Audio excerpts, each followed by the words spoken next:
Haicheng's top private hospital, Ms. Lin, your condition cannot be delayed any longer.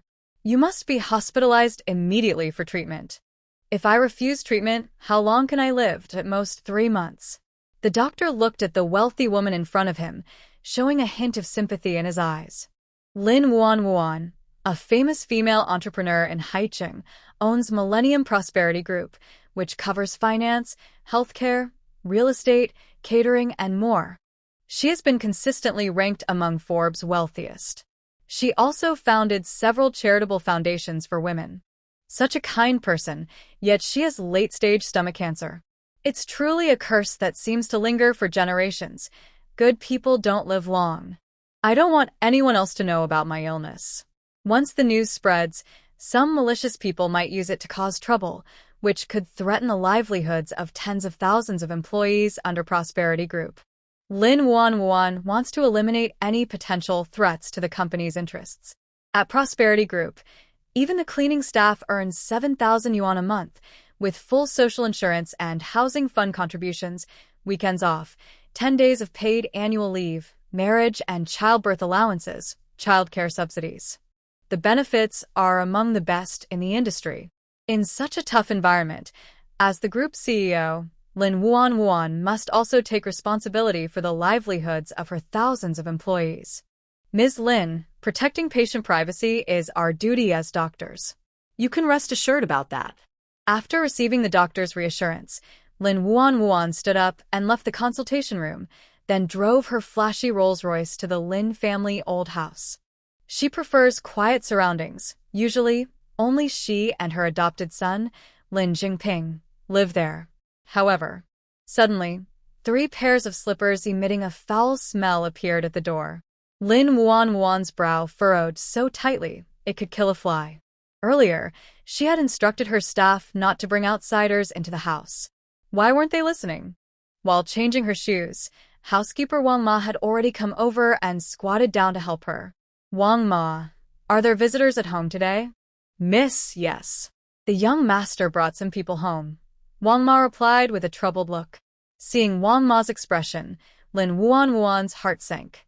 What kind of people did he bring this time? A family of 3, an older couple and a young boy who looks very much like the boy's biological parents, Wang Ma said, carefully watching her face to avoid upsetting her. She is an elder of the Lin family. The young lady has been looked after by her since she was a child, and she knows very well where the young master came from. That year, the kind-hearted young lady had just lost her mother. On her way to pay respects, she found a young master abandoned by the roadside.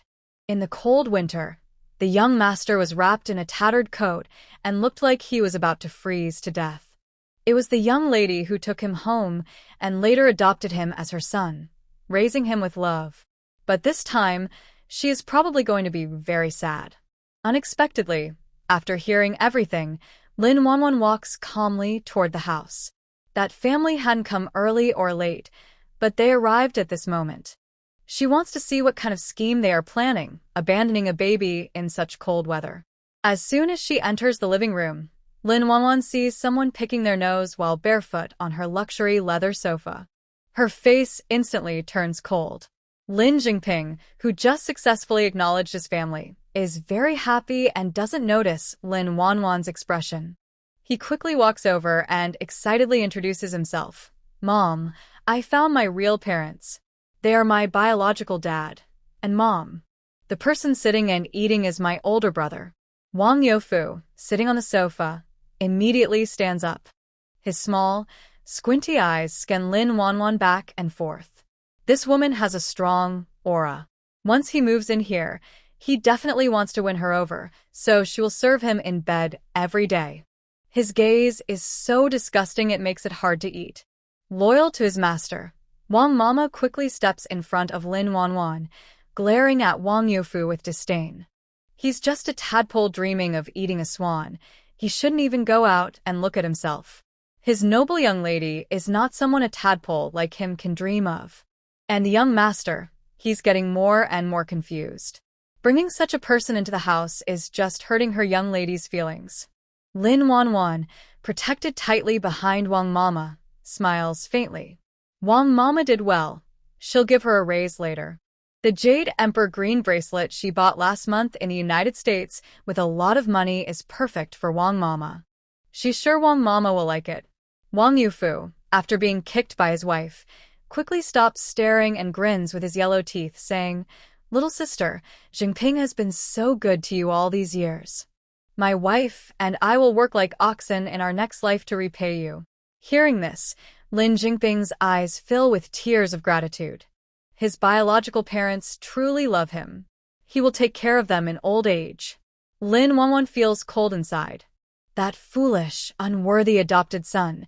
She can't be bothered to look at him anymore. Zheng Ping is being cared for at your place. Both I and his father feel very at ease. In the future, our two families will become one. We should visit each other more often.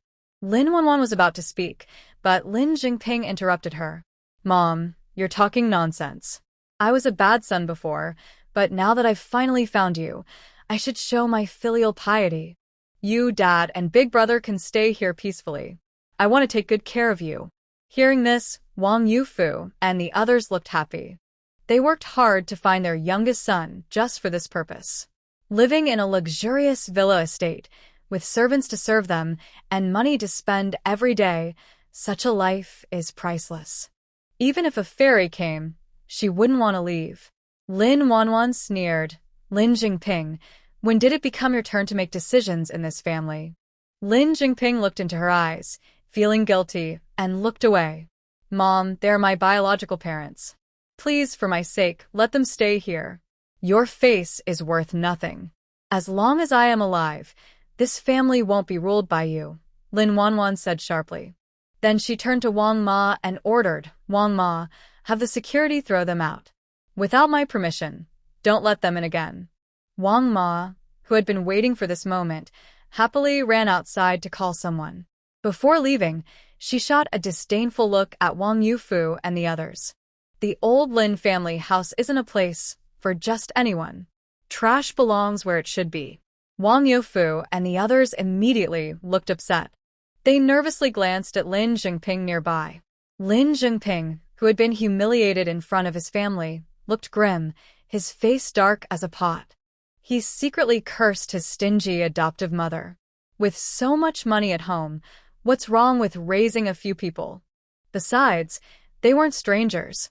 They were his real parents. For the first time in his life, he silently blamed his unfeeling adoptive mother. No wonder he was nearly 40 and still single. No man wanted him. When Lin Jinping was just a baby, Lin Wanwan took care of him. Later, busy with work, she still tried to spend as much time as possible with him. Lin Wanwan knew him very well. She could see exactly what he was thinking right now. All her years of effort had been wasted. She felt regretful, but also secretly glad. Glad she hadn't handed over the CEO position of Xingshi Group to him. Otherwise, after her death, she might have been so angry she'd jump out of her coffin and strangle him. Soon, Mother Wang brought over several burly security guards. Wang Yufu and the others saw Lin Wanwan was serious and became flustered. Jinping, are you still angry about us losing you back then? We were careless at the time. Later, to find you, we sold the house and car. Your older brother is already over 30, and he still hasn't married. Little brother, you can't ignore your older brother. People your age already have children. Your brother is still single, and no one keeps him warm at night. Hearing this, Zheng Ping looked guilty. While enjoying wealth and comfort, his family suffered hardships to find him, selling their house and car. He felt he was a son unfilial. Determined to take responsibility for his family, Zheng Ping turned to his foster mother and shamelessly said, Mom, my biological parents have no place to stay now because they searched for me. If you don't let them stay in the old house, you should arrange a new place for them. I think the new development project our group built last year is very good. Let my parents pick a house there and also arrange a manager position for my brother at the company. That way, I can support both sides. The new development was in the city center, costing 80,000 per square meter, with the smallest unit costing nearly 20 million. Seeing his boastful attitude, Wanwan moved her wrist and, in everyone's surprise, slapped him several times. The room was filled with crisp slaps. Zhengping covered his swollen face and looked at his foster mother in disbelief. "Mom, you hit me." "Your mother is the one who hit you. From now on, don't call me Mom. I'm not your mother. I feel sick every time I see you." As soon as she said this, the room fell silent. Everyone's attention was on Wanwan. Guishuan saw things had gotten serious and quickly pulled her husband and eldest son to leave. "Zhengping, these mother and son aren't enemies overnight. Sit down and talk calmly. We have other matters to attend to, so we'll leave first. As long as the Green Mountains remain, there's no worry about firewood." Before coming, she had checked that Wanwan had never married and only had her youngest son. When Wanwan passes away, her large family estate will belong to her little son. By then, even if their family did nothing, they would still have endless money. "Who told you to leave?" The security guards at the Lin family immediately stepped forward to stop the family of 3 from leaving after hearing Lin Wanwan speak. Wang Youfu said angrily, "Dear, what are you doing?" Wang's mother cursed. "What kind of person are you? How dare you try to marry into our family?" Angered by the insult, Wang Youfu's face darkened like a pot's bottom, and he vented his frustration on Lin Zhengping. "Zhengping, you should control your housekeeper. Now she dares to boss around your father and mess around. In the future, she might even bully you, the master." Lin Zhengping looked disgusted and said, "Wang's mother, you're just a housekeeper here. Remember your role. Don't make me fire you." Wang's mother turned pale.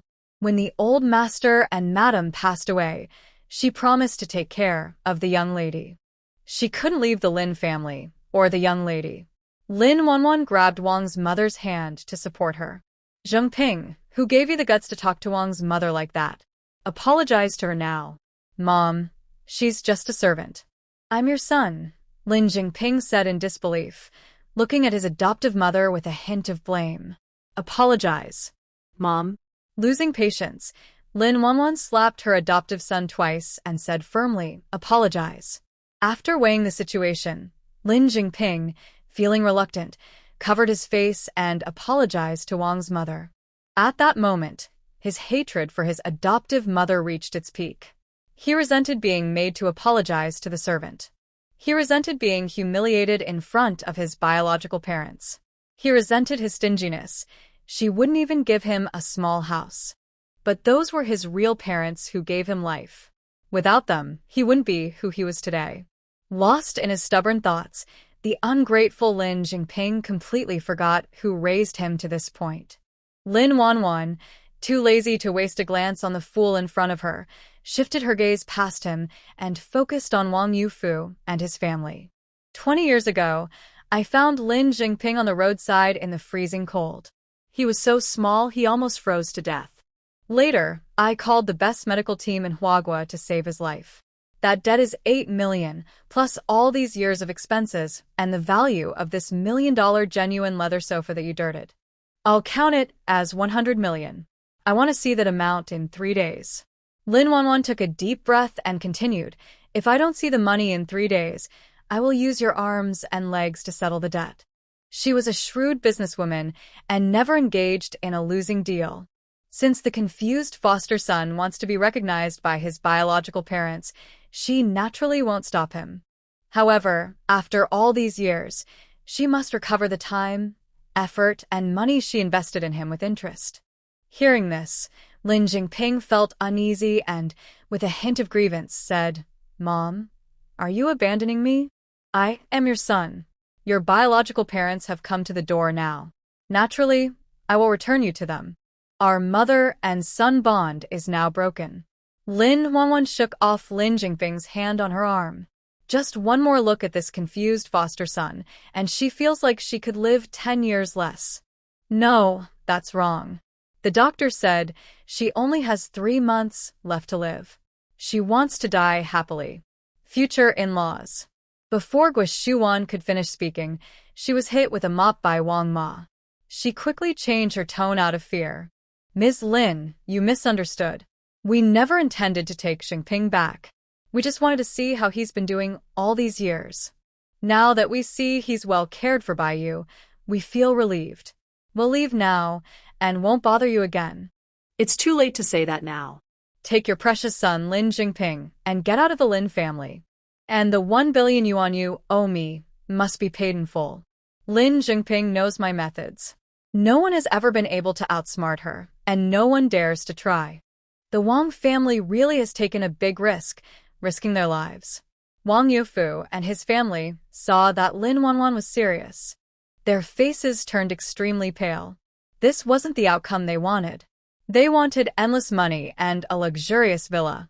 But now, because of Lin Wanwan's words, all that is just a pipe dream. Not only that, but they also owe 1 billion yuan. 1 billion. What does that mean? The entire family's assets combined don't even add up to 5,000 yuan. They wouldn't even dare to think about it. Frightened and scared, the three of them abandoned Lin Jingping and tried to run away, but the security guards watching them caught them. The young lady wouldn't let them go, so they couldn't leave.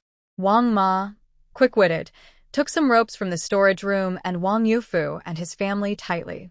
They looked like pigs about to be slaughtered for the new year in the countryside. Lin Wanwan's face was clearly smiling, but her smile was so cold it made them shiver, their hair standing on end. It was as if she was about to open her bloodthirsty mouth and swallow them whole, chewing all their bones. Jingping, I am your father. Please let your foster mother go, Wang Youfu shouted desperately, begging Lin Jingping for help. Shuwan and Wang Yazong turned pale and cried out, begging Lin Wanwan to spare them. At this moment, Lin Jingping, who was preoccupied, couldn't care less about his family. His mind was full of images of his adoptive mother not needing him. Mom, I am your only son. If you drive me away, who will take care of you in the future? Threatening her with his future care was something only this foolish person could do. Lin Wanwan smirked slightly. Not to mention that she only has 3 months to live, but even with her billions in wealth, there are countless people outside eager to recognize her as their mother, even in F country. Lin Jingping, it seems I've been too kind to you all these years. You've almost forgotten what you are. How dare you threaten me? Lin Jingping's face turned pale. He had indeed harbored this thought because he knew that once he left the Lin family, without Lin Wanwan as his mother, he would be nothing. He couldn't endure a hard life, let alone the fact that Sinister Group would soon be handed over to him. He was unwilling to give up this incredible wealth. The position of CEO of Sinister Group could only be his, Lin Jingping's. No one else could take it from him. Mom, I was just being immature and made you angry. I'm sorry, please forgive me, he said, pausing for a few seconds before turning to look at his parents, who were bound in ropes. A trace of pain flickered in his eyes. If they upset you, just kick them out. I promise I won't let them appear in front of you again, he added. And I only acknowledge you as my mother. Now, he could only let his biological parents suffer for the time being. Once he inherits Sinister Group and becomes its CEO, he would make up for everything then. As for that despicable woman, Lin Wanwan, she would be sold abroad to pay for today's humiliation. Old tricks are the best. Only Lin Jingping was still too young. He thought he was hiding his little schemes well, but Lin Wanwan saw through him clearly, including the ruthlessness and cruelty in his eyes. Although fleeting, Lin Wanwan saw it all clearly. Thinking of this, a heavy feeling settled in her heart. She had initially thought he was a fool, but it turned out he was just an ungrateful wolf. Having faced many storms, Lin Wanwan felt the sting of being pecked in the eye for the first time. She cursed herself silently for being blind. But before making a big mistake, there was still time to save the situation. Seeing that her adoptive mother remained silent, Lin Jingping's heart was pounding wildly. With no other options, he decided to play the emotional card. Mom, when I was a child, I had a high fever of over 40 degrees. At that time, you were in country M negotiating business. You left behind a business worth hundreds of millions and flew back overnight to be with me. You even said that I was the only son you had in this life. Don't you remember all that? Yes, I remember. Lin Jingping's face lit up with happiness. He knew his adoptive mother couldn't forget him. But then, Lin Wanwan said something that made him completely stunned. Back then, I left behind a business worth 5 billion to come back and take care of you, so now you have to pay me back every penny. Lin Jinping shouted angrily, Mom, I am your son. You can't treat me like this. I warned you not to call me Mom. If you keep calling me that, I'll have someone cut out your tongue. Faced with her threat, Lin Jinping broke out in cold sweat. He shrank back in fear and didn't dare speak. He said, I'm just an adopted son, not a real son. Soon, I'll have your black card stopped, and I'll announce that you, Lin Jinping, are no longer my daughter Lin Wanwan's son. Hearing this terrible news, Lin Jinping was so frightened he sank to the ground, crying and sniffling, looking as pitiful as possible. Suddenly, he seemed to remember something. He staggered over to Lin Wanwan's legs and tightly hugged her thigh. Mom, I was wrong. Please forgive me this time. Mom, I can't leave the Lin family, and I can't be without you. Lin Wanwan gave Wang Ma a signal. Then Wang Ma and several bodyguards behind her rushed forward and pulled Lin Jinping away. Find something to block his mouth. I don't want to hear him speak anymore. Wang Ma did as told and had him with ropes. In her eyes, anyone who made her young lady sad was an enemy. Lin Wanwan was a little tired. Her life was limited, and she didn't want to argue anymore with this family in front of her. She quickly ordered someone to remove the expensive custom suit from Lin Jinping, but since they had been together for many years, she still had some feelings for him. She didn't do anything too harsh. She thoughtfully left him a pair of underwear. Within 3 days, I want to see 6 billion. After saying that, Lin Wanwan had someone throw Wang Youfu's family out, including Lin Jinping, who was kicked out. Clad only in his underwear, Lin Jinping looked sinisterly at the gate of the Lin family's old house. Today's humiliation, he vowed to take back 100-fold from Lin Wanwan, that despicable woman. And everything related to the Lin family. Shungsher Group could only be his. Dad, what should we do now? That's 600 million. Even if we sell our family of 3, we can't afford it, Guoshuwan said, looking upset and crying with her hands covering her face. Wang Youfu was about to speak when his eldest son, Wang Yaozu, cut him off. This is all his fault. It has nothing to do with us. That shameless woman Lin Wanwan is just trying to collect debts from him. Wang Youfu looked at his younger son with disdain. He had hoped this time he could succeed, but instead, he caused trouble. He's such a useless kid, unable to handle an old woman. It was right to have abandoned him back then. Dad, Mom, big brother, don't worry. I won't let that shameless woman Lin Wanwan hurt you. Wang Youfu and his 2 sons exchanged glances and looked pleased. Since this fool took all the blame, the 600 million debt was no longer their problem. Even if Lin Wanwan tried to collect debts, she wouldn't come after them. Guoshuwan held Lin Jinping's hand and pretended to be caring. Jinping, you've suffered so much these years. Mom is sorry for you. Once things settle down, I will make it up to you.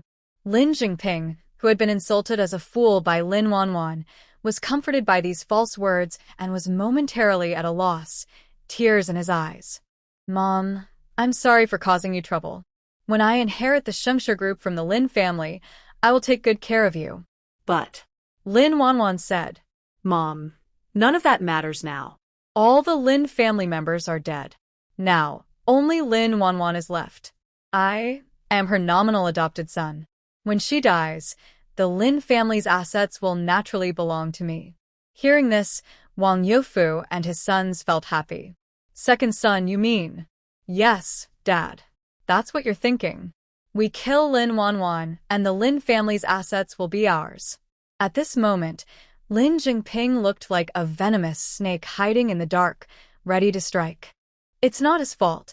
Blame Lin Wanwan for not remembering their mother-son bond and kicking him out of the house. All of this was Lin Wanwan's own doing. He was forced into it. In this world, the brave survive, and the timid die. Hearing this, the 3 men decided to take bold action. They stood at the door of the Lin family, secretly plotting to kill Lin Wanwan and seize the family assets. Suddenly, a cold wind blew, and Lin Jinping, only wearing underwear, felt a chill down his body. This shameless woman, when I get the Lin family's property, I will dig up their ancestors' graves. Lin Zhengping sniffed his nose and cursed. At the same time, he glanced sideways at the three people nearby. Mom and Dad, I will be the CEO of Shengshe Group in the future. If outsiders see me like this, they will laugh at me. Thinking about the wealth that was about to fall on him, Wang Youfu couldn't help but smile. He quickly took off his clothes and handed them to Lin Jingping. Before Lin Jingping could thank him, he was overwhelmed by the smell of the clothes, which reeked like rotten eggs that had been spoiled for years. He disliked it and threw the clothes on the ground, then squatted down and started vomiting. After a long while, he staggered to his feet. Why do these clothes smell so bad? As soon as he said this, Wang Youfu's face changed instantly. It was Guoshuan who noticed something was wrong and quickly tugged at Wang Youfu's sleeve, signaling him silently not to get angry. Lin Jingping, the younger son, still had some use, and they couldn't afford to upset him too much. Wang Youfu seemed to understand her meaning as well. Zhengping, it's all Dad's fault. When we looked for you earlier, we spent all our savings. I don't have money to buy new clothes, so I had to wear the same one repeatedly. Just moments ago, Lin Jingping looked full of disdain, but now a hint of guilt appeared in his eyes. Dad, it's all my fault. That nasty woman Lin Wanfan forced us apart. When I inherit the Lin family's business, you can buy whatever you want. Good son. You're so kind to Dad. Wang Youfu forced out a few tears, like a cat urinating. This made Lin Jingping feel heartbroken. So, despite usually wearing only high-end custom-made clothes, Lin Jingping had no choice but to wear Wang Youfu's worn-out clothes. Not long after putting them on, he itched terribly, as if bugs were crawling all over him. He scratched his arms until they bled, but seeing his embarrassed parents, he endured it silently. Guoshuan asked, Jingping, where should we go now? The old Lin family house was in a wealthy area. Not to mention buses, even taxis were rare here. To get a ride, they would have to walk 5 kilometers. The lazy Wang family couldn't handle that, let alone Lin Jingping, who grew up with a golden spoon in his mouth. He usually traveled in luxury cars. The Lin family's garage had more than a dozen top-tier luxury vehicles. But now, expelled from the Lin family, Lin Jingping could only dream. Can I use your phone? I want to call my friend to come pick us up. Guoshuan quickly took her phone out of her pocket and handed it to Lin Jingping.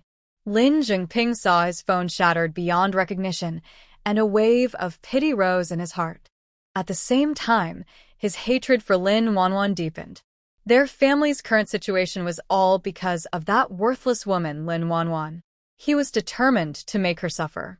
Guoshuan saw him staring blankly at his phone and urged, Jingping, why are you just standing there? Hurry up and call your friend to come pick us up. I'm starving. Lin Jingping snapped out of his thoughts. I'll call now. He thought for a moment and dialed his best friend's number, Gueshirtsong. However, after several attempts, no one answered. That brat is probably off with some girl again. What should we do now? We can't just starve here, can we? Wang Yaozu complained angrily. If it weren't for greed for the Lin family's money, he would have already taught Lin Jingping a lesson. They were all born of the same parents, so why could Lin Jingping enjoy luxury in the Lin family, while he only ate plain, unappetizing food every day? He was already old and had never even touched a woman. When he thought about women at night, he could only rely on himself. The more he thought about it, the angrier he became. Lin Jingping comforted him. Big brother, don't worry. I'll call another friend. His father is the CEO of the Wanhao Group. I'll ask him to come pick us up. The Wanhao Group specialized in jewelry and had counters in major shopping malls across the country. They also hired the hottest female celebrities as brand ambassadors, making it hard for people not to know about them. The Wang family had heard of the Wanhao Group before. When they learned that Lin Jingping's friend was the son of the Wanhao Group CEO, their faces lit up with joy. They urged him to make the call quickly. This time, the call was answered. But as soon as the person on the other end heard who was calling, they immediately hung up. Lin Jingping was not willing to give up. He kept calling, dialing several times before the call was finally answered. Zhou Ziyang, why did you hang up on me? Who gave you the guts? You should remember you used to be just a little follower always hanging around my back. This was true because the two companies had a partnership. The Wanhao Group was far less powerful than Shengshi Group. Zhou Ziang, the eldest son of the Wanhao Group, was eager to please Lin Jingping to benefit his family's business. A sneer came from the other side. Lin Jingping, that was then, this is now. You're just a fallen dog, pretending to be important in front of the master. Maybe one day I'll be in a good mood and give you some money to spend. Zhou Ziang, what do you mean by that? Lin Jingping's heart was pounding with fear. Lin Jingping, at this point, do you think you can still hide? The Lin Group has already issued a notice, saying they are cutting ties with you as mother and son. They also said that anyone helping you would be opposing Shengshi Group. That wicked woman, Lin Wanwan, is really cruel. She won't leave him any way out. Right now, Lin Jingping was furious and felt his teeth itching with anger. But considering the current situation, he had to swallow his pride and beg Zhou Ziang for help.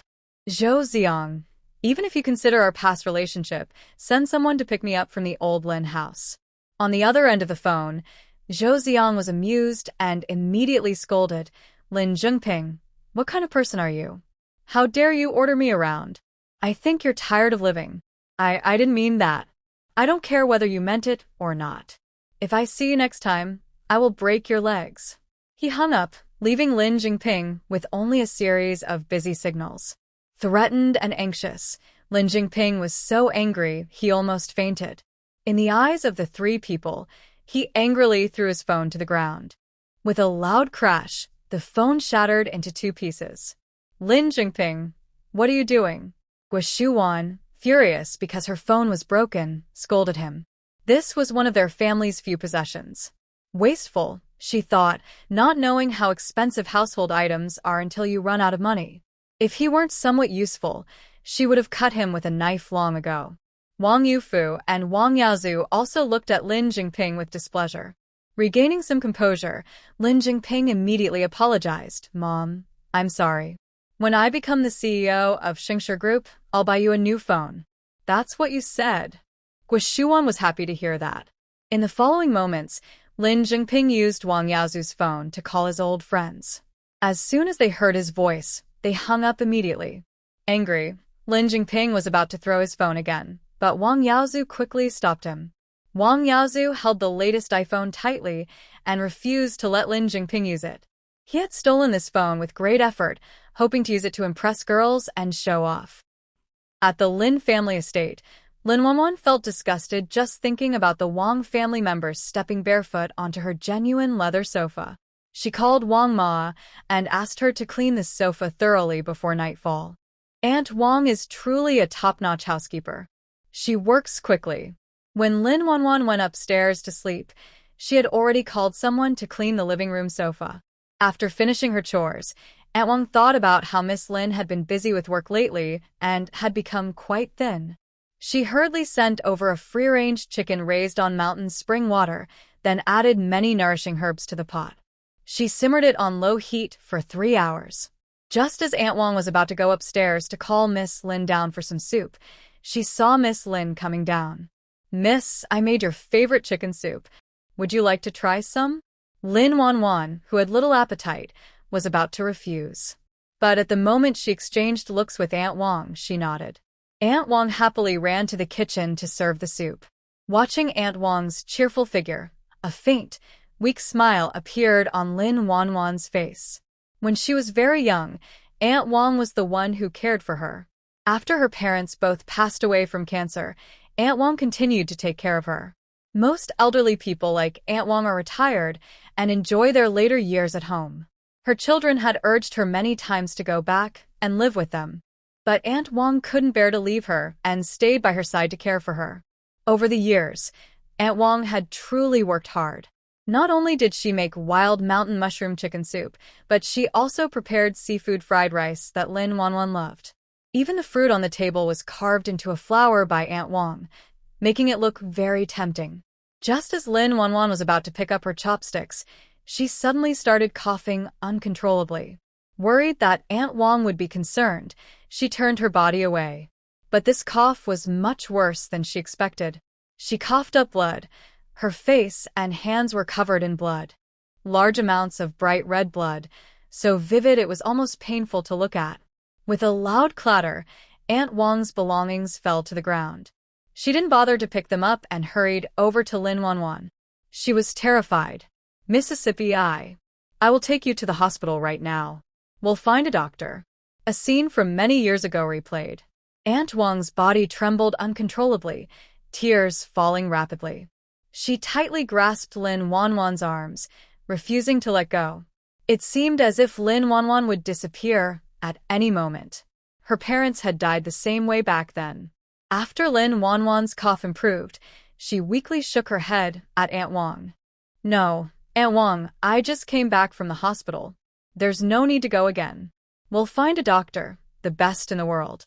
And they will surely cure Mississippi, Aunt Wang. This is our Lin family's fate. When these words were spoken, Madame Wang stopped talking. She held Lin Wanwan's hand and kept crying, as if she herself was the one seriously ill. Lin Wanwan closed her eyes weakly, thinking of her late grandparents and parents. A tear rolled down her cheek. The word cancer feels like a curse. For many years, it has hovered over the Lin family, taking away the people Lin Wanwan loved most. It seems as if heaven is playing a cruel joke on the Lin family.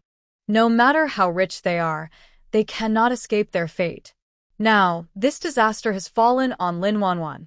6 months ago, her health reports were very good, but in the blink of an eye, after half a year, her latest checkup showed she was in the late stage of cancer. Lin Wanwan, who had prepared herself for her fate, accepted it calmly. This is also the real reason she never married and adopted the abandoned boy Lin Jingping from the cold. She was afraid her child would follow her parents' tragic path. Now it seems she made the right choice. After a long time, Madame Wang finally stopped crying. Lin Wanwan went upstairs to tidy herself up, then came down to eat. The chicken soup in her bowl had already cooled, so Madame Wang went back to the kitchen and brought another bowl. Lin Wanwan forced herself to drink half the bowl of chicken soup, then asked Madame Wang to close her eyes. She put on her a jade emperor green bracelet she had paid a lot of money to buy in the United States. Madame Wang, do you like it? Madame Wang looked at the bracelet on her hand. Her tears, which had just stopped, started flowing again. Her young lady is the kindest and best girl in the world. Why doesn't heaven open its eyes and see that? Not only did it take away her husband's wife, but now it's trying to take her young lady away too. Why wasn't it her who died? Lin Wanwan comforted her, saying, Madame Wang, don't cry anymore. If the people downstairs see this, they'll think I've bullied you again. Miss will never bully me. Everyone in the old house knows she's kind-hearted, Madame Wang said while wiping her tears. Her young lady has already suffered enough. She doesn't want her to be sad because of her.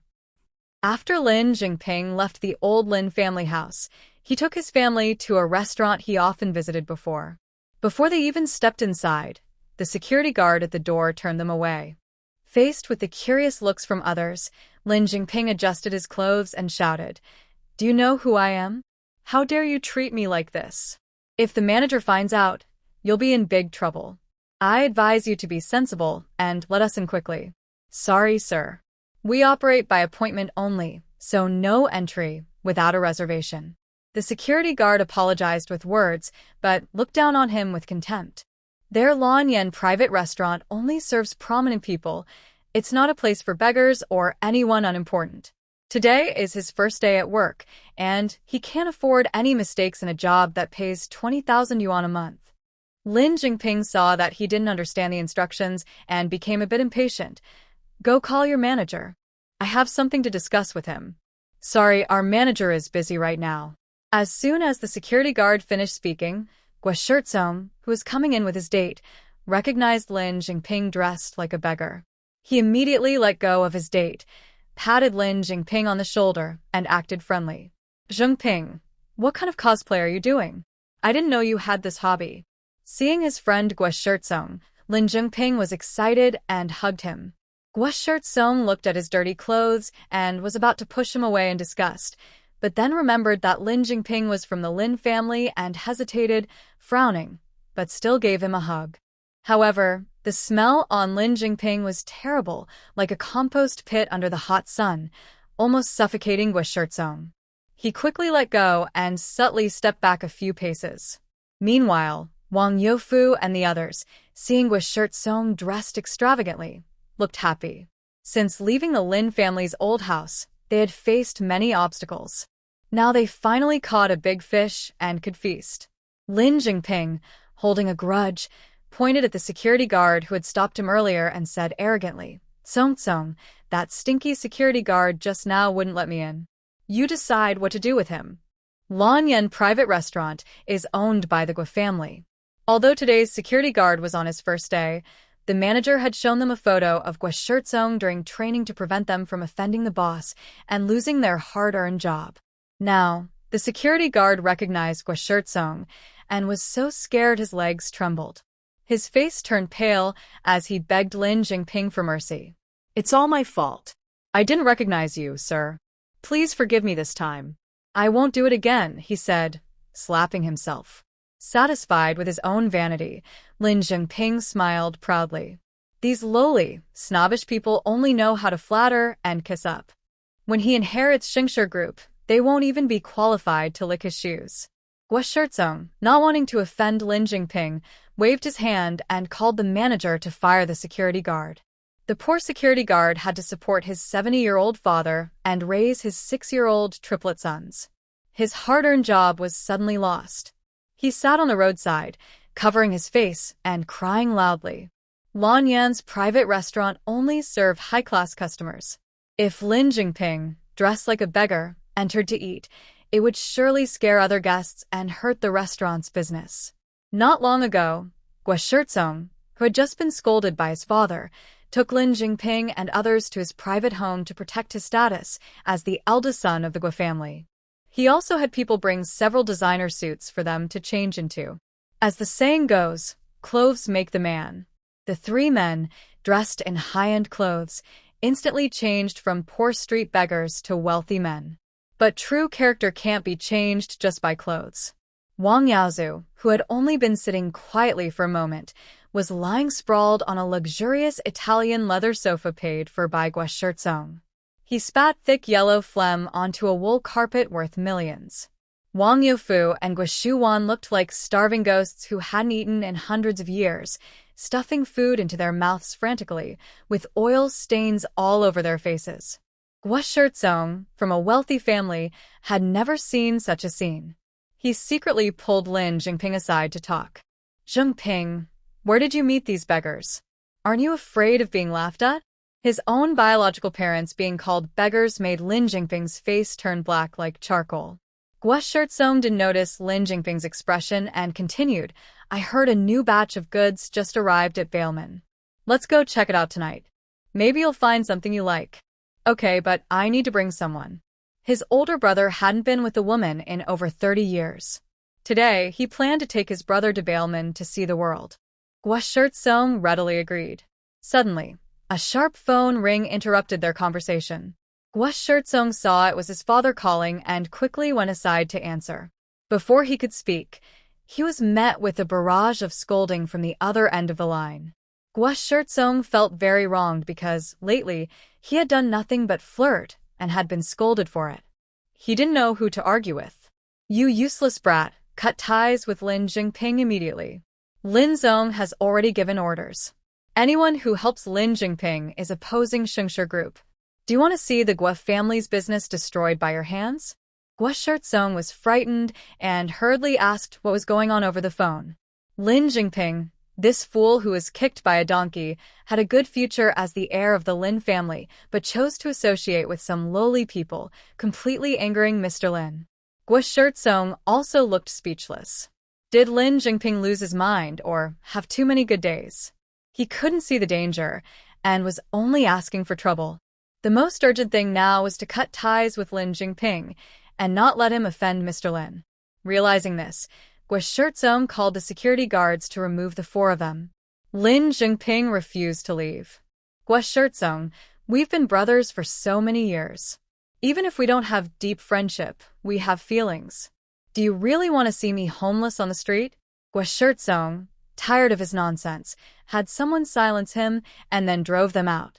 After being kicked out, Lin Jingping didn't give up. He asked his family to find a place to stay and waited outside the club for Guo to come out.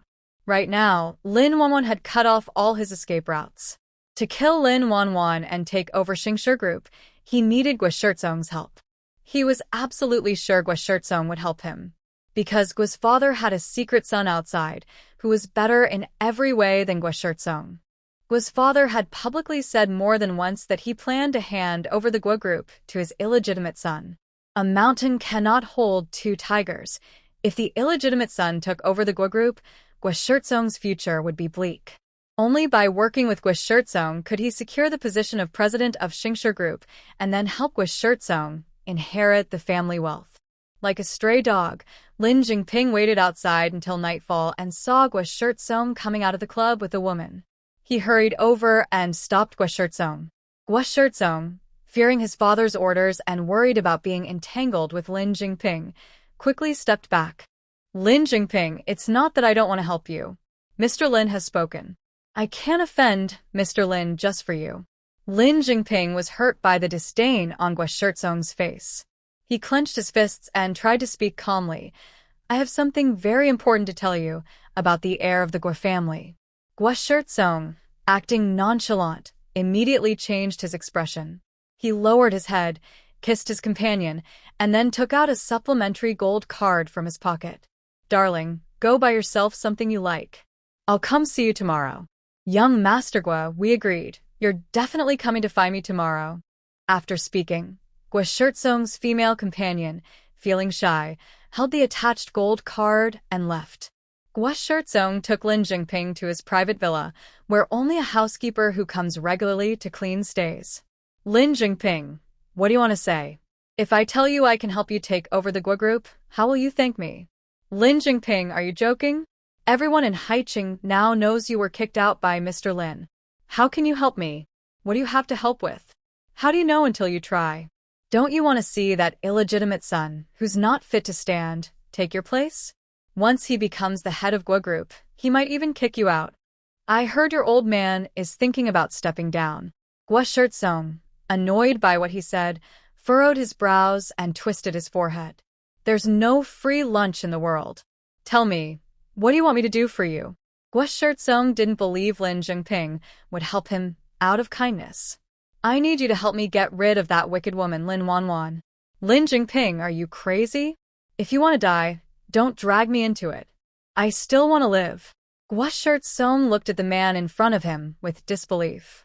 Though he loved to play and was a bit flirtatious, he never did anything illegal.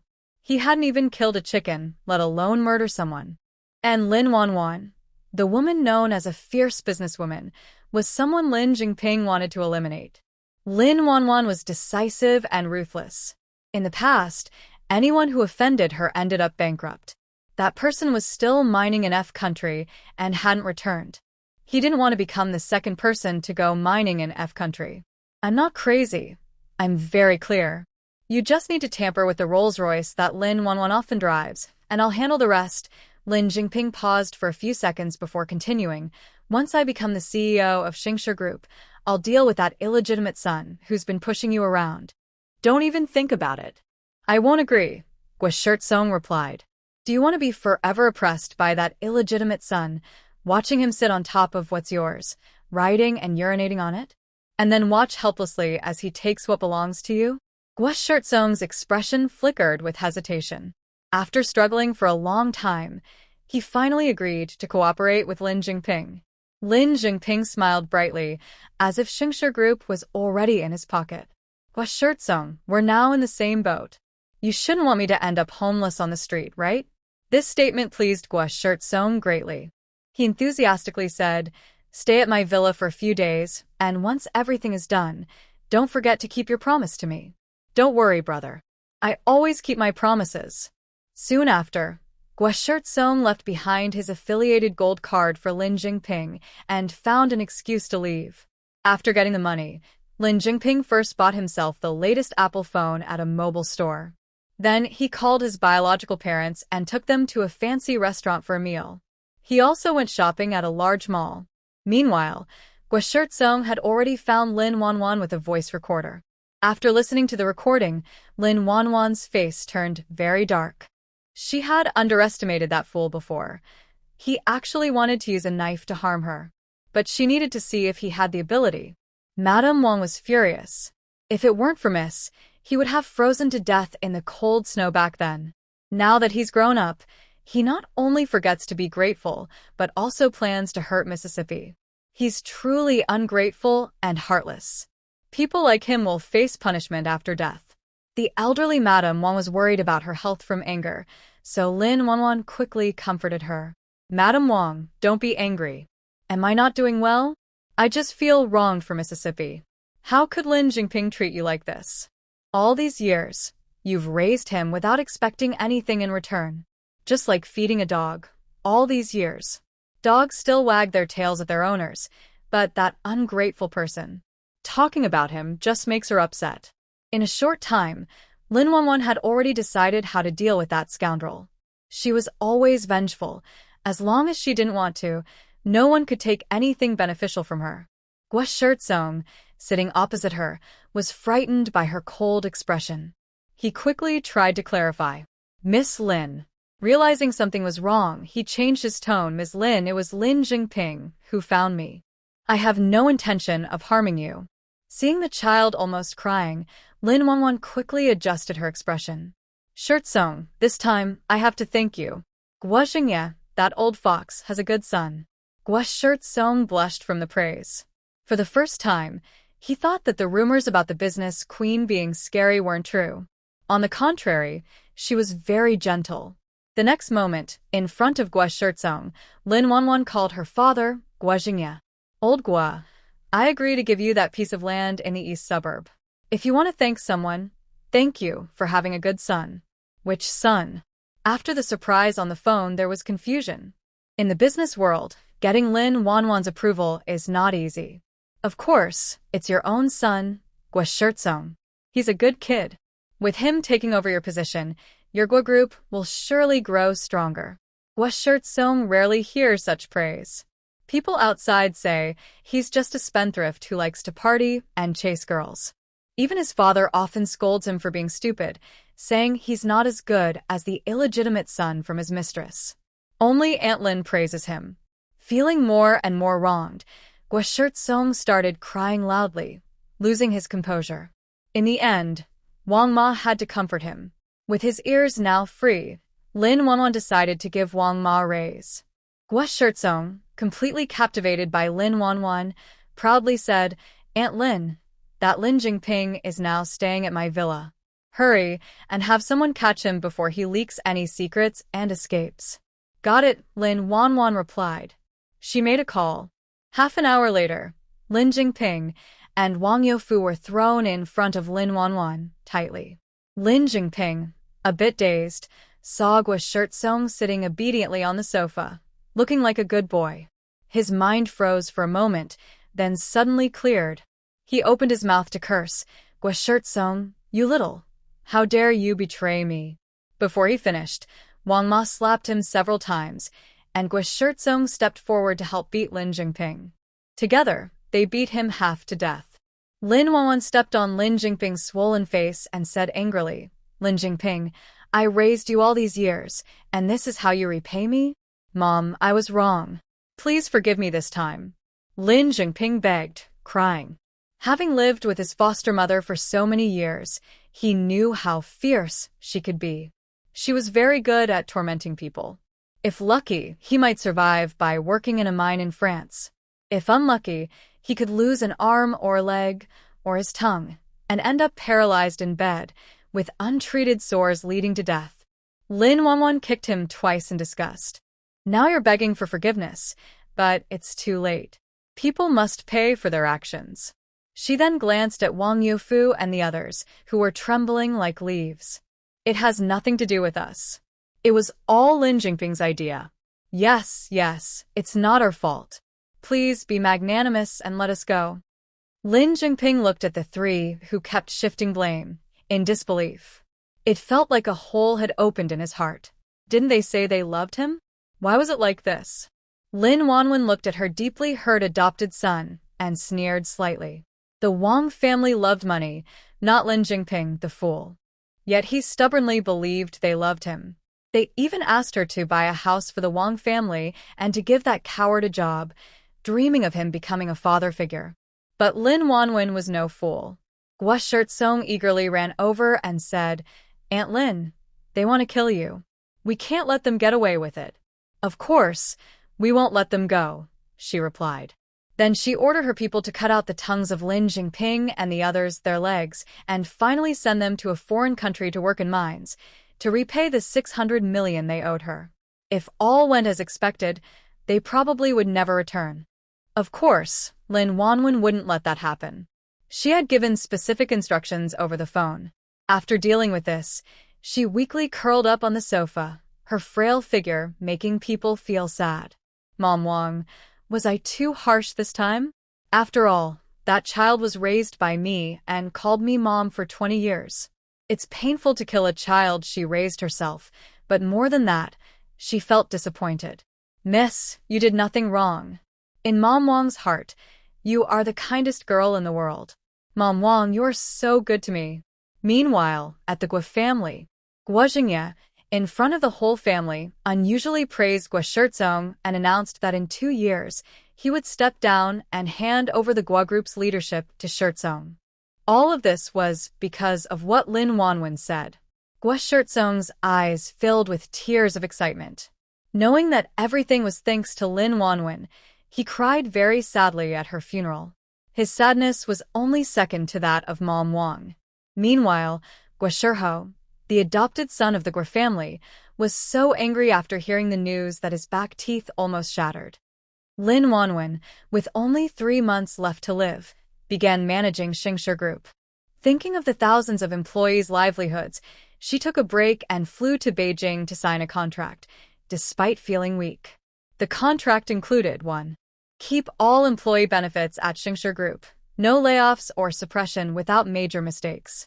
2. Employee wages to increase by 5% every 3 years, ensuring they remain industry leaders.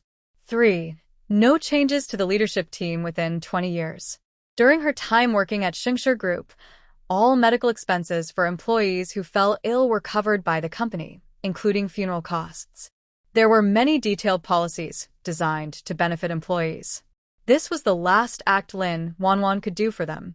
In addition, any frontline employee who had worked at Xingshi Group for over 20 years would receive a reward of 200,000 yuan. Employees with over 10 years of service would receive 100,000 yuan. And so on. After handling these matters, Lin Wanwen handed over her work to the person sent by her superiors and then took a car back to the old Lin family residence. Once home, Lin Wanwen told Wang Ma to gather all the household staff. She had something to say. Wang Ma, knowing what the young lady planned, secretly wiped away tears and quickly gathered everyone. The household staff at the old residence had worked there for many years and had deep feelings for the Lin family and for Lin Wanwen, the lady of the house. Lin Wanwen felt the same. These people had watched her grow up. They all treated her very well. Before she passed away, Lin Wanwen wanted to make sure they were well taken care of, as a way to honor their years of loyalty to the Lin family. The servants lined up, looking at Lin Wanwen, who had become increasingly thin and weak recently. They felt a twinge of sadness in their hearts. Uncle Sun, the driver who had worked at the Lin family for over 40 years, couldn't hold back and spoke his mind. "Miss, no matter how busy you are with work, you must take care of your health. If the old master and Madam see you like this, they will be very sad." After speaking, Uncle Sun immediately wanted to slap himself. He realized his words were inappropriate and could only cause Miss Lin more pain. The old master and Madam had been gone for a long time, so why did he say such things that might upset her? "Uncle Sun, since my parents passed away, it's been you all taking care of me. Thank you for all your hard work over the years," Lin Wanwen said. She then took out the carefully prepared gifts from her bag. There was a property deed for a house in a prime school district and a check for 3 million yuan. These were for the elderly staff who had cared for her. Additionally, Lin Wanwen had booked luxurious packages at the best health center in Haicheng for them. As people age, They often feel discomfort or ailments. For Uncle Sun and the others who had always been thrifty, it was hard to spend money on medical treatment. So Lin Wanwan took care of everything for them. Since she was about to pass away, keeping the money wouldn't do any good. It was better to spend it on something meaningful. Mrs. Wang looked at the thoughtful young lady and felt a deep sadness she couldn't express. She hurriedly turned away and wiped her tears. The atmosphere was tense enough that even the dullest person could sense something was wrong. "Young lady, are you asking us to leave? Or is it that we did something wrong and made you angry? Please tell us what we did and we will change. We beg you not to send us away." Inside, the crying was loud and chaotic. Compared to the high-paying job at the Lin family, they cared more about the young lady. The young lady had been raised by them, and over the years, they had come to see her as their own daughter. Lin Wanwan sighed. "It's not that I want to send you away. It's that I am about to die. Staying here won't help. You should go home and spend time with your family. The things on the table are enough for you to live comfortably in your old age." As soon as she said this, everyone fell silent. "Young lady." What? "What is going on? You're fine. How can you be dying?" Uncle Sun, whose body was almost buried in the earth, had red eyes and looked unsteady. Just as Lin Wanwan was about to speak, she suddenly coughed uncontrollably. Mrs. Wang quickly handed her a prepared handkerchief. The handkerchief was stained with Lin Wanwan's blood from coughing. The bright red blood hurt everyone's eyes, and they were terrified. After a long while, Lin Wanwan finally calmed down, her face pale and without color. Then Mrs. Wang, with red eyes, told Uncle Sun and others about her illness. This shocking news made everyone dizzy, and tears fell before their voices could. An elderly person cried in front of her, which made Lin Wanwan feel very uncomfortable. Despite her weak body, she forced herself to say, "If you still care about me as your young lady, then stop crying." Hearing this, everyone tried hard to hold back their tears. The things Lin Wanwan prepared for Uncle Sun and others were ultimately not delivered. She could only helplessly give them to Mrs. Wang. After she left, Mrs. Wang was to transfer the check and property deed to them. This was her final wish. As for the old Lin family house and the luxury items, jewelry, and jade that Lin Wanwan had collected over the years, she left everything to Mrs. Wang. The news of Lin Wanwan's cancer was kept secret. No one outside knew about her illness. By the later stages, Lin Wanwan's body was so weak she couldn't get out of bed. She was hooked up to tubes that kept her alive. Madame Wang and the people from the Lin family's old house stay by her side, never leaving. To make Lin Wanwan, who is in bed, happy, Madame Wang often tells funny stories about her grandchildren. At 5 or 6 years old, children are often disliked by dogs, and Madame Wang's twin grandchildren frequently fight over toys. The younger brother can't beat the sister, so he always ends up crying after being scolded, then runs to her for justice. Whenever she mentions this, Madame Wang's face shows a happy smile. Lying on the hospital bed, Lin Wanwan looks at Madame Wang's smile and involuntarily recalls her life. After her parents passed away from illness, she single-handedly supported the fragile Xingshi group and became successful as a woman. But every night, she feels especially lonely and longs for the warmth of family. In the business world, she has seen many schemes and tricks, and any man close to her is often suspected of wanting to take over Xingshi group. Plus, with the curse hanging over the Lin family, she has no desire to marry or have children. She doesn't want her children to share her fate, but she deeply wishes for a family.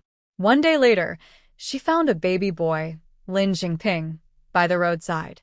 The little boy smiled at her. She resolutely took him home, treated him as her own, and adopted him as her son, holding him close. But in the end, she was disappointed.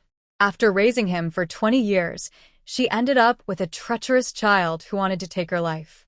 It truly proved the saying, "Dragons give birth to dragons, phoenixes give birth to phoenixes, mice give birth to mice," meaning that genes are innate and cannot be changed by environment. She only realized this simple truth when she was about to die, and she felt she was incredibly foolish. If he had been her biological child, he would have been just as outstanding as her and a shining star in the business world. But unfortunately, there are no what-ifs. Lin Wanwan, who has achieved success in all aspects, regrets most in her life for not having a biological child of her own. Her consciousness begins to fade, and she falls into endless sleep with regret. System is checking. Ding! A high-matching soul has been detected. Would you like to bind the pregnancy system? Who is speaking in her ear? Lin Wanwan's eyelids feel heavy as if filled with lead, and she cannot open them. After struggling a few times, she simply gives up. Over the years, she has supported Xingshe Group alone and is exhausted. Now, she just wants to sleep peacefully. Perhaps upon waking, she would reunite with her deceased parents underground. Ding! High match detected. Do you want to bind the good luck system? That voice once again entered Lin Wanwan's ears. Now she was completely unable to sit still. What is this thing? Born and raised in China, Lin Wanwan couldn't understand her native language for the first time. Just as this thought appeared, the cold mechanical voice sounded again, this time with a hint of grievance and a touch of pride. Host, please do not use foul language.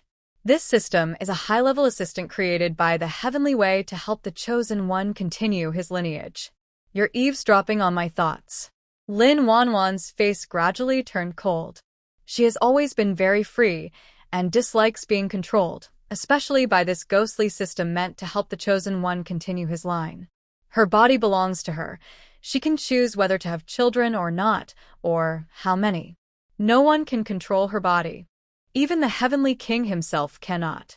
When faced with a stubborn system, it was silent for 2 seconds before speaking in a tempting tone. Host, don't you want to have your own child? This system was summoned by your last regret before death. Only I can help you fulfill your wish. I don't want to. Lin Wanwan said with a clear contradiction in her words. Host, you can think about it carefully. I can fulfill any of your wishes. I'm already dead. What wish could I have? Do you think you can bring me back to life? No. Then why are you talking nonsense about fulfilling any wish? The system, feeling a bit wronged, said, your current body has already been sent to the crematorium. Even if I wanted to help, I can't. Lin Wanwan. Oops. However, I can send you to another world. With my support, you will definitely give birth to the most outstanding human offspring in this world. Not interested. That's doable. I really have no interest. Seeing that the host was unresponsive, the system became anxious. In 100 years, the day of the Heavenly Realms performance review would arrive, and it had been criticized by the Heavenly Way in several assessments. Even the smelly, farting system dared to mock it now.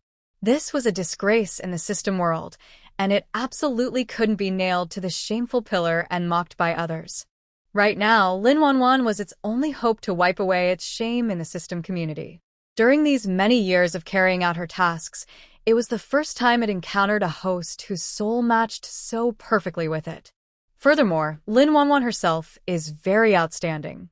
As a woman, she managed to carve out a path in the male-dominated business world, which is truly impressive.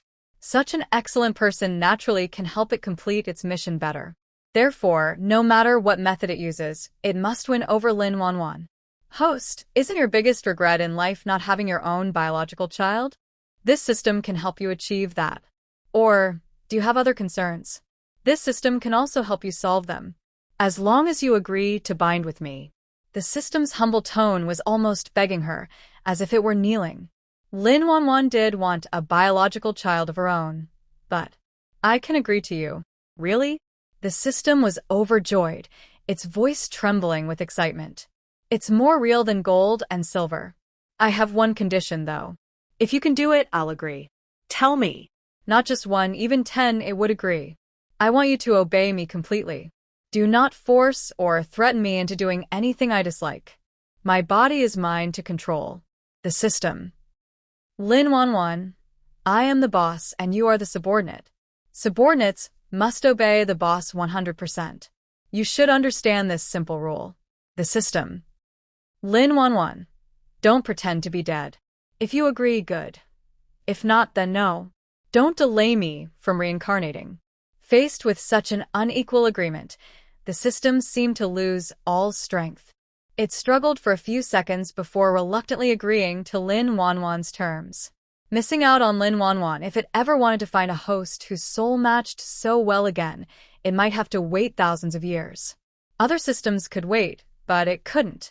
Its reputation in the system world was already hanging by a thread. Lin Wanwan was satisfied. Before binding, she also asked the system for a healthy body. Okay, host. Look at your unwilling tone. Remember, only when I'm good will you be good. The system immediately switched to a sycophantic mode, eager to please. The host is the greatest in the universe. You're right, host. Enough talk. Let's start now. As soon as Lin Wanwan finished speaking, a familiar mechanical electronic voice sounded again. Ding. Good pregnancy system begins binding. Binding to Lin Wanwan. 1%. 5%. System successfully bound. In 1971, in the Trumpet Flower team of U Province. Someone help. Lin's eldest daughter has jumped into the river. Quick, save her. Nyo Yuxia, always talking too much, took advantage of everyone working in the fields to secretly sneak out with Zhao Debao from the neighboring team to have an affair. Just as she was halfway to taking off her pants, she heard a loud noise nearby. She quickly pulled her pants back up in fear. When she saw what the big mass in the river was, she nearly fainted from shock. After her lover Zhao Debao left, Nyo Yuxia dared to run hurriedly to the team to call for help. Wang Xiui, hearing that her precious daughter was in trouble, dropped her work and ran like crazy to the riverbank. Lin Yuzhen and Lin Yuzhu, the brothers, saw their sister floating in the river and immediately jumped in to save her. With their combined effort, they finally pulled her out. Seeing her beloved daughter unconscious, Wang Xiui was so frightened her legs went weak, and she collapsed to the ground, frantically shaking her. Sweetheart, wake up. Don't scare Mom. Mom can't live without you. Whatever you want, I'll agree. Just open your eyes and look at Mom. I beg you. You said you wanted to marry that handsome guy. I'll let you. Please, open your eyes and look at Mom. Lin Yuzhen tremblingly placed his hand under his sister's nose. When he couldn't feel her breath, the 30-year-old man broke down crying, holding his sister. Later, Lin Shuixing, who arrived, saw his daughter lifeless on the ground. He staggered and knelt down, crying and pounding his chest. The people in the team, who had previously made sarcastic remarks, felt uncomfortable seeing the Lin family members crying so desperately. A healthy person was gone just like that. No one knew what kind of shock Lin Wanwan had suffered, but she had gone so far as to try to take her own life by jumping into the river. It was almost like risking the lives of Lin Shuixing and his wife. Especially Wang Xiui, the mother, who loved Lin Wanwan, her chubby daughter, more than anything. If anyone spoke badly about Lin Wanwan behind her back and she heard it, she would go and scold them for 3 days straight. Recently, Widow Zhou had only said, girls like Lin Wanwan, being lazy, won't find a husband in the future, and somehow, that got back to Wang Xiui. That night, Wang Xiui and her son and daughter-in-law went to Zhou's house and caused a big scene, smashing everything and even scratched Zhou's face. They also took away the remaining 2 gene of cornmeal from Zhou's family. Since then, the wise widow Zhou would avoid meeting the Lin family members whenever she saw them in the team. She was just a young girl, yet she didn't know what spell Lin Wanwan had cast on the Lin family, making them cherish her so much. Even if it meant going hungry herself, she couldn't let Lin Wanwan lack food. During these hard years when food was scarce, Lin Wanwan was fed like a fat pig ready for market. Meanwhile, the older members of the Lin family were so thin they looked like skin and bones, and a gust of wind could knock them over, looking very pitiful. As her consciousness gradually returned, Lin Wanwan heard a noisy sound nearby. She dragged her heavy body and struggled to open her eyes. As soon as she opened her eyes, she saw a very thin man, almost like a skeleton, holding her tightly and not letting go. Lin Wanwan, who usually disliked being touched, immediately became angry. Just as she opened her mouth to tell the man to let her go, She felt a sharp pain in her chest, causing her to cough. Mother. I think I hear my sister coughing. After confirming her ears hadn't deceived her, Lin Yuzhen looked at Wang Xiaoyi with excitement, as if he had discovered something new. Wang Xiaoyi immediately stopped crying and looked at her beloved daughter, lying on the ground with shining eyes. In the next moment, an incredible scene happened. The previously dead Lin Wuan suddenly sat up. But before she could see clearly who was around her, her weak body, overwhelmed by everyone's surprise, fainted again. She's pretending to be a ghost. Under Li Chuanyan's loud shout, everyone except the Lin family instinctively stepped back a few paces, afraid of being haunted by Lin Wuan's spirit. Li Chuanyan, you stupid fool, you heartless pig dog, stop cursing my daughter. If anything happens to her, I won't have anything to do with you. With fierce energy, Wang Xiaoyi grabbed Li Chuanyan's collar and slapped her several times. Seeing the situation getting out of control, the team leader, Lin Xuan, quickly ordered the other women watching to step forward and separate the two. Stop arguing. What's so important about fighting all day? I think you're all just bored and don't want to share grain next year. Li Chuanyan pointed at her swollen face, which looked like a pig's head, and complained. Team leader, Wang Xiaoyi, this wicked woman, hit my face so badly I can't face people now. She must compensate me with 3 gene of cornmeal. As soon as she said this, everyone fell silent. In this hard year when food was scarce and they often went hungry, getting 3 gene of cornmeal just by a few slaps was a tempting deal. Everyone wanted such a good opportunity. Wang Xiaoyi is someone who never likes to lose out. She always takes advantage of others, and no one in the team has ever managed to get the better of her. Can Li Chuanyan succeed? Probably not. Li Chuanyan, mind your own business. Look at yourself, you're not even worth a dog's, and you dare to take advantage of me? You must be full and bored, asking for trouble. After saying this, Wang Xiaoyi spat out a mouthful of old phlegm. Li Chuanyan was disgusted and blushed, looking at the team leader. Team leader, if you don't help me get justice, I'll just give up on life. Then just die quickly. I'm not afraid of anything.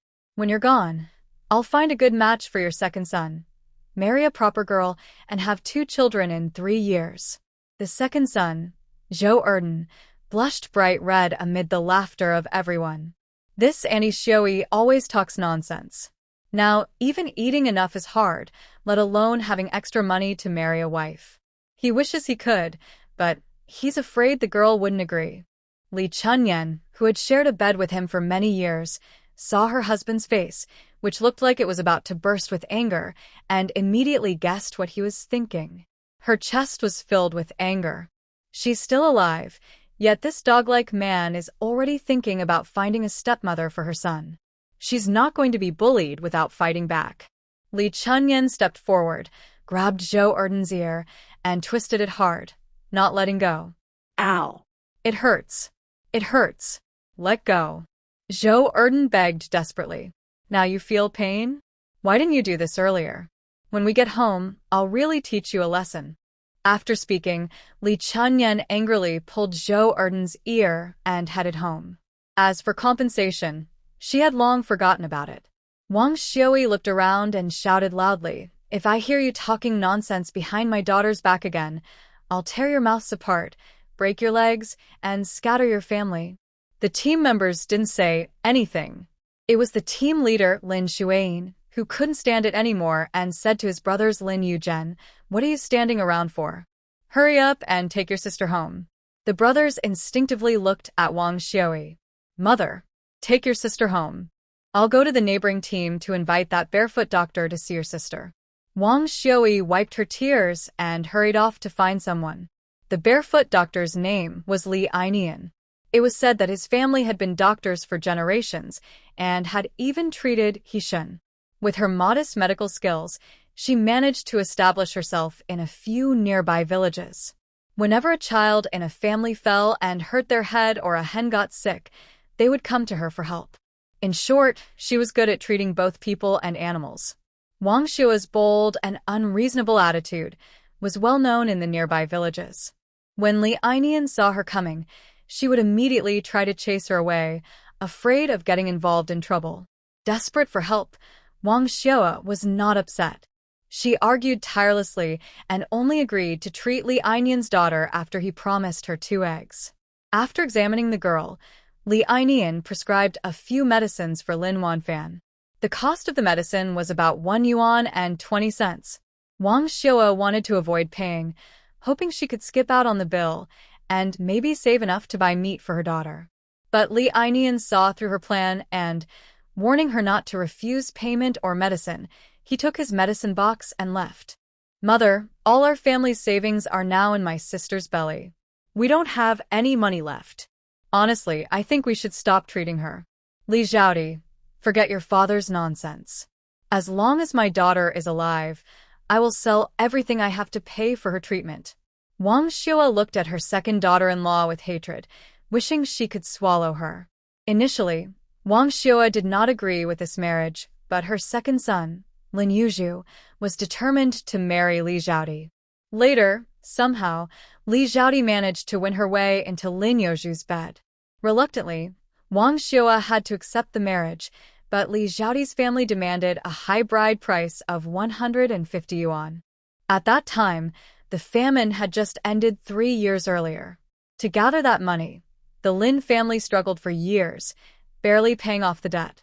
Now, if it weren't for worrying about the grandchildren's care, she would have sent her second daughter-in-law back to her family to save food. "Mother, we can't just abandon everyone to save my sister," Li Zhaodi said, signaling to her sister-in-law Lu Yulan, hoping she would support her. But Lu Yulan, with her eyes nearly blinking out, didn't understand her meaning and remained still like a piece of wood. Li Zhaodi was so angry she almost burst. Wang Xiao's cold gaze swept to her second son. "Second son, are you thinking the same?" Afraid of being scolded, Lin Yuzhu quickly shook his head. "Mother, don't listen to my wife's nonsense.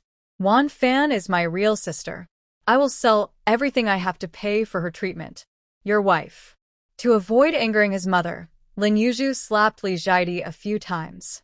Li Zhaodi was stunned by the blows, and the burning pain on her face made her instantly alert, but she was not one to back down easily.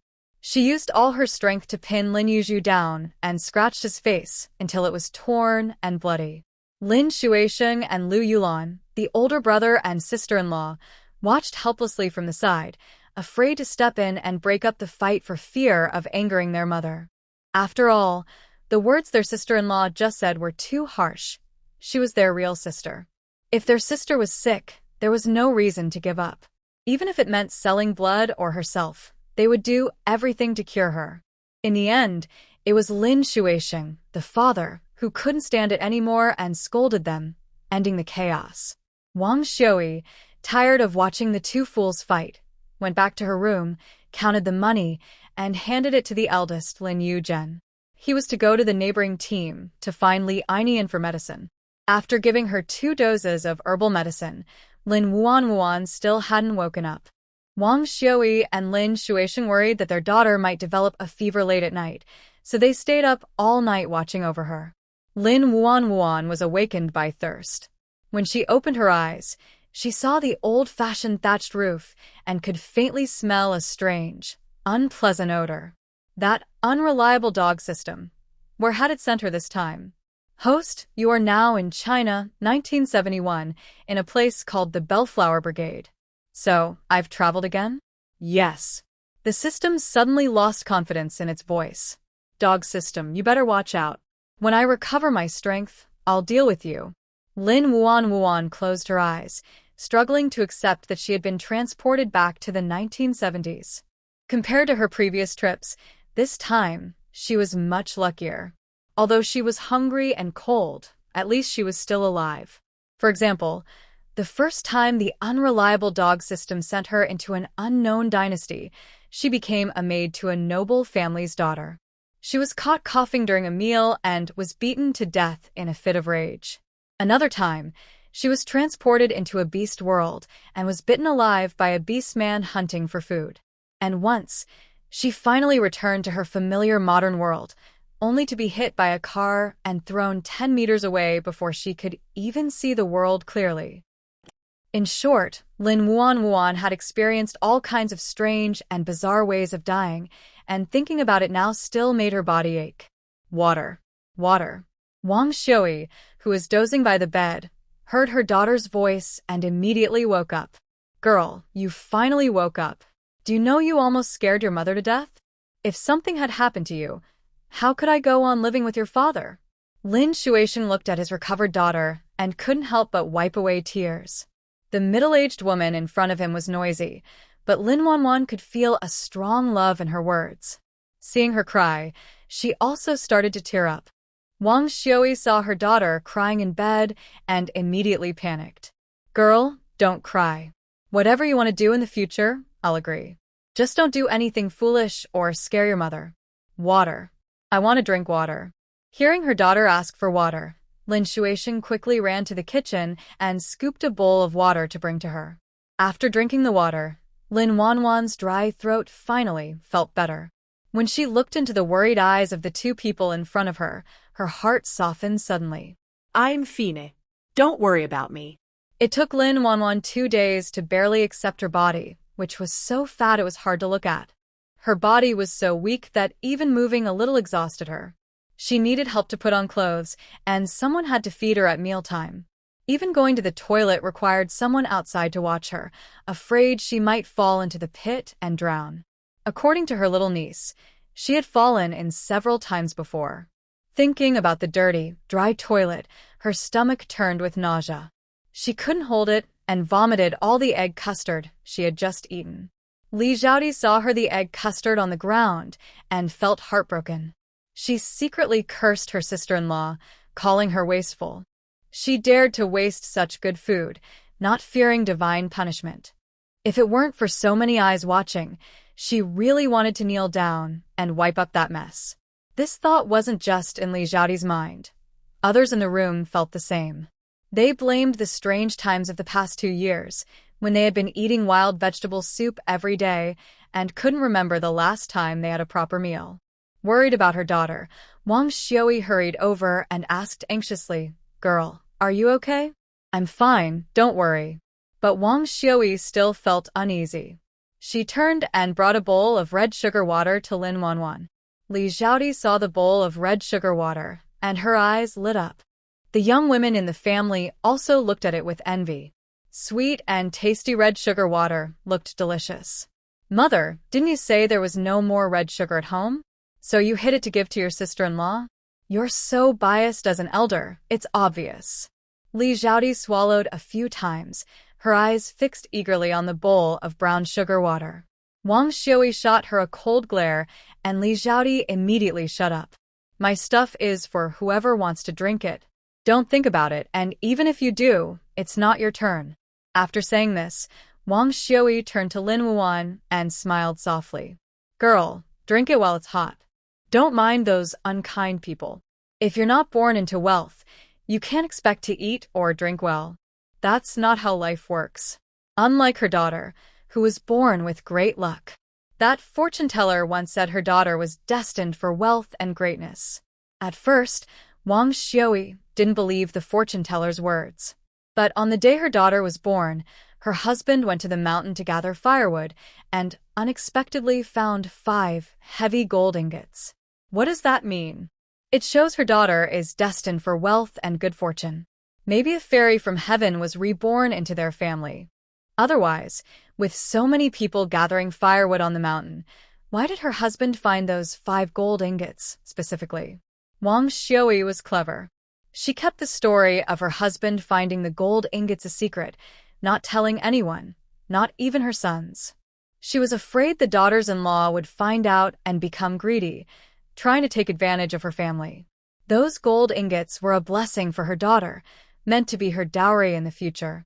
During the tough years around 1959, when life was hard and the land produced little, the heavens seemed to be against them, the farmers. The crops failed, and people in the team were so hungry they dug up mountain soil, peeled bark from trees, and ate wild bird droppings, though those made their stomachs upset. If her family hadn't found those 5 gold ingots on the mountain, they might have starved to death long ago. But it was unfair to her daughter. She had planned to keep the 5 gold ingots for her daughter's dowry, but during those tough times, they only spent 3 of them to keep the family alive. If her older brother dared to mistreat her sister in the future, she and her husband would risk their lives to come back from the grave and take him away. Seeing her daughter staring blankly, Wang Xiui urged, "Girl, drink quickly. After you finish, go back to bed and rest. Your body is weak, and you need to recover." Her daughter had truly suffered a lot. Soon, she planned to send her husband to the county to buy half a gene of pork to help her regain strength. It might be that the lingering consciousness of the original owner is causing trouble. Lin Wanwan's heart softened when she saw Wang Xiui's caring eyes. "Thank you, mother." After speaking, she took the bowl of brown sugar water in front of her and drank it. Perhaps because it was diluted with a lot of water, the brown sugar water wasn't very sweet. But in these times when food is scarce, having brown sugar water to drink is already a luxury.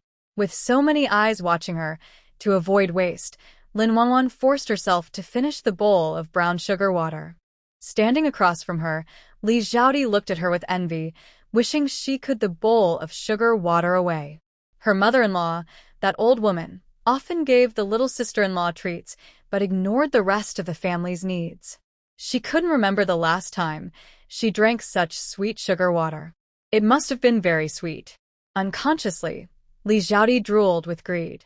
Just as Lin Wanwan handed the empty bowl of sugar water to Wang Xiui, Li Xiaodi, quick and greedy, snatched it away. "Mother, I'll go wash the dishes."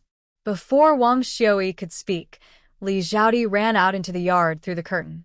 She's such a greedy little brat, never doing any work, just staring at what the little sister-in-law eats. Our Lin family is cursed to have brought her into the family. Everyone was used to Wang Xiui's scolding and shrank back, acting like turtles hiding their heads. They were afraid of angering Wang Xiui and getting scolded for no reason. But Lin Wanwan couldn't bear to listen anymore. She quickly interrupted, "Mother, I have a headache." As soon as she said that, everyone gathered around her, looking at her with concern. "Daughter, don't be afraid. With mother here, I'll send your older brother to get a doctor right now." After speaking, Wang Xiui turned to Lin Yuzhen and sternly scolded, "What are you standing around for? Can't you see your sister doesn't feel well? Hurry up and invite the barefoot doctor to treat her." "Mother, I'll go now." Just as Lin Yuzhen took a step forward, Lin Wanwan quickly stopped him with quick reflexes. "Mother, maybe she's just tired. A good sleep will fix it. No need to spend money on a doctor." "Daughter, mother is thinking of your health. If you're sick, we should see a doctor. Don't delay your illness just because you feel sorry for spending money. Your father and I only have you." Money? Lin Wanwan glanced around the drafty kitchen and silently withdrew her gaze. This family is probably so poor that even mice would cry and leave. "My daughter, I am just tired. I really am not sick." In the end, Wang Xiui couldn't persuade Lin Wanwan and had to tell her to go back inside and rest. Lin Wanwan just came out of the kitchen and immediately saw Li Xiaodi standing in the yard, sticking out her tongue to lick the bowl she had just used for sugar water. Growing up in a loving home, Lin Wanwan had never experienced such things. Suddenly, her stomach started to churn fiercely. She fought the urge to, turned around, and lay down in her room. Li Xiaodi glanced sideways at her sister-in-law's room, rolling her eyes almost to the top of her head. Her lazy and gluttonous sister-in-law, whoever marries her, will have bad luck. Who knows which fool will be so lucky? Lying on the bed, Lin Wanwan stared blankly at the ceiling, which was covered with spider webs, while summoning the annoying dog system. She calculated that she had been here for about 2 days. She didn't inherit any of the original owner's memories, only learned a little about the family from scattered words of relatives. And that was all. Right now, if she wanted to live well in this era with the original body, she needed to understand this time period roughly. The system, perhaps feeling guilty, had not spoken yet, but quickly transmitted the original owner's memories to her. In an instant, the memories flooded into Lin Wanwan's mind. Her head was about to explode from the pain. After 2 minutes, she finally absorbed all of the original owner's memories. The main team where the original owner lived was called the Bellflower Team. The members were all refugees who had fled from other places long ago, with ancestors from various backgrounds. They say people's hearts are hard to read, and since they didn't share the same ancestors, each member had their own little schemes and clever plans. The Lin family was a prominent family in the team. The original owner's eldest uncle, Lin Shuain, was a poor farmer and was elected as the team leader of the Bellflower Team. He was well-loved by the team members. In contrast, the original owner's family was disliked and looked down upon in the team. The head of the family, Lin Shuasheng, was 58 years old, gentle and honest, and always listened to his wife Wang Xiaoa. He was especially obedient to his daughter, Lin Wuan. He always carried an old, well-used cigarette in his waistband, and he liked to smoke occasionally. His wife, Wang Xiaoa, was 3 years older than her husband Lin Shuasheng. She was fiery and difficult to deal with. Anyone who dared to provoke her would be cursed for 3 days straight, and even the dogs passing by their house would get scolded twice. She is considered unbeatable in the Trumpet Flower Team, and no one dares to challenge her there. The couple had 5 children, 4 sons and 1 daughter. The 4th and 5th children, who were twins, died of high fever shortly after birth. Only the eldest, 2nd, 3rd children and the main person remain. The eldest, Lin Yuzhen, married Lu Yulan from the neighboring team at 18, arranged by a matchmaker. The couple is usually quiet and honest, not fond of arguing, with a gentle and indecisive nature. They have 2 daughters.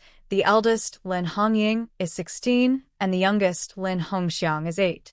The second son, Lin Yuzhu, married Li Zhaodi, and they have a son and a daughter. Their son, Lin Chongfu, is 10, and their daughter, Lin Hongni, is 5. The third son, Lin Yud, is 24 and often away from home. He likes to do sneaky things, and no family nearby is willing to marry their daughters to him. Because of the famine, people are starving, and there's no extra money to arrange a marriage for him.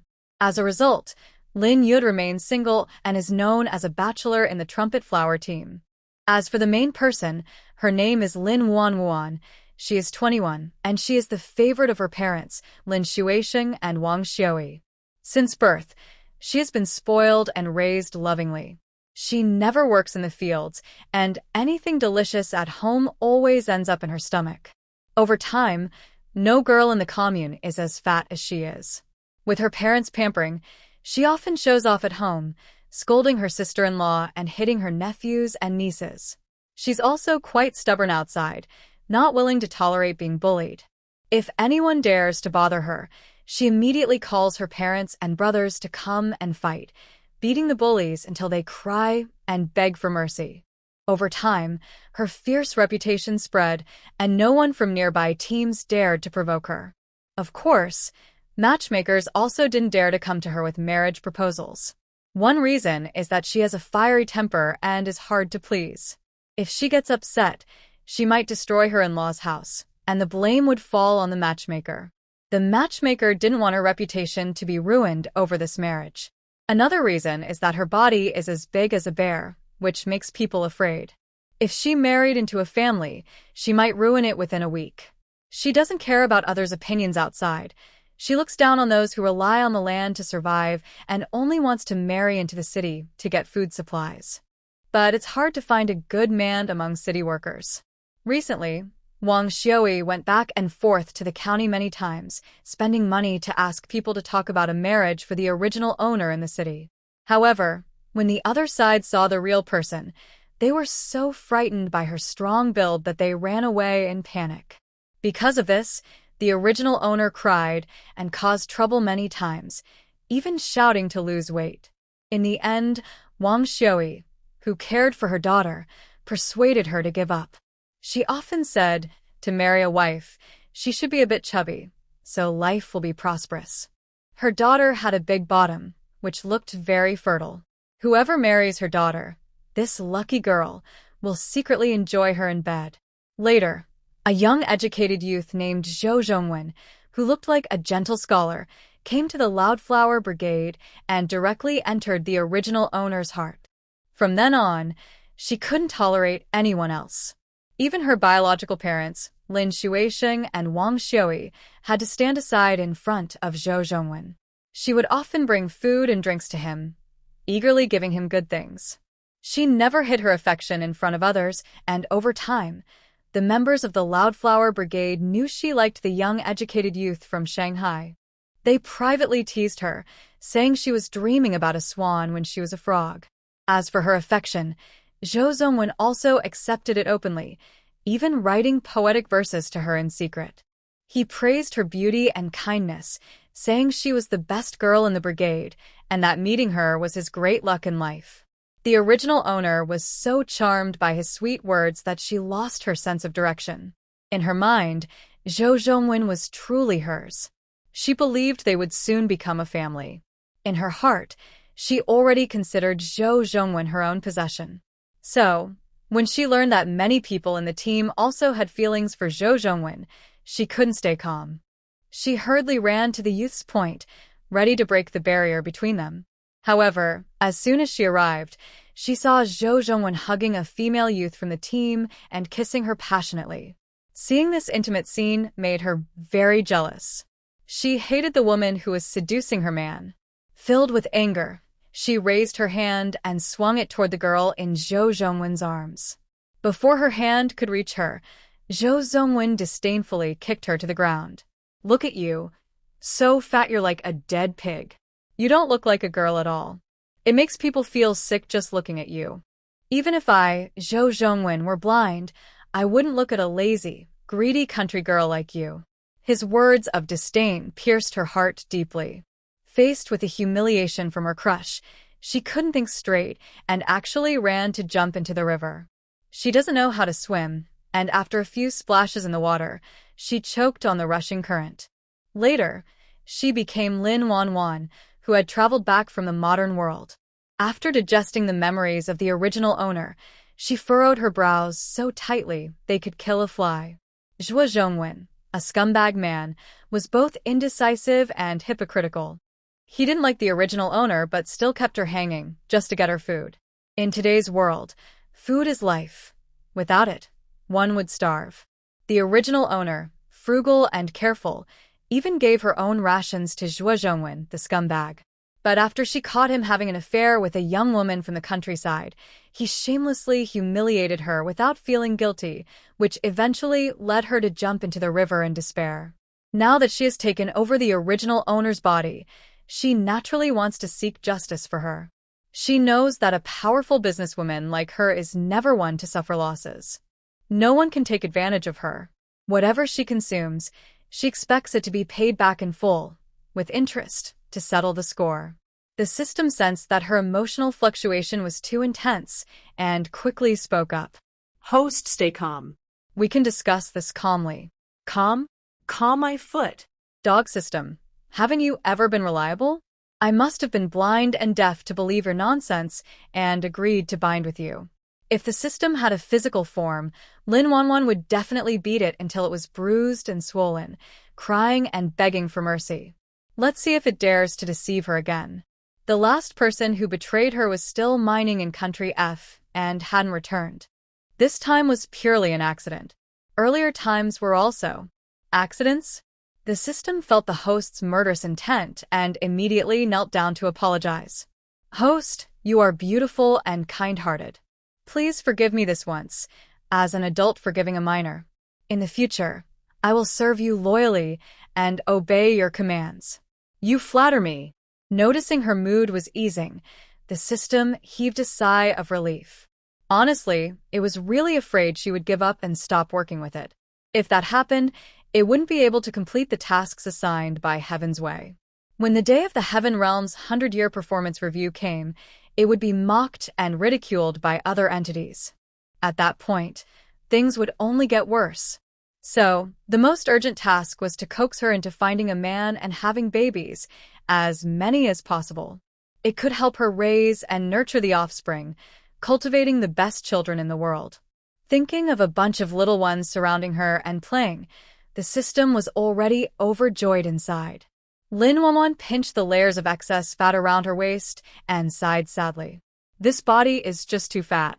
To lose this fat, she would need to put in a lot of effort, at least 6 months of basic training, a year to see real results.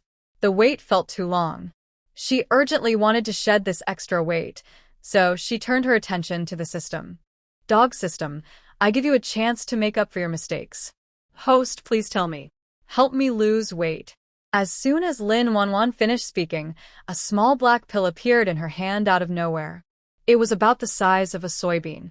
Without thinking, she swallowed the pill. 1 second. 2 seconds. 3 seconds. 0.2 minutes passed.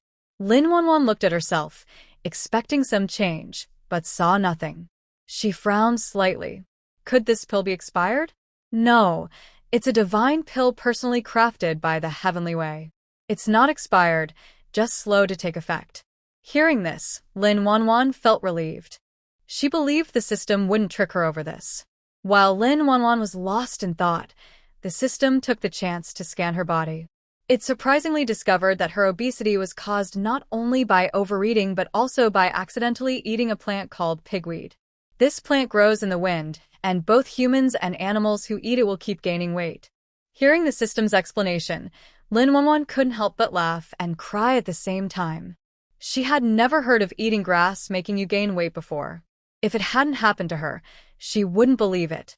Fortunately, with the system's help, she believed she could soon shed all this extra fat.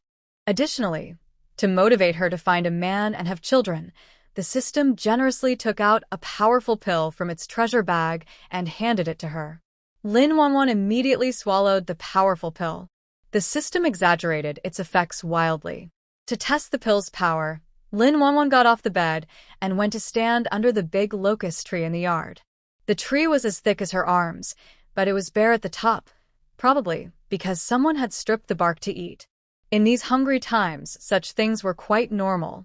She shook off her thoughts and clenched her fist, punching the tree hard.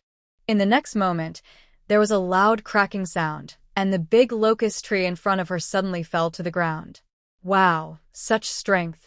Before she could finish marveling, everyone resting on the bed was startled by the loud noise and rushed out of their rooms. Seeing this scene, everyone was stunned. The big locust tree in front of the courtyard had been there even before Lao Daling was born. How did it suddenly break? This is so strange. Wang Xiaoa was the first to regain her senses.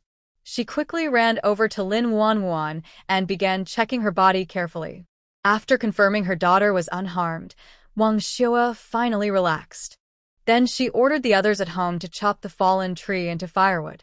They needed firewood for cooking and boiling water, and their supply was running low, so it was convenient to burn this tree.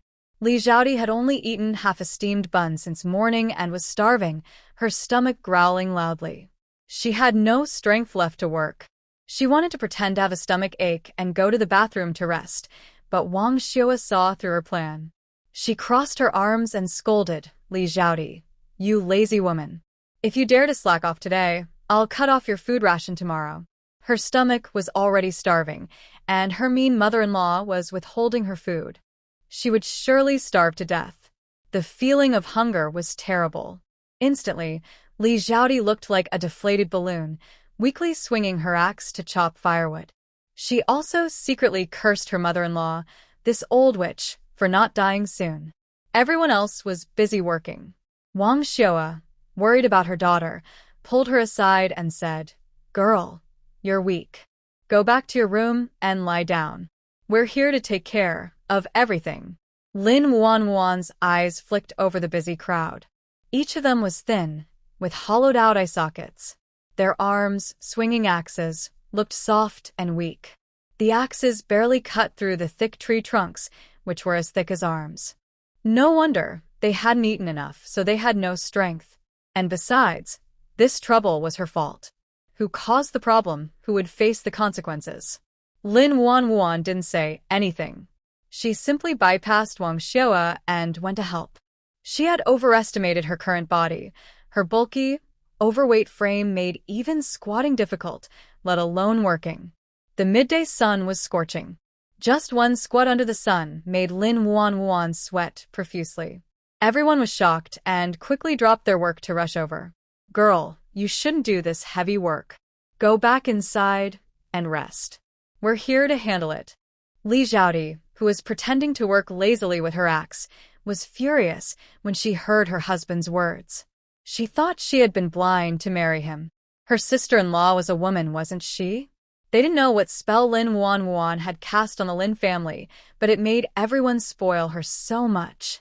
Li Xiaodi has been married into the Lin family for many years and has never seen her younger sister-in-law do any work. Even the dirty underwear she wears are washed by her sister-in-law. Thinking of this, Li Xiaodi spat on the ground and hurriedly urged her sister-in-law to get married. You can do things I can do too. Lin Wanwan snatched the axe from Lin Shuixing's hand. With a little force, she split the thick tree trunk. Others saw this and gasped in surprise. Lizaudi nervously touched her neck, scared. Her younger sister-in-law was so strong. If an axe had hit her head, she might have been seriously hurt. Wang Xiui was surprised for the first time to learn that her daughter was so strong. Her mind was shaken, like riding a roller coaster. Fortunately, having lived so many years and experienced many storms, she quickly calmed down. She looked at everyone and warned, "Today's matter stays in my stomach. If anyone dares to spread it, I'll skin them alive." The others shrank back in fear and quickly nodded in response. Li Xiaodi curled her lips, about to say something, but after thinking about what she just saw, she instinctively touched her neck. She swallowed her words. She couldn't afford to offend her mother-in-law. And she definitely couldn't offend her younger sister-in-law now. Lin Yuzhu, that useless man, was loyal to his mother. She couldn't rely on him at all. She was cursed to marry into the Lin family. Seeing everyone's timid appearance, Wang Xiui felt satisfied. After all, her daughter was a woman. If it got out that she was stronger than a man, how could she get married? No family would want a daughter-in-law like that. Even if they did, they'd want her to help with chores and support the family. Her precious daughter, raised with care, was not going to marry and become a laborer. Otherwise, she'd rather keep her at home as the eldest daughter and never marry. When she and her husband die, there are her 3 brothers. If not, there are her nephews and nieces. The whole family could support one unmarried younger sister-in-law. Lin Wanwan understood what Wang Xiui was saying and immediately appreciated her mother's caring. In this male-dominated era, to pamper a daughter like this, there's probably no one within 10 miles who does the same. Maybe outsiders think Wang Xiui is unreasonable, quarrelsome, and a troublemaker, but in the original owner's heart, Wang Xiui is the best mother in the world. Now that she has taken over the original owner's body, Wang Xiui is her mother. Based on Wang Xiui's love for her, she is determined to care for Wang Xiui until the end. In the end, Lin Wanwan couldn't resist Wang Xiui and went back to rest in her room. The others in the yard were busy working. The Lin family lives at the end of the village, with few neighbors nearby. The only neighbor is Grandpa Wang. Grandpa Wang lost his wife and son many years ago. Now he lives alone, and as he gets older, his hearing worsens. To talk to him, you have to speak loudly close to his ear. So, the people in the team don't know what's happening at the Lin house. When they finished, it was already dark. The Lin family neatly stacked the chopped firewood under the thatched shed. Wang Xiui, who manages the household food, took out the key from her pocket and handed some cornmeal and a few sweet potatoes to her eldest daughter-in-law to cook. For dinner, everyone shared a small plate of darkened pickled vegetables and each had a bowl of corn and sweet potato porridge. Lin Wanwan was still sleeping.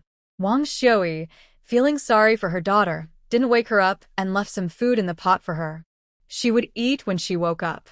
The young boy, Lin Chongfu, ate so greedily that he finished his porridge quickly. His stomach still felt empty, so he turned to look at his sister Lin Hongni's bowl.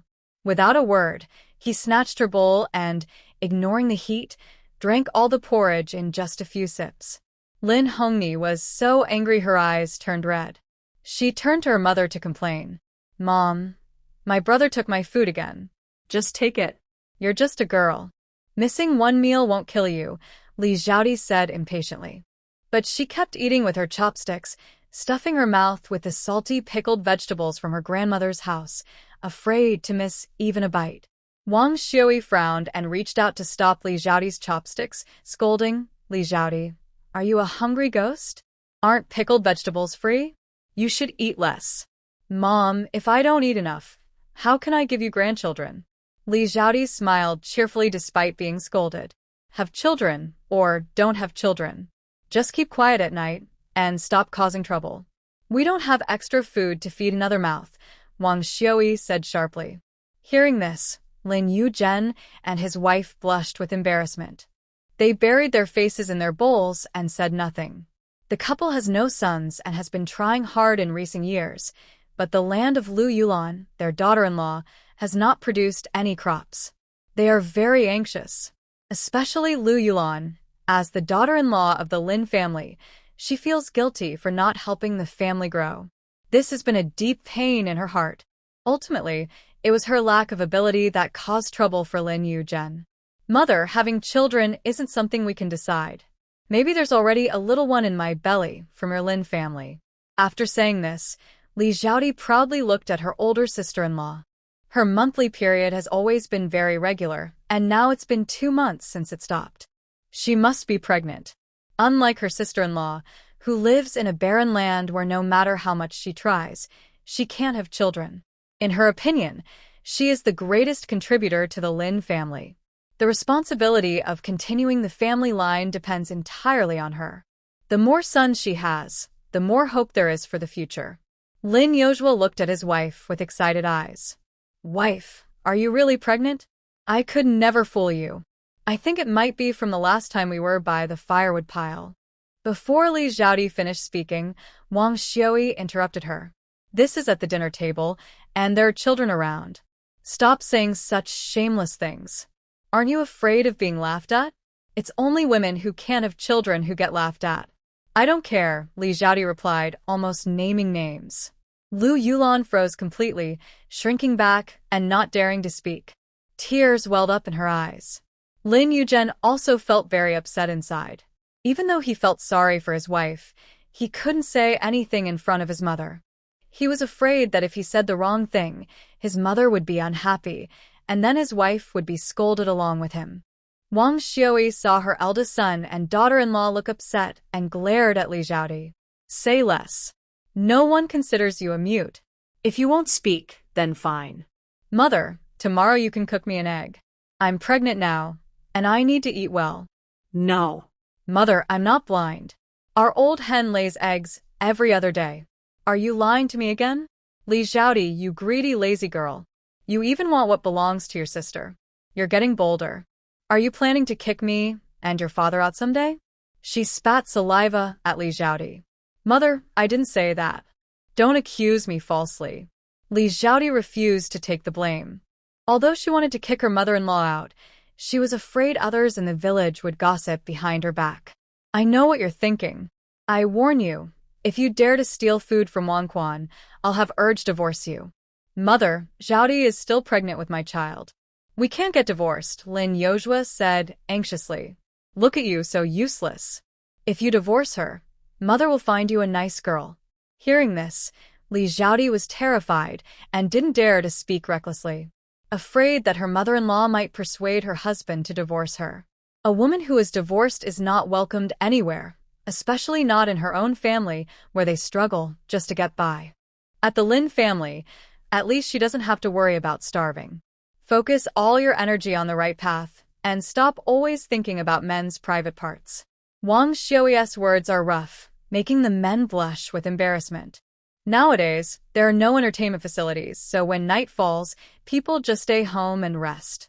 The couple lies in bed in the dark, passionate and fiery, with nothing else to do but think about that. Otherwise, where do all those children in each family come from? Did they pop out of cracks and stones? That's impossible. In the room near the kitchen, one system and the host listen clearly to the arguing sounds. The system looks at the host's fat face and confidently says, "Don't worry, I will find you a very rich man, so you won't have to worry about food and drink." Poor couples are often sad, and the host's child must grow up in a warm, loving home. Only then can the child develop healthily and become excellent in every way, fulfilling the destiny given by heaven. In my past life, I didn't rely on men, and I still had enough to eat and drink. This life will be the same. Although the market economy is restricted now, and private transactions are not allowed, living people can't be starved to death. In her previous life, she managed to make Xingshi Group one of the top 500 companies in the world, and she believes she can succeed again this time.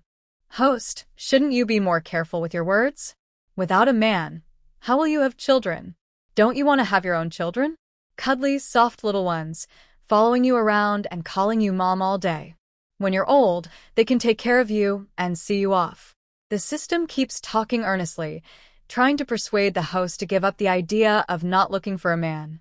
Because the host's children are not like stone monkeys that can jump out of cracks. They can only come from her. The difficult task of reproducing must be done step by step, without missing any part.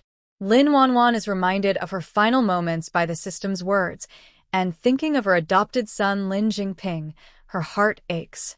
After finally getting a second chance at life, she won't adopt someone else's child again. This time, she must have her own child. As for men, leaving the father to raise the child is also fine. Even if she has 10 or 8 children, she can support them all. The host was very determined, and the system was a bit overwhelmed. During this task, it was the first time encountering such a difficult host. But it couldn't leave her side. So frustrating. After a while, the door creaked open, and Wang Xiui came in carrying a bowl of corn and sweet potato porridge. Daughter, you must be starving. Hurry up and eat something to fill your stomach. Once these 2 days are over, I'll ask your father to bring back half a gene of pork from the county, and I'll cook your favorite braised pork. Wang Xiui's words brought Lin Wanwan back to her original memories. In these hard times, the Lin family could only eat meat once every 10 or 15 days. The meat was bought from the county by Lin Shuisheng. Sometimes it was 2 ounces, sometimes half a gene. Not much, but all of it eventually ended up in the original owner's stomach. The others in the family could only stand by the stove, smelling the aroma. Anyone caught sneaking a bite would definitely be beaten by Wang Xiui. Even the only grandson, Lin Zhongfu, couldn't escape a bamboo shoot stir-fry with meat. It could be said that the original owner's status in the family was above everyone else. But seeing Wang Xiui now, so thin she looked like she might fall apart, Lin Wanwan truly felt ashamed to continue eating alone. Mom, look at me now, I'm so fat I can't even look at myself. Starting today, I want to lose weight. And a few days ago, I heard my eldest brother say that Wang Laozhen from our team starved to death. I think we should exchange all the money for meat into grain, so everyone in the family can have a full meal. Seeing her daughter so sensible, Wang Xiui felt heartbroken. She scolded her eldest son for gossiping in front of her daughter, then turned to comfort her. Don't listen to your brother's nonsense. Wang Laozhen deserved to die from starving. He didn't eat his rations and gave them to the young widow. Look at what time it is now, no one can even get enough food, and he's still thinking about that stuff. Our family is different. We have parents and 3 brothers here. We won't let you go hungry. You should eat and drink as you please. There's no need to lose weight. You're not even fat. Or are those busybodies from the team gossiping about you again? Tell me who they are, and I'll tear their mouths apart. Her daughter was considered plump, and others couldn't even get that kind of figure. Hearing Wang Xiui's words, full of protection for her, warmed Lin Wanwan's heart. She held her mother's hand and acted spoiled. Mom, being too fat isn't good for health. It affects your well-being and makes you more likely to get sick. When she heard the word sick, Wang Xiui was terrified. She hurriedly asked, Daughter, are you telling the truth? Her 4th and 5th brothers had been sick and never recovered. Since then, she was very afraid her daughter might get sick. If my daughter really encounters something serious, she might lose the will to live. Of course it's true. The young people at the youth station told me they're all from big cities and definitely know more than us. Don't be fooled by them. The people at the youth station are tricky and not good folks. Before she finished, Wang Xiui regretted wanting to slap herself. Her daughter liked Zhou Jiqing, who also lived at the youth station. Did she just insult Zhou Jiqing by mistake? Her daughter is very fond of Zhou Jiqing. Anyone who dares say anything bad about him will pick up a shovel and fight. She doesn't know what tricks that handsome guy used, but he made her daughter fall for him completely. She cried desperately at home before, insisting she wouldn't marry anyone else. Lin Wanning nodded. Mother is right. I won't bother with them anymore. The young people at the youth station are all bad eggs, two-faced and deceitful. They eat the food her original self provided, secretly mocking her as someone dreaming of something impossible, not knowing their place. People like that are not worth making friends with. Seeing her daughter was not upset, Wang Xiui felt relieved. She coaxed her daughter to finish the corn and sweet potato porridge in her bowl, then closed the door and left. As soon as Wang Xiui left, the system appeared. Host, your mother really loves you. This time, Lin Wanning didn't argue with it and nodded in agreement. Wang Xiui is a very caring mother, always thinking of her daughter and worried about her safety. Lin Wanning felt the long-missed motherly love from her, naturally putting herself in her daughter's place. Since she was reborn, she decided to live well, with a new identity. From now on, she is Lin Wanning, daughter of the Sunflower Team leader Lin Shuixing and Wang Xiui. As long as she doesn't speak, no one will know that her true identity has changed. And she plans to keep this secret with her to the grave. The system quickly added, all elders want their children to be surrounded by family. Your mother cares for you so much, and is probably hoping you'll marry and have children soon. In my opinion, you should fulfill her wish as soon as possible. The nagging about marriage and children started again. Lin Wanning was already tired of hearing it. She was annoyed and decided to use her secret weapon. Our team's second rascal is pretty good. I'll marry him tomorrow, so I won't have to listen to your endless nagging. The second rascal is a well-known bachelor in the Sunflower Team. A person who steals chickens and dogs, is lazy and greedy, with yellow teeth in his 40s, always tries to flirt with young women he meets. Because he's rude, he's often beaten. He becomes obsessed with a woman and a few years ago stole the village chief's old hen. When caught, the hen was already badly mistreated. Since then, this scoundrel has become infamous in the Laba Flower Team. Anyone passing by him, even an ant, keeps a safe distance. After the system finished searching for this person, it completely shut up. It would never allow the host to have children with such a man. The host, of course, deserves the best man in the world. Hearing peace and quiet, Lin Wanwan's lips curl into a satisfied smile. She knows how to handle people well, especially since she's been in the business world for years. The system, naturally, is no exception. Sitting on the bed with an old pipe in hand, Lin Shuixing heard the noise and slightly lifted his eyelids. He muttered quietly, "Is my daughter awake?" "Yes, she is." Wang Xue sat heavily on the bed, drooping her eyebrows in silence. Her usually sharp and harsh face now looked a bit pitiful. Thinking about the rumors spreading in the village these days, she felt worried. Her daughter's recent river jump was really related to that young man at the youth station. She really wanted to confront him directly, but she was afraid. Her daughter liked that young man very much. If she dared to hurt him, her daughter might get angry and refuse to recognize her as her mother. Just thinking about that scene made Wang Xue feel suffocated. Could it be that she would be forced to marry that young man against her will? He was weak and incapable of supporting her daughter. Would they be forced to live on the northwest wind after marriage? If that young man starves, her precious daughter, raised with care, cannot go hungry. If only she had been tougher back then, she wouldn't have let her daughter contact that young man at the youth station. But her daughter was like a piece of flesh fallen from her body. She never dared to be harsh or raise her voice at her daughter, fearing she would upset her and she would stop talking to her. At that point, she would truly be nothing more than a piece of meat on her heart. Lin Shuixing's pipe clinked loudly on the table. Seeing his wife's worried face, he also felt uncomfortable. "Old lady, why are you sighing all the time? Is it because those troublemakers at home made you angry again? Wait until tomorrow, I will teach them a lesson. They don't dare to make me angry. I am worried about our daughter. Our daughter can eat and sleep well, just like before." There's nothing to worry about. When Wang Xiui heard this, she rolled her eyes at him. Regarding the incident of our daughter jumping into the river, the village has been talking about it. They say she did it for the young man at the Jiqing station. Hearing this made me feel upset. Their mouths are on their bodies. They can say whatever they want. As long as our daughter is safe, it's fine. At worst, we will raise her for a lifetime. After saying this, Lin Shuixing showed a simple smile. The two of them are still young. While they still have a few years left, they want to earn more work points and save some money for their daughter. Plus, the 3 large gold ingots at home haven't been used up.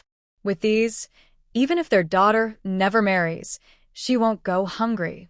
Not to mention, she has 3 older brothers to support her. I wish I could raise our daughter for her whole life, but you know her temper. She's willing to risk everything for that young man at the Jiqing station. I'm just worried she might get into trouble again. God knows, when I heard our daughter jumped into the river, I was so scared my legs went weak. What should we do? We only have Wan Yan, our only daughter. She can't have an accident. Lin Shuixing was anxious. He stopped smoking and looked eagerly at Wang Xiui, waiting for her decision. Over the years, Wang Xiui has handled all the big and small matters at home. As the head of the family, Lin Shuixing usually listens to Wang Xiui. She tells him what to do, and he follows. Wang Xiui frowned and was silent for a while before speaking. If nothing else works, let that young man marry our daughter. If our daughter is happy, everything will be fine. Can this really happen? Zhou Jiqing was sent from Haishir to support rural construction. I'm worried he might refuse. That young man is so weak, he can't carry or lift anything.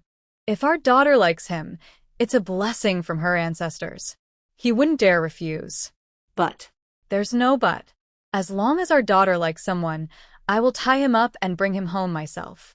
Although she said this, Wang Xiui still felt uncertain. She stood up and rummaged through the chest to find the dowry she had saved for her daughter over the years.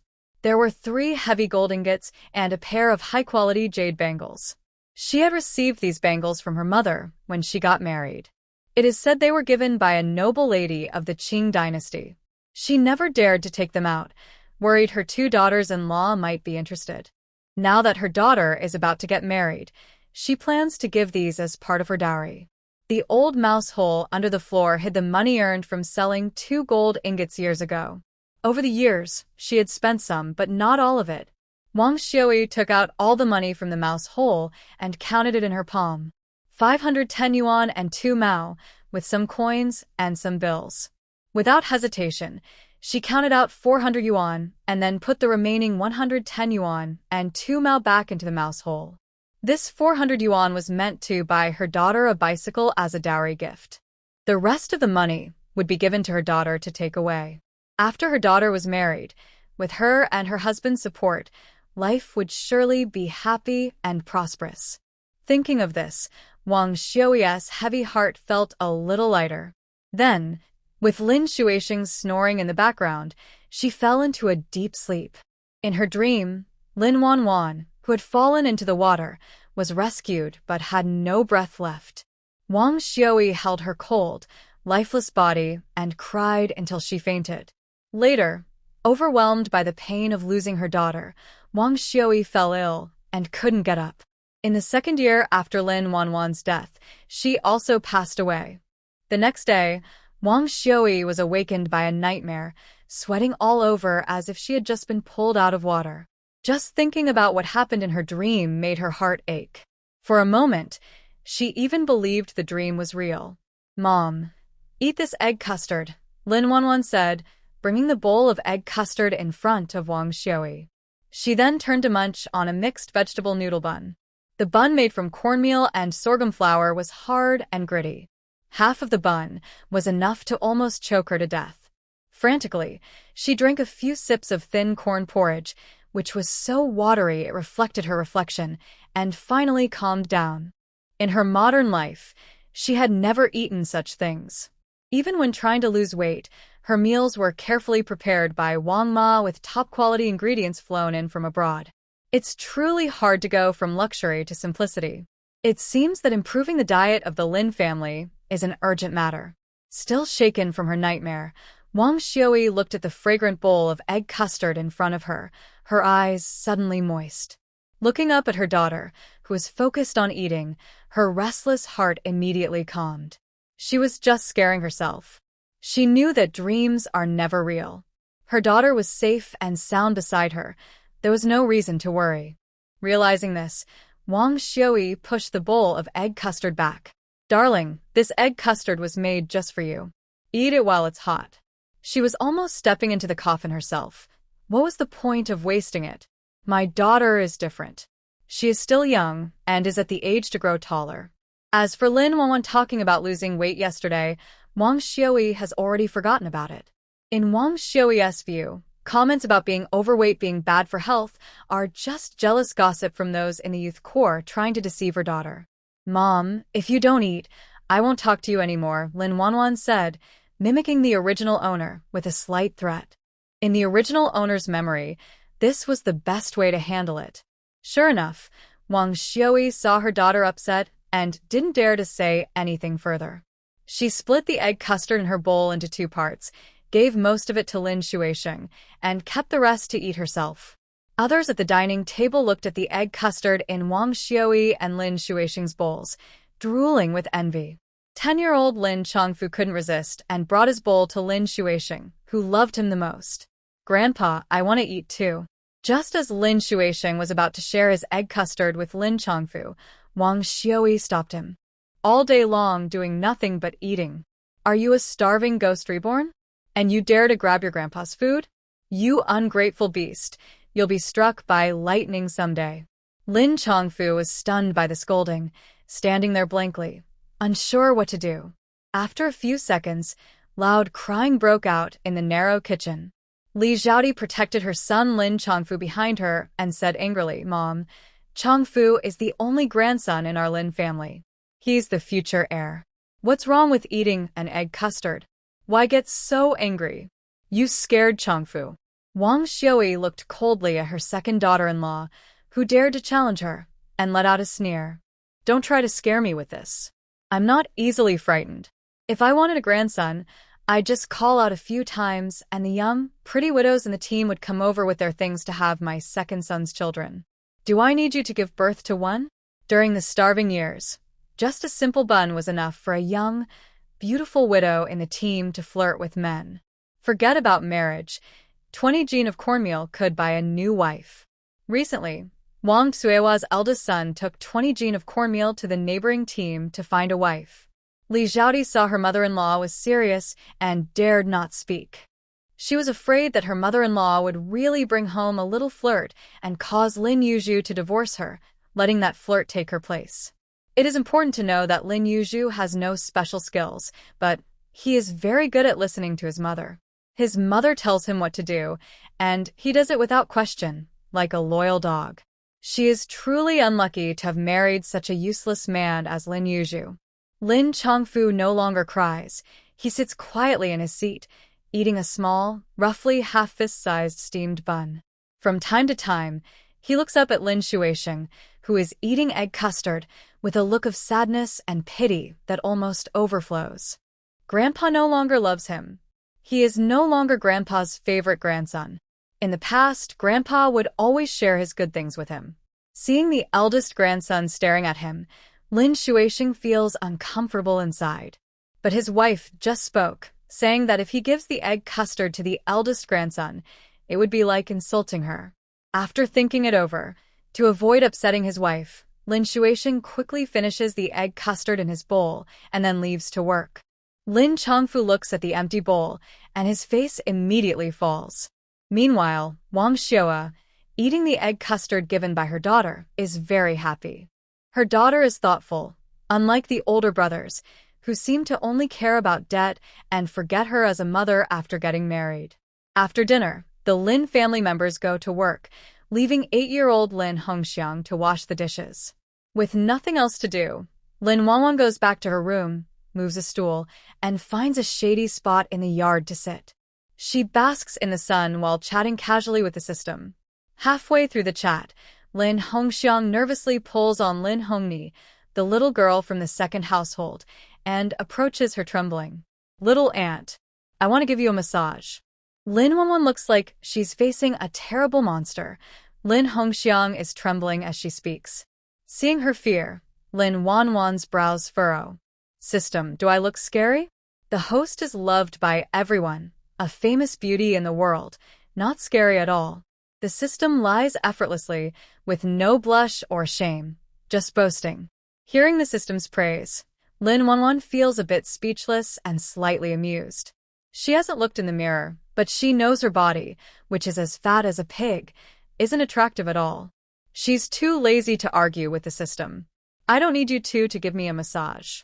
If you're not busy, go back to your rooms and rest. Seeing her sisters, who are so thin they look like skin and bones, Lin Wanwan feels a twinge of sympathy. She simply doesn't want them to serve her. Unexpectedly, when she said that, Lin Hongxiang was so frightened she trembled and said, Little aunt, did I do something wrong to make you angry? Just tell me and I will change. The little aunt usually kept a cold face and wouldn't smile when talking to her. So, she was sure there was a big plan waiting behind her back. Maybe the little aunt was waiting for Grandma to come back from work and complain to her, so Grandma would scold her. The last time, Grandma had hurt her with a fire tong, and her injury still hadn't healed. Lin Wan. For the first time, she felt that being a good person was hard. In the end, since she couldn't persuade her, Lin Wan decided to go along with her. Lin Hongxiang squatted on the ground, using all her strength to squeeze Lin Wan's leg. The 5-year-old Lin Hongni was not idle either. She waved a fan slowly, fanning Lin Wan, showing how sensible she was. In just a short while, the two little kids were so tired that their small faces were red and sweaty. At this moment, the little girl Lin Hongni's stomach growled loudly. She dropped her fan and hurriedly ran to the kitchen on her short legs, poured herself a glass of cold water, then ran back to fan Lin Wan. Drinking water to fill the stomach was very common in the trumpet flower team now. To survive, the team members had to think of all kinds of ways to find food. They even stripped the bark from trees and cooked it to eat. But drinking water to fill the stomach was the dumbest method. After drinking a full belly of water, she would urgently need to and end up urinating out all the water she just drank. It was a temporary fix, not a real solution. Seeing Lin Hongni with water stains around her mouth, Lin Wan could guess what she had just gone to the kitchen for. For this 5-year-old niece, Lin Wan only felt pity, nothing more. She took out 2 large shrimp crisps from her pocket and handed them to Lin Hongxiang and Lin Hongni.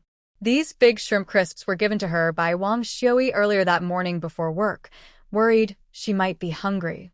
She hadn't had a chance to eat them yet. Both Lin Hongxiang and Lin Hongni were children. When they saw the big shrimp crisps in Lin Wan's hand, their eyes lit up brightly. Little aunt gave these to you. Hurry up and keep them safe. As soon as Lin Wan finished speaking, the greedy Lin Hongni reached out to grab the shrimp crisps. But before her hand touched the crisps, Lin Hongxiang snatched them back. Little aunt's things are not to be touched. If Grandma found out they had greedily eaten her things, she would definitely be scolded severely. Although Lin Hongxiang was only 8 years old and still a child, she had learned a lot from living under Wang Xiui's care.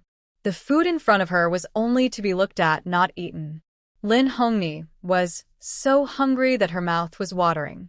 She nervously tugged at Lin Hongxiang's sleeve. Big sister, I'm hungry. Hungry or not, you can't eat your little aunt's things. If Grandma finds out, she'll sell you. Hearing that Grandma might sell her, Lin Hongni's tears started falling like beads from a broken string. Dad, I won't eat anymore. Grandma, don't sell me. Lin Wanwen looked at her crying little niece, her face a bit annoyed. She thought the crying was a bit too much. Unbeknownst to her, Lin Hongxiang, standing nearby, saw her little aunt's annoyed expression and was scared. Her heart skipped a beat, and she hurriedly covered Lin Hongni's mouth with her hand. She also secretly watched her little sister out of the corner of her eye. When she saw that she wasn't angry, she finally relaxed. If Grandma found out they upset her little sister, she would definitely get scolded again when she returned. That broomstick beating really hurt. Seeing her little sister stop crying, Lin Wanwen's face immediately brightened. She turned to Lin Hongxiang and said, "Look at her face. Go wash her face." For the first time, Lin Hongxiang heard her little sister speak so gently. She was a bit surprised and looked at her more. Could her little sister be possessed by something dirty? Noticing the curious look in her eyes, Lin Wanwen, acting like the original owner, scolded sharply, "Why are you just standing there? Stop dawdling. When I get back from work, I'll tell your grandma and complain." Yes, this was her little sister, quick to scold just like grandma. Although she was scolded, Lin Hongxiang felt better inside. She took Lin Hongni to wash her face, scrubbing her face until it was very clean. Lin Wanwen then forcefully shoved the large shrimp pastry she had just been holding into Lin Hongxiang and Lin Hongni's hands. "This is a reward from your little sister. If anyone doesn't eat it, I'll tell your grandma, and when she comes back, she'll deal with them." She didn't know what her little sister was thinking, but since they would be scolded by grandma anyway, it was better to think about how to fill their stomachs first. Even if she had to die, she wanted to die full. Thinking this, she moved quickly. Lin Hongxiang tore open the wrapper of the shrimp pastry and stuffed it into her mouth. This shrimp pastry was really delicious. It was the best she had ever tasted, so good she wanted to swallow her tongue. After finishing the entire shrimp pastry, Lin Hongxiang's face showed a hint of regret. If she had known how delicious it was, she should have saved some for her parents and sister. On the other side, Lin Hongni mimicked Lin Hongxiang's movements, quickly tearing open the candy wrapper and stuffing large shrimp crisps into her mouth. She found it so delicious that her eyes squinted into a narrow slit. Even the fierce-looking, often mean to her little aunt, became unusually kind and gentle with the help of the shrimp crisps. Her little aunt was very kind to her and would give her shrimp crisps to eat. In the future, when her little aunt passed away, she planned to go to the old carpenter to buy her the most expensive coffin. When the work bell rang, the team members working in the field slowly trudged home, their legs tired and weak. Wang Xiui arrived early at the youth station entrance, waiting. When she saw Zhou Zhongwen and a few other young people walking toward her, chatting happily, she hurried forward with her old, stiff legs. "Zhou, I need to talk to you." "Let's go over there," she said. Zhou Zhongwen saw that Wang Xiui wanted to speak with him and felt a pang of worry. Could it be that she found out he was responsible for Lin Wanwan's tragic accident? If that was true, given Wang Xiui's love for Lin Wanwan, she might even be furious enough to confront him. Thinking of Wang Xiui's tough reputation in the team, he shivered inexplicably. He subtly took 2 steps back, making sure he was at a safe distance before speaking. "Auntie, if you have something to say, just tell me directly. I have to go back to work after dinner." Although Wang Xiui was quite shrewd, she knew when and where to speak. If news got out that she forced her daughter to marry a young man from the countryside, it would damage her daughter's reputation. It might also cause trouble for her younger children in finding partners, especially the oldest daughter, Lin Hongying, who just turned 16. Once her daughter gets married, she will start worrying about her own marriage. She was exhausted every day, with no rest. "Auntie, I just want to invite you to our house for a meal," she said. Even if a stray dog passed by her doorstep, Wang Xiui would be furious enough to bite it. A thrifty and calculating rural old lady like her wouldn't be kind enough to invite someone for no reason. Thinking about it, Zhou Zhongwen guessed she was hiding a big plan behind this invitation. The meal was just a pretext. She probably wanted to trap him and punish him, seeking revenge for that fat, lazy woman. All of this was because that fat, lazy woman kept pestering him, wanting to marry into a better family, which ruined his reputation in the team. Selfish as he was, Zhou Zhongwen didn't mention that he had received many benefits from Lin Wanwan. For his own safety, he decisively refused Wang Xiui's invitation. "Auntie, these days everyone's food supplies are limited. I don't want to cause trouble for you." She personally came to invite him, but this little rascal still acted stubborn. "I really want to slap him hard to show him why flowers are so red. But then I thought of my daughter, and Wang Xiui forced herself to suppress her anger. Now her daughter is the most important. Adding an extra chopstick is no trouble at all.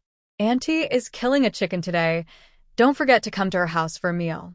That's settled. If I have other things, I'll leave first, but I'll call you over this evening. Before Zhou Zhongwen could refuse, Wang Xiui finished speaking and left. These days, even eating enough food is hard, not to mention eating meat. The young workers at the farm rarely get meat. Only Zhou Zhongwen sometimes receives help from Lin Wanwan, which allows him to have some meat. Others don't even dream of it. They haven't seen any meat for over half a year. When they heard that Lin's family was killing a chicken today, everyone was so eager they almost drooled. They looked at Zhou Zhongwen with envy, thinking how lucky he was to catch Lin Wanwan's eye. Although Lin Wanwan has gained some weight, looks a bit uglier, and isn't particular about hygiene or literacy, she comes from a good family. In 10 miles around, only she has a figure like a well-fed sow just out of the pen. It's obvious she has a solid background, and a pretty substantial one at that. Following her means they wouldn't have to worry about starving, and they wouldn't wake up in the middle of the night hungry to drink cold water. Zhou Zhongwen didn't like the Lin family much, but the envy in everyone's eyes made him feel proud.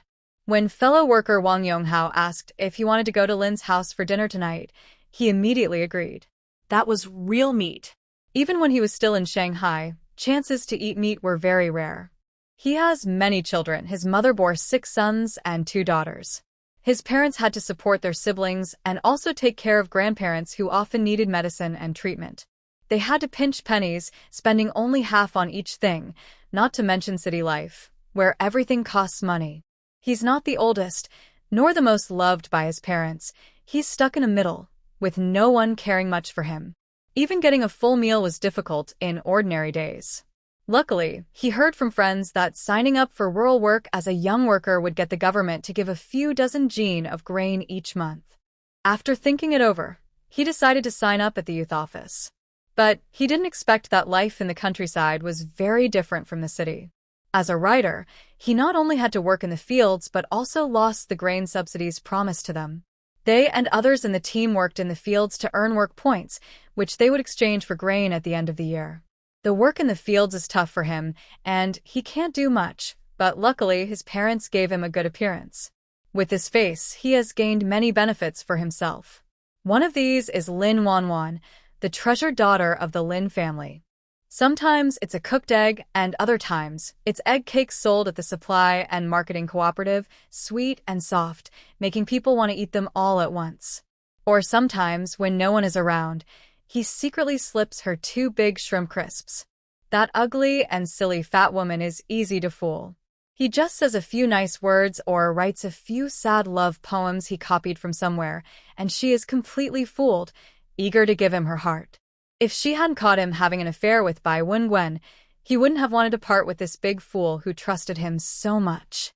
But when he thought about Bai Wengwen's status as the daughter of the Revolutionary Committee director, his regret quickly disappeared.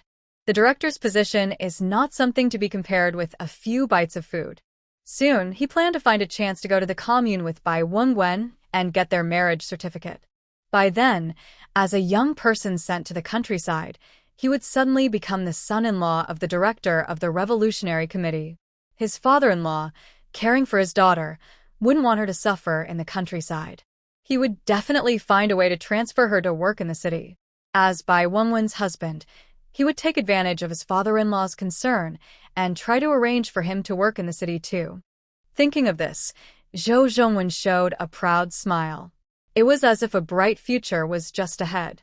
In the afternoon, Wang Xiui, who had just returned from work, arrived home and ordered her eldest son, Lin Yuzhen, to slaughter the old hen in the chicken coop. Although she was reluctant to lose the chicken she had raised for 2 years, she knew she had to do it. For her daughter's marriage, she was willing to go all out. As long as she could force Zhou Zhongwen, that handsome young man, to marry her daughter, she would do anything, even if it meant risking her life. Li Zhaodi, hearing her mother-in-law want to kill the chicken, didn't hide in the house pretending to be sick. She put on her shoes and rushed outside. She didn't even have time to put on her shoes properly, worried that if she was a second late, the chicken would run away. "Mom, am I dreaming? Are we really going to kill and eat the chicken tonight?" Li Zhaodi said, pinching the soft flesh at her thigh. Standing nearby, Lin Yuzhu grimaced in pain and cried out, "Why are you pinching me for no reason?" Li Xiaodi, who only cared about the meat, didn't want to talk to him. She rolled her eyes at him and looked at her mother-in-law with shining eyes. That look was like a puppy seeing a bone, eager to pounce and bite. Wang Xiui looked at her disappointing second daughter-in-law and muttered with a sneer, "She hasn't earned many work points, and all she thinks about is eating. Marrying into our Lin family was really the worst luck of my life." Despite being scolded, Li Xiaodi remained cheerful and smiled happily, not getting upset. She only hoped that the kind-hearted mother-in-law would be generous and that when the chicken was ready, she could get a piece of meat to eat. When Lin Wanyang came out of the house, she saw her second sister-in-law smiling like a sunflower in front of her mother. She couldn't help but admire her. Compared to her big sister-in-law, who was so clumsy she couldn't even pass gas, her second sister-in-law had a more likable personality. Such a person would do well wherever she went. Wang Xiui caught a glimpse of her daughter coming out of the house with the corner of her eye. She stopped arguing with her second daughter-in-law and quickly went to her daughter. "Sweetheart, you must be tired after lying down all day. Today we're killing a chicken at home, so later, eat more meat to nourish yourself." Li Xiaodi cut in before her younger sister-in-law could speak. "Mother, I am pregnant and also very tired. Later, I want to eat more meat to strengthen my body." Her flat belly showed no signs of pregnancy. Her rough hands, like tree bark, kept touching her stomach, full of pride and show-off. Li Xiaodi considered herself a great contributor to the Lin family. But her happy dream was shattered in the next moment. Just because you're pregnant, you think you're the boss? Dream on. Today, you won't get any meat. The family had several grandchildren, but Wang Xiui didn't really like children, especially not the lazy child in Li Xiaodi's belly. She disliked that even more. She was worried that when the lazy girl gave birth, she would have another lazy baby who would come to ask her for money. There wasn't enough grain in the house to feed all of them. Hearing there was no meat, Li Xiaodi became furious, her face turning red, but she knew her mother-in-law's tricks. She was afraid she wouldn't get any meat and would be sent back to her mother's house. She forced down her anger and turned to complain to her husband. "Xiaodi, if you don't want meat, then don't eat it. Skipping a bite won't kill you. Our mother already works hard managing the household. Don't go out of your way to make her angry." Seeing her husband trying to slip away, Li Xiaodi almost fainted with anger. She pointed at Lin Yuzhu and trembled as she scolded. "Lin Yuzhu, I swear I am the unluckiest woman to have married such a useless man like you." Again and again, she said the same thing, and Lin Yuzhu had heard it so many times his ears were numb. He didn't know if he was truly foolish or just pretending, but even now, he still liked to provoke Li Xiaodi, who was furious. "With your family's current situation, only I would dare to marry you. If it weren't for me, you would have been sold by your mother to a remote mountain village to be a wife for an old bachelor long ago. Xiaodi, we need to learn to be content. Don't always say those 3 words, useless, when you talk. I am a man and I care about my reputation. Be content? Be content with what?" Li Xiaodi was so angry she ran into the house to cry. Watching this farce, Lin Wanwan's mouth twitched. Her second brother really is a bit irritating. If she were the second sister-in-law, she might be so upset she'd be furious inside. But right now, the second sister-in-law's pregnancy is the most important. Although she hasn't had children herself, in modern times she had heard about how hard pregnancy and childbirth can be for women. Host, don't worry. With this system protecting you, nothing will go wrong. Stupid system, you're eavesdropping on my thoughts again. Watch out, I'll scold you. The eager-to-please system immediately played dead after being scolded. Lin Wanwan snorted silently and then looked at Wang Xiui. "Mom, the second sister-in-law is pregnant now. Why not ask second brother to take a day off tomorrow and take her to the hospital for a checkup? During pregnancy, it's important to follow the doctor's advice and go for regular checkups. Only then can the baby be healthy." But Lin Wanwan, still not fully used to the environment, clearly forgot that it was 1971 in the countryside. People barely had enough to eat, let alone spare money for hospital visits. Even childbirth was usually done at home with a midwife. Sure enough, her suggestion was met with opposition from Wang Xiui. Women, how can they not get pregnant or have children? When I was pregnant with you all, we didn't go to the hospital for checkups. Even giving birth was done at home by ourselves. When I had your eldest brother, it was during summer harvest. My water broke, but I still managed to go to the field to cut 4 rows of wheat before going into labor. All women go through this. Li Xiaodi isn't some noble lady. Going to the hospital is just a waste of money. Our family has so many mouths to feed. There's no extra money to take her to the hospital for a checkup. Girl, I think you just inherited your mother's kind heart. Too kind. In the end, Wang Xiui couldn't help but praise Lin Wanwan. In Wang Xiui's eyes, her daughter Lin Wanwan is perfect in every way. There's nothing wrong with her. After hearing this, Lin Wanwan realized she hadn't thought things through and stopped speaking. Today, at home, they rarely slaughter a chicken. Wang Xiui was worried that her daughter-in-law's cooking skills might ruin her old hen, so she snatched the spatula from her eldest daughter-in-law and took charge of cooking herself. In her early years, her family had a tradition of working as imperial chefs in the palace, so she learned a bit of cooking skills. Although she couldn't prepare a full banquet, she was good at everyday home cooking. Soon, the delicious smell wafted out of the kitchen, making everyone drool. A few little kids from the Lin family pressed their faces against the door and peeked inside. They saw Wang Xiui scoop a small spoonful of pig fat from the pig fat jar, heat it up, then add chopped chicken to stir-fry. When the chicken was golden on the outside, she added hot water that had been boiled earlier, and the pot bubbled loudly. With so many mouths to feed at home, one chicken wasn't enough. Not to mention, they also needed to prepare for the upcoming meeting with the young man from the Jiqing station to discuss marriage. They had to save at least half a bowl of chicken for him. Hidden in the corner, some potatoes were found by Wang Xiui. She told her eldest daughter-in-law to wash and cut the potatoes into chunks, then cook them together with the chicken. There wasn't enough chicken, so the potatoes would make up for it. The aroma of chicken and potatoes cooking together grew stronger and more irresistible. Lin Wanwan, resting in her room, sniffed the fragrant smell and involuntarily swallowed. It smelled so good. This was her body's natural instinct, a feeling of hunger and craving for oil and water. After all, nowadays people were struggling to survive, so hungry they ate bark and ground up medicinal clay. Even if Wang Xiui and Lin Shuixing loved their daughter dearly, they couldn't cook meat for her every day. In the end, it was poverty that caused all this trouble. Drawn by the tempting smell, Lin Wanwan, with her chubby body, got up and went out. The little kids peeking through the door hurriedly made space for her when they saw her coming. Wang Xiui saw her daughter standing foolishly at the door and quickly waved her in. She smiled and said, "You must be hungry. Today, I made your favorite potato chicken. Eat more later." "Thank you, Mom." Lin Wanwan stepped closer, her nose filled with the savory, salty, spicy aroma that made her drool. Just then, an untimely cry came from inside the house.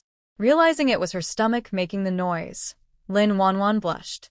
She thought, in her past life, she had eaten all kinds of delicacies, but now she was drooling over a home-raised old hen. Luckily, her rivals in business weren't around. Otherwise, her hard-earned reputation would be completely ruined. Wang Xiui looked a bit guilty, feeling she was a bad mother for letting her daughter go hungry. After the potatoes and chicken in the pot were cooked, she quickly used chopsticks to serve her daughter a chicken leg. Both chicken legs went into Lin Wan's bowl. Seeing his younger sister eating meat, Lin Chongfu, feeling jealous, ran over to Wang Xiui's side, grabbing her sleeve and acting cute. "Grandma, I want to eat meat too." Eat, just like your mother, last life. You were probably a starving ghost." Though she scolded, Wang Xiui still picked a piece of meat from the pot for Lin Chongfu. Excited, Lin Chongfu's face scrunched up into a bitter expression when he saw his grandma giving him a chicken. "Grandma, you're showing favoritism. You give my younger sister a chicken leg, but give me a chicken." Feeling affected, Lin Wan suddenly found her chicken leg not tasty anymore, but she didn't foolishly give up her own piece. The chicken leg in her bowl was given by her mother. If Lin Chongfu wanted to eat a chicken leg, he should go to his mother, not her as her aunt. Besides, she had 3 other nieces, so 2 chicken legs weren't enough for 4 people. Instead of blaming anyone for not sharing, it was better not to give anyone at all from the start. Wang Xiaoa, seeing her grandson scolding her for favoritism, was so angry she even refused to let him eat the chicken, pinching his ear and shooing him out of the kitchen. Lin Chongfu, unable to get any meat, rolled on the ground throwing a tantrum, constantly crying for meat. If he didn't get meat, he wouldn't get up. Wang Xiaoa looked at her unhelpful grandson, her brows so furrowed they could kill a fly, then glanced at her second son standing nearby with disdain and said, "With a son like yours, you as a father should take responsibility. Really, you are the kind of father your son is. No wonder he's never been successful." Lin Shuisheng, just out of the bathroom, stiffened at her words, feeling she was indirectly criticizing him. But as a lifelong wife's man, he didn't say anything, though he felt a little sorry for his grandson rolling on the ground. However, when he heard his grandson trying to his niece's chicken leg, his little bit of sympathy disappeared instantly. At such a young age, not respecting his younger sister really needed to be taught a lesson. Lin Yuzhu, feeling humiliated by his mother's scolding, had a pale face and stepped forward to pull Lin Chongfu's pants down completely. A crisp slap landed on Lin Chongfu's buttocks, making him cry out for his mother. "You brat, do you dare to steal your younger sister's food again? No. I won't take it. I won't take it anymore." Lin Yuzhu stopped only after he was exhausted.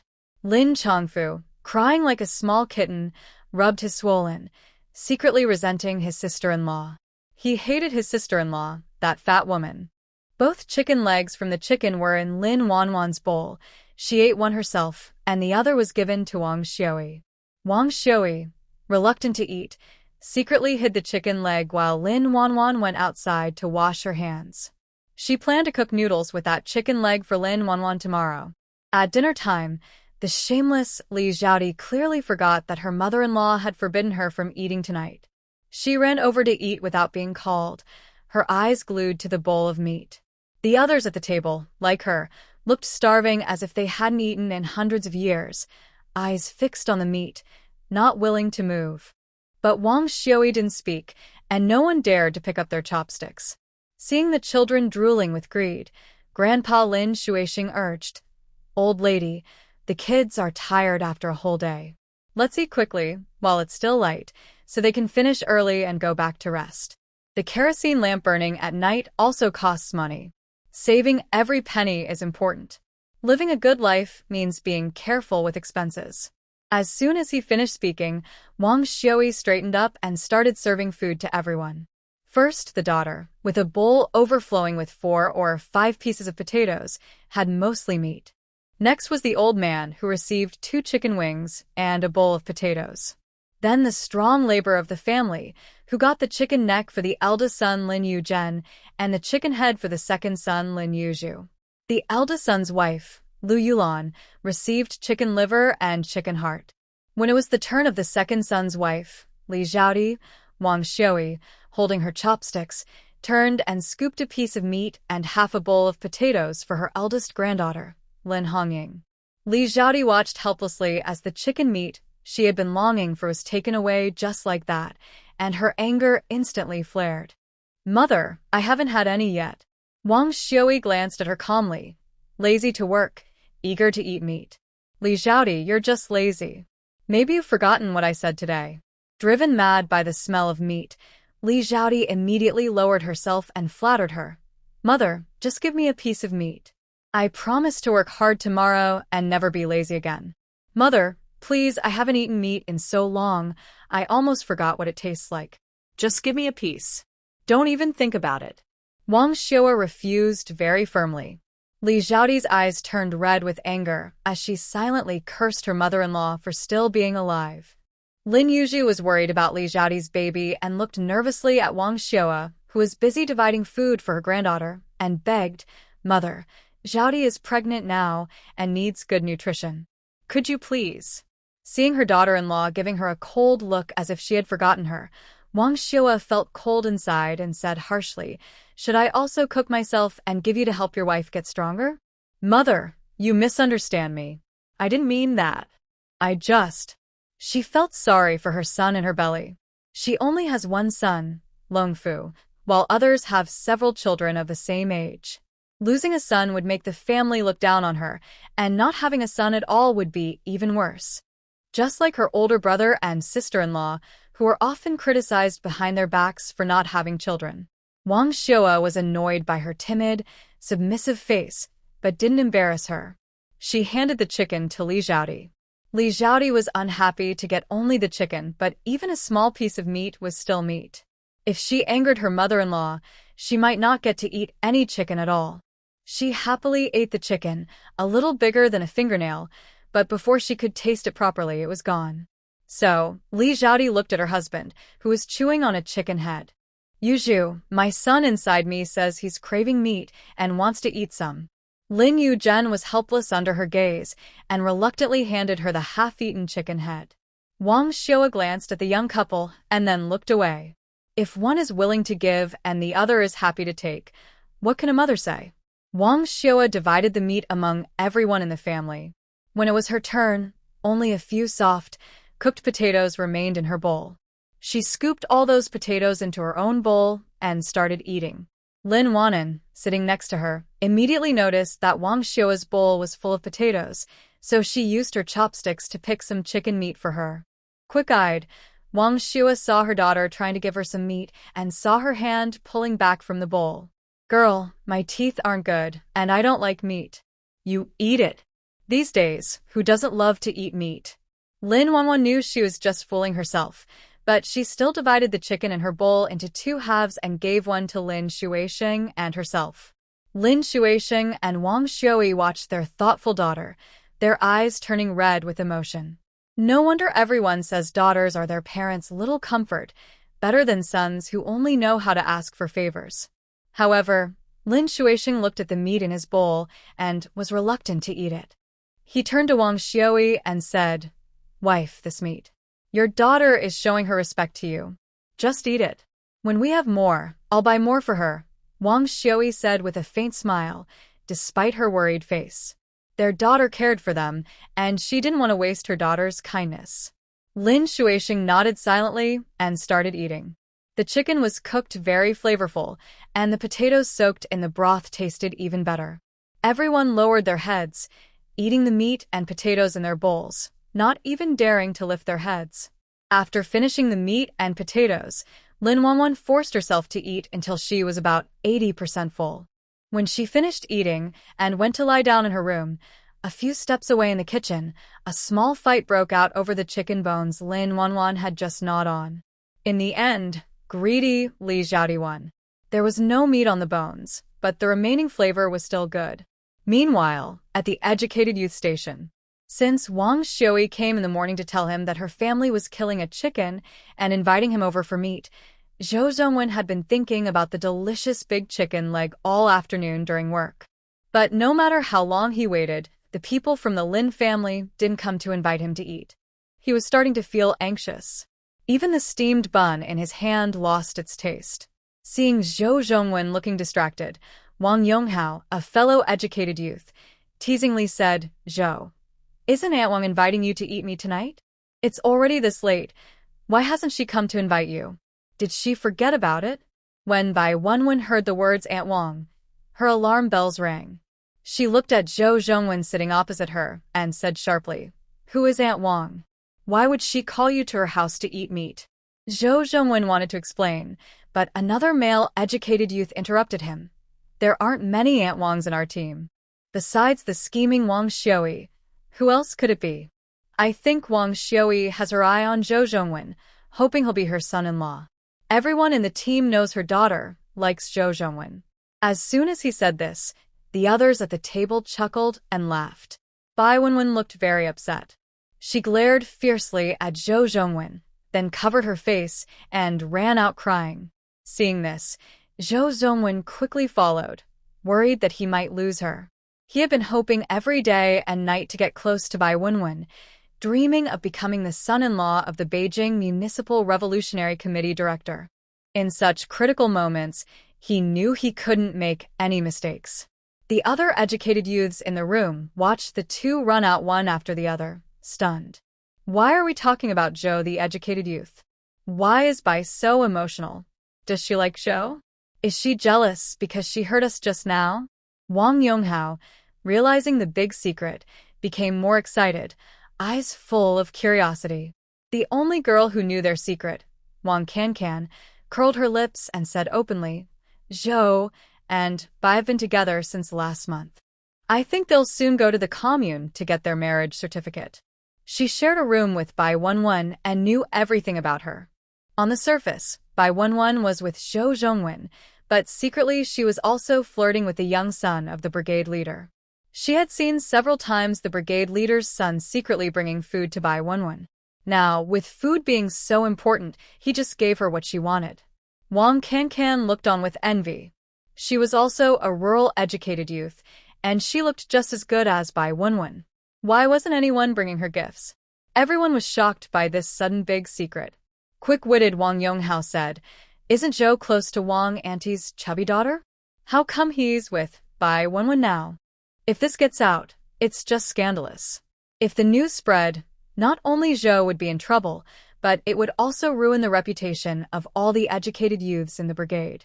Their already limited good reputation would be further damaged. Everyone fell silent. Bai Wenwen ran to the firewood pile outside the educated youth point and cried, tears streaming down her face, looking very pitiful. Zhou Zhongwen, chasing after her, saw this scene and felt his heart almost break. Honestly, what attracted him wasn't just Bai Wenwen's family background, but also her sad, charming face. No one in the entire brigade was as beautiful as Bai Wenwen. Men all wanted to marry a pretty girl, and he was no exception. Since Bai Wenwen arrived in their brigade, he had been watching her. Fortunately, Bai Wenwen was also quite flirtatious, and in just a few days, he managed to win her over and she even gave herself to him. This is a moment of real intimacy, and they can't just walk away easily. Zhou Zhongwen breathes heavily as he holds Bai Wenwen in his arms. Bai Wenwen cries while waving her small fists at him. Zhou Zhongwen feels pain in his chest from her punches, but patiently tries to comfort her, saying, Wenwen, you have to trust me. I really have nothing to do with that unpleasant woman. But Aunt Bai called you to dinner at her house today. I'm afraid. Afraid someone might take you away from me. Brother Zhou, Wenwen only has you. Wenwen has given herself to you. If you don't marry me in the future, I might as well run into a wall now and end it all. So I won't cause you trouble. As she speaks, Bai Wenwen tries to struggle free from his embrace and run into a tree, but Zhou Zhongwen doesn't want to let go. He gathers all his strength to hold her tightly, even guiding her small hands to his chest, and with a serious face, he whispers sweet, over-the-top love words. Wenwen, I only want you in this life. If you die, I don't know how I will go on. As for that unpleasant woman, I already told her clearly in front of you last time. I don't like her. From the beginning to now, I only love you. If you still don't believe me, I will go to the kitchen and take a knife and cut out my heart for you to see. Hearing this, Bai Wenwen is terrified. She quickly covers his mouth with her hand, pouting and saying, Stop talking nonsense.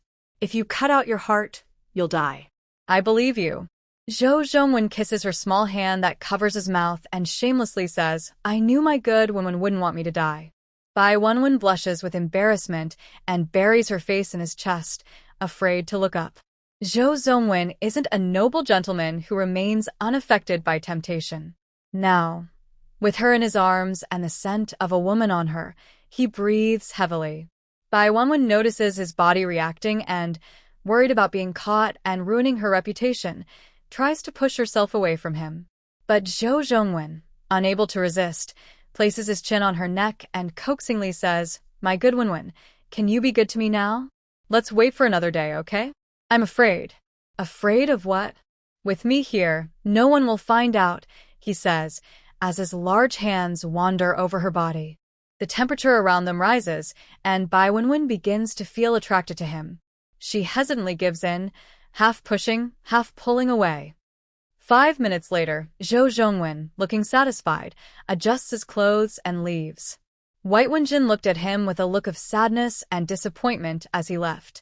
Zhou Zhongwen had just entered the yard when he ran into Lin Xuexing, who was inviting him to dinner at his house. Although Zhou Zhongwen had promised Bai Wenjin not to go to Lin's house for dinner, he couldn't resist the temptation of meat and, before Bai Wenjin noticed, followed Lin Xuexing back to his home. At this moment, the Lin family was very quiet. After everyone finished eating, they went to their rooms to sleep. To save money, they didn't light the kerosene lamps. Wang Xiua sat on a chair in the main hall, watching for visitors. After a while, she saw the old man bring in a young man, so she quickly went to the kitchen to bring over the half bowl of chicken that was warming in the pot. She also asked the old man to find the half bottle of white wine she had hidden under the bed earlier. By the light of the kerosene lamp, Zhou Zhongwen saw the half bowl of chicken on the table. Smelling it made his mouth water. Meanwhile, his stomach was protesting and he started pretending to be busy with an empty city strategy. He felt a little embarrassed but quickly adjusted himself, then looked up at Wang Xiua, who was glaring at him fiercely, and politely said, "Auntie, just tell me what you want to say. Your look makes me a little scared." Auntie doesn't have anything special to say. I just noticed you've been working hard lately, so I want to invite you to our house for a meal. This chicken is cooked by me. Try it and see if it suits your taste. She wanted him to eat her cooking before discussing anything serious. Zhou Zhongwen looked at Wang Xiua, who was smiling kindly at him, and felt a strange chill. But the smell of the chicken was too tempting. All thoughts of schemes and plots disappeared from his mind. He focused on eating the meat. Wang Xiua sat nearby, filling his cup with wine. Worried, Zhou Zhongwen only ate the meat and didn't drink the wine. In just a few minutes, he had eaten half of the chicken, leaving a pile of bones on his left side. He wasn't sure if he was impressed by Wang Xiua, who was proud and confident in the group, or if he was just dizzy from eating. He gnawed on a chicken claw and complained, "Auntie, you invited me here to eat, but all I get is some chicken claws and rotten stuff. Do you have some kind of opinion about me? These days, just having meat to eat was good enough. Why was she picking at everything?" He really wanted to slap her across the face and make her see why the flowers are so red. But then he thought about how his precious daughter was risking her life for that vain young man. Wang Xiua held back her anger and still smiled warmly, saying, "There's nothing to worry about. In our trumpet flower team, I value you the most. You are honest and kind, and you came from the Shanghai area as a youth. No one in our team can compare to you." Zhou Zhongwen nodded slightly, agreeing with what Wang Xiua said, but still found flaws. "If you value me so much, why are you giving me chicken feet and potatoes instead of chicken drumsticks? Honestly, Auntie, you still have an opinion about me. Because the chicken drumsticks are for Wan Wan. That girl loves the chicken drumsticks. I make the most." Hearing that the chicken drumstick, which should have been his, was eaten by Lin Wan Wan, that fat girl, Zhou Zhongwen was furious and blurted out, "Auntie, I'm not saying this to offend you, but even if you spoil your daughter, you shouldn't spoil her like this. Look at what she's become. She doesn't even look like a girl anymore. I don't think any man will dare to marry her in the future." Wang Xiua's smile froze instantly. She snatched the chicken claw from Zhou Zhongwen's hand and directly confronted him. "Auntie just wants to ask you, are you willing to marry my daughter?" Zhou Zhongwen was struck like a thunderbolt. Before he could swallow the chicken claw in his mouth, he spat it out onto Wang Xiua's face. Wang Xiua calmly wiped her face and said without expression, "I'm serious. My daughter is good-looking and has a good personality. Her bottom is made for having children. If you marry her, you'll be secretly happy in bed." Whether he was happy or not, Zhou Zhongwen didn't know. All he knew was that when they went to bed, Lin Wan Wan, that fat girl, could crush him. He didn't want to marry that fat girl, not in this life or the next. That was what he thought, but saying it out loud was another matter. After all, with Wang Xiua's fierce love for her daughter, if he said the wrong thing, she might tear him apart. Zhou Zhongwen thought for a moment and said, "Auntie, in my heart, I've always treated Miss Lin as a little sister. I can't marry her." And before I left, My mother told me that my marriage would be arranged when I returned to the city. All these words basically showed he didn't want to marry her daughter. Such blind fool. Wang Xiao cursed silently. He had eaten his fill, and seeing her face turn darker and darker, Zhou Zongwen quickly said, Annie, I have to go to work early tomorrow morning. I won't disturb your rest. I have something to do, so I'll leave now. Seeing him try to leave, Wang Xiaoyi quickly stepped forward to stop him. Zhou Jiqing, what do I need to do for you to marry my daughter? Looking at Wang Xiaoyi blocking his way, Zhou Zhongwen's eyes showed impatience. Auntie, nowadays in the new society, marriage is based on freedom. Marriage is something both people agree on. It's not just your words that make me marry Miss Lin. She's a good girl, but I don't like her. 300 yuan plus a Phoenix brand bicycle. What? Zhou Zhongwen felt like he was hearing things. Wang Xiaoyi patiently repeated what she just said. If you agree to marry my daughter, I will buy you a Phoenix bicycle and give you 300 yuan as dowry. Zhou Zhongwen was sure he didn't hear wrong this time. This shrewd woman just said that if he married Lin Wanfan, she would give him 300 yuan and a Phoenix bicycle. A brand new Phoenix bicycle costs at least 150 yuan, plus the 300 yuan dowry she promised, totaling at least 500 yuan. Over the years, not to mention the village chief's family, even in his own family, his parents had to work in the factory for a year without eating or drinking to earn that much. Shocked by this huge surprise, Zhou Zhongwen suddenly thought that marrying this overweight woman, Lin Wanfan, might not be a bad idea. But then he remembered Bai Wenwen, who was willing to give herself to him, and his mind instantly cleared. Bai Wenwen's father was the director of the Revolutionary Committee.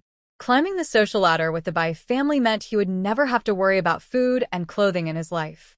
So, he couldn't give up Bai Wenwen just for this small temptation.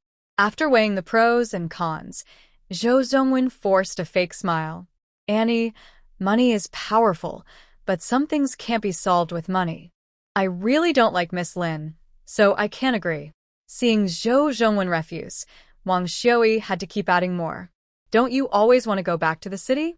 As long as you marry my daughter, I will ask the squad leader to give you the quota for next year's workers, peasants, and soldiers.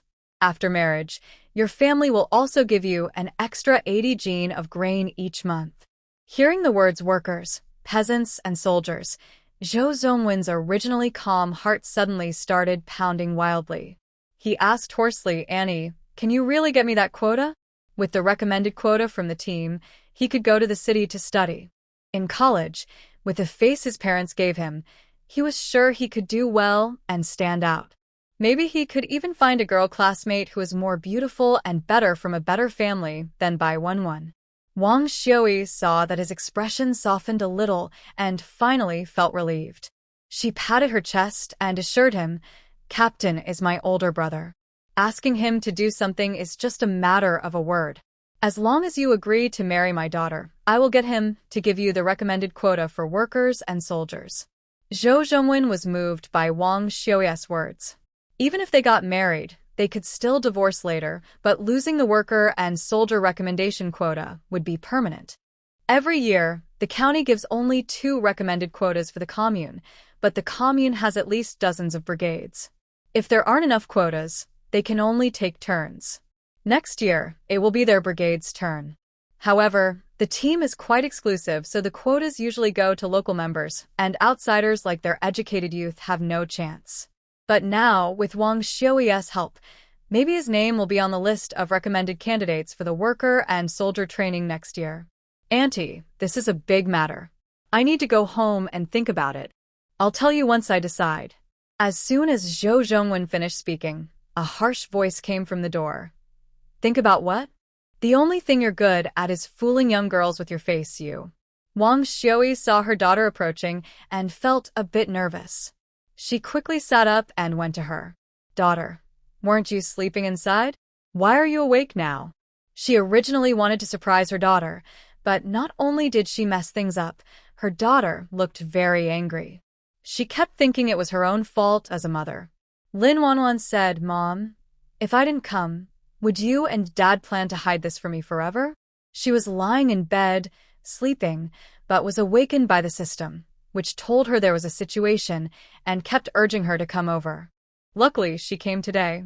Lin Wanwan felt both angry and distressed. She was angry at Zhou Zhongwen, this scumbag, for killing the original owner and still daring to come to their house to eat. She was distressed because Wang Xiui and her husband had gone to such lengths for their daughter. Although she didn't know the purchasing power of money back then, she knew that 300 yuan was a huge sum in the 1970s. Not to mention the Phoenix bicycle Wang Xiui promised to the scumbag. The old couple had saved and scrimped all their lives, probably even emptied their savings for their daughter, without considering their own future. They were truly foolish and adorable, Lin Wanwan thought, her eyes turning red. Wang Xiua rubbed Lin Wanwan's head gently and said softly, "Girl, haven't you always wanted to marry Zhou Jiqing?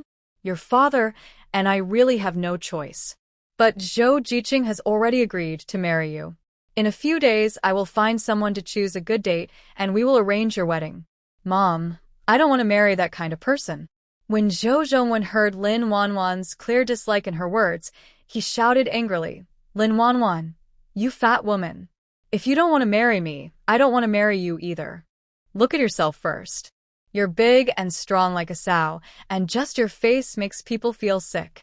Before he finished speaking, Wang Xiua slapped him hard several times on the face. "I told you not to talk back. I told you not to insult my daughter. If you keep talking, I'll beat you to death. You crazy woman. Get away." Zhou Zhongwen dodged quickly, but his face was already marked with several new bruises. Zhou Zhongwen had never been humiliated like this before. At this moment, he wanted to kill Wang Xiua and her family. However, he was no match for Wang Xiua, who had been working in the fields all her life, even for carrying water buckets. Wang Xiua's eyes turned red with anger. She had raised her daughter carefully, and now someone was calling her a fat woman. This was like stabbing her in the chest with a knife. She thought, maybe it's better not to marry him. Anyway, her daughter had just said she wouldn't marry him even if she married a chicken or a dog. After beating him to death, she would ask the matchmaker to find her a better, more handsome man. She was riding on Zhou Zhongwen, swinging her fists at his face from all directions. Today, if she didn't kill this little brat, she wouldn't be surnamed Wang. In just a few seconds, Zhou Zhongwen's normally handsome face swelled up visibly like a pig's head. Lin Shuisheng, who had been silent all along, stepped forward and kicked Zhou Zhongwen several times. If he looked down on his daughter, he deserved to be beaten. Zhou Zhongwen, caught off guard and overwhelmed, could only scream and beg for mercy. The noise in the main hall was so loud that the older brother and sister-in-law, who had just fallen asleep, woke up. They quickly put on their clothes and headed toward the main hall. But when they saw Wang Xiua riding on Zhou Zhongwen's back, everyone was stunned. How did this suddenly turn into a fight? Wasn't Zhou Zhongwen the guy their sister liked most? If anyone in the family said something bad about him, their sister would fight with them. Before they could think carefully, Wang Xiui turned to them and said, "Why are you just standing there? That little brat insulted your sister. As brothers-in-law and sisters-in-law, hurry up and help me. Beat this bad boy to death." Lin Yuzhen and Lin Yuzhu, brothers, immediately became angry when they heard their sister being insulted. They swung their fists as big as sandbags and fiercely attacked Zhou Zhongwen. Suddenly, Zhou Zhongwen felt pain in his internal organs and couldn't even beg for mercy. Lu Yilin and Lazadi, the sisters-in-law, also stepped forward to help beat Zhou Zhongwen. Now, Zhou Zhongwen, who was being beaten by the Lin family, really wished he could die. 5-year-old Lin Hongni still remembered the large shrimp pastry her sister-in-law gave her that morning. She swung her soft little fists and hit Zhou Zhongwen, muttering, "You big bad boy. How dare you bully my sister-in-law? I'll hit you." Lin Wanan watched her family work together to beat up the scoundrel, and a warm feeling flowed through her heart. Her previously anxious heart suddenly calmed down. Finally, seeing Zhou Zhongwen almost beaten to death by his family, Lin Wanan quickly called a stop, unwilling to see him lose his life. It's not worth risking a life for this beast. If they really wanted to punish him, there were countless ways. Wang Xiui, who listened best to her daughter, immediately stopped when she heard her. But even as she stood up, She didn't forget to kick Zhou Zhongwen hard. The others also gradually stopped. At this moment, Zhou Zhongwen, who was barely alive, lay on the ground, gasping for breath. Just as he was relieved to have survived, he didn't know that the next moment would bring a nightmare worse than being beaten. Lin Wanan, with her heavy legs, walked over to Zhou Zhongwen, stepping on his hands with her right foot, and looked down at him. She said, "Zhou Zhongwen, all the debts you owe me must be paid back today, one by one." Zhou Zhongwen's eyes, like poisonous snakes, stared fiercely at Lin Wanan. He blamed her for causing him to be beaten like this. Right now, he just wanted to personally kill this fat woman to avenge himself. "In the past 6 months, you borrowed a total of 66 yuan from me, claiming your parents were sick. Besides that, there were some food items, eggs, brown sugar, shrimp pastries, and so on. I'll count it as 30 yuan. Adding it all up, it's exactly enough. I'll take 100 yuan from you. Isn't that fair?" Zhou Zhongwen widened his eyes in disbelief, staring at Lin Wanan. Did this fat woman know what she was saying? Those things were not something he reached out to take. She forced herself to accept them. He is now poor and has no money to repay her. Zhou Zhongwen's dry, bloodshot throat barely managed to squeeze out a few words. "You're dreaming." Li Xiaodi rushed ahead of Lin Wanwan, angrily slapping Zhou Zhongwen several times. 2 of Zhou Zhongwen's teeth were knocked out. "You murderer! You borrowed so much money from our Lin family. If you dare not to pay it back, I will report you to the police." "Let the police arrest you," Li Xiaodi said, her heart bleeding with pain. 100 yuan could buy several bags of grain on the black market. With grain, she wouldn't have to go hungry every day. All of this was caused by that murderer. The few slaps earlier were mild compared to what she wanted to do. Getting angrier, Li Xiaodi bent down and slapped Zhou Zhongwen a few more times on the face. The rest of the family shared Li Xiaodi's feelings. They thought about how Zhou Zhongwen, this scoundrel, had stolen so much money from his younger sister and wished they could punish him severely. As for blaming Lin Wanwan, the whole family, brainwashed by Wang Xiaoyi, saw no fault in her. If anyone was to blame, it was their naive younger sister, who was tricked by Zhou Zhongwen into giving away so many good things.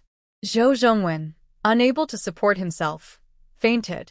Lin Wanwan asked her older brother, Lin Yuzhen, to go outside and pour a basin of water to wake him up. Now, Zhou Zhongwen, scared of being beaten further, was genuinely afraid his life might end here. He hurriedly begged for mercy. "I'll pay you back. I'll pay you back." He just wanted to survive and get out first. As for repaying the money, Lin Wanwan, this lazy woman, was not thinking straight. He didn't believe he wouldn't pay back the money. He dared anyone from the Lin family to silence him publicly. Lin Wanwan saw through Zhou Zhongwen's little schemes clearly. She coldly said, "Zhou Zhongwen, I still have those love poems you wrote for me. If you dare not to pay back the money, I will report you for having inappropriate relationships. You've been flirting with me and at the same time kissing Bai Wenjin at the youth station in broad daylight. If that happens, no one can save you. You might even be shot." Nowadays, being caught having inappropriate relationships was a serious matter with severe consequences. Hearing Lin Wanwan's threat, Zhou Zhongwen's face turned pale. The image of being shot flashed through his mind, and he involuntarily wet himself. The room was filled with a strong smell of. When everyone smelled this unpleasant odor, they all instinctively held their breath. 10-year-old Lin Chongfu, by the dim kerosene lamp, discovered a large wet spot in Zhou Zhongwen's crotch area lying on the ground. He was so happy, as if he had found a new world, clapping his hands and shouting, "The young worker peed his pants, the young worker peed his pants." Lin Hongni covered her face but still peeked through her fingers, muttering, "Someone so grown-up still pees his pants. How embarrassing." The people inside the house couldn't help but hide their laughter at the little girl's innocent words. It's true, 5-year-old Lin Hongni had long stopped peeing her pants, but 20-something Zhou Zhongwen, who was supposed to be an adult, had peed in his own pants. If this got out, others would surely laugh their heads off. Amid the open sneers of everyone, Zhou Zhongwen, the person involved, Wished he could find a stone to hit himself with right then. So embarrassing. More than he had ever been in his life. Lin Wanwan warned Zhou Zhongwen again. If she didn't see the money in the next couple of days, she would report him to the commune, and Lin Yuzhen would have him dragged out and thrown away. Just one more look at him made her feel sick and restless. He is indeed handsome, like a bright flower blooming suddenly in a pile of cow dung, but he's too weak to carry or hold anything. What good is he? Is he just for decoration at home? Just one glance makes her feel upset. Such a man, even if he were a kept man, wouldn't understand what to do with it. The original girl had truly fallen for a fool, but luckily, she had already avenged her. Today's farce was finally over, and everyone, after venting their anger, went back to their rooms to sleep. As Lin Wanwan lay in bed, pretending to be dead, the system suddenly spoke. Name: Zhou Zhongwen. Gender: male. Age: 25. Height: 170 centimeters. Weight: 100 kilograms. Intelligence: 20. Appearance: 30. Body: 20. Ability: 5. Unqualified. Fertility: 5. Unqualified. Hearing the last two comments from the system, Lin Wanwan's mouth twitched uncontrollably for a few seconds. This lousy system didn't need to be so detailed. She really didn't want to know the sad truth about that useless man. Host, you did the right thing. A useless man like him can't give you happiness. Just dump him. In the future, I will find you a man from a powerful family, with a strong body, good looks, and excellent stamina. The system rambled on to itself, but Lin Wanwan, exhausted and about to fall asleep, didn't listen at all. The system, waiting for a response that never came, silently said, "Please. Is it still possible to find a new host now?" On the other side, Zhou Zhongwen, thrown out of the Lin family like a dead dog, was forcing himself to endure the pain and crawl up from the ground. He hobbled on his legs toward the youth commune. To save money, the people at the youth commune didn't even bother to light the kerosene lamps. The smell of on Zhou Zhongwen's body was strong. When he pushed open the door, the male youths lying on the bed immediately noticed the unpleasant, pungent smell. They instinctively looked toward the door. In the faint moonlight, they saw Zhou Zhongwen standing there. Wang Yonghao asked, "Zhou, weren't you at Aunt Wang's house eating meat? Why are you back so late? You have to get up early tomorrow for work. Also, why do you smell like? Did you fall into the toilet?" His small mouth kept talking non-stop like a machine gun. Zhou Zhongwen looked at Wang Yonghao with a resentful gaze and said in a hoarse voice, "It's nothing. I just bumped into something on the way back." Before anyone else could speak, Zhou Zhongwen, still injured, casually grabbed 2 pieces of clothing from his wardrobe and took a porcelain basin to wash his face. He endured the pain in his body and used his last bit of soap to wash himself thoroughly. Looking at the dirty clothes thrown on the ground, he felt an unprecedented sense of humiliation. One day, he promised himself he would leave the countryside and return to the city. When he achieved fame and success, he would make the Lin family's bunch of scoundrels beg for death or wish they were never born. Especially Lin Wan, that fat woman. He wanted her to kneel and lick his shoes. As for the 100 yuan that Lin Wan was asking him for now, he could just ask Bai Wenwen for it.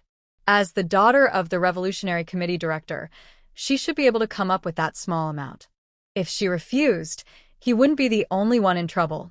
Moreover, after taking her, a woman who had lost her virginity, besides himself, no other man would want a used second-hand woman. The next morning, everyone at the youth commune looked at Zhou Zhongwen, who was bruised and swollen with 2 of his front teeth missing, and couldn't help but gasp in surprise. Especially Bai Wenwen, who looked at him with concern. The kind-hearted Meng Honghong asked, "Zhou, what happened? Do you want to go next door and ask the barefoot doctor to check on you? If not, I can talk to the squad leader during work and get you a day off. You should rest well at the youth commune today." Zhou Zhongwen gratefully said, "Meng Jiqing, thank you. Please help me ask the team leader for leave today. Just say I haven't been feeling well these past 2 days and can't go to work." Now, if others in the team see him like this, it might cause trouble. He must keep the incident of being beaten by the Lin family a secret. After breakfast, the young workers went to work. Bai Wenwen, who was walking with Meng Honghong, just left the youth camp when she suddenly claimed she had a stomach ache. She asked Meng Honghong to help her get a half-day leave and then quickly returned to the youth camp. Meng Honghong said to Wang Cancan, who was working with her, Wenwen probably caught a cold last night, or maybe she ate something bad. With the heat now, food spoils quickly. Wang Cancan curled her lips coldly and said, "She's lively and bouncing around. She's not really sick. I think she just cares about Zhou Jiqing and is eager to go back and take care of him. White Wenwen, that silly girl, is the least valuable when she tries to chase after a man. Men don't appreciate her. Wenwen, why did you come back?" Zhou Zhongwen, lying on the bed resting, immediately sat up when he saw White Wenwen standing at the door. In the process of getting up, he accidentally pulled at his wound and cried out in pain. White Wenwen quickly closed the door and ran to his bedside, her eyes full of worry. "Brother Zhou, what happened to you? Did someone hit you? Who hit you? Tell me, I'll go avenge you." Seeing how worried White Wenwen was about him, Zhou Zhongwen felt very happy inside. Even if White Wenwen was the daughter of the Revolutionary Committee director, so what? She was still captivated by his charm, willingly giving herself to him, insisting she wouldn't marry anyone else. Only Lin Wanwan, that fat, blind, and lowly woman, was so greedy she wanted to take back what she gave. She had him tightly under her control with his secrets. If he dared not give her the 100 yuan, the next day she would report him to the commune for inappropriate relationships. He might even be taken away and shot. Just thinking about giving away that 100 yuan for nothing made Zhou Zhongwen feel terrible, like his heart was being torn apart. He wished he could hurt Lin Wanwan twice. Seeing his face turn even paler, White Wenwen panicked completely. "Brother Zhou, are you feeling unwell? Wait here, I'll go next door to ask a doctor for you right now." Knowing she had no hope of returning to the city, she naturally refused to marry the local villagers who scraped by. From the start, she set her sights on Zhou Zhongwen, who was also an educated youth. He was good-looking, a high school graduate, and probably came from a decent family. She had heard from Wang Haoren that Zhou Zhongwen's father was the deputy director of a steel factory, and his mother worked at the neighborhood committee. Their family had many children, and there weren't enough work positions, so Zhou Zhongwen had to go to the countryside. Of course, Zhou Zhongwen's parents were trying to find ways to get him back to the city for work. When Zhou Zhongwen returned to the city, his family would surely take care of her as his wife. Maybe if she played the pity card, she could go back to the city with him. So, Zhou Zhongwen couldn't have any accidents. She was counting on his family's connections to get back to the city. Inside the house, both of them had their own plans and schemes. When Zhou Zhongwen saw Bai Wenwen trying to go out and call a doctor for him, he quickly stopped her. "Wenwen, no need to call a doctor. My injury is." "What is it?" "It's because Lin Wanwan, that fat woman, hit me." "That's so unfair," Bai Wenwen said tearfully, then firmly declared, "No, I'm going to find the team leader and explain. They're bullying us. They think because they're locals they can beat up the youth sent to the countryside. If the team leader doesn't do anything, I'll go to the commune to complain. If that doesn't work, I'll go to the county. No matter what, I want justice for you." Seeing Bai Wenwen, this foolish girl, thinking about going to the team leader for justice, Zhou Zhongwen was so angry he almost cursed. She didn't want to live, but he still wanted to. If she made a big fuss about this, the Lin family wouldn't be harmed, but they would both end up in trouble. Zhou Zhongwen quickly interrupted her. "Lin Wanwan has a hold on us. If we don't give her 100 yuan, she'll report us for having an improper relationship and get the commune to arrest us." "What? "That fat woman wants to report us? Is she crazy?" Bai Wenwen was stunned, raising her voice at the end. Zhou Zhongwen said impatiently, "It's not that she doesn't want to live, it's that if she reports us to the commune, we won't have a way out. If it really comes to that, we might as well come out and openly admit our relationship. I've already given myself to you. Getting married is just a matter of time. With this, how can she still report us to the commune?" The more Bai Wenwen thought about it, the more she believed it was possible, and she started to laugh. Meanwhile, Zhou Zhongwen, sitting on the bed, looked increasingly grim. He knew that doing this was possible, but the key point was that Lin Wanwan still had his love poems hidden in her hands. That crazy woman Lin Wanwan, when pushed to the limit, could do anything now. He couldn't take that risk. After weighing the pros and cons, Zhou Zhongwen calmed himself and half-heartedly said, "You see the logic, but a strong dragon can't dominate the local snake. If this gets really big, who do you think the team leader will protect?" The team leader is Lin Wanwan's own uncle. Without thinking much, you know he will protect her. When that time comes, our days in the team will be tough. There's one more important thing. What if we upset the team leader and he blocks us from returning to the city? Have you thought about that? After hearing Zhou Zhongwen's analysis, Bai Wenwen's face turned pale and tears welled up in her eyes, looking very pitiful. What should we do? Do we really have to silently accept this unfair loss? If we accept the loss, we still have to give Lin Wanwan that 100 yuan she wants. Otherwise, if she reports our affair to the commune, we won't have a good outcome. Don't forget, last time we kissed at the youth station and she saw us. Bai Wenwen shivered in fear, quickly leaning on Zhou Zhongwen's arm. Just give her the money if she wants it.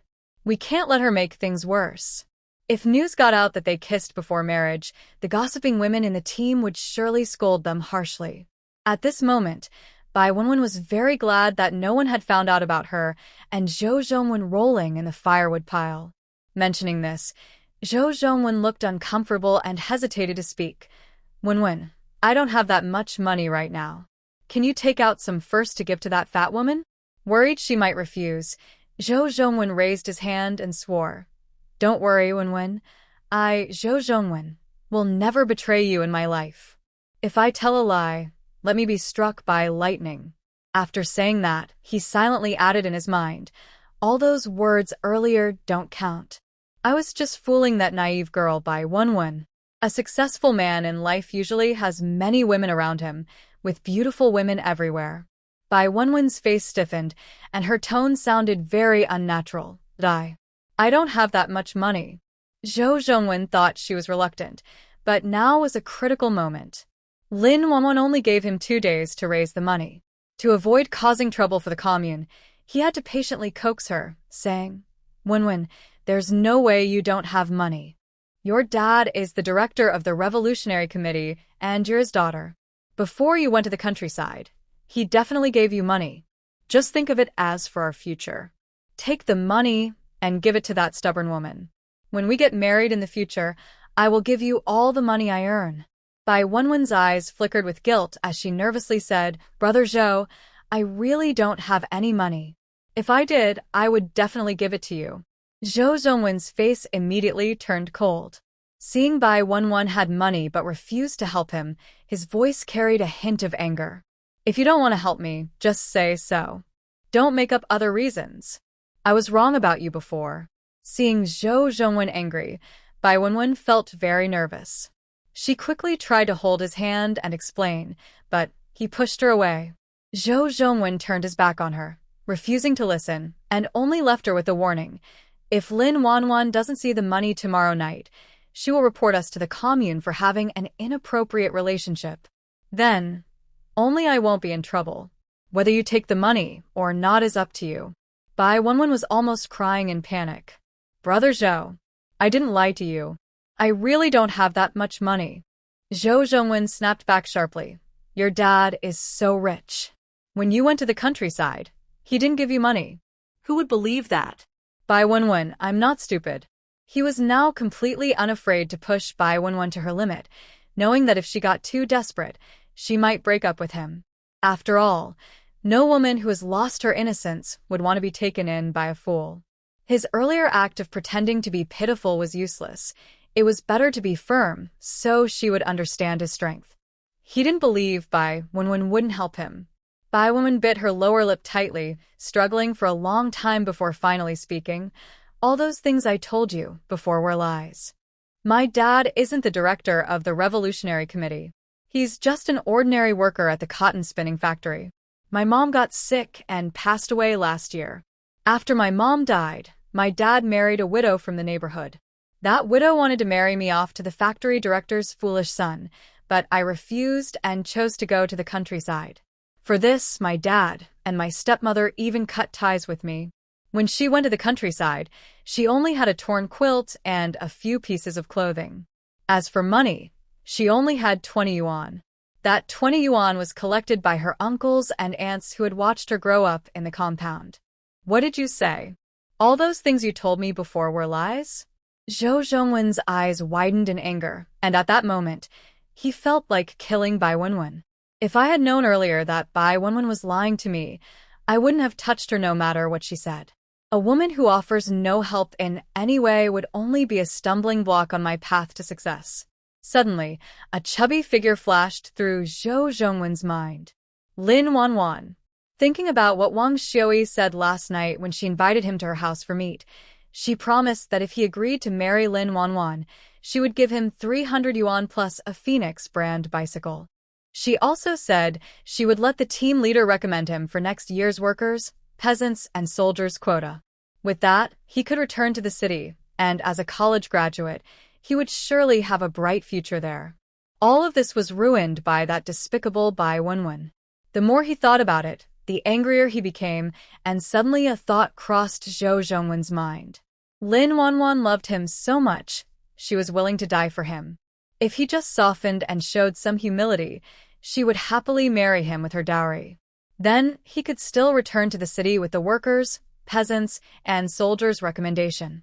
Zhou Zhongwen usually appeared gentle and refined, but his sudden burst of rage made Bai Wenwen tremble uncontrollably. I lied to you. It's my fault. Please forgive me. I promise I won't do it again. Besides, I've given myself to you. Maybe I'm even pregnant with your child now. You can't just abandon us. Thinking about how he hadn't taken any precautions recently, Zhou Zhongwen's face darkened like a storm was brewing. If Bai Wenwen really got pregnant, he wouldn't be able to hide it. Wang Xiui might even suspect him, making it impossible for Lin Wanwan to marry him. The thought of his hope to return to the city being shattered made Zhou Zhongwen want to strangle Bai Wenwen right there.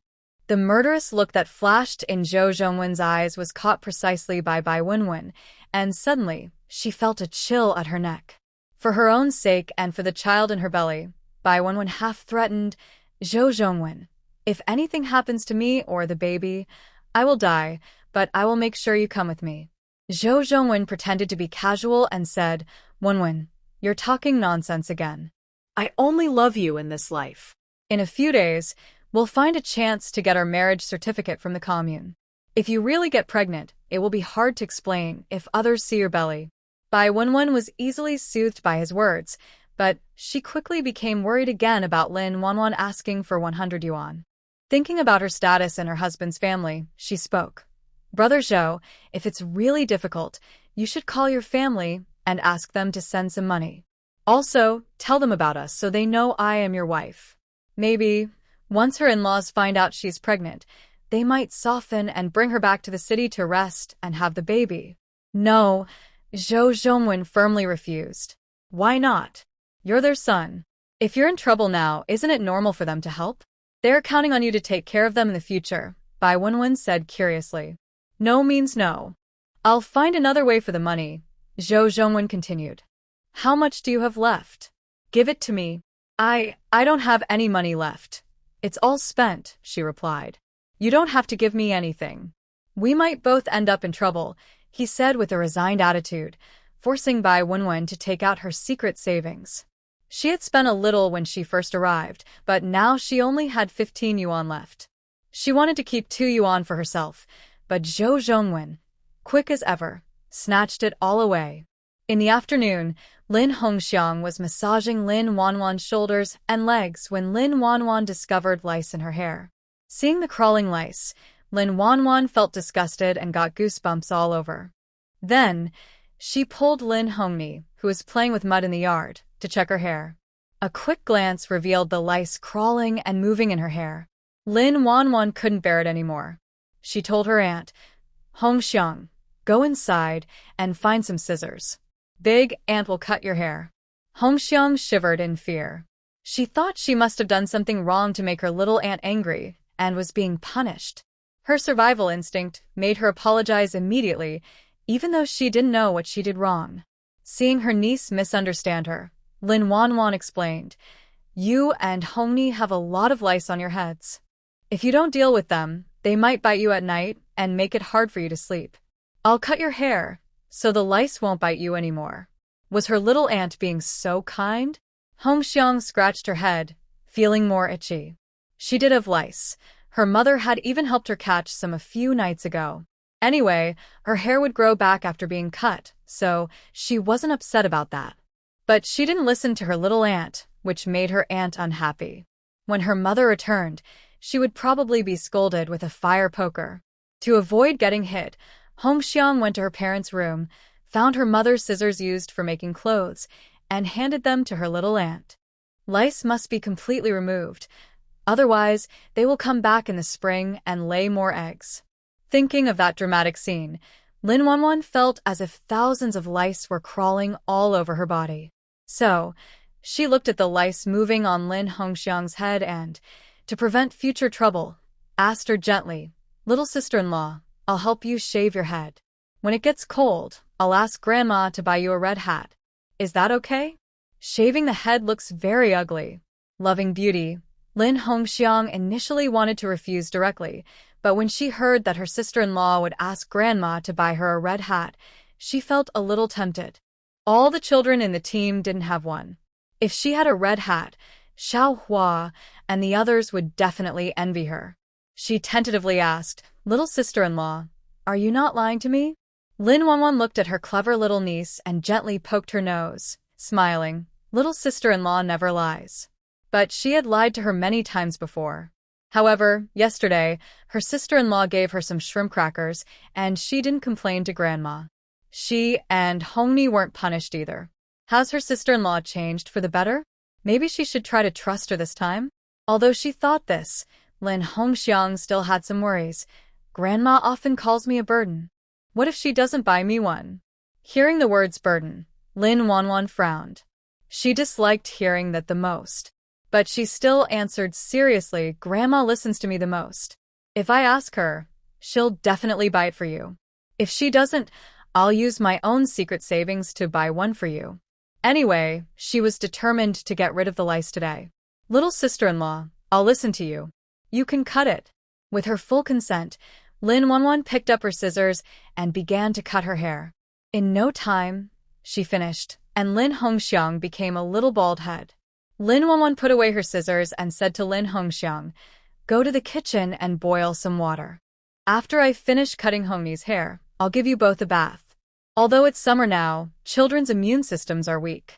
If they take a cold shower, they might catch a cold, which would be bad. These days, medical conditions and standards aren't good. Even a slight headache or fever could be dangerous. Lin Wanwan didn't dare take that risk. Hearing that her sister-in-law still wanted to give her and Hongni a bath, Lin Hongxiang was very surprised. Is this still her lazy little sister-in-law? She looked more and more different. But honestly, she preferred her current sister-in-law, who didn't scold them and even gave them candies. Lin Hongxiang obediently ran to the kitchen to boil water. After Lin Hongxiang left, Lin Wanian waved to Lin Hongni, who then obediently came into her arms, looking very well behaved. So Lin Wanian also cut Lin Hongni's hair, making her a little bald head just like Lin Hongying. Lin Wanian's figure still looked the same as before, but she could feel her body was much lighter, probably thanks to the medicine given by the system. Taking advantage of the good sunlight in the yard, she carried the bathtub back to her room and took out the soap that Wang Xiui bought for her. Nowadays, soap also needs a soap ticket to buy.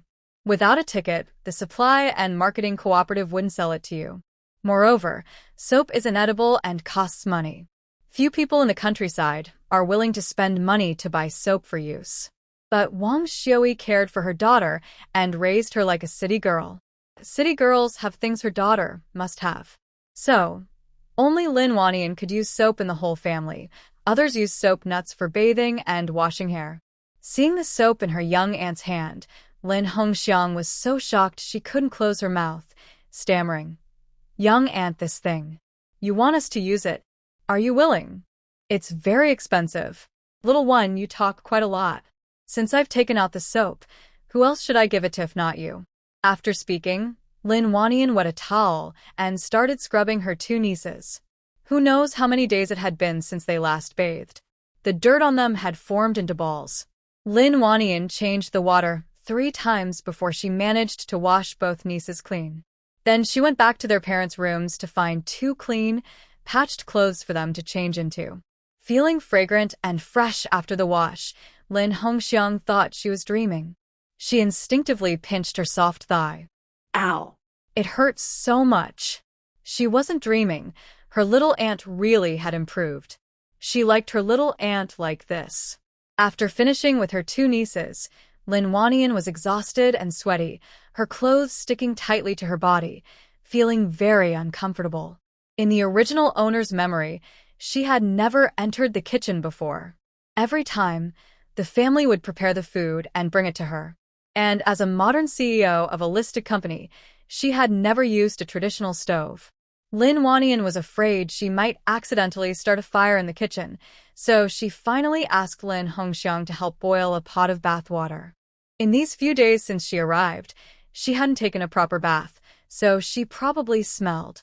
Just as Lin Wanian was about to untie her hair and wash it, she suddenly realized a very serious problem.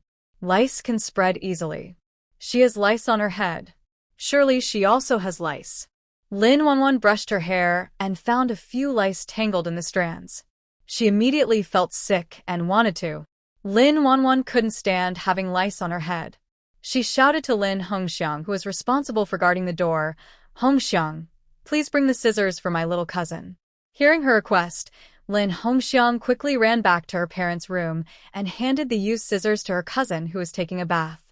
When handing over the scissors, she accidentally caught a glimpse of her cousin's big, round belly. It was very white, just like the pig they slaughtered for the new year in the village. Thinking of pigs, Lin Hongxiang felt hungry again. Lin Wanwan's hair was thick, long, and shiny black, as if carefully styled. Such hair was rare these days, probably inherited from her mother. Lin Wanwan cut her hair into a neat, short style just above her ears. After cutting it, she felt a sudden lightness at the back of her head. Since there was no mirror, she had to rely on her feeling and casually trim her hair again. 2 hours later, Lin Wanwan finished her bath and came out of the room. At that moment, Wang Xiui and the others also returned from work, but they were shocked when they saw the hairstyles of the 3 in the yard. Lu Yulan approached Lin Hongxiang, touched her bald forehead, and trembled as she said, and I, where did your hair go?" "My little cousin cut it for me," Lin Hongxiang replied. Hearing that her daughter's hair was cut by her little cousin, Lu Yulan opened her mouth but couldn't say anything. Her little cousin was the favorite of her parents-in-law, and she couldn't afford to offend her. But she felt sorry for her daughter, whose beautiful hair had been cut off. Her already unattractive face looked even worse now. Lin Wanwan noticed her eldest sister-in-law's strange expression and explained, "Elder sister-in-law, Hongxiang and Hongni had a lot of lice on their heads. I was worried they might get bitten, so I used scissors to cut their hair." They agreed to it. Lin Hongxiang quickly added, "Mom, I asked my little cousin to cut my hair. She also used soap to wash us. She said that when it gets cooler, she'll ask Grandma to buy us red hats from the supply store." Hearing this, Lu Yulan realized she had misunderstood her little cousin out of pettiness and felt very guilty. She was about to apologize to her little cousin when her mother-in-law cut her off, pointing at her daughter and scolding, "You worthless girl, that soap was bought for your little cousin. Do you think you're worthy of such a precious thing? I see you're feeling restless and looking for trouble. Just watch. Today I won't hold back and will teach you a lesson, you troublemaker." Lin Hongxiang was stunned by the scolding. As she saw the slap about to land on her, her mother, Lu Yulan, stepped in front of her. But surprisingly, the slap didn't fall for a long time. When she opened her eyes, she realized it was her younger sister-in-law who had stopped her mother. Lin Wani was holding Wang Xiui's arm and pouting, "Mother, Hongxiang and Hongying are my nieces. That soap is for them to use. If you want to hit someone, hit me instead, not them." Not only did she refuse to hit her daughter, but even speaking loudly in front of her was something Wang Xiui wouldn't do. She kept a stern face and told her 2 granddaughters, "Be grateful to your little aunt." Lin Hongxiang replied, "Thank you, little aunt." Lin Hongni also said, "Little aunt, thank you." Wang Xiui's expression softened a little, but she still scolded her granddaughters. "Your little aunt treats you so well. If you are ungrateful to her in the future, you'll face consequences." Lin Wanni didn't say anything. She was still young and didn't need to worry about that. Lin Hongxiang quickly said, "Grandma, don't worry. When I grow up, I will take good care of my little aunt, buy her meat, and buy her clothes." Wang Xiui nodded. "That's more like it." Although Lin Hongni didn't understand what filial piety was, she knew her little aunt was kind to her. She wanted to be kind to her too, and she said it out loud with a bright smile. "Little aunt, when you pass away, I will buy you the best coffin." As soon as she said that, the noisy courtyard suddenly fell silent. Lin Yuzhu looked at his outspoken daughter and felt his brow furrow. Before his parents could get angry, he quickly covered his daughter's mouth and awkwardly smiled. "Father, mother, Hongni didn't mean it." Wang Xiui was almost furious. Her daughter was clearly cursing her, wishing her daughter would die early. She couldn't bear it anymore. "Second child, since you can't teach your daughter, I, as her mother, will discipline her properly today. Let her understand what she can say and what she can't. Mother, Hongni really didn't mean it. Please forgive her this time." Get out of the way. "Today I will teach this wicked girl a lesson. She dares to curse even her little aunt. She's heartless and wicked." Why are they arguing again? Lin Wanni watched the scene in front of her, feeling very headache. She tugged on Wang Xiui's sleeve and said, "Mother, I'm hungry." When she heard her daughter was hungry, Wang Xiui's face showed a hint of worry.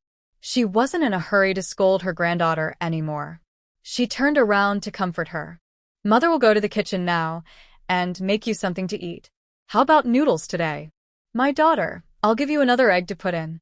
Talking about eggs, Wang Xiui feels sad about the old hen she killed yesterday. If she had known her daughter was so fed up with that young man, she wouldn't have gone to such trouble, buying him chicken and pouring him wine. Zhou Zhongwen is just a terrible person. Luckily, her daughter is smart and managed to get back all the money she spent on him. Once that young man returns the 100 yuan, she plans to exchange some cloth tickets on the black market, buy her daughter 2 new dresses, and cook 2 pounds of meat for braised pork. Lin Wanan sees Wang Xiui cooking alone again and quickly stops her. "Mom, I'll eat whatever you're eating. No need to trouble yourself." "It's no trouble at all, just a few minutes. You go back to your room and sit, I'll cook some noodles for you." With that, Wang Xiui rushes into the kitchen to start cooking. Lu Yulan quickly washes her hands and helps her mother-in-law in the kitchen. At noon, Lin Wanan eats hand-pulled noodles with eggs, while the others eat sweet potatoes and cornbread, taking sips of water when they choke. Seeing everyone holding their cornbread, Lin Wanan feels uncomfortable, but 1 bowl of noodles isn't enough for so many people. In the end, Lin Wanan goes back to her room, finds 2 clean bowls, and shares most of her noodles with Lin Shuisheng and Wang Xiui. As for the others, she'll wait until Zhou Zhongwen pays back the money. Then, she'll let Lin Shuisheng take the money to the county to buy some grain and get some meat to bring home for the family. Look at how thin they are, all bones, like they just escaped from a refugee camp. Lin Shuisheng and Wang Xiui don't want to eat, but seeing their angry, serious daughter, they bow their heads and finish the small bowl of white flour noodles. Their son hasn't enjoyed any good fortune, but thanks to their daughter, he's eating noodles made from white flour. That night, Zhou Zongwen shamelessly comes over again, carrying 2 jean of peach cookies he bought at the supply store today. On the way, he couldn't resist sneaking a piece. When Lin Wanan sees him coming, she doesn't waste words. She directly asks him for money. "Return the 100 yuan quickly. Once you pay me back, we're done. No more relationship." Especially after learning from the system that he's useless, she doesn't want to be involved with such a worthless man. Zhou Zhongwen's face darkens when he sees her asking for money right away. But thinking about his purpose today, he tries to put on a loving look, blinking his flirtatious eyes at Lin Wanan. "Wan, you misunderstood me. I have always liked only you. It was my fault before. I made you angry. Please forgive me. If you're willing, I can marry you right now. He softened his tone, thinking this overweight woman would surely agree. He knew very well that she loved him deeply, to the point of loving him so much she couldn't live without him. Once they got married, he would get the 300 yuan and a Phoenix bicycle that Wang Xiui promised him, along with the recommended spot for the worker-peasant-soldier students. After returning to the city, he would find an excuse to divorce Lin Wanwan and also leave Bai Wenwen, that shameless girl. Even if she was pregnant with his child, so what? As long as he didn't want her to, she wouldn't be allowed to have the baby. A useless woman like her only hinders his progress. Lin Wanwan felt like she was hearing a big joke. She looked him up and down, finally focusing her gaze on his groin area. TSK, if he couldn't perform there, what kind of man was he? He couldn't even give a woman basic happiness. Honestly, she thought he should just be castrated and become A, so he wouldn't bother other girls. Zhou Zhongwen felt guilty under her stare and instinctively clenched his legs.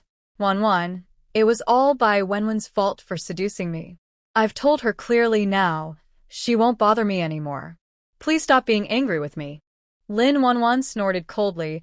Zhou Zhongwen, you don't have a mirror, and you must have a bladder problem. What do you mean? Zhou Zhongwen couldn't understand. I want you to, and look at your own lousy behavior. You're like a toad trying to kiss a frog, ugly and foolish. Why don't you just go to heaven? Men like you, with inherent flaws, even if all the men in the world died, I wouldn't marry you. Zhou Zhongwen was scolded harshly, trembling all over. He forced out a few words through his teeth. Lin Wanwan, don't be too much. Too much? Lin Wanwan sneered and continued. Zhou Zhongwen, who's more shameless than you? Eating my food, drinking my drink, writing love poems for me, and at the same time kissing other girls in broad daylight. You're utterly shameless.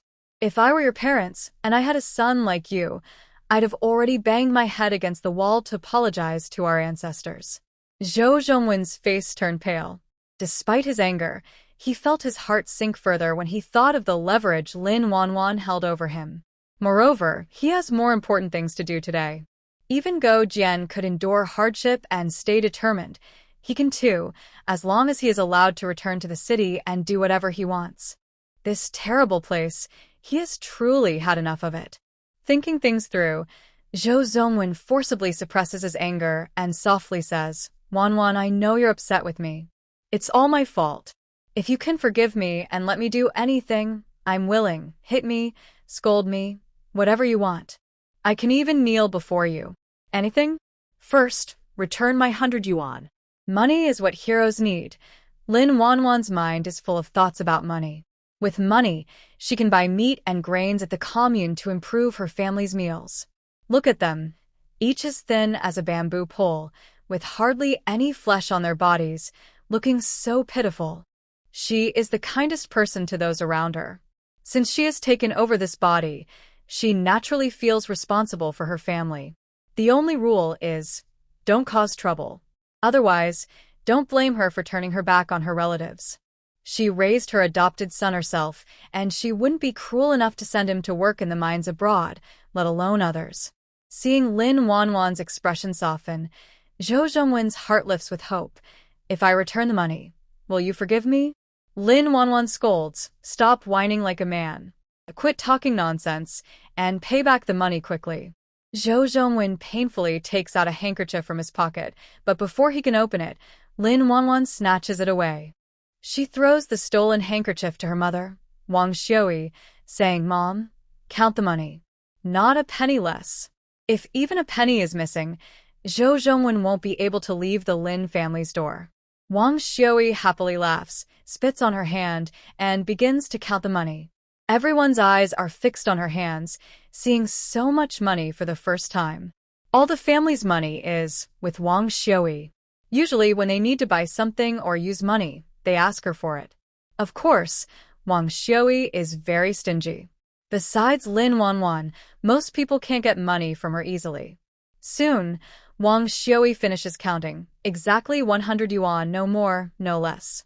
Zhou Zhongwen quickly adds, Wanwan, I've paid back the money as you asked. Can you forgive me now? When will we get married? To with marrying you, Lin Wanwan scolds Zhou Zhongwen. Then she turns to her older brothers and says, "Brothers, throw this trash out. I don't want to see him." Lin Yuzhen and Lin Yuzhu listen to their sister's words. Seeing her give the order, the brothers carry Zhou Zhongwen out without hesitation. At the moment he was thrown out of the Lin family gate, Lin Yuzhen didn't forget to punch him a few times, accusing him of bullying his sister. If there is a next time, he is willing to risk his life to stop him. Lin Yuzhu imitated his older brother's fierce look and kicked Zhou Zhongwen a few times, one of which hit him right in his private parts. Zhou Zhongwen's face turned pale with pain, and he broke out in cold sweat, as if he had just been pulled from water. He covered his groin with his hands, looking both helpless and pitiful. Nowadays, peach crisps are considered a good treat. Wang Xiui asked her granddaughter to bring the bag of peach crisps that Zhou Zhongwen's family brought, and she told her to pick it up and give it to her. Lin Hongni swallowed hard, resisting the urge to sneak a piece, and handed it over to her grandmother. Unexpectedly, Wang Xiui opened the outer package of the peach crisps, pinched a round piece, and handed it to her daughter, Lin Wanquan, before putting the rest away. Everyone waiting eagerly looked on with a hint of disappointment in their eyes. They thought that the old lady, in a good mood, might share some for everyone to taste. The greedy Li Xiaodi couldn't hold back and pushed her daughter aside to approach her mother-in-law, begging, "Mom, it's hot today, and these peach crisps don't last long. Please share some with us all. I haven't had any in a long time." The last time she ate some was years ago, when she was pregnant with her son and craving snacks. Her husband, caring for her, borrowed money from the supply store to buy half a jean of peach crisps. Her husband didn't want to eat them himself, and in the end, they all went into her stomach. But after her son was born, her husband said he wouldn't buy them for her anymore. What a stingy man. She really was blind to marry him back then. Wang Xiui glanced at Li Xiaodi and scolded, "You're like a mosquito biting a weight. Such a big appetite. Do you think you can eat these peach crisps? Do you even understand what you're eating? All day long you do nothing but slack off. Our Lin family is really unlucky to have married someone like you." Li Xiaodi was on the verge of tears. She just wanted to eat a piece of peach crisp. Did her mother-in-law have to scold her like that? Moreover, her younger sister-in-law was lazier than her. She never cooked or did chores, yet she always got the good stuff in the house. This was clearly unfair, a bias from her mother-in-law as the head of the family. Seeing her second sister-in-law close to tears, Lin Wanquan quickly tugged at her mother's sleeve and said, "Mom, sister-in-law, and the others have been working hard lately. Just share these peach crisps with everyone." "But how can that be? These peach crisps are good stuff. Sharing them with everyone would be a waste. The daughter keeps them for you. When you're hungry, you can go to her room to get it. After you finish eating, she will ask your father to buy more from the supply store. My mother won't let others eat it, so I won't eat it either," Lin Wanwan said stubbornly, pushing the untouched peach cake back into Wang Xiui's hand with a firm attitude. Seeing her daughter upset, Wang Xiui felt anxious. "Sweetheart, I'm doing this for your good. If you're really doing this for me, then listen to me and share the peach cake with everyone so they can try some." Well, Wang Xiui was a bit reluctant, but couldn't resist Lin Wanwan pulling her arm and acting cute. In the end, she softened and agreed. One piece for each person. If everyone took a big piece, they'd be full. Wang Xiui originally planned to break the cake into smaller pieces to taste it, but Lin Wanwan saw through her idea and directly took all the peach cake from her hands. Mother, father, older brother, older sister-in-law, all got a big piece to eat. By the end, everyone in the family had a large piece of peach cake. Li Xiaodi had been craving it for a long time. As soon as she got her piece, she started munching happily. Meanwhile, the older brother's side hesitated, nervously watching Wang Xiui with a serious face. Lin Yuzhen said, "Mother." Seeing the bag of peach cake almost gone, Wang Xiui felt heartbroken and scolded her eldest son angrily. "Your sister gave you her share. Hurry up and eat it. Don't look at me like I usually shortchange you guys." Lin Yuzhen shook his head. "Mother, I didn't mean that." Many people in the team paused. Some, too hungry to wait, ran out to pick unripe wheat to eat, but they were caught and scolded harshly by the team leader. Their family was lucky because their mother managed everything. Without her, they might have starved long ago. He didn't blame his mother at all, especially since all the good food was reserved for his sister. He didn't hold any resentment. His sister was born prematurely and was weak from the start. If they didn't feed her good food, she might not have lived this long. He kept thinking that he, as the older brother, was useless for not earning enough money to buy food for his sister. Everyone was eating the peach cake with one hand and catching the crumbs falling with the other, savoring this rare treat little by little. The first to finish was Li Xiaodi, who set her sights on her husband. But before she could speak, Lin Yuzhu had already finished his piece of peach cake. Li Xiaodi angrily hit him with her fist. "Are you a hungry ghost reborn? Why are you eating so fast? Don't you know to leave some for me?" Lin Yuzhu honestly replied, "Didn't your sister just give you some? Who are you blaming for eating so quickly?" Li Xiaodi. She can't talk to him. This bad man always says things that make her angry. Hungry Li Xiaodi looked at her daughter again and licked her lips, saying, "Hongni, you're young. If you eat too much at night, your stomach will hurt. Give your mom the peach pastry." "I'm an adult. I'm not afraid of a stomach ache." Lin Wan, second sister-in-law, is so shameless, lying to her daughter just for a snack. Lin Hongni looked at her mother and then at the unfinished peach pastry, looking a bit conflicted. But if she didn't give her mother some, her mother wouldn't let her sleep at night. After thinking hard, Lin Hongni handed over the unfinished pastry. Li Xiaodi happily reached out to take it, but before she could touch the pastry, Wang Xiui slapped her hand away. "As a mother, stealing your daughter's food. Aren't you afraid of choking her?" Li Xiaodi blew on her sore hand and said unhappily, "Hongni was willing to give me some. I didn't force her." Wang Xiui turned to look at her granddaughter with a stern face and asked, "Hongni, do you want to give it to her?" Lin Hongni, who was most afraid of her grandmother, was so scared when asked that she quickly shook her head. Her mother always snatched her food. The peach pastry was given by her little aunt, and she didn't want to give it to her mother. Wang Xiui withdrew her gaze and looked at her second daughter-in-law with disgust. "Did you hear what your girl said? She doesn't want to give you any. If I see you Hongni's food again, I will skin you." Li Xiaodi glared fiercely at her daughter and reluctantly nodded. Although only 5 years old, Lin Hongni knew right from wrong. Seeing that her grandmother was on her side, she felt very happy. The little girl vowed that when her grandmother was gone, she would make her the best coffin so she could rest inside. Wang Xiui received 100 yuan from Zhou Zhongwen and felt very happy. While cooking, she deliberately added half a bowl of sorghum flour to the basin. Li Xiaodi, responsible for kneading the dough, was so happy she secretly planned that tonight she could eat 2 more bites of the cornbread. A pot of thin corn porridge that reflected people's images, a freshly steamed 2-harmony vegetable cornbread, and half a small dish of salty sauce on the table made up the dinner for the Lin family tonight. Lin Wan endured the urge to and forced herself to eat half of the cornbread in her hand, then divided the remaining piece among her parents. At the Lin family, meals are also served in fixed portions. Men like Lin Shuisheng, who are strong laborers, the whole family waits for them to earn work points to support everyone, so they naturally eat more. Next are the family's treasured girl, Lin Wan, and then the women of the house. Besides working in the fields, they also cook and do other chores, so they don't eat much during the day.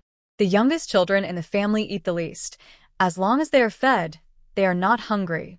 After eating, while it's still not completely dark, everyone quickly tidies up and goes back to bed. Lin Wan knocked on her parents' door, and then pushed it open and went inside. Wang Xiui, just about to sleep, saw her daughter coming and quickly sat up. She nudged Lin Shuisheng with her elbow and said, "Hurry up and put out your pipe, so it doesn't smoke our girl out later." Lin Shuisheng chuckled and then put out his old pipe. Lin Wan moved forward and said, "Mom, I want to go to the commune tomorrow. Can you give me some money?" She had been here for several days and hadn't gone out. Staying at home was making her feel restless. Since she had nothing to do tomorrow, she wanted to go out, see the local situation, and maybe find a way to make some money. The Lin family was very poor. They didn't even dare to eat their hard-earned food openly. Growing up in a honey jar and after becoming an adult, taking over the family business, Linwon had never experienced such hardships. I'm not comfortable with you going alone. Tomorrow, I'll ask Hong Xiong to go with you to the commune, Wang Xiui said. She got off the bed, went to her hidden money, counted out some bills, and also handed her daughter some candy and pastry tickets. Buy some of your favorite foods at the commune tomorrow. Don't be stingy. Your mother and father only have you as a daughter, and we just want you to be well. Thank you, Mom, Linwon said, putting the money and colorful tickets into her pocket. Wang Xiui deliberately kept a serious face and said, I'm your mother, so there's no need to thank me. If you keep saying thanks, we'll become strangers. Don't say it next time. Mom, you're so good to me. In the future, I'll take care of you and Dad in old age, Linwon said. Hearing her daughter say she would take care of them when they are old made Wang Xiui feel very happy. But she had a son, so she didn't really need her daughter to do that. Daughter, as long as you have this heart, that's enough, she replied. We don't need you to support us. We still have your brothers, she added. She had raised her brothers from childhood, helped them build houses, marry wives, and even helped raise their children. If they dare to refuse to support me and your father, I will report them to the commune, and the officials will take them away and punish them severely. Hearing the word punish, Lin Wanwan's heart skipped a beat. Mom, is that a bit too harsh? It seems the old lady is even stricter than her. This is just talk. I wouldn't really let the police take them away and punish them. If they die, how can your dad and I go on living? Anyway, your dad and I only have you, our precious one. You don't need to worry about taking care of us in old age. You're already grown up now. After the summer harvest, I'll ask Aunt Lee from the county to find you a good match. Marry early so your dad and I can feel at ease. After the wedding, you and your husband should try for a baby soon. While I'm still young and healthy, I can help take care of the kids and lighten your load, helping you raise the children even if I pass away someday. Wang Xiui suddenly choked up. This life, I can say I haven't lived in vain. Lin Wanwan said, Phew, no talking about dying or not. It's bad luck. You're going to live a long life, so don't say such things anymore. Wang Xiui wiped her tears with a handkerchief. Listen to your daughter. I won't say such gloomy words again. I still want to see you get married and have children. Every sentence about marriage and children made Lin Wanwan worried. She might be dragged into a blind date if she stayed longer. Thinking about blind dates alone made her feel embarrassed. If she met some strange men, she would explode. For example, stingy and calculating men who, before doing anything, start scheming about your money. Or men who just chat with you and then want to take you to a hotel to sleep together. Or guys who always talk about their mother as if they can't live without her, a typical mama's boy. And so on. There are countless types, even some who are just after inheritance. Her modern-day colleagues are vivid examples. Mom, it's late. You and Dad should go to bed soon. Tomorrow you both have to get up early for work. Lin Wanwan finished speaking and left, making sure to close the door behind her. Host, your mom is truly doing this for your good, I think. Speak nonsense again, and I'll marry myself off to the second fool in the team. The system was tightly controlled and threatened by the host. It no longer dared to speak carelessly. It was afraid that the host, in a moment of impulse, might really marry that second fool who even a free-range chicken wouldn't tolerate. The next day, Lin Wanwan ate the breakfast her family left for her and then walked with her two nieces to the commune. The trumpet flower team is about 6 or 7 kilometers from the commune. A few years ago, when times were better, they could take the team's ox cart for 2 cents. Now, that's impossible. No one has enough to eat, so there's no grain left to feed the oxen. Last year, some young people in the team were so hungry they knocked out old Wang, who watched over the ox shed, and slaughtered the ox to eat. Before they could finish, the team leader, Lin Shuain, found out. That ox was the team's property, and they relied on it for spring plowing and summer harvest. Now the ox was slaughtered and cooked for food. Not only the team leader, but all the team members were very angry. The young men were beaten so badly by the angry team members that they couldn't get out of bed for 10 days.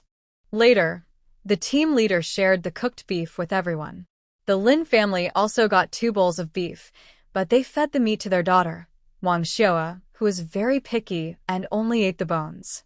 The others in the Lin family only drank some soup. Thinking about this, Lin Wanwan felt her face get a little hot. She was embarrassed. Although she didn't eat the meat, her body had been through a lot, and no wonder the second sister-in-law, Li Zhaodi, didn't like her. If she were the second sister-in-law, she'd have argued with her younger sister-in-law directly. It's just that Wang Xiao's charm was too strong. Besides Li Zhaodi, who caused a bit of trouble, everyone else was silent, like a quiet gourd, unable to say a word once they were hit. Little sister, how much longer until we get there? I'm about to fall down. Lin Hongni, tired, sat on the ground and refused to move. It should be a little while longer. If you can't walk, I'll carry you. Really? You're not lying to me? Really? I've never lied. After saying that, Lin Wanwan squatted down and let Lin Hongni climb onto her back. Lin Hongxiang was afraid she'd fall, so she held tightly around Lin Wanwan's neck with her little black hands. The little niece was so light, she felt like she had no weight at all. Lin Wanwan carried her toward the commune. After walking for a minute or two, Lin Wanwan noticed Lin Hongxiang wasn't following. She quickly turned around. Hongxiang, hurry up. When we get to the commune, I'll buy you a meat bun to eat. Hearing meat bun, Lin Hongxiang snapped out of her shock. She looked at Hongni, who was lying on her older sister's back, and suddenly pinched herself hard, as if she were dreaming. Ouch. It hurt so much. It's not a dream. Her lazy little sister-in-law was really carrying Hongni on her back, but if Grandma found out, Hongni would definitely get scolded. Hongni was still so young, she probably couldn't handle being scolded. Lin Hongxiang, feeling more and more scared, said, Hongni, hurry down. If Grandma sees you, you'll get in trouble again. Hongni was so frightened she kicked her little legs, trying to get off her aunt's back. Lin Wanwan couldn't stop her, so she gently put her down. Hongni, with her hands behind her back and covering her little bottom, said fearfully, Auntie, I'm not tired anymore. I want to walk by myself. Okay, just tell me when you're tired, and I'll carry you, Lin Wanwan replied. When dealing with children, as long as they are not naughty or misbehaving, Lin Wanwan remains patient. Hongni nodded heavily, then quickly shook her head, thinking about how Grandma might spank her and make her bottom turn red. She didn't want her aunt to carry her anymore, so Grandma wouldn't hit her. Seeing her niece nod and shake her head, along with her tiny, shiny forehead, Lin Wanwan found her adorable and couldn't help but smile. Let's go quickly, so we can arrive at the commune early. I'll buy you some tasty food later, she said. Do you want to eat anything? Tell me, and I'll buy it for you, she added. It would be great to buy some pork fat, as the family's pig fat jar was already empty. Pork fat could be used to make oil, and the leftover pork bits could be eaten. The pork bits were fragrant and tasty, whether in buns or eaten plain. Nowadays, people generally lack oil and water in their diets, so eating pork fat didn't mean high cholesterol. Hongni shyly said, Auntie, I want to eat candy. Auntie will buy you some, Lin Wanwan said. Before they left, Wang Xiaoi had given her colorful tickets, which included candy tickets. Later, they would buy half a gene at the supply store for the family to try. Then she looked at Lin Hongxiang and asked, Hongxiang, what do you want to eat? Lin Hongxiang shook her head. I don't really want anything. She wanted a lot: peach canned fruit, meat, candy. She wanted to try all the delicious foods in the world. But if Grandma found out that her aunt was spending money on her, she would definitely scold her.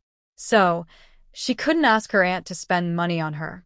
The little girl wanted to eat, but didn't say anything. Lin Wanwan felt sorry for her and planned to see if she liked anything when they arrived at the commune and buy it for her.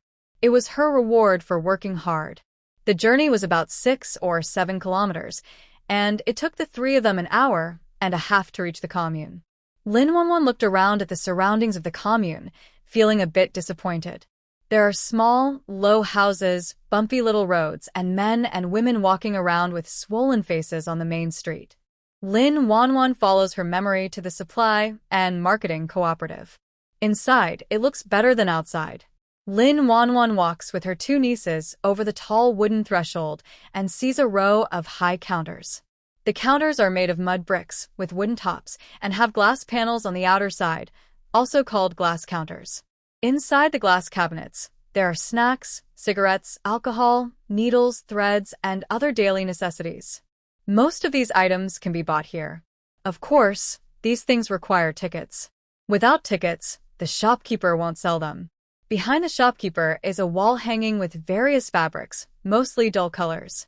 Lin Wanwan glances at the fabrics but doesn't see anything she likes. She plans to wait a few days until her mother takes her to the county to shop for some plain cotton cloth to make 2 dresses.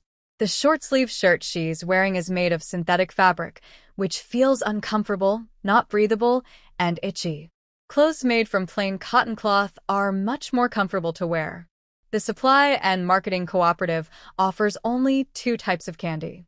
One is wrapped in colorful paper, a bit more expensive, 1 penny for a piece.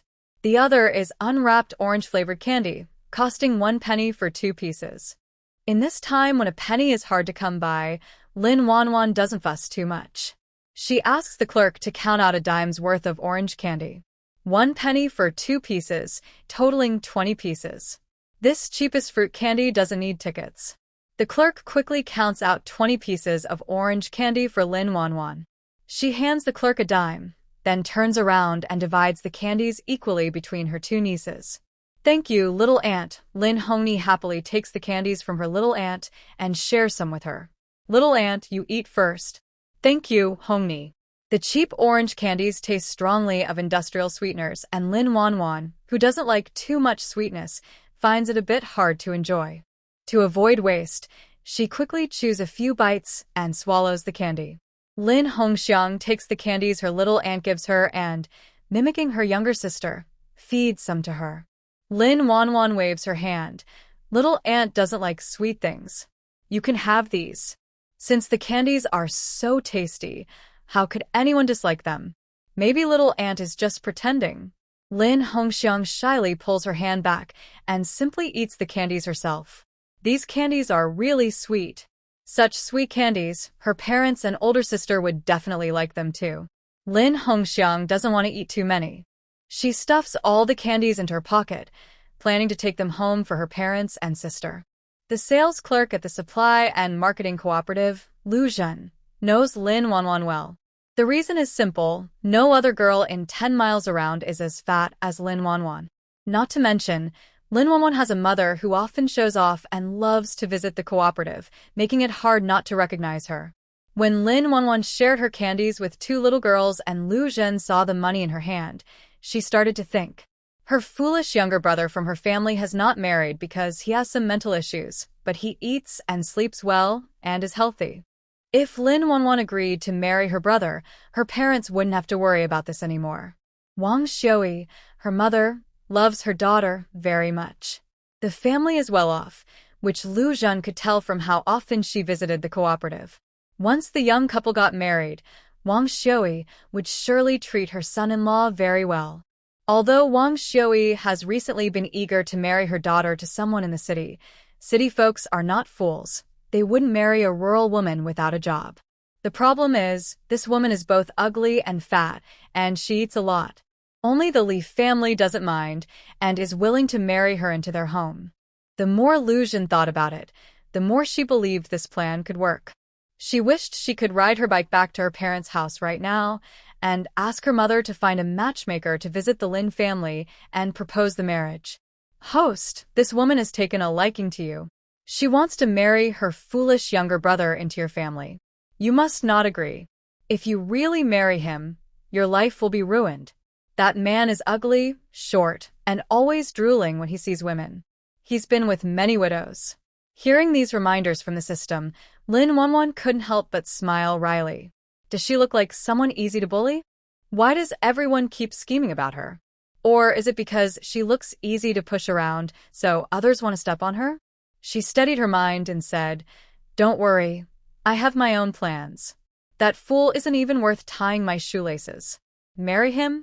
That's laughable. Grandma's just dreaming." The system felt relieved. As long as the host didn't insist on marrying the fool, it was happy. That's all it asked for now. Otherwise, if pushed to the limit, she might do something drastic. Lin Wanwan took out a nearly expired snack ticket and weighed a jean of peanuts. The family had run out of salt, so she bought a bag of salt while she was at it. She also bought small amounts of other things, spending a total of 3.60 yuan. When paying, Lu Zhen was very enthusiastic, holding Lin Wanwan's hand and calling her sister affectionately, making her feel quite close. To let Lin Wanwan see, it was clearly like a weasel giving a chicken New Year's greetings. Ill intentions. She wanted to marry her foolish younger brother and dream of becoming his father openly. Lu Zhen said, "Miss Lin, my sister-in-law always likes you very much. When you have free time, come to the supply and marketing cooperative to visit me, or tell me if there's anything you want. I'll keep it for you privately. Our cooperative recently received a batch of defective goods meant for internal use. Because my sister-in-law just likes you. Do you want to come in and take a look? See if there's anything you like. These don't require tickets. Defective goods from the cooperative don't need tickets. In this era where receipts are everywhere, the temptation of buying without a ticket is very strong. Usually, these goods are used internally or bought by their relatives, and outsiders rarely get a chance. Now, such a good opportunity is right in front of her, so Lin Wanwan naturally wants to hold on tightly. Seeing that Lin Wanwan agreed, Lu Zhen felt like she had taken another step toward her marriage into the Li family. She was very happy and quickly pulled Lin Wanwan's arm to the back to pick out items. "Miss, this porcelain face washing basin is a bit chipped, but it's still usable, and it doesn't require a ticket. Also, this tin hot water bottle. Buy it and have your family reinforce the outside with more metal. It doesn't affect insulation at all. Water poured in at night stays warm during the day. Our cooperative got 2 of these tin hot water bottles this time. My colleague took one, and I kept one. If you like, sister-in-law is willing to part with hers for you. Who else likes you so much?" Then Lu Zhen pulled Lin Wanwan toward a pile of defective cloth. This was discarded because the dyeing was uneven at the factory, but we folks in the countryside don't care about that. The most important thing is that it's cheap and doesn't require a ticket. If you want, I'll cut some for you later. You could make a shirt or pants, and it'll be more comfortable. Although the dyeing was uneven, it's hard to tell unless you look closely. Clothes made from it are better than patched-up ones. The key point is no tickets needed. Seeing such a good opportunity, Lin Wanwan asked Lu Zhen to cut 10 feet of cloth for her. 1 foot costs 4 mao 6, so 10 feet cost only 4 yuan 6 mao. Lu Zhen was shocked by Lin Wanwan's generous gesture. Then she felt happy. After work at noon, she went to ask the director for leave to visit her family, so her mother could quickly find a matchmaker to propose to her younger brother. This way, others wouldn't take advantage and marry him first. The Lin family doesn't have the habit of drinking boiled water. They often drink raw water directly from the water jar when thirsty. Raw water contains bacteria, which can be bad for health if consumed too much, especially for the elderly and young children at home, who have weaker immune systems. Lin Wanwan carefully examined the tin thermos bottle in her hand, making sure it was in good condition, then asked Lu Zhen to wrap it up for her.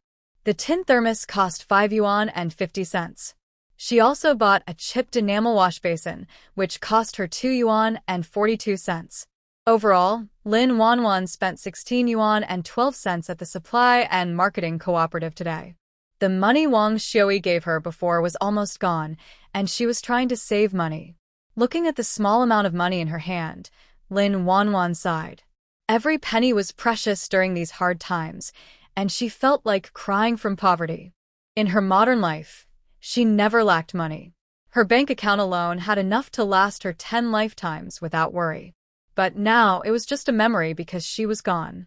She didn't know what happened to Wang Ma after her death in the modern world. Wang Ma had looked after her since childhood. To her, Wang Ma was like a mother. Before she died, she left Wang Ma the rare treasures bought from major jewelry auction houses and the old Lin family house, hoping Wang Ma would have a secure later life. She wished everything would go as she hoped.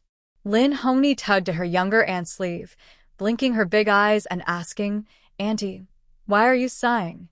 "Auntie is thinking about when I will become a rich person," Lin Wanwan said, pinching her little niece's face. She was quite thin, and the touch was not pleasant. "When I grow up and earn money, I will give all my earnings to you so you will have money," she said. Would you really give all your money to me? Lin Wanwan bent down and hugged Lin Hongni, teasing her nose with her finger. The little girl was so adorable. Annie treats Hongni well, and Hongni will also treat her well. Hongni is willing to give her money to Auntie, she replied. Auntie is the best to her, even better than her parents. Her mother and brother would fight over her food, but Auntie wouldn't. Auntie would share big shrimp crackers with her and buy her candies. Lin Hongni touched the bag of candies in her pocket, smiling happily. Lin Manhwa also followed closely, saying, If no one marries you in the future, I will take care of you for a lifetime. The women in the team often gossiped behind her back, saying that no one wanted to marry her and that she would remain a spinster her whole life. In the past, she didn't care about these things. It was because her younger sister-in-law often scolded and pinched her for no reason. But now, everything has changed. After her younger sister-in-law fell into the water, she seemed like a different person.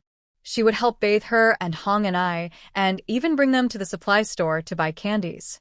Her younger sister-in-law has become better. She likes this new version of her sister-in-law, so she is willing to take care of her and raise her for a lifetime. When she gets married in the future, she and her husband will take care of her sister-in-law together. Lin Wanwan. Lu Zhen, little girl, why are you talking like that? How can you curse your sister-in-law to not get married? You're so mean at such a young age. What will you be like when you grow up? Lin Wanwan frowned, knowing that Hong Xiang didn't mean it that way. She quickly protected Hong Xiang, who was about to cry, standing behind her. Sister-in-law, this is just between our niece and her sister-in-law. I'm not angry. Why are you angry just because you're an outsider? Seeing Lin Wanwan angry at her, Lu Zhen also felt angry inside. I'm just sticking up for you. Why are you so ungrateful? Who are you to me? Do I need you to speak for me? You. Hurry up and apologize to Hong Xiang. If you don't, I'll go find your supervisor and ask him to judge this. As more and more people gathered to watch, Lu Zhen felt both ashamed and angry. She was afraid Lin Wanwan would really call the supervisor to settle the matter, so she reluctantly apologized to Hong Xiang. Only then did Lin Wanwan pull her two nieces away, still carrying the things she bought at the supply store. Outside the store's gate, Hong Xiang said, Little sister-in-law, I really didn't curse you. It was those old women in the team who said no one wanted you, so I said I would raise you. Of course, little sister-in-law, I know you genuinely want to raise her. I'm happy about that, but she doesn't need us to raise her. Why not, little sister-in-law? She has hands and feet. She can live well without anyone taking care of her. At that moment, Hong Xiang felt like her sister-in-law was shining. Lin Wanwan went to the grocery store again and bought a piece of pork fat. It was just in time. If she had gone a little earlier or later, she wouldn't have gotten it. Pork fat was very scarce at this time. After buying the pork fat, Lin Wanwan had no money left at all, not even enough to buy a meal at the state-run restaurant. She pulled her two nieces along as they headed home. When they arrived, her older sister-in-law, Lu Yulan, had just finished cooking. She served a bowl of noodles with wild vegetables and a bowl of wild vegetable soup. Vegetables were brought back from the mountains by Lin Hongying of the Defong family after a long trip. Wang Xiui, who was napping inside the house, heard the noise outside and quickly hobbled out with her old legs. When she saw the items her daughter was holding, she hurried to take them. Why did you bring back so many things today? Today was lucky. I also happened to see some imperfect goods being sold at the supply and marketing cooperative. I think they're not too bad, so I bought them all without needing a receipt. Your daughter is lucky again. I've never had such good luck not needing a receipt. Wang Xiui happily looked at the things her daughter brought home. Soon she made some plans. Take this tin water bottle and the enamel wash basin. Use them, since the one in your room is old. And this fabric, your sister-in-law is good at sewing. After the summer harvest, I'll ask her to make you a new dress. Lin Wanwan saw her mother getting more excited and quickly interrupted her. Mom, this tin water bottle is bought for the family. Drinking raw water can upset the stomach, so from now on, we only drink boiled water. Wang Xiui waved her hand dismissively. We folks in the countryside aren't so particular. Hot water is uncomfortable and wastes firewood. Just let your sister drink it. I've been drinking raw water most of my life and never had a problem. Mom, if you don't listen to me, I'll be angry. Wang Xiui was afraid her daughter wouldn't pay attention to her, and she was worried about everything. All right, I'll listen to you, daughter. But you mustn't ignore your mother. You're the only precious girl I have. If you ignore me, I don't want to live anymore. Bah, bah, bah. Don't say such unlucky things. Lin Wanwan continued, take this fabric and give it to your dad and me to make clothes. We have clothes to wear, making new ones is a waste. As long as you and dad can wear them, it's not a waste. Just do as I say. Lin Wanwan firmly decided on the fabric. Li Xiaodi also came over, looking at the pile of things her sister-in-law bought from the commune, her eyes shining. Especially the bag of fried dough sticks on the table. She eagerly swallowed her saliva. Li Xiaodi shyly said, Mom, I haven't eaten these fried dough sticks in a long time. Just give me a piece to taste. Wang Xiui scolded. Eat. Eat. All you do all day is eat. What else can you do? I think it's really unlucky that our old Lin family married you. Mother, you're accusing me unfairly. I was working very hard this morning. If you don't believe me, go ask the team leader. He can testify for me. Just as Wang Xiua was about to say something else, Lin Wanwan stopped her. Mother, second sister-in-law, also worked hard today. I bought some sweet potato balls specially for everyone. Please share them with the family. Li Xiaodi looked at her younger sister-in-law in surprise, unable to believe these words came from her. Has it started raining red rain from the sky? Or is there something wrong with my ears? Never mind. As long as I can eat the sweet potato balls and hear my sister-in-law call me mother, I am happy. Wang Xiua, who was being watched closely by her daughter, could only agree and compromise. A pound of sweet potato balls isn't much. After sharing with the family, she only had 2 pieces left. She kept these 2 pieces for her daughter and refused to share anymore. Lin Yuzhen got some sweet potato balls but didn't want to eat them. He secretly hid them, planning to save them for his 2 daughters and wife. On the other hand, Lin Yuzhu from the second household ate his own share. The small piece of sweet potato ball was finished in 1 bite. The rich, sweet, oily taste made people want more. But seeing her mother-in-law fiercely guarding her share, Li Xiaodi knew she wouldn't get another piece. She could only lick her lips and savor the flavor. After everyone finished eating, they went back to work.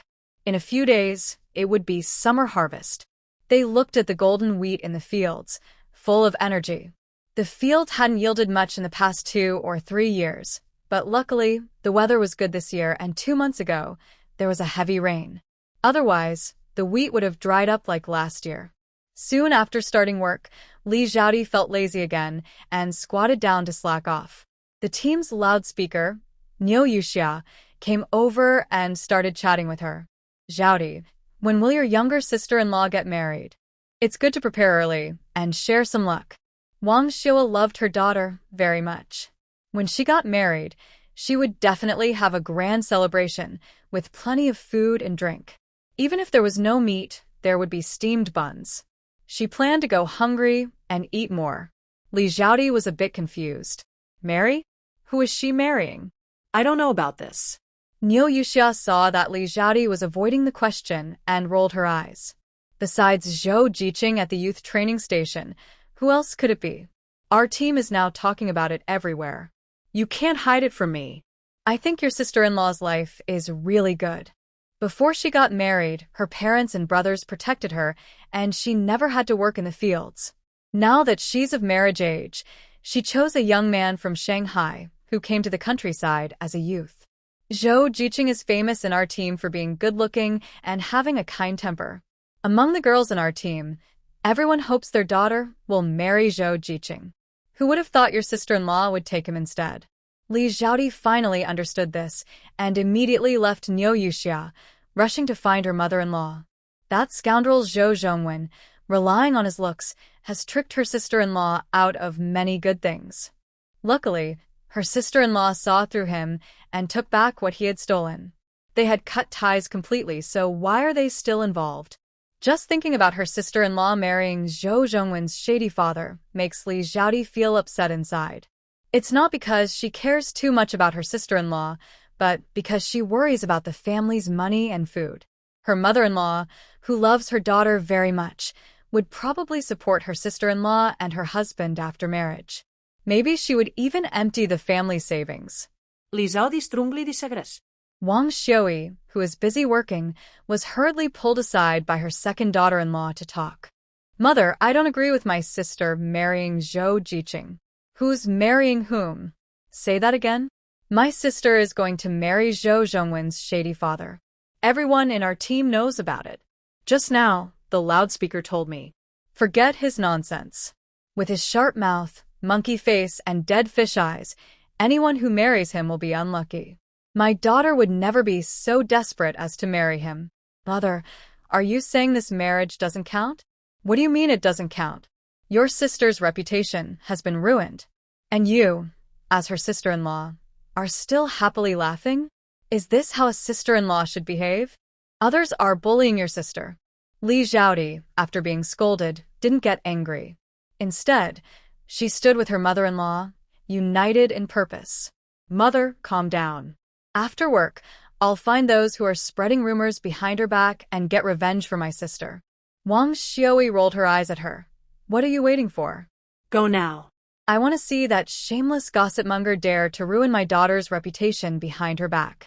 If I catch her, I'll tear her mouth apart. Hearing her mother-in-law's words, Li Xiaodi stopped working and hurriedly ran to Niu Yuxia. Niu Shui, I heard from who that my sister is getting married? Li Xiaodi looked seriously at Niu Xia, feeling a jolt in her heart. What's wrong? Could it be false? Niu Xia spat on the ground. Of course it's false. My sister is kind and hardworking. She wouldn't marry that little white face who only tricks women. Is Lin Wuan pretty? Kind? Hardworking? Only the Lin family would believe that. Everyone in the Trumpet Flower team knows Lin Wuan as a lazy girl, sleeping until late morning and needing her sister-in-law to feed her. She's chubby, has big ears, and a bad temper. If anyone annoys her, she acts like a mad dog and doesn't let go. Niu Xia looked at Li Xiaodi, thinking, today, the sun is really coming from the west. Usually, Li Xiaodi would say bad things about her sister-in-law, but now she suddenly changed and spoke well of her. It was so surprising it was hard to believe. Li Xiaodi, what kind of spell did your sister-in-law and mother-in-law cast on you? How come? Li Xiaodi, hiding something in her heart, looked at the nagging Niu Xia with displeasure. Stop talking so much. Just tell me who you heard it from. I'm Buse. Old Lady Sue from the team. Niu Xia turned and sold out Sue. Actually, it wasn't really selling, it's more like telling the truth. So, it's this old woman behind the scenes ruining my sister's reputation. I'll tear her apart, Li Xiaodi said, then hurried off to scold Sue. Niu Xia felt there was some excitement to see, so she quickly dropped her work and ran after her. Sue, who had just been slapped, was stunned. When she recovered, she felt a fire inside and wanted to vent. Li Xiaodi, why did you hit me? I hit you because you're talking nonsense and ruining my sister's reputation. That girl Lin Wuan still has a good reputation. Are you joking me? Sue seemed to hear a big joke and covered her mouth, laughing. But she laughed so hard, she accidentally pulled at her mouth wound, grimacing in pain. My sister is fine. I just want to ruin her reputation. Before she finished, Li Xiaodi pushed Sue to the ground and sat on her, hitting her from side to side. Wang Xiui, who was chasing after, saw this and didn't stop her. Instead, she encouraged Li Xiaodi. Xiaodi, hit that old woman hard. If you do, tomorrow I'll make meat for you. When she heard there was food to eat, Li Xiaodi became even more excited and started hitting harder. Unfortunately, her victim, Madame Sue, was beaten so badly she cried out for her parents. The team leader also arrived and saw what was happening. His face turned pale. He looked at the team members gathered around, who were just watching the scene, and shouted loudly, "What are you all standing there for? Hurry up and step in to stop this. Can't you see how badly she's been beaten?" Only then did everyone rush forward to break up the fight. Madame Sue, who was rescued, saw the team leader and looked at him as if he were a savior. She clung to his leg and cried loudly. Team leader, the Lin family is really too mean. Please, you have to help me. At this moment, the team leader was holding her leg and couldn't listen to her words. He was both embarrassed and angry, thinking to himself that he had lived honestly all his life, and now, in old age, he was losing his reputation. He looked serious and said, Madam Sue, let's talk properly. Please let go. If you don't, we'll both get taken away and put in jail. Frightened, Madam Sue quickly released her grip. The team leader sighed in relief and then looked at everyone. What's going on? Why aren't you working but instead fighting? I think none of you want to share the grain anymore. Just a moment ago, Li Xiaodi had looked so fierce, but now she was trembling and hiding behind her mother, acting very obedient in front of the team leader. Oh my, everyone knew that besides her mother, she was most afraid of her uncle, the team leader. He was strict and didn't show any mercy when scolding people. He could scold someone like a grandson. But Wang Xiui wasn't afraid of him. She crossed her arms and cursed, Madam Sue, that old woman, is secretly ruining my daughter's reputation behind her back. Beating her is nothing compared to that. Nowadays, a girl's reputation is more important than life itself. When the team leader heard Wang Xiui say this, he turned to look at Madam Sue behind him. Madam Sue, is that true? Madam Sue shook her head like a rattle. No, that's not true. Even if I were confused, I wouldn't do something so immoral. Seeing that she still wouldn't admit it, Wang Xiui cursed again. Did you tell Niu Yuxia that my daughter is going to marry Zhou Zhongwen, that little white face? I said that myself, but Zhou Jiqing told me that he's going to marry Lin Wanwan soon. That's nonsense. My daughter said she wouldn't marry him no matter what. The others present couldn't help but twitch their mouths when they heard Wang Xiui say this. This Wang Xiui was talking nonsense with her eyes wide open and didn't feel embarrassed. Everyone in the Trumpet Flower team knew that Lin Wanwan was always following Zhou Jiqing around like a shadow, impossible to shake off. If she married a chicken or a dog, she wouldn't marry Zhou Jiqing, so no one would believe that. The team leader frowned and asked someone to bring Zhou Zhongwen over. Zhou Zhongwen was surprised to hear his name called, but still put down his work and followed. When he saw Wang Xiui with a stern face and Li Xiaodi's fierce gaze that seemed to want to eat him, his heart pounded wildly. An inexplicable fear swept over him. Could they have found out that he was the one spreading that rumor? No, that shouldn't be. He had kept it very secret. Suddenly, he accidentally saw Granny Sue standing behind the team leader and was so scared that his eyes widened. The clever, bald team leader saw Zhou Zhongwen's guilty look and immediately understood that he was involved. His face darkened instantly. Besides his role as team leader, he was also Lin Wanwan's real uncle, and he had to stand up for her publicly and privately. Zhou Jiqing, what is going on? You're from the city, went to high school, and should know that damaging a girl's reputation is wrong. Team leader, this has nothing to do with me. I didn't do anything. Zhou Zhongwen instinctively tried to defend himself under so many eyes. After speaking, he regretted it. He should have taken this chance to confirm his marriage with Lin Wanwan once and for all. That way, with her reputation ruined, Lin Wanwan would have no choice but to marry him, and Wang Xiui, as her mother, would have to accept him as her son-in-law. Then the 300 yuan, the Phoenix bicycle, and the recommendation for the worker peasant soldier student would all be his. Unfortunately, he had just spoken the wrong words. Now, he could only grit his teeth and keep going, refusing to admit that the rumor came from him. The team leader, with a stern face, said, Granny Sue says you told her about this. Granny Sue is lying. Staring at Zhou Zhongwen, who was talking nonsense, Granny Sue was stunned. You idiot, it was obviously you who told me. You said that soon you and Lin Wanwan would go to the commune to get the marriage certificate. If you hadn't told me, how would I know? And I wouldn't tell anyone else, Zhou Zhongwen said.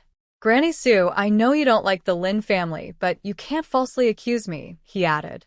Mrs. Sue has been clever all her life, but she never expected that in old age, an eagle would peck out her eye, making that brat trick her. She's so angry she wants to curse her father. The more she thinks about it, the angrier she gets. She turns to Wang Xiaoa and says, "Auntie, you know who I am." I swear, those words came straight from that kid's mouth.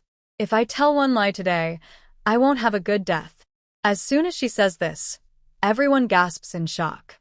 Mrs. Su is being too harsh on herself. Could those words really have come from Zhou Jiqing? But what does he want? Everyone looks at Zhou Zhongwen with suspicion, confused. Zhou Zhongwen feels terrified inside. He forces himself to stay calm, so he won't be exposed. Otherwise, Wang Xiaoa might tear him apart, and he doesn't want to be the second Mrs. Su. Especially after being beaten a few days ago, he still can't forget that. Based on his years of knowing Mrs. Su, Wang Xiaoa is sure that those words definitely came from Zhou Zhongwen. Since he dared to ruin her daughter's reputation, she won't hold back. She decides to expose Zhou Zhongwen completely. My daughter is too innocent. She can't tell good from bad people. Zhou Zhongwen, that, took advantage of my daughter's kindness and tricked her out of food and money. If he truly cared for my daughter, I wouldn't say anything. But he looks like a decent person, yet he does terrible things.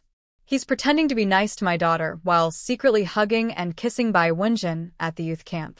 Luckily, my daughter saw it. Otherwise, she'd have been kept in the dark and fooled all her life. Her words cause a huge stir.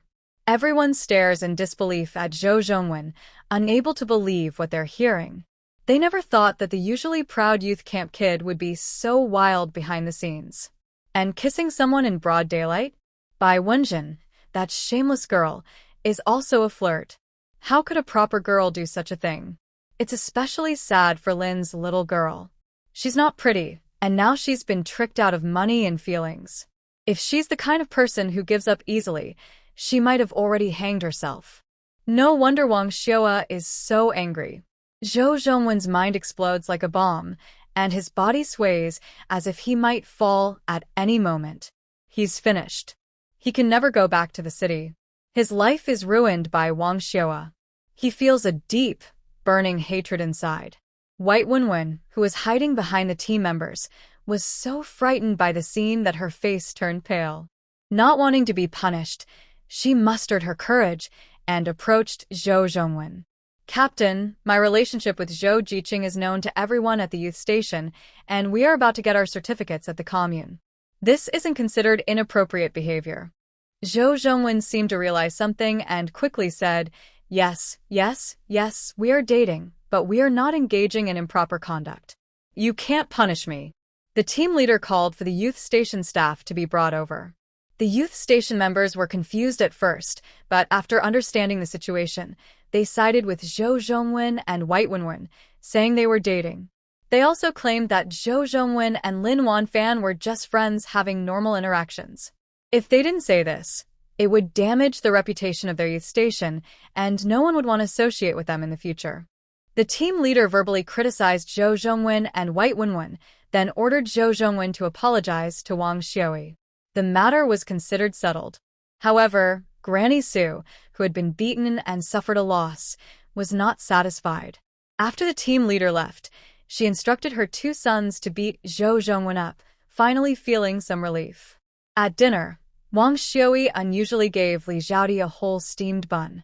Previously, she only received half a bun. "Zhaodi, you did very well today. This is a reward for you." Li Zhaodi held the bun excitedly, as if she had been energized. She patted her chest and promised her mother-in-law, "Mom, don't worry. From now on, I'll stand up for my sister if anyone bullies her." "That's what I thought. I knew I didn't misjudge you," Wang Xiaoyi said, then added half a spoon of porridge to her second daughter-in-law's bowl. Li Zhaodi became even more motivated, full of energy. Lin Wanfan, who had been sleeping at home in the afternoon, didn't go out and naturally didn't know what had happened outside. Seeing her mother and sister-in-law talking in riddles, she was curious and asked, "Mom, what are you talking about? I don't understand." In a good mood, Li Zhaodi looked at her younger sister-in-law as if she had found a money tree, her eyes shining. She rambled on, telling her what had happened that afternoon. Finally, she added, "Sister, from now on, if anyone bullies you, Your sister-in-law will go and scratch her face until she can't show herself in public. Lin Wanfan didn't expect things to develop in this way, nor did she expect White Wenwen to admit in front of everyone that she was dating Zhou Zhongwen. But that's also good. Bad men and mean women are locked away, fighting each other. You should know that Bai Wenwen isn't a good person either. The original owner caught her talking behind her back more than once. And the time the original owner tried to jump into the river, Bai Wenwen also said many harsh and mocking things about her. He has a weak-looking face, but secretly does some very bad things. Like Bai Wenwen, who is a hypocrite and a pretender. I have met many such people in modern times. Living with selfish and self-centered Zhou Zhongwen, life must be very chaotic. Lin Wanwan is happy to see them fighting each other.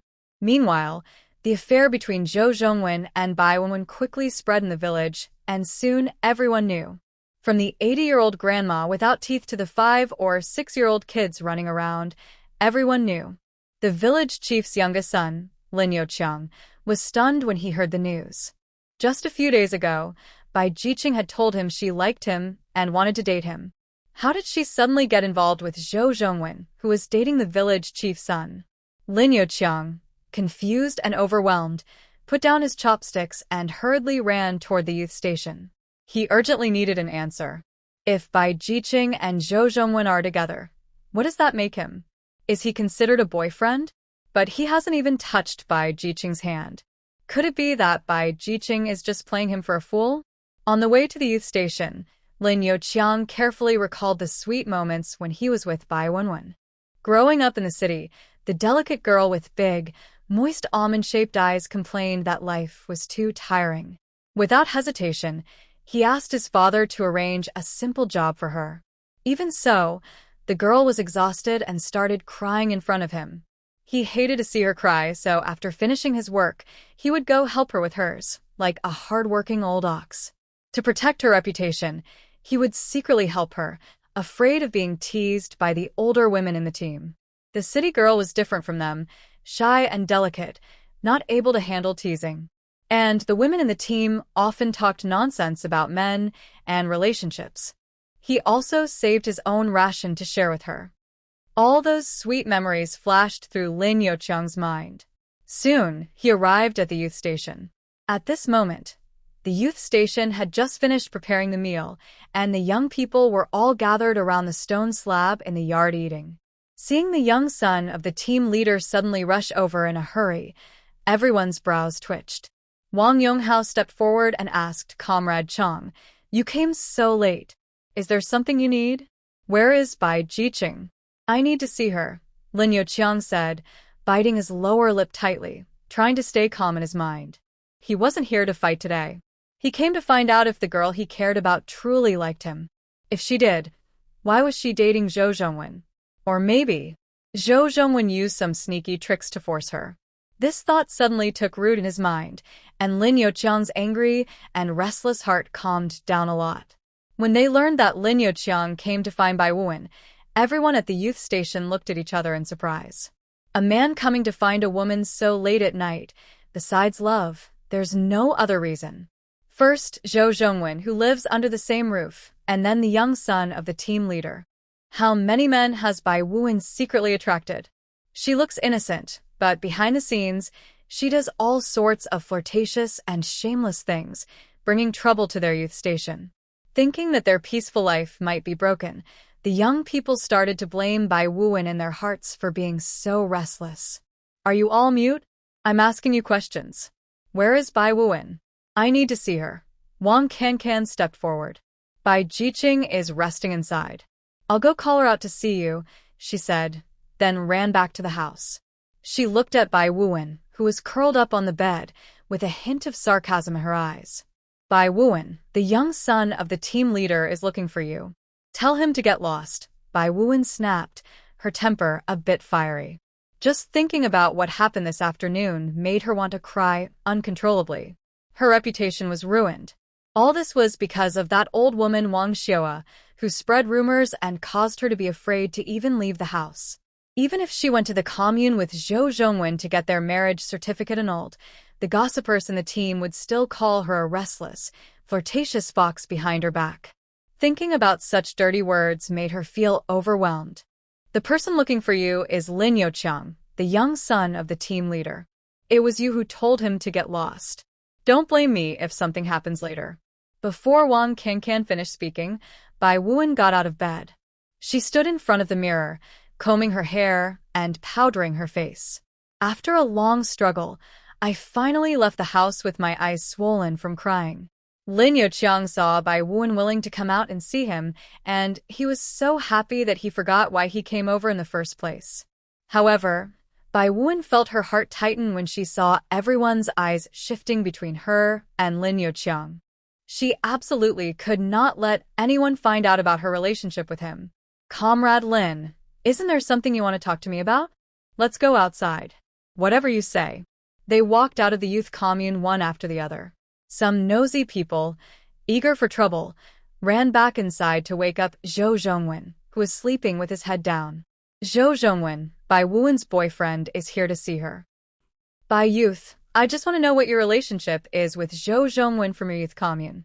Why is everyone in the whole team talking about you two being a couple, even about marriage and getting a certificate? Bai Wuan knew she couldn't hide the truth. Even if she didn't say anything, Lin Yoqiang, the silly one, would find out from others. Instead of that, she might as well act pitiful now and gain some sympathy from the man. After all, the foolish man in front of her was the team leader's son, the one most loved by the team leader and his wife. She had tasted the sweetness and didn't want to give it up. At least before returning to the city, she would keep this fool hanging on and make him willingly do things for her. Bai Wuan was confident in this. In an instant, tears seemed to be stuck in her eyes, and her delicate, aggrieved voice sounded. Comrade Lin, all of this is my fault. Even if you hate me, I understand. Honestly, I also hate myself quite a bit. Being with a man I don't love is worse than death. Every day feels like torture. But I'm afraid to die. I'm afraid I'll never see you again if I do. After all, the person I like is. Forget it. Saying more now is useless. Some people, once missed, are truly gone forever. Lin Yoqiang looked at his beloved girl crying in front of him.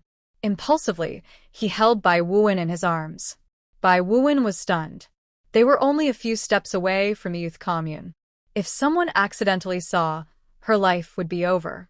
She used all her strength, pushing him forcefully with her arms. But it was completely useless. Wuan, tell me, was that beast Zhou Zhongwen forcing you to be with him? Comrade Lin, it's no use talking about this now. I'm sorry for you. If there's a next life, I will definitely make it up to you. I knew I was right. You also have feelings for me. The words you previously said about liking me are not fake. Brother Chong, as long as you know I've always liked you, that's enough. If anyone is to blame, it's because we are destined but cannot be together. Suddenly, a loud snap sounded as Zhou Zhongwen accidentally stepped on a branch hidden in the night. Lin Yoqiang and Bai Wenjin, who were hugging, quickly separated in shock. But as they turned around, they saw Zhou Zhongwen. Immediately, Bai Wenjin's face turned very pale with fear. You! What are you doing here? When did you arrive? You shameless brat! How dare you betray me and wear a green hat on me? If I hadn't come out today, would you have fooled me forever and even helped you raise a wild child? After saying this, Zhou Zhongwen angrily slapped Bai Wenjin. She was caught off guard and was knocked to the ground by the slap. She wanted to explain, but a sharp pain shot through her lower abdomen. The pain made it hard for her to breathe. Seeing his beloved woman being beaten, Lin Yoqiang's anger flared. He rushed forward and fought Zhou Zhongwen. Hearing the commotion, the nearby young workers saw what was happening and were terrified. They quickly ran to call for help. In just a short while, half the team had gathered at the workers' station to watch the scene. Among them was Lin Wanzhu's entire family. Lin Wanzhu and her family arrived late and didn't get a good spot, but Lin Wanzhu's unreasonable mother made sure of that. Without even needing to speak, the person blocking her immediately moved aside when they saw that the person behind was Wang Xiaoa. They were afraid that if they hesitated, Wang Xiaoa would accuse them unfairly. So Lin Wanzhu easily secured a good spot to watch the fight. Under the bright moonlight, Lin Wanju finally saw clearly who the man fighting Zhou Zhongwen was.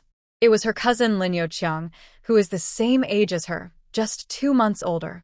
But what puzzled Lin Wanju was that her cousin, usually honest and straightforward, was fighting with Zhou Zhongwen, a weak and cowardly man. Could it be for her? This thought just appeared, but Lin Wanju quickly dismissed it. Her body usually didn't get along with her cousins and sisters. Their relationship wasn't close enough for her cousin to fight for her. Then why? Host, Bai Wenjin's child cannot be saved. The system reminded Lin Wanju, and she suddenly noticed someone lying on the ground nearby. Whose child is Bai Wenjin carrying? That unfaithful man, Zhou Zhongwen. Bai Wenwen was carrying Zhou Zhongwen's only child. Now that the baby is lost, Zhou Zhongwen has no descendants. Hearing the words no descendants, Lin Wanwan's lips curved into a happy smile. She quite enjoyed this kind of revenge. At this moment, the onlookers also noticed Bai Wenwen lying on the ground. Old Yang, who had experienced similar situations, saw the large wet patch beneath her and her eyelids kept twitching. She quickly waved to her daughter-in-law nearby. Xiao Qin, come here and help. Bai Jiqing seems to have had a miscarriage. These words caused an immediate uproar, like a thunderclap. How could such a beautiful young girl have a miscarriage? Could it be? The team members instinctively looked at Zhou Zhongwen. After all, earlier this afternoon, in broad daylight, Bai Wenwen had openly told many people in the team that she and Zhou Zhongwen had been a couple for a long time. If it weren't for today's incident, Zhou Zhongwen would probably be a little worried upon hearing about Bai Wenwen's miscarriage. But now, he just wanted to scold Bai Wenwen for being a flirtatious woman. Secretly, she was holding other men, possibly in places he couldn't see, and these adulterous lovers might have already been together. Just thinking about sleeping with someone else's woman made him feel sick. As for Lin Youqiang, he couldn't accept that Bai Wenwen, who was pure in his heart, had slept with another man and even had a child. He looked dazed, squatting on the ground, crying and laughing at the same time. But now, saving her was the priority. No matter how big the problem, it could wait until she was rescued. Bai Wenwen's condition was urgent, and she had to be taken to the hospital. The team leader ordered someone to bring over the stretcher used by the military years ago, and 2 women from the team helped carry Bai Wenwen onto it. 2 strong young men hurriedly carried her to the commune health clinic. The team members, seeing the excitement over, gradually went home, talking about today's events with sighs. After everyone left, Wang Xiui kicked Lin Youqiang disdainfully. You little brat, you look honest, but you've caused your parents' death. I really underestimated you before. She was not like those foolish women in the team, who didn't think with their heads. In her opinion, the child in Bai Wenwen's belly was definitely related to Lin Youqiang. Otherwise, Zhou Zhongwen, who had just confirmed his relationship with Bai Wenwen, wouldn't have ignored the many men in the team and instead targeted him. It was obvious what was going on. I don't know when Lin Youqiang, that fool, got involved with Bai Wenwen. If her competitive sister-in-law finds out her son did such a thing, she might be so angry she could faint. Bai Wenwen's baby isn't mine. Lin Youqiang liked Bai Wenwen, but he wouldn't easily wear a green hat. It's easy to wear the hat, but hard to take it off once it's on. Then whose baby is it? I don't know. Anyway, it's not mine. I haven't even touched Bai Wenwen. Seeing Lin Wanwan's worry, Wang Xiui quickly stopped her and asked directly. Mom, I believe my cousin isn't that kind of person. Please stop talking. But what good is your belief? Your mouth is on someone else, and they can say whatever they want. Hearing this, Lin Youqiang irritably pulled at his hair. What should I do? She hasn't even touched my hand, so how could she be pregnant with my child? Go ask your dad. He's the team leader. Ask him to help you. I'm afraid my dad will hit me. You're afraid now? Why didn't you do something earlier? I don't want to get beaten. I should go find my dad quickly. If Bai Wenwen wakes up and says the baby is yours, you'll never clear your name, even if you jump into the Yellow River. She had experience and thought long-term, especially about such matters, which weren't uncommon. The young son of the secretary of the neighboring team was involved with a young woman who was 4 months pregnant. It caused a big fuss, and everyone in the commune knew about it. In front of everyone, the young woman insisted the baby was the secretary's son's. People often saw them talking and chatting together. In such a situation, even 10 mouths couldn't explain clearly. Even if the baby wasn't yours, you'd have to swallow your pride and accept this outsider's child. To prevent her son from being taken away for re-education, the secretary's family had no choice but to bite the bullet and marry the young woman. But it turned out she wasn't interested in marriage. She was aiming for the recommended quota for workers, peasants, and soldiers for this year. The quotas were decided long ago, one for the team leader's second son, and another for the secretary's daughter. The situation had developed to this point, and no one was foolish. Everyone began to realize and feel sympathy for the young son of the village secretary, who had been tricked by city youth. But no one expected that the secretary's son was actually very caring towards his sister. To help his sister go to the city to study, he boldly pulled down his pants in front of everyone during the day. The part of a man's body that symbolizes masculinity was so small it could be ignored, often called the castrated part by local villagers. People believed that someone with this condition couldn't get a woman pregnant. It was clear that the young woman's words were lies. In the end, her efforts were all in vain. She couldn't return to the city and was sent to a nearby farm for reform because of her conduct. It was a pity for the secretary's young son. The news about his condition spread throughout the countryside, and even now, no matchmaker had come to introduce him to a girl. As for the child in by one's belly, whether it was saved or lost, the father's role depended entirely on her words. Lin Yoqiang, upon hearing Wang Xiua's reminder, broke out in a cold sweat. His legs refused to obey, and he suddenly knelt down before Wang Xiua. "Auntie, you must help me. I really can't marry by that girl. If I marry her, my life will be over." Wang Xiua scornfully kicked him and cursed him like venom. "If you don't marry her, your life will be over too. I really don't understand how our clever big brother and sister-in-law could have produced such a fool. It's embarrassing for our Lin family." After a furious outburst, Lin Yoqiang burst into tears, nose running and tears streaming down his face.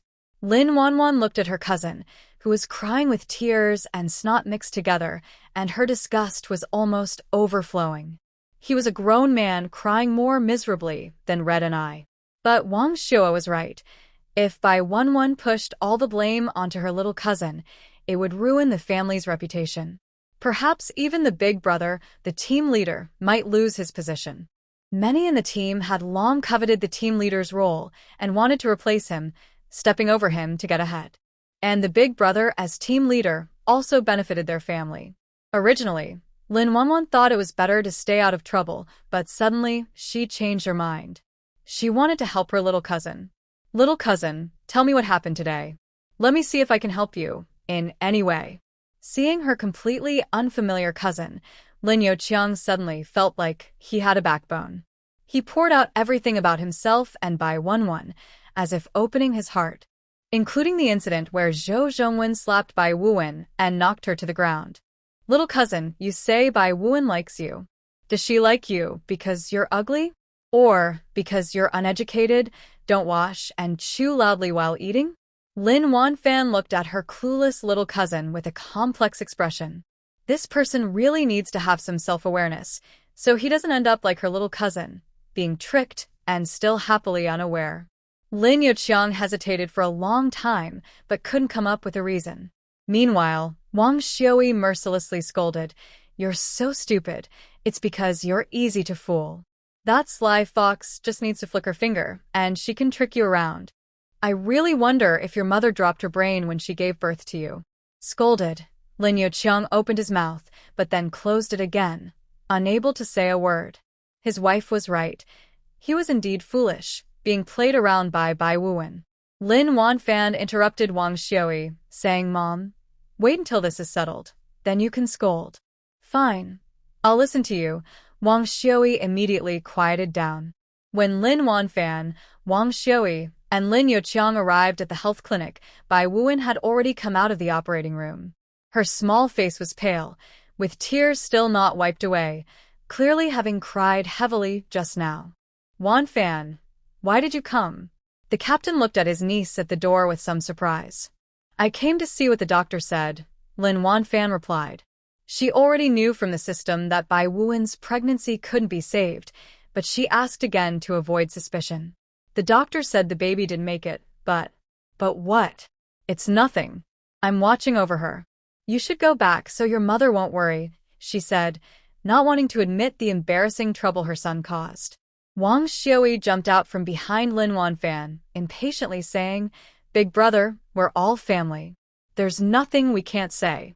If it weren't for her daughter, she wouldn't bother with this fuss, nor would she stay up late running to the hospital. How come you also came? The captain was a bit surprised. Unexpectedly, Wang Xiaoyi grabbed Lin Youqiang, who was hiding in the back and afraid to face anyone, and pulled him forward. Seeing her younger son, the captain's anger flared up. He took off his cloth shoes and threw them at his son. I'll beat you to death, you worthless brat. All the lessons I taught you seem to have gone in one ear and out the other to make you do such shameless things. Lin Youqiang looked at his angry father and didn't dare to hide. He simply stood there stiffly, ready to be beaten. He was getting a serious scolding. His face was already covered with blood marks from his father, the team leader. It looked like he might be beaten to death. At this moment, Lin Wanwan jumped out and stopped her uncle. Uncle, let's talk nicely. Don't hurt him. The team leader then stopped and turned to slap himself a few times. It's all my fault for not teaching my son well, making him do such shameful things. Lin Wanwan asked, Uncle, what shameful thing did our little cousin do? This brat got a girl from the youth team pregnant, and now the child is gone. What do you call that? Lin Youqiang, who was falsely accused, exploded. Dad, it wasn't me. I didn't do it. Please believe me. But who else could it be? Bai Jiqing admitted it herself. She said you forced her to sleep with you. Soon everyone in the team would know about this. The team leader, who had been proud all his life, never thought that in his old age, his own son would teach him a lesson. Now he felt utterly ashamed. If anyone was to blame, it was himself for not teaching his son properly. Lin Youqiang was furious inside. He was angry at Bai Wenjin for falsely accusing him and angry at himself for blindly liking this woman. He knew the baby in her belly wasn't his. Bai Wenjin, lying in the hospital bed, no longer pretended to be unconscious. She sobbed and said, Team leader, don't blame Brother Youqiang. All of this was my choice. I didn't protect my baby, and I'm sorry to Brother Youqiang. If you want to hit or scold me, please do. Don't hurt him. Hearing her say this, the team leader felt worse inside. He looked at her with guilt on his face. Don't worry, our Lin family will give you an explanation today. Bai Wenjin was happy to hear that. She had planned to marry Zhou Zhongwen, have the baby, and then use her family's connections to go back to the city. But everything was ruined by the foolish Lin Youqiang. Zhou Zhongwen saw her hugging Lin Youqiang and would definitely not want her anymore. She even lost her chance to keep her child. So, she decided to take this opportunity to cling to Lin Youqiang. That was her best choice at the moment.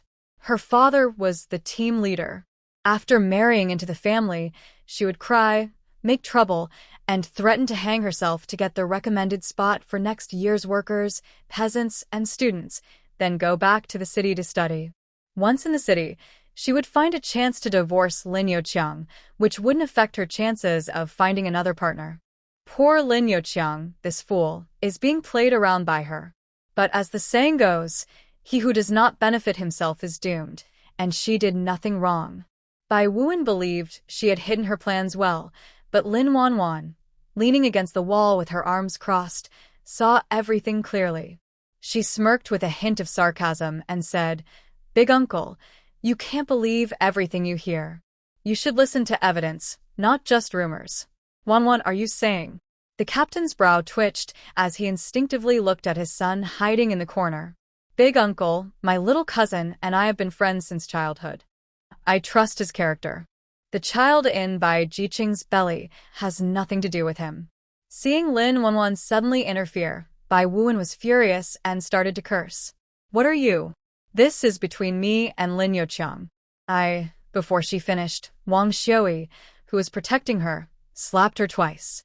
You shameless little troublemaker, secretly seducing men, sleeping with other men, causing trouble, and then trying to blame others. You're utterly shameless. If I were your mother, I'd have been so angry I'd have already lost my temper. Bai Wuan covered her swollen face and tried to explain, I didn't do it. You're framing me.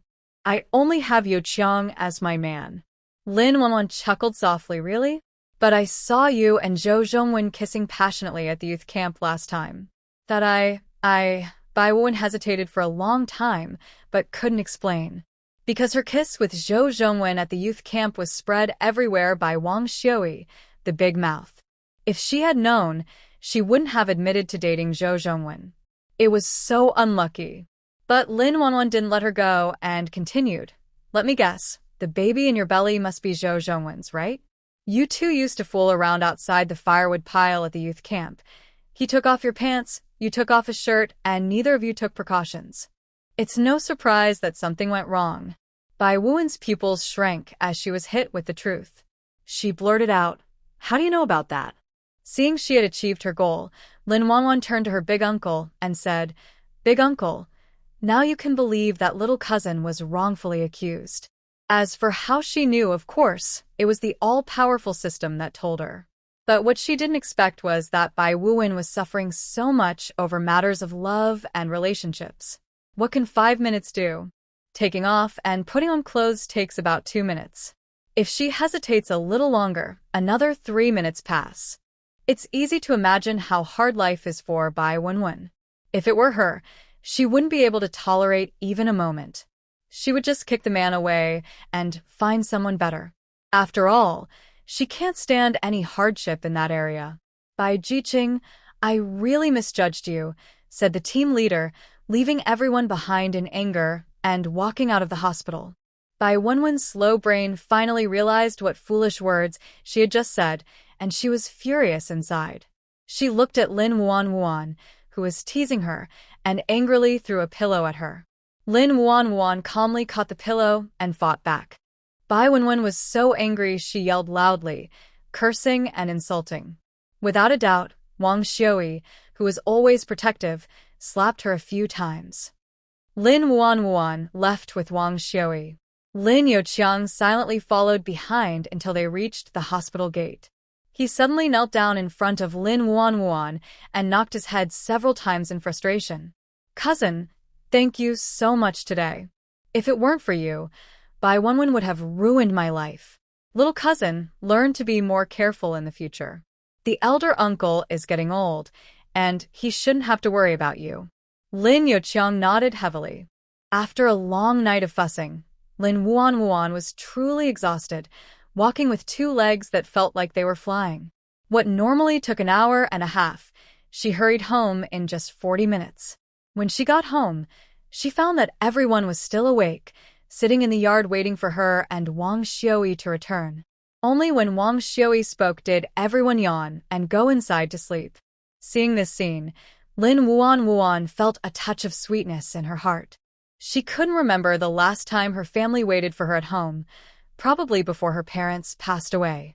The next morning, Lin Wuan was awakened by the noise outside. She listened carefully and finally understood what was happening. It turned out that her second sister-in-law suddenly got her period this morning, and she was arguing with her second brother in the yard. The second sister-in-law had been complaining at home for 2 months about missing her period, insisting she was pregnant. Her second brother, worried about the baby in her belly, had been giving her food from his own mouth every day. But now, a big misunderstanding had arisen. She was so eager for a son, but it was all ruined. Her second brother was angry and argued with her, and she was not willing to back down either. They started arguing more and more fiercely. What's all the noise? If anyone dares to wake my daughter, I will skin them alive. Wang Xiui was annoyed just thinking about these 2 silly people. They had been arguing early in the morning for no reason, just looking for trouble. Finally, she couldn't take it anymore and kicked Li Zhaodi and Lin Yuzhu.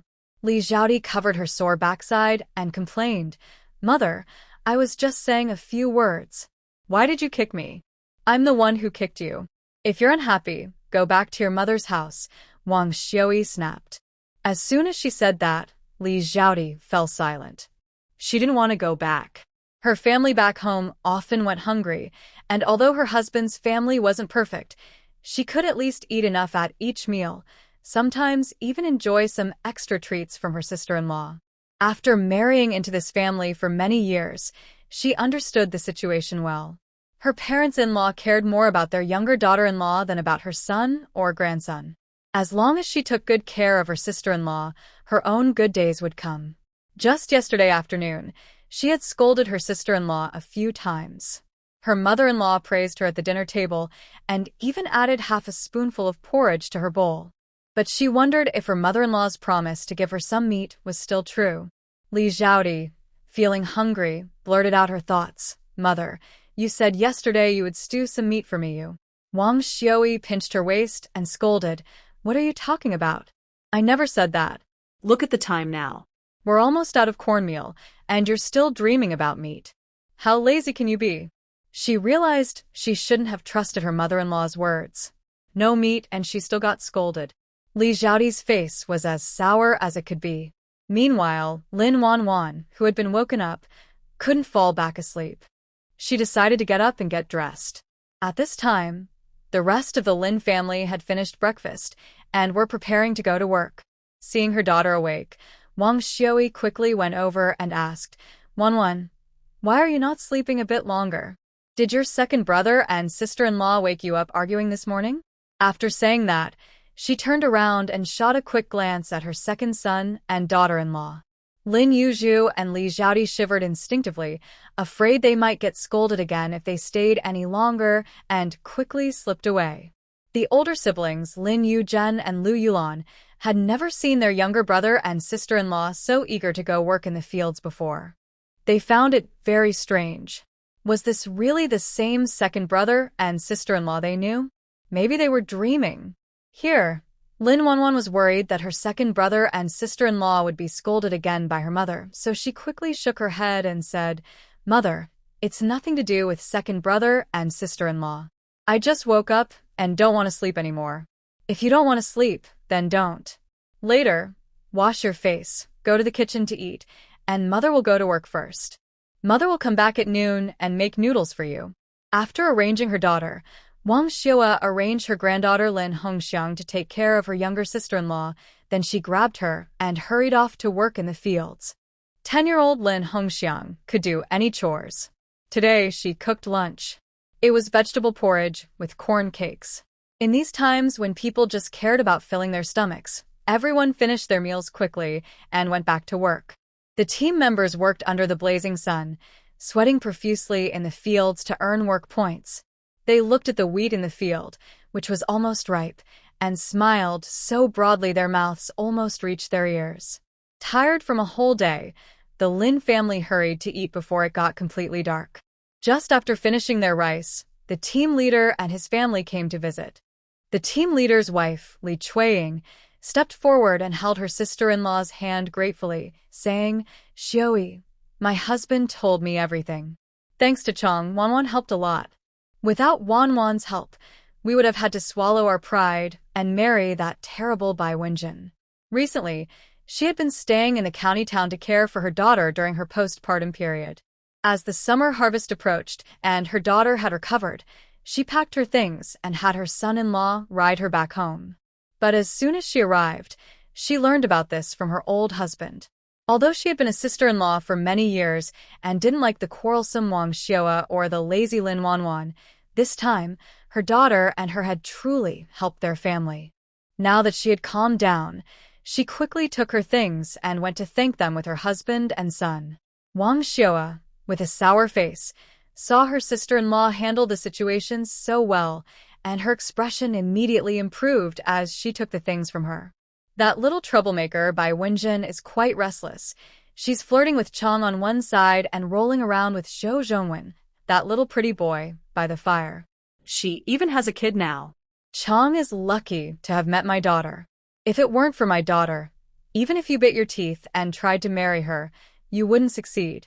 By then, Chong would be wearing one green hat after another, and your county supply and marketing cooperative hats wouldn't be as many as in your family. Hearing this, Li Chueying felt scared but also wanted to rush to the youth camp and tear Bai Wenjin apart. That troublemaker was truly harmful. Her beloved youngest son almost got ruined because of her. Wait and see. She definitely won't let that troublemaker get away with it. Calm, and turned to look at her niece, Lin Wanwan, with a hint of admiration in her eyes this time. Wanwan, you really have changed so much. You're looking more beautiful as you grow up. I almost don't recognize you now. Lin Wanwan, who was mentioned, gave a distant smile and said, "Thank you for the compliment, Aunt. It seems the medicine given by the system is working. Soon, she believes she will be able to shed the extra weight on her body." Li Chueying was once again surprised by Wanwan's words of thanks. She had only been gone for a month, but so much had happened in her absence. Her niece, who used to curse and be disliked by everyone, now seemed like a different person. Even saying thank you to her? Is the sun rising from the west? Or is red rain falling from the sky? She knew her niece often called her an old woman in a harsh way, and over time, she found it hard to truly like her. But now, it seemed her niece was not as annoying as before. After Li Chueying's reminder, others also noticed that Lin Wanwan had indeed lost a lot of weight compared to before. Her chin was more prominent. Her eyes looked bigger. She even had a nose now. Her appearance seemed much more attractive than before. While everyone was surprised by Wanwan's beauty after losing weight, Wang Xiui, who cared for her daughter, suddenly rushed toward her. "Daughter, it's all my fault. I made you go hungry. Look at how thin you are. You have hardly any flesh on you. Tomorrow, I'll ask your father to buy 2 pounds of pork from the county so you can recover your strength." Lin Wanwan? Not even 2 pounds of flesh on her? Everyone looked at Wanwan, whose arms were thicker than their thighs, and started to question life. Is there something wrong with their eyes? Or is Wang Xiui's mind not right? No matter how they looked front, side, or lying down, Wanwan even now was still the fattest person in the 10-mile radius. When Lin Wanwan heard that Wang Xiui wanted to prepare a special meal just for her to recover her health, she felt terrible. She didn't hesitate to refuse. "Mom, I finally lost weight. I can't eat anymore." She ate delicious food every day. How would her older brother and sister-in-law feel about that? They might not say anything, but over time, they would start to resent it. If that happened, her parents, her mother and father, would be the ones to suffer. Why worry about being thin? Our family is well off. With me, your father, and your brothers and sisters, we can surely make you healthy and plump. Hearing her mother-in-law say this, Li Xiaodi nearly fainted from anger. She had seen mothers who loved their daughters, but never one who drained the whole family's energy to care for her daughter. Her sister-in-law could handle 2 people, yet her mother-in-law had the nerve to say such things. She even suggested that her father-in-law go to the county to buy some pork to help her sister-in-law strengthen her body. Good heavens! Open your eyes and see. She is the one who needs to eat meat to get stronger. That night, she was so hungry she couldn't do anything and just wanted to bite someone. The air in the yard grew a little quieter. Finally, the team leader saw his niece feel embarrassed and stepped forward to scold Wang Xiua a few words. "I know you love your daughter, but even love has limits. Look at how you fed Wanwan. She's so fat she can hardly walk. Do you know what people in the team say about her? They're just jealous. Jealous that my daughter eats better than them," Wang Xiua said angrily. The team leader looked at Wang Xiua, who refused to listen, and his blood pressure started to rise. Jealous? If you keep doing this, Wanwan's future and her husband's family will be ruined, and you'll destroy her whole life. Wanwan will hate you for it. Hearing that her daughter might hate her, Wang Xiua's heart fluttered with panic, and tears welled up. The team leader knew he had spoken harshly, but if he didn't emphasize the point, Wang Xiua wouldn't change. He honestly thought that the thinner Wanwan looked now compared to before, and her temper had improved quite a bit. Her overall demeanor also seemed different, less like a village girl and more like someone from a big city. Lin Wanwan took out a handkerchief to wipe Wang Xiua's tears. Mom, I know you're worried about me, but I really don't want to get any fatter. Being fat makes everything inconvenient. Walking is my legs. If you're really doing this for me, just listen to me, okay? Wang Xiua didn't want her daughter to hate her, so she hurriedly nodded in agreement. Only then did Lin Wanwan finally breathe a small sigh of relief inside. The busy summer harvest had begun. Except for the elderly, who couldn't move from bed, all the other team members went to work in the fields. Even the little children who had just learned to walk carried cloth bags and followed the adults, picking up fallen wheat grains from the ground. Lin Hongxiang and Lin Hongni also carried cloth bags to gather the fallen wheat, earning 3 work points for the day. Lin Wanwan, as a casual member of the team, also wanted to help in the fields, but her mother Wang Xiua, who cared deeply for her, dissuaded her. After all, summer harvest is tiring and hot. When busy, one can shed layers of skin. Lin Wanwan, who was raised as a delicate and pampered girl and has never even used a broom, can't handle this kind of work. Moreover, with so many people at home, she doesn't need to contribute her share. Obediently, Lin Wanwan stays at home, but staying alone for a long time makes her feel bored. One morning, after everyone leaves for the fields to work, Lin Wanwan takes the basket her father Lin Shuaixing usually makes when he's bored and goes up the mountain. The mountain is called Tai Lao Mountain, about 2 kilometers from the trumpet flower team. It's not very steep, but reaching the top still takes some effort. Usually, team members go together to find wild vegetables or collect firewood to bring home. Recently, the team has been busy with summer harvest, so they haven't come to the mountain. So, on her way up, Lin Wanwan doesn't meet anyone from the team and feels relaxed and free. At the foot of the mountain, everything is bare, not even a wild vegetable in sight. Wanting to avoid returning empty-handed, she continues deeper into the mountain. After about an hour, Lin Wanwan arrives at a dense forest. Possibly because of the environment, she finds a large patch of colorful mushrooms growing at her feet. Seeing the healthy mushrooms, she suddenly recalls a trip to Yun province years ago when the local leader invited her to a mushroom hot pot. The hot pot, made with wild mushrooms, was very tasty, an unforgettable flavor after just one bite. However, the local leader warned her that eating wild mushrooms requires caution. If she accidentally eats poisonous wild mushrooms, she might end up in the hospital. There's also a local song that goes like this: red umbrella, white pole, eat together and lie on the board, bury the board in the mountain, relatives and friends come to eat. Lin Wanwan looks at the thriving wild mushrooms and can't tell which are edible and which are poisonous. Just as she has this thought, she hears the dog system's voice. Host, I can tell which mushrooms are safe to eat and which are not. Well, at least you have some use. With the system's help, she picks most of a basket of mushrooms before stopping. After collecting the mushrooms, she continues deeper into the forest.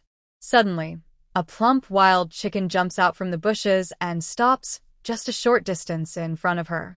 Host, there's a wild chicken. Shut up. Lin Wanwan holds her breath and quietly approaches the chicken. Yes, now is the time. Lin Wanwan took advantage of the wild chicken's unawareness and charged at it. But her aim was off, and the chicken ran away. As it fled, it even smeared a fresh pile of chicken droppings on Lin Wanwan's chubby little hand.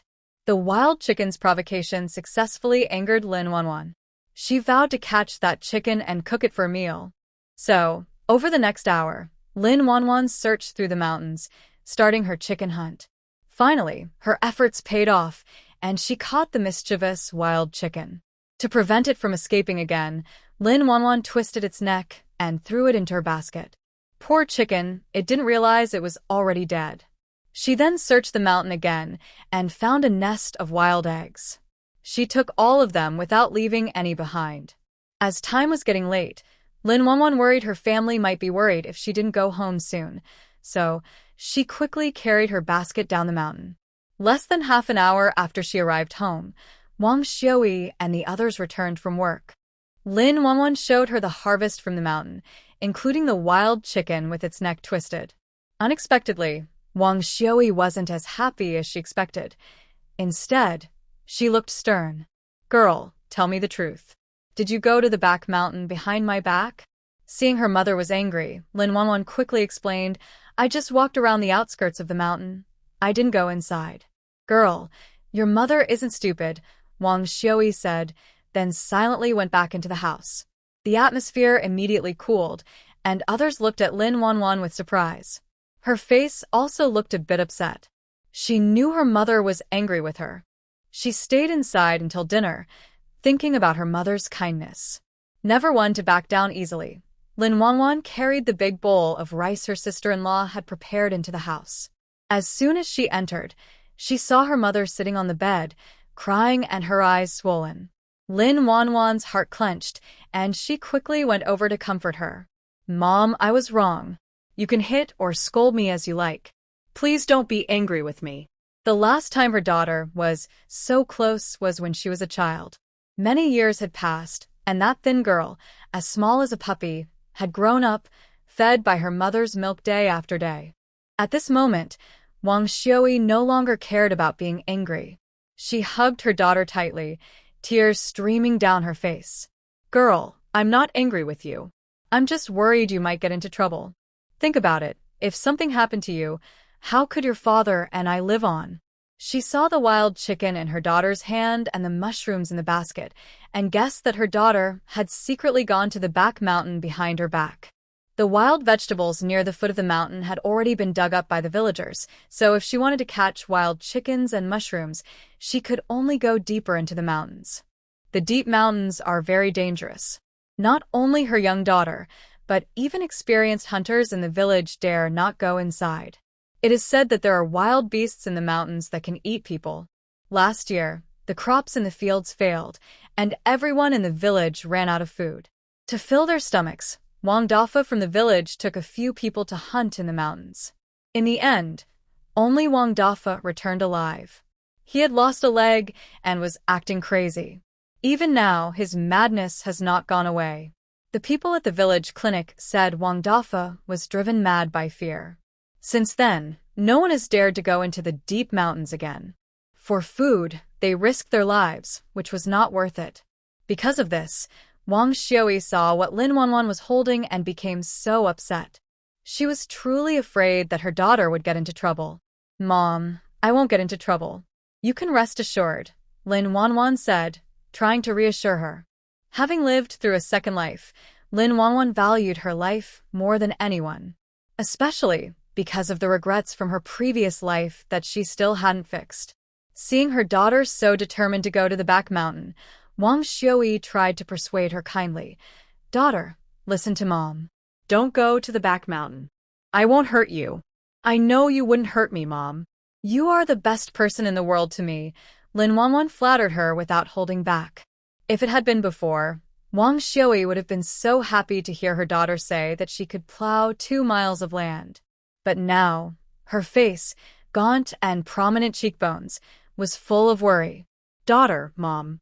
Mom, if you don't believe me, I'll show you my strength right now, Lin Wanwan said confidently. Suddenly, Wang Xiui remembered the last time her daughter held an axe and easily chopped through a thick branch with just a gentle swing. Her eyelids twitched nervously. Daughter, that big locust tree in our yard. Could it be you? It's me. I just gently tapped it, and it broke, Lin Wanwan replied casually. Wang Xiui swallowed her saliva, realizing her guess was correct, and couldn't say a word for a while. Her daughter was truly like a fairy from heaven, so powerful with just a single move. Seeing her mother's face start to look better, Lin Wanwan continued, I'll just go outside and look around. If I encounter danger, I'll run immediately and won't let myself get hurt. Before going to sleep last night, the dog system said there were many good things in the mountains, including some aged ginseng.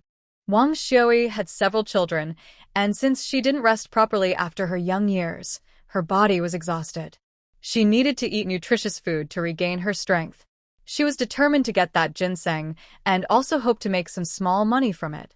In the future, when the market environment relaxed, she planned to use that money as startup capital to start a business, build factories, develop real estate, and create a new business empire. Then she would bring Wang Xiui and Lin Shuixing to live with her in old age. Girl, go close the door. Although Lin Wanwan didn't know what her mother Wang Xiui was up to, she obediently closed the door. Wang Xiui got off the bed and crawled under it, digging frantically into a mouse hole. After 2 minutes, she came out from under the bed holding a small cloth bag. Following Wang Xiui's gesture, Lin Wanwan opened the bag on the table. Looking closer, she almost lost her sight over the 3 large gold ingots, not to mention the pair of high-quality jade bangles. She had previously bought similar jade bangles at the Lida auction house for 3 million yuan, but the one she bought was just a single bangle, while the ones in front of her were a pair. Was her family really so wealthy? Just as this thought crossed her mind, she heard her mother Wang Xiui speak. These jade bangles were given to me by my mother when I got married. It's said that a noble lady in the palace gifted them. When you get married in the future, I will pass these bangles to you. As for these gold ingots, they also have a connection to you. Really? How? Lin Wanwan was a bit confused. In her original memories, she never saw these gold ingots before. Otherwise, given her feelings for Zhou Zhongwen, she would have eagerly shown these ingots to that scoundrel Zhou Zhongwen long ago. Wang Xiui nodded. On the day you were born, your father found these while gathering firewood in the mountains. There were originally 5 gold ingots, but years ago, life was really hard for us. We built a new house, and your mother had to exchange some of the ingots for money at the county seat. We spent most of it, leaving only about 500 yuan. When you get married, we'll save 100 yuan for you, and the rest will be your dowry to take to your new home. Mother, isn't that a bit too much? Lin Wanwan knew her mother Wang Xiui loved her deeply, but she didn't expect her to be so biased. And there were still her 3 younger brothers who weren't married yet, and her older brothers' families who were starving and thin. Even in modern times, few parents could love their daughters this much. Faced with this heavy love, Lin Wanwan felt a mix of emotions in her heart. You are my daughter. No matter how much I give you, it's never enough. Honestly, it's our fault as parents for not being able to save more dowry for you to take to your future family. Lin Wanwan quickly covered her mouth and praised, Mom, you and Dad raised me so well. That's already amazing. Contrasting sharply with her usual sharp and harsh expression, Wang Xiui's face now showed motherly kindness. The reason I tell you these things, daughter, is because we are not short of money. You shouldn't take risks by going into the mountains. If you want something to eat, just tell me. I'll ask your dad to buy it in town. Under Wang Xiui's watchful eyes, Lin Wanwan nodded and agreed. I'll listen to you. Seeing her obedient and sensible daughter, Wang Xiui felt more at ease. Thinking about the family's poor, thin brothers, sisters, and nieces who could be easily blown over by the wind, she took advantage of her good mood to share her thoughts. Mom, we eat wild vegetable porridge every day. Look at my older brothers, they're so thin they have no strength to work. I was thinking of saving some money from here so my dad can buy some grain from the commune. That way, everyone can eat enough before working. She had thought their family didn't have much money, so she hesitated to speak. But now, things were different. Aside from 3 shiny gold ingots, there was over 500 yuan in cash on the table. Plus, she had squeezed out 100 yuan from Zhou Zhongwen, so the family had about 600 yuan in cash. Money's buying power was strong these days. Cornmeal cost 9 cents a jean, red dates 3 yuan 9 per jean. If they shared the money wisely, the whole family could eat well. Buying grain is a waste of money. It's better to save it for meat and new clothes, Wang Xiui, who only cared about her daughter, disagreed. Lin Wanwan said if we get hungry and develop stomach problems, it'll cost more to go to the hospital. Everyone's so fragile. How precious are their lives? Why bother going to the hospital? I think they just want to see me, this old body, die. Lin Wanwan. Seeing her soft approach didn't work, she decided to be tough for the sake of her family's health. Mom, if you don't let the family eat enough, I'll be hungry with everyone. Girl, you. If I happen to starve to death, you can cry at my grave. Bah, bah, bah. No need to talk about dying. Mom agrees with you. Summer is hot, and things spoil easily. Lin Wanwan looked at the dead wild chicken on the ground, forcing herself to suppress her stomach discomfort as she cleaned it. They found a sharpening stone and polished the rusty knife at home until it shined, making chopping chicken faster and more precise. After 2 minutes, Lin Wan, who has OCD, chopped the chicken into evenly sized pieces. 5-year-old Lin Hongni was called to start the fire. Lin Wan added a spoonful of lard to the pan with the chicken to cook it fragrant, then added wild mushrooms she picked from the mountain today. The small handful of sweet potato vermicelli hidden in the corner by Wang Xiui was also found and added to the pot to cook. She uses whatever is available at home. With so many mouths to feed, just eating meat isn't enough. It's best to steam some cornmeal buns or cornbread to eat with the meal. Lin Wan looked at the bag of cornmeal in the cupboard and hesitated. The original owner never cooked before, and she only knows how to make a few simple dishes from modern times.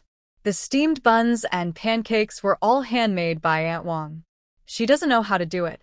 Waiting for her sister-in-law and others to come back from work would be too late. Recently, everyone in the team was busy with summer harvest. To get the grain back to the granary sooner, the whole team, men, women, and children, worked overtime. They returned home when it was already very dark. Just when Lin Wan was worried about tonight's main food, 5-year-old Lin Hongni stepped forward. "Auntie, I can make pancakes and steam cornmeal buns." Seeing how tall Lin Hongni was, almost as tall as the stove, Lin Wan looked at her with a hint of surprise. Hongni, who taught you that? My mom did. Considering many factors, Lin Wan didn't let Hongni help directly, but asked her to stand aside and give instructions. Hongni would handle making the pancakes. Though the process was difficult, the result was worth it, a golden, crispy cornmeal pancake that looked very appetizing. At noon, Hongni only ate a small piece of the steamed bun, but now, smelling the delicious aroma from the pot, her stomach was growling loudly. Noticing her aunt looking at her, she quickly buried her face in her clothes, feeling shy. Lin Wan found her adorable and quickly used chopsticks to pick up a piece of chicken wrapped in a golden cornmeal pancake and handed it to her. Auntie, "This is for me. You're hungry, right? Just eat a little to fill your stomach. When your mom and the others come back from work, we'll eat together." "Auntie, you're so kind to me. When you die, I'll buy you the best coffin," Hongni said as she took the pancake and started eating eagerly. Luckily, her mother wasn't home. Or else, with her temper, Hongni would probably get scolded again. But she kept wondering why this little girl always thought about buying her a coffin. As her aunt, Lin Wan felt quite worried. After a busy day, the team members finally finished work. Li Zhaodi, who was still far from home, suddenly smelled a meaty aroma. The smell was so delicious that she was drooling. Why don't they close the windows when cooking meat? Doesn't she know she hasn't eaten meat in a long time? Li Zhaodi clearly forgot that she had just eaten chicken buttocks not long ago. Chicken buttocks are part of the chicken and rounded up, they are still meat. Lin Yuzhu saw Li Zhaodi lost in thought and nudged her with his elbow. "Wife, hurry home to cook. Be careful, or your mother will scold you if you're late." Cooking at home was rotated. The eldest sister-in-law cooked at noon, and it was her turn in the afternoon. Li Zhaodi scolded, "Hurry up, always rushing me. You're my husband. Can't you help me cook a meal?" Lin Yuzhu pouted. "Cooking is women's work. I can't do it. If I tell people, where will I put my face? If you care about your reputation, then don't eat food made by women. But I need to eat. People are made of iron, rice is steel. If I don't eat, I'll be hungry. I might even starve. And if I don't eat, where will I get the strength at night to have children with her?" Li Zhaodi looked at her stubborn husband and felt so angry she almost exploded. Once again, she regretted marrying him blindly all those years ago. Regret was deep in her gut. When they reached the door, Li Zhaodi realized the delicious smell was coming from her own house. Realizing there was meat to eat today, she hurriedly rushed into the kitchen. As soon as she steadied herself, she saw her sister-in-law busy at the stove. Thinking her eyes might be playing tricks on her, Li Zhaodi rubbed her eyes hard. But what she saw was still her sister-in-law working at the stove. Her eyes were fine. It was raining red drops from the sky, and the girl who never touched water was actually cooking. This was truly the most extraordinary thing she had ever seen, more surprising than discovering Erlai and the chicken from the team leader's house. Lin Wanwan was amused by her second sister-in-law's antics. Second sister-in-law, wash your hands quickly and come eat. Today we're having meat. Hearing the word meat, Li Xiaodi felt energized. She quickly went outside to wash her hands and then helped in the kitchen. She moved swiftly and worked eagerly. Meanwhile, the rest of the Lin family also started to come back one after another. Wang Xiaoyi smelled the aroma of meat in the yard. Her eyes flicked to the pile of chicken feathers on the ground, and then she remembered that Li Xiaodi was cooking dinner today. Her anger suddenly flared up. With her old, aching legs, she hurried toward the kitchen. Li Xiaodi, you greedy, shameless woman. Our Lin family is really cursed to have married you. Her scolding was overwhelming, leaving Li Xiaodi stunned. She stood there blankly, staring wide-eyed at her mother-in-law, allowing spit to spray onto her face without saying a word. Her passionate mother was shouting loudly, while her second sister-in-law was frozen like a statue. Seeing this scene, Lin Wanwan sighed and stepped in front of her second sister-in-law, accepting her fate. Mother, anger is bad for your health. Let's talk calmly. Nonsense. Soon, second son will send her back to her family. We can't afford to keep this big fuss. Hearing that her mother-in-law wanted to send her back home, Li Xiaodi became anxious. Mother, I can't go back. Changfu and Hongni can't be without their mother. And if I go back, my parents will be furious with me. Seeing her second sister-in-law almost crying with worry, Lin Wanwan also tried to persuade her. Mother, did second sister-in-law do something wrong to make you angry? If she did, just tell her and she will change. Changfu and Hongni are still so young. They can't be without their mother. Li Xiaodi looked at her little sister-in-law who was speaking up for her, and she was so touched, she almost cried. She vowed never to speak badly about her sister-in-law behind her back again. If she broke her promise, she would be punished with a lifetime of not eating meat. The rest of the Lin family also gathered around. The two children of the second household, seeing their grandmother want to send their mother away, cried loudly in distress. They didn't want to be children without a mother. In the small cabbage field, the yellowing plants signaled the end of the season. Without their biological mother, they had a stepmother. Yaden's father had married her a stepmother, and Yaden was beaten every day, with bruises all over her body, looking frightening. At this moment, Lin Shuisheng, who usually spoke little at home, also frowned and asked, Old lady, what did second son's family do again to upset you so much? Wang Xiaoyi spat on the ground and said, My daughter caught a wild chicken from the mountain. I was planning to keep it for tomorrow's meal, but this greedy Li Xiaodi cooked it for herself. Heartless thing, eating alone, without fear of lightning strikes. Wait. Lin Wanwan suddenly realized something was wrong. She had killed the chicken. The cooked chicken was still warming in the pot. It had nothing to do with her second sister-in-law. Her sister-in-law hadn't even eaten a piece of chicken. Under the watchful eyes of so many, Li Xiaodi also sensed something was off and looked aggrieved, her voice full of grievance. Mother, that wild chicken wasn't me who killed it. Lin Wanwan responded, Mother, I killed that wild chicken. Li Xiaodi continued, I didn't secretly eat any meat behind your back. Lin Wanwan added, I can prove for second sister-in-law that the chicken was still cooking in the pot. It turned out to be a misunderstanding. But poor Li Xiaodi was scolded harshly by Wang Xiaoyi. Lin Shuisheng knew that today's matter was his daughter-in-law feeling wronged. He apologized to her on behalf of his wife. Xiaodi, today's mistake was mine. I apologize to you on her behalf. It's okay. I'm used to it. As long as the mother-in-law doesn't send me back to my parents' house, Li Xiaodi said with a tearful voice. Almost, she was about to be falsely accused by her mother-in-law. Fortunately, today, her younger sister-in-law spoke up for her. Wang Xiaoyi saw that the chicken was not stolen, and her mood slightly improved. But when she looked at her daughter beside her, her eyes showed a hint of fear. Girl, did the cooking hurt you today? No. Next time, don't be reckless. You've been spoiled since childhood and have never even been in the kitchen, let alone stew chicken. If you hurt yourself, your father and I will feel bad. With Hongni here, Hongni helps me light the fire. That's not allowed either. From now on, I and your sister-in-law will do the cooking after work. Okay, I'll listen to you. The kitchen was smoky and hot, without an exhaust fan. The space was small, and in summer it was even hotter. Standing around the stove could make people faint. Such a hard life, Miss Lin Wanwan, who was born into a wealthy family, had never really experienced. In modern times, her hardest life was just drinking coffee. So, she really couldn't cook in the hot summer. If she couldn't do it, she wouldn't force herself. It was just her mother and 2 sisters-in-law. But she would make it up to them elsewhere. The small incident quickly passed. Everyone looked at the full bowl of wild chicken stewed with mushrooms, salivating but not daring to move their chopsticks. They obediently sat on their stools, waiting for Wang Xiui to serve the food.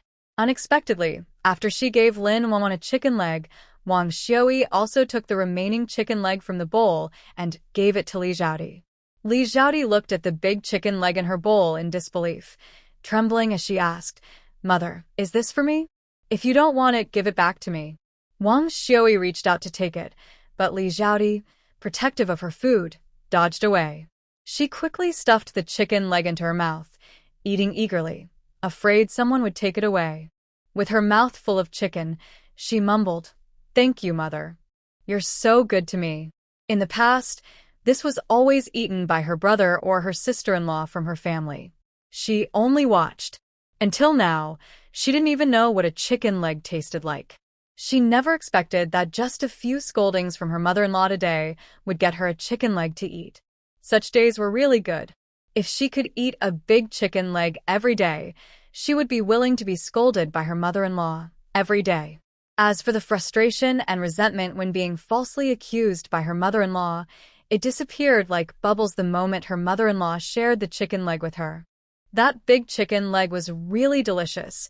Li Zhaodi didn't even leave the bones. Wang Xiui withdrew her look of disdain and continued to serve meat to the others in the family.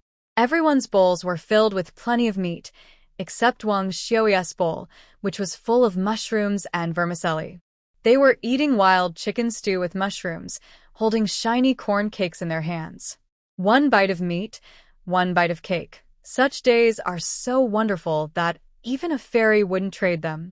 However, during the meal, Wang Xiui didn't forget to scold the family members. "Wanwan cares about you all. She begged me to use the money I earned from selling meat to buy grain, so that you can all have full meals every day." Hearing this, everyone put down their bowls and chopsticks, looking gratefully at Lin Wanwan, who was munching on meat. Elder brother Lin Yuzhen said, "Sister, for us to eat enough, you've really suffered. Big brother will work harder to earn more points and buy meat for you." Second brother Lin Yuzhu said, "Sister, second brother will also work hard. When the points are settled at the end of the year, I'll take you to the county to buy clothes."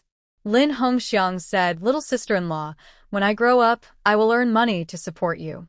Everyone chattered on, and Lin Wanwan's face turned red. She only said a few words, but the person who truly agreed was her mother, and the money was also provided by her mother. Instead of thanking her mother, everyone was grateful to her, which made her feel guilty.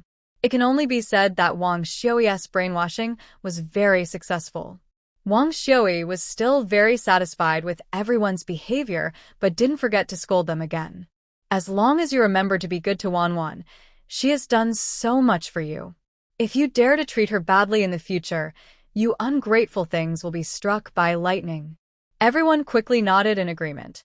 The intense summer harvest that lasted nearly a month finally ended, and the team members were exhausted. Their faces were dark from the sun, and even their backs peeled from the sun exposure. Under these circumstances, the team leader gave everyone 3 days to rest and recover. After 3 days, work officially resumed. On the first day of rest, Lin Wanwan learned from her second sister-in-law that Zhou Zongwen and Bai Wenwen had gone to the commune to get their marriage certificate. Those city kids are so stingy. They didn't even hold a wedding banquet, just moved in together without any ceremony. It's a pity you're so picky, sister. If you had been with Zhou Zongwen, that little white face, you might have had to come back crying to your parents someday. You said that a young man with a good appearance but no strength or skills can't really support a family. He looks nice, but looks alone can't fill your stomach. Marrying such a young man, would you end up drinking Northwest Wind, meaning living a hard life? Perhaps because my sister-in-law has recently become kinder, Li Xiaodi dares to talk about family matters and share interesting stories from the village in front of her. In the past, she wouldn't have dared to do this, even if she had 1,000 times more courage. Lin Wanning nodded in agreement. Second sister-in-law is right. Marrying a man like that, just for clothes and food, is unlucky. Who would want to marry a young man like Zhou Zhongwen? Just as she finished speaking, a middle-aged woman with a large mole above her lip entered the yard. Li Xiaodi immediately recognized her as the famous matchmaker Yang from the nearby villages. She hurriedly greeted her. "Aunt Yang, you're a rare guest today. What wind blew you here?" "Of course, I came to matchmake. Someone has taken a liking to your sister-in-law's younger sister, so I came to help them get to know each other." When she heard it was about the younger sister, Li Xiaodi didn't dare to joke around. She quickly asked her son, who was playing with mud, to go call the grandmother working at the village committee to come and decide. Lu Yulan, the eldest sister-in-law, went inside the house to pour a bowl of water for Aunt Yang. The bowl also contained some dried wild chrysanthemums that the younger sister-in-law had picked and dried in the back mountain a few days ago. The younger sister-in-law said wild chrysanthemums clear the mind and relieve fire, meaning they help calm and cool the body. Recently, the weather has been dry and hot, so the family has been drinking chrysanthemum tea. Aunt Yang, who has been matchmaking for many years, always drinks sweet red sugar water that others prepare for her when she visits. Only the Lin family, somehow, puts a flower into the bowl to pretend, which she finds very stingy. Her eyes showed a hint of dislike, but when she thought of the benefits promised by Lu family, she couldn't help but smile happily. Lu family said that if this match goes well, they would give her 10 yuan and 20 eggs. This was the reward she earned after making several successful matches. She had to admit, Lu family was really determined to have their son marry. However, she had seen the girl from the Lin family before. She was fat like an old sow, with a very bad temper. Now, she was still single, and no man was willing to marry her, becoming a joke in the village. A fool and a joke, they were a perfect match. She was very confident she could make this match happen and get the promised reward from Lu family. Sitting nearby, Lin Wanning immediately noticed the disdain in the other woman's eyes. Her face turned cold. Just as she was about to speak and send the woman away, Wang Xiui hurried back, carrying a basket of sewing tools and bustling in. This matchmaker is well known in the area. Any couple she helps find each other usually live happily. Wang Xiui had asked her before to help find a match for her daughter, but it didn't work out. Now that the matchmaker has come to their home willingly, she must have someone suitable in mind to introduce. The more Wang Xiui thought about it, the happier she felt. She asked the matchmaker to sit down first and went inside to make a cup of red sugar water. The red sugar water was very sweet, clearly with a lot of sugar. After drinking a bowl, the matchmaker's attitude became much warmer. She held Wang Xiui's hand and tried to get close, calling her big sister and little sister affectionately. Half an hour later, she finally got to the main point. "Big sister, I want to tell you, the young man I have in mind is about 1.7 meters tall." "Host, she's lying. The man is only 1.6 meters, but he can jump to 1.7 meters. His family situation is okay. He has 2 older sisters. The eldest works at the supply and marketing cooperative, and the second married a butcher from the meat factory." "Host, she's lying again. The family is okay, but the man is actually a simple-minded person. He's just an ordinary-looking guy, but when 2 people are married, looks aren't everything. As long as they look okay enough to get along." "Host, she's still lying. The man is extremely ugly. Burnt face, broom eyebrows, firepot mouth, thick lips, big buck teeth. Just looking at him might make you lose your appetite." Sure enough, the matchmaker's words are full of lies. Lin Wanwan looked at the matchmaker in front of her, and suddenly her palms itched. What should she do? She really wanted to hit someone now. Meanwhile, Wang Xiui, hearing that the man's older sister works at the supply and marketing cooperative and the second sister married a butcher, felt a bit interested. Those conditions sounded like they were from the city. If her daughter married into that family, she would be a city person. They would enjoy supplies, live in a small apartment, and have many good things. The more she thought about it, the more she believed this marriage was possible. She almost wanted to agree right then and there. But marriage is a matter for two young people. Her approval alone wasn't enough. She also needed her daughter's opinion. If her daughter didn't agree, then no matter how handsome the man was, the marriage wouldn't happen. Wang Xiui waved to her daughter nearby. "Daughter, what do you think? Maybe we can arrange a meeting through the matchmaker, and you two can talk." "This man isn't very good," Lin Wanwan said as she walked over.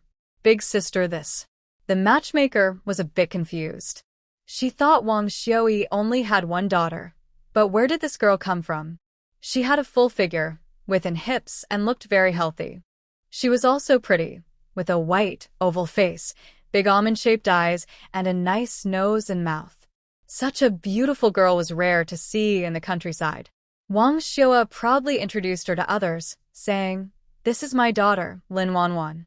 Matchmaker Yang still looked a bit confused. "I remember your daughter didn't look like this before." "That was before. Now, she looks like this." "Just tell me, does my daughter look good? Isn't she pretty?" "Yes, she is very pretty. So beautiful that she didn't want to give this girl to Lu's foolish son. But thinking about the 10 yuan she was promised and the 20 eggs, something she could do unethically." A fake smile appeared on her face. "Older sister, your daughter is raised very well. The groom's family must like her. If you ask me, you should quickly settle this in the next few days so there are no delays." Wang Xiua frowned. "Why so urgent? My daughter and him haven't even met." "Because the groom's family has good conditions and is very popular. He's just a simpleton. There's nothing to fight over." As soon as she said this, the atmosphere instantly cooled. Everyone looked at Lin Wanwan. Wang Xiua's face turned very ugly. "Daughter, are you telling the truth? Is that man really a simpleton?" "Yes, he's 1.60 meters, with a round face and bushy eyebrows. Mother, if you saw him, you'd feel sick and lose your appetite." Matchmaker Yang was trembling with fear, her face turning pale. How could she know about Lu's simpleton? She hadn't revealed anything, but after many years of matchmaking, she had seen all kinds of storms. Yang quickly steadied herself and said calmly, "There must be some misunderstanding. Lu's son can eat and drink well, and he's not at all like a simpleton." Wang Xiua cut her off sharply. "Yang, I'm talking to my daughter." "Why are you interrupting? Are you saying I don't trust my own daughter, but trust you, an outsider? You're probably just making things up." Yang's face darkened instantly. After so many years of matchmaking, everyone relied on her and looked up to her. But with the Lin family, she was cursed and scolded. If this got out, where would she put her face? She retorted, "Your family looks poor, and Lu's family must see some good in your daughter. That's your daughter's luck." "Luck for you? What if I don't want it?" Lin Wanwan sneered. "I want it too, but they have to like me," Yang continued. Lu's family also said that if you agree to marry your daughter to Lu's family, they will give you 50 yuan as a bride price. That's a lot of money. Li Zhaodi, who had already been married once, felt a flutter of affection. She turned to her mother-in-law and said, "Mom, I think the Lu family genuinely wants to marry the younger sister. Otherwise." Wang Xiua crossed her arms and scolded, "Heartless thing. For 50 yuan, you want to buy your sister's whole life? I think you're just after the money. If you want that money, I can decide to let the second son divorce you, and you can marry that fool." "That won't do. I am a smart and capable woman. Marrying a fool would ruin my life," Li Zhaodi replied, still proud of herself. Just as she was feeling proud, Wang Xiua kicked her a few times on the backside. Li Zhaodi covered her sore buttocks and yelled loudly. Watching nearby, Lin Wanwan thought to herself that her sister-in-law deserved every kick she received. After dealing with her daughter-in-law, Wang Xiua turned around and drove Yang Meipa out of the house. No matter how poor she was, she would never sell her daughter. Especially since her daughter was her favorite, it was even less likely she would marry that fool. If anyone wanted to marry her daughter, they could forget it. Yang Meipa, who was still waiting for a reply from Lu's family, refused to leave and shamelessly approached Wang Xiaoa. Marrying a man, wearing clothes, eating. Women marry for full stomach and warm clothes, right? Lu's family is really good. If your daughter marries into that family, she'll be living a good life, eating well, and never going hungry. Besides, a man being a bit foolish isn't a bad thing. At least he won't go out chasing other women or fool around. Your daughter, an old girl who can't find a husband, now finally has a man interested. That's a blessing from the ancestors. Don't be so picky. Suddenly, a loud slap echoed through the air. Yang Meipa covered her swollen right cheek and stared wide-eyed at Wang Xiaoa, who had slapped her. She trembled with anger. Wang Xiaoa, how dare you hit me? I hit you because you deserve it. You heartless, rotten-minded thing. Trying to trick my daughter into a disaster. You just need to be punished. You dare to curse me? I'll fight you, Yang Meipa said, lunging at Wang Xiaoa. The two immediately started fighting, pulling hair and biting each other. Lu Yulan and Li Zhaodi saw their mother-in-law being bullied and hurried to join the fight. Lin Wanwan also stepped in to help, grabbing sensitive spots. What started as a one-on-one turned into a group brawl. As for the outcome, of course, the Lin family won. Yang Meipa lost 2 front teeth in the fight. A crowd of onlookers gathered outside the yard, some recognizing that the person beaten the most was Yang Meipa from a commune. One curious onlooker asked, Yang Meipa, what happened that caused this fight? Young matchmaker saw someone coming and sat on the ground, crying out her innocence. Someone asked me to find a match for their daughter. I did my best, but they started hitting me. It's so unfair. They're trying to hurt me badly. Hearing this, everyone looked at Wang Xiaoa's family with displeasure. Nowadays, every family has a daughter or son, and marriages often rely on matchmakers to connect people. Especially young matchmaker, who is well known in 10 nearby villages. If she offends someone badly, young men in the village might not want to marry and girls might not want to marry out. Wang Xiaoa's family really is troublemakers in the village. Auntie, young matchmaker is kind-hearted. How can you hit her? I think you should apologize to her so your family doesn't cause trouble for our group. Wang Xiaoa spat at Ma Daniu and said, heartless, mean-spirited scoundrel. I was the one who hit her. If you don't like it, I'll hit you too. Ma Daniu was so disgusted, she quickly took out a handkerchief to wipe her face and stepped back, staying far away. You can't fight her, but you can avoid her. Lin Wanwan was worried her mother might get sick from anger, so she quickly comforted her, saying, Mom, it's not worth getting upset over someone like her. Mom will listen to you. At this moment, everyone's eyes turned to Lin Wanwan, filled with surprise and doubt. Meanwhile, young matchmaker, sitting on the ground, was ignored by the others. They wondered when the Lin family had a daughter they didn't know about. Most importantly, this girl was pretty, more beautiful than Bai Wuwen from the city, though she was a bit chubbier, but not as much as Lin Wanwan. Unable to hide her curiosity, Niu Yuxia asked, Auntie Xiaoa, who is this girl?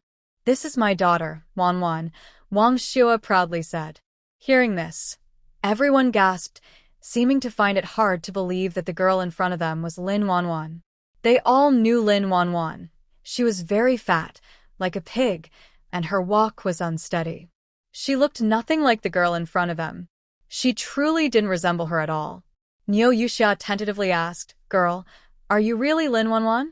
Auntie, I am indeed Lin Wanwan. A while ago, I fell into the water, and you came to call someone to save me, Wanwan replied. During the harvest season, Lin Wanwan had mostly stayed at home or gone up the mountain. She had suddenly lost weight, so it was understandable if they didn't recognize her. Then, why do you look different now? Even Auntie can't recognize you. I've been dieting recently and lost some weight. It's not that I lost a little weight. I've lost a lot. Since I've slimmed down, I look much healthier and more attractive. After saying this, Muxia suddenly realized that Lin Wanwan not only looked better, but also had become much kinder and less sharp-tongued. She kept thinking to herself in surprise. The unnoticed matchmaker Yang was angry because everyone's attention was now on Lin Wanwan. You're bullying me. The trumpet flower team is teaming up to bully this old lady. I don't want to live anymore. Yang, you can eat your food carelessly, but you shouldn't speak carelessly. If someone hit you, just find who did it. It has nothing to do with us, said team member Wang Sanding. I don't care. You're all together, bullying me because I'm an outsider, Yang said. Another team member spoke up. Yang, you're being unreasonable. Yang didn't reply, only crying. Lin Wuan, annoyed by her crying, walked up and slapped her twice. Crying, all you do is cry. You're old enough to know better. And you still want to marry me off to a fool? Don't you know what kind of wicked thoughts this old woman has? Everyone's eyes focused back on Yang. Wang Xiui, who loved her daughter dearly, knew everyone in the team. She couldn't believe Yang dared to say Lin Wuan was suitable for a fool. Not only Wang Xiui, but even women with daughters in the team wouldn't agree. Marrying her daughter to a fool was just asking to be looked down on. So, Yang's being beaten was not unfair. Yang, sensing the situation was turning bad, quickly changed the subject. You, an old girl who can't get married, should be happy if any man wants you. Instead, you're picky and loud. Do you think you're still a young girl of 17 or 18, the kind everyone fights over? Dream on. Who are you calling an old girl who can't get married? Wang Xiui pounced on her and scratched fiercely. I'll beat the out of you, you foul-mouthed dog. Talking trash and insulting my daughter. The scene instantly turned chaotic. Finally, some team members, afraid of causing a serious fight, hurried to call the team leader. Only then did the chaos end. Yang, limping, went over to the team leader and said, "Look at how she beat me. She has to pay me 10 yuan. No, 20 yuan. Bah. Wang Xiui spat at her.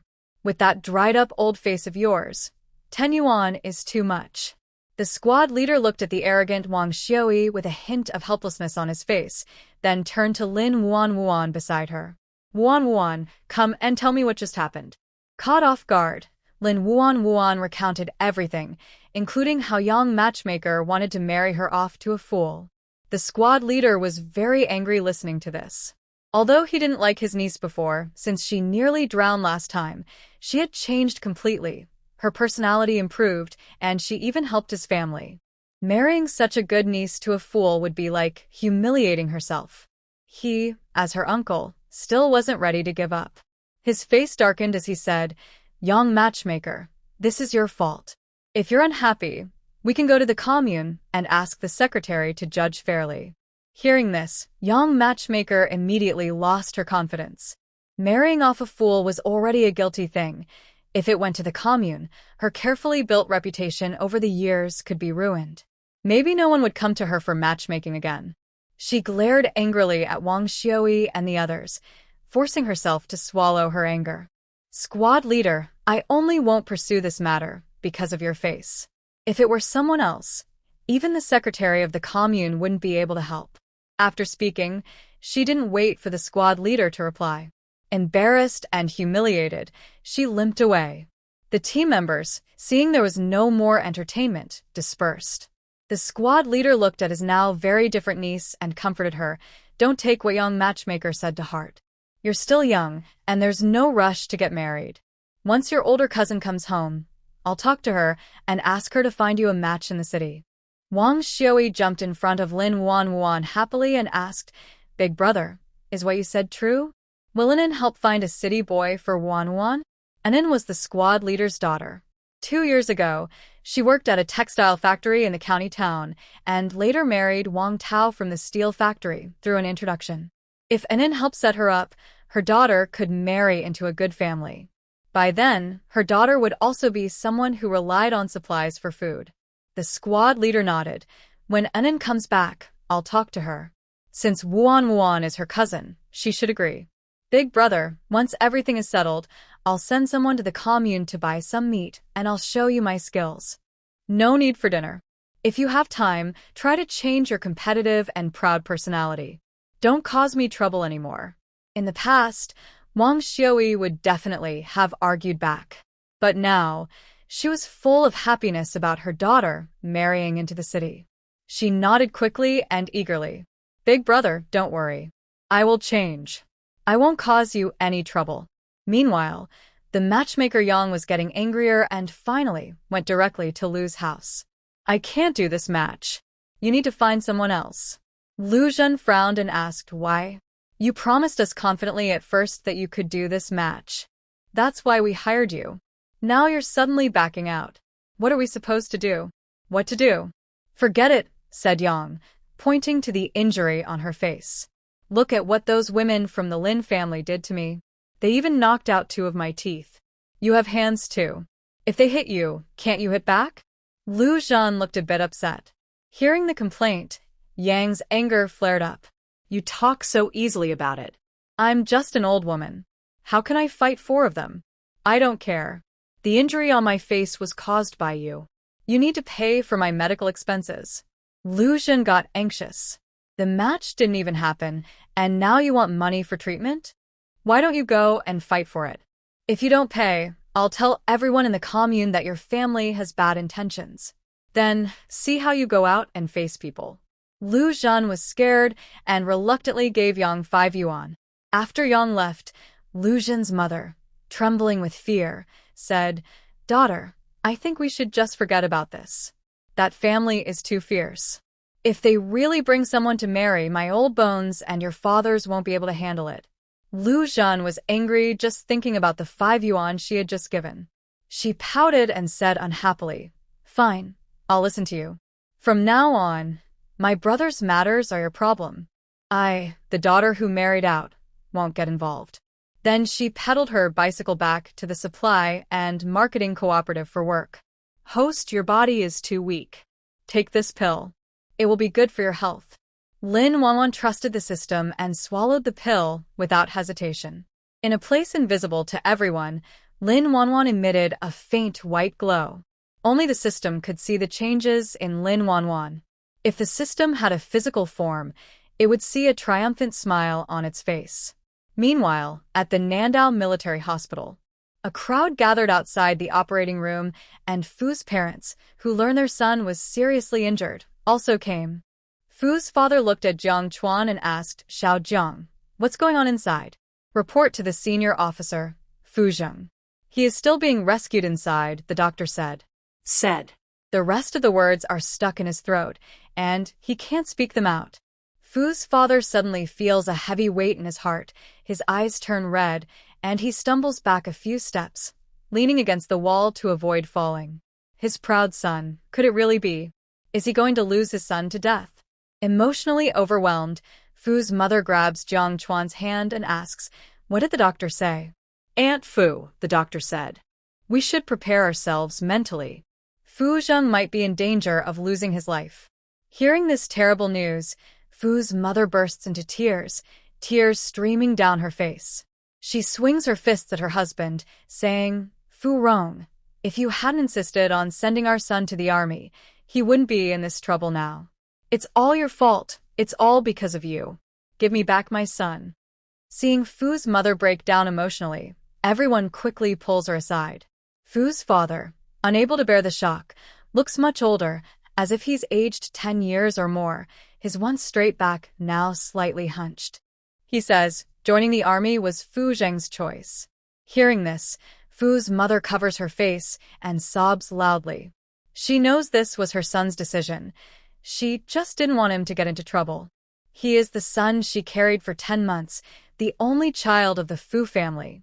Fu Zheng was rescued after a day and night of surgery, and only in the morning was he taken out of the operating room. His life was saved, but he was injured in a sensitive area, making future children almost impossible. Hearing this, everyone falls silent.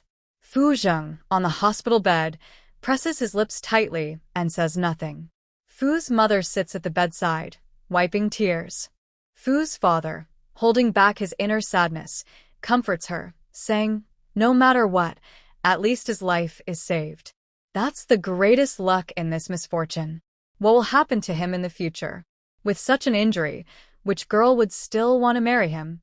His poor son. What will happen next? Fu's father looks serious and says, The future will be decided later. First, let him recover his health. The doctor said that if the bullet near his heart had shifted just a little more, his son would have died. Compared to dying, surviving with such an injury is already a blessing from the ancestors. Fu's mother feels upset. Just as she wants to comfort her son, tears start to fall first. Fu Zheng frowns tightly and comforts her, saying, "Mom, I never planned to get married. Don't cry anymore." But, no buts. Fu Zheng's face is cold and stern, and no one can guess what he's thinking inside. Grandpa Fu and Grandma Fu, upon learning that their grandson was injured, ignored their old age and stubbornly took a week-long journey by car to Guang Province, then transferred by ferry to the South Island. When they found out that their grandson might not be able to have children in the future, they were so overwhelmed that they fainted. The Fu family has only one male heir in 9 generations, Fu Zheng. Unexpectedly, it turned out that his ability to have children was affected. Meanwhile, news about Fu Zheng's injury spread quickly among the family members. The girls who liked Fu Zheng were discouraged after hearing the bad news. Those who were dating or planning to marry soon stopped and reconsidered. No one wanted to marry young and end up lonely in old age. Song Yuning, the leader of the cultural troupe, was still hesitating.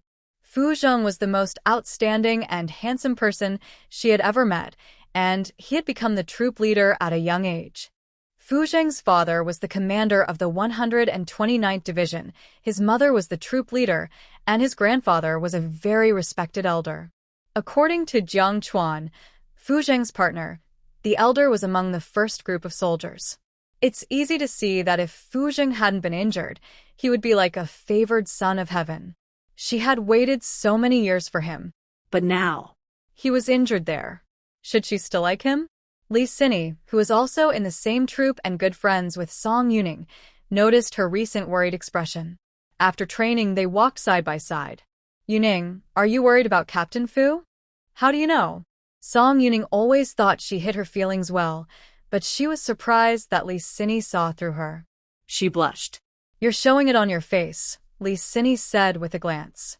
"Everyone in the military district knows about Captain Fu's injury. Are you still thinking of marrying him?" I don't know," Song Yuning said, feeling confused.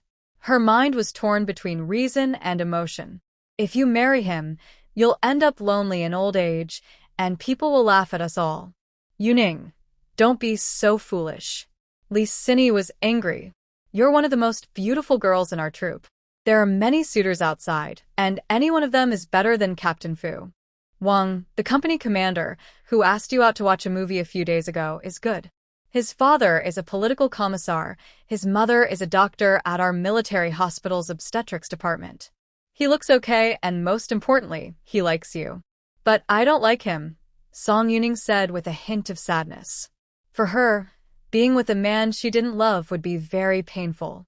Li Sini was so angry she almost exploded. She talked for a long time, but Song Yuring, this love-struck fool, didn't listen at all. If it weren't for their many years of friendship, she wouldn't care about Song Yuring at all. She held back her urge to scold and said, "If you like Captain Fu, then marry him. Even if you're married without a conjugal life or children, you'll still be laughed at by the women in the team." "No, not possible." Song Yuring cares a lot about her reputation. The thought of people talking behind her back makes her feel very uncomfortable, like ants crawling all over her. If that's not possible, then start dating Captain Wang. Feelings are built over time. I heard that Captain Wang's mother has been busy arranging a match for him. If he likes some girl, you might end up crying with nowhere to go. Song Yuring, Li Sini, if you marry Captain Wang, you'll be the political commissar's daughter-in-law, who in our art troupe dares to bully you. That's much better than marrying Captain Fu and being lonely. After a moment of hesitation, Song Yuring nodded. In just a few days, news spread in the compound that Song Yuring was dating Captain Wang. Captain Fu's mother was very upset when she heard this. She had always wanted to match Song Yuring with her son. But now, it seemed that was no longer possible. Her son was injured, and she couldn't just ignore that. Some people gave up their plans, while others started new ones. Gua Kaisen, the wife of Deputy Captain Lu's sister, lost her man 2 years ago. After his death, she brought her young son to her sister's place. When she heard that Fu Zheng was injured, she saw an opportunity. While her sister and brother-in-law were at work, she used her secret savings to buy 2 fish and cooked a milky white fish soup. Holding the fish soup in one hand and her 5-year-old son in the other, she went to the hospital. She found Captain Fu's ward precisely. Guo was dazzled by the man lying on the bed. He was very handsome, handsomer than anyone she had ever seen. She placed the fish soup on the bedside table and looked at her son. Go Dan, kneel down quickly in front of Captain Fu. He will be your dad from now on. When you grow up, you must respect him. Not wanting to be scolded for not having a father, Go Dan knelt down with a thud. Guo actions shocked everyone in the room. Captain Fu's mother said, Comrade Guo, what are you doing? Help the child up. Mom, I don't dislike Captain Fu. I want to marry him. I want to be his wife, and my Go Dan will be Captain Fu's own son. Get out. Fu Zheng casually grabbed the pillow behind him and threw it at the ground. Guo wasn't angry. Captain Fu, everyone in the yard now knows you're not doing well. Only I still don't dislike you. Get out. Fu Zheng's face was terribly grim. Fu's mother was worried her son might get worse if he got more upset, so she hurriedly told Guo and her son to leave. After learning about Guo good deed, Fu Zheng's partner Jiang Chuan sternly warned Deputy Captain Liu. The next day, Deputy Captain Liu sent Guo and her son back home. That night, Fu's mother looked at her husband sleeping beside her and said, Now that our son is hurt, probably no young girl will want to marry him. Should we ask a matchmaker to introduce some divorced women, or women whose husbands have died? It's not ideal, but it's better than him being alone forever. Let's talk about this later. Fu's father couldn't accept it. As the weather gradually cooled, it was already October. The Trumpet Flower team received another group of young educated youths, making the already small youth station even more crowded. To accommodate these new arrivals, the team distributed grain and arranged for them to stay with team members' families. Lin Wanwan's family had a large and spacious house. The team leader initially wanted to assign 2 young women to stay there, but Lin Wanwan refused. She didn't like sleeping on the same bed with strangers. While her family was working, Lin Wanwan carried a basket and went to the back mountain. The deeper she went, the more she harvested. She caught a rabbit and a wild chicken and found a chestnut tree. October was the season for chestnuts to ripen, but the tree was too deep inside, and only Lin Wanwan had discovered it so far. Looking at the ripe chestnuts on the tree, she estimated there were about 500 or 600 genes of chestnuts. Relying only on herself, that wouldn't be enough. Her family needed to come help pick the chestnuts. So, she carried the wild chicken and rabbit down the mountain.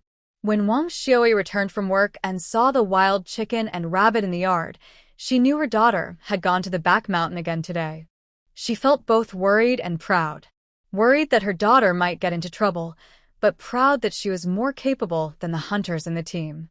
She glanced at the others at home and scolded, It's all your fault, brothers and sisters-in-law, for being useless.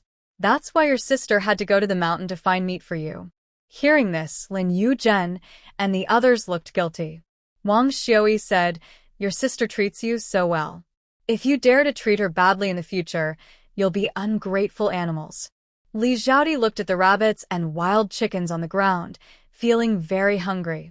She immediately patted her chest and promised her mother-in-law, Mother, my sister is my real sister. If anyone dares to bully her, I will be the first to oppose it. Just remember your words. If not, even if I die, I will take you with me. Li Xiaodi felt scared. She had only spoken casually, but her mother-in-law took it seriously. If she had known, she wouldn't have said anything. The chickens will be made into preserved meat, and the remaining rabbit will be slaughtered tonight to make spicy stir-fried rabbit pieces. While Lin Wanwan watched from the stove, Wang Xiui was generous with the oil. When she put the chopped rabbit into the pot and started stir-frying, the whole kitchen filled with the smell of meat. Although the Lin family had no neighbors nearby, they still wanted to be careful in case someone came looking for the smell. It would be hard to explain later. While stir-frying the rabbit, Wang Xiui told her eldest daughter-in-law to close the doors and windows tightly. An hour later, the Lin family sat down to eat. Thanks to Lin Wanwan's help, everyone in the family could eat enough. The steamed buns and the spicy rabbit dish, cooked by Wang Xiui herself, made everyone's mouths water as they ate. Lin Wanwan also ate a lot. After finishing the meal, Lin Wanwan told her family about the chestnut tree she found on the back mountain. Wang Xiui was very excited to hear this. Chestnuts are a good thing. She could eat them herself or sell them on the black market for money. Her daughter was truly a little lucky star of the family. The others were also very excited. Li Xiaoti's mind was now full of ideas: boiling chestnuts, roasting chestnuts, making chestnut cakes. A long time ago, her mother-in-law had made chestnut cake for her younger sister-in-law. She was lucky enough to taste a piece, and she still remembered the flavor to this day. It was so delicious. To avoid any trouble later, Wang Xiui took her family into the back mountain in the dark. 10-year-old Lin Hongxiang and 5-year-old Lin Hongni stayed at home to watch the house. Luckily, Lin Wanwan had marked the way, or it would have been hard to find the way through all the twists and turns. Everyone looked at the tall chestnut tree in front of them, smiling happily. Wang Xiui looked at Lin Yuzhen. "Elder brother, take the second brother up the tree to pick chestnuts. We'll gather them on the ground." As soon as she finished speaking, Lin Yuzhen and Lin Yuzhu climbed up the tree quickly. It was like a rain of chestnuts falling from above, countless nuts dropping with a rustling sound. Lin Wanwan and others gathered chestnuts under the tree, working until around 2 or 3 in the morning. It was so late that everyone was sleeping at home, which made it easier for the Lin family to carry the chestnuts back. With everyone working together, they made 2 trips and brought all the chestnuts from the mountain back home. Lin Wanwan asked, "Mother, what do you plan to do with all these chestnuts?" Wang Xiui thought for a moment and said, "Our family can't eat that many. Leaving 70 or 80 jin is enough, and the rest can be taken by your father to sell on the black market. We might get a few dozen yuan. Just selling chestnuts won't make much money. Instead, we should make chestnut cakes. Your father and elder brother can take those to sell on the black market. That way, we can get a better price." In recent years, the black market has been less strict because of natural disasters. As long as there's not too much noise, the authorities tend to turn a blind eye. That's why Lin Wanwan thought of using the black market. Most importantly, Wang Xiui is very skilled at making pastries. In her memory, the chestnut cakes she makes are incredibly delicious. Being used to doing business, she likes to maximize the value of her products. Li Xiaoti's eyes darted around and said, "Mother, I agree with my sister-in-law's idea. Let's not sell the chestnuts. Let's sell the chestnut cakes. Chestnut cakes are much tastier than plain chestnuts. When Grandma makes them, she can secretly sneak a few bites." When Wang Xiui heard her daughter's suggestion, she was tempted.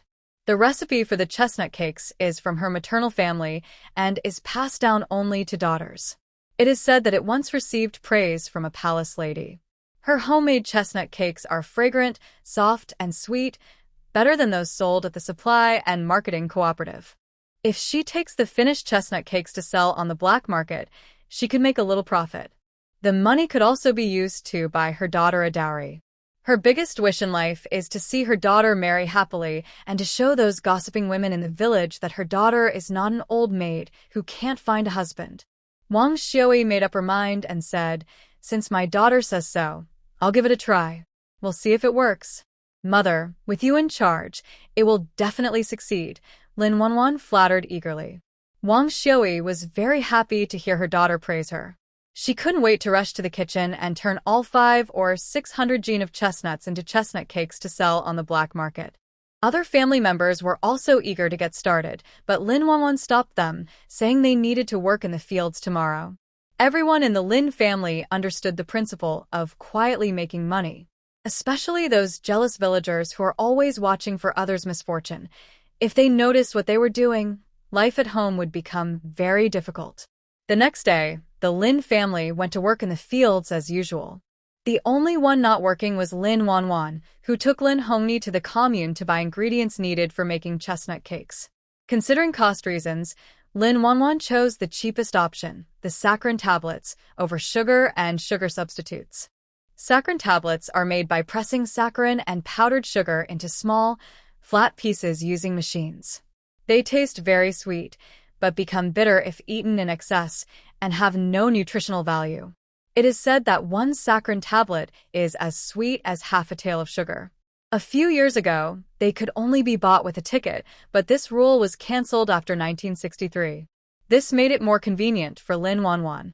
She took Lin Hongni to the supply and marketing cooperative, where she was served by another female clerk named Wang Qiaoling.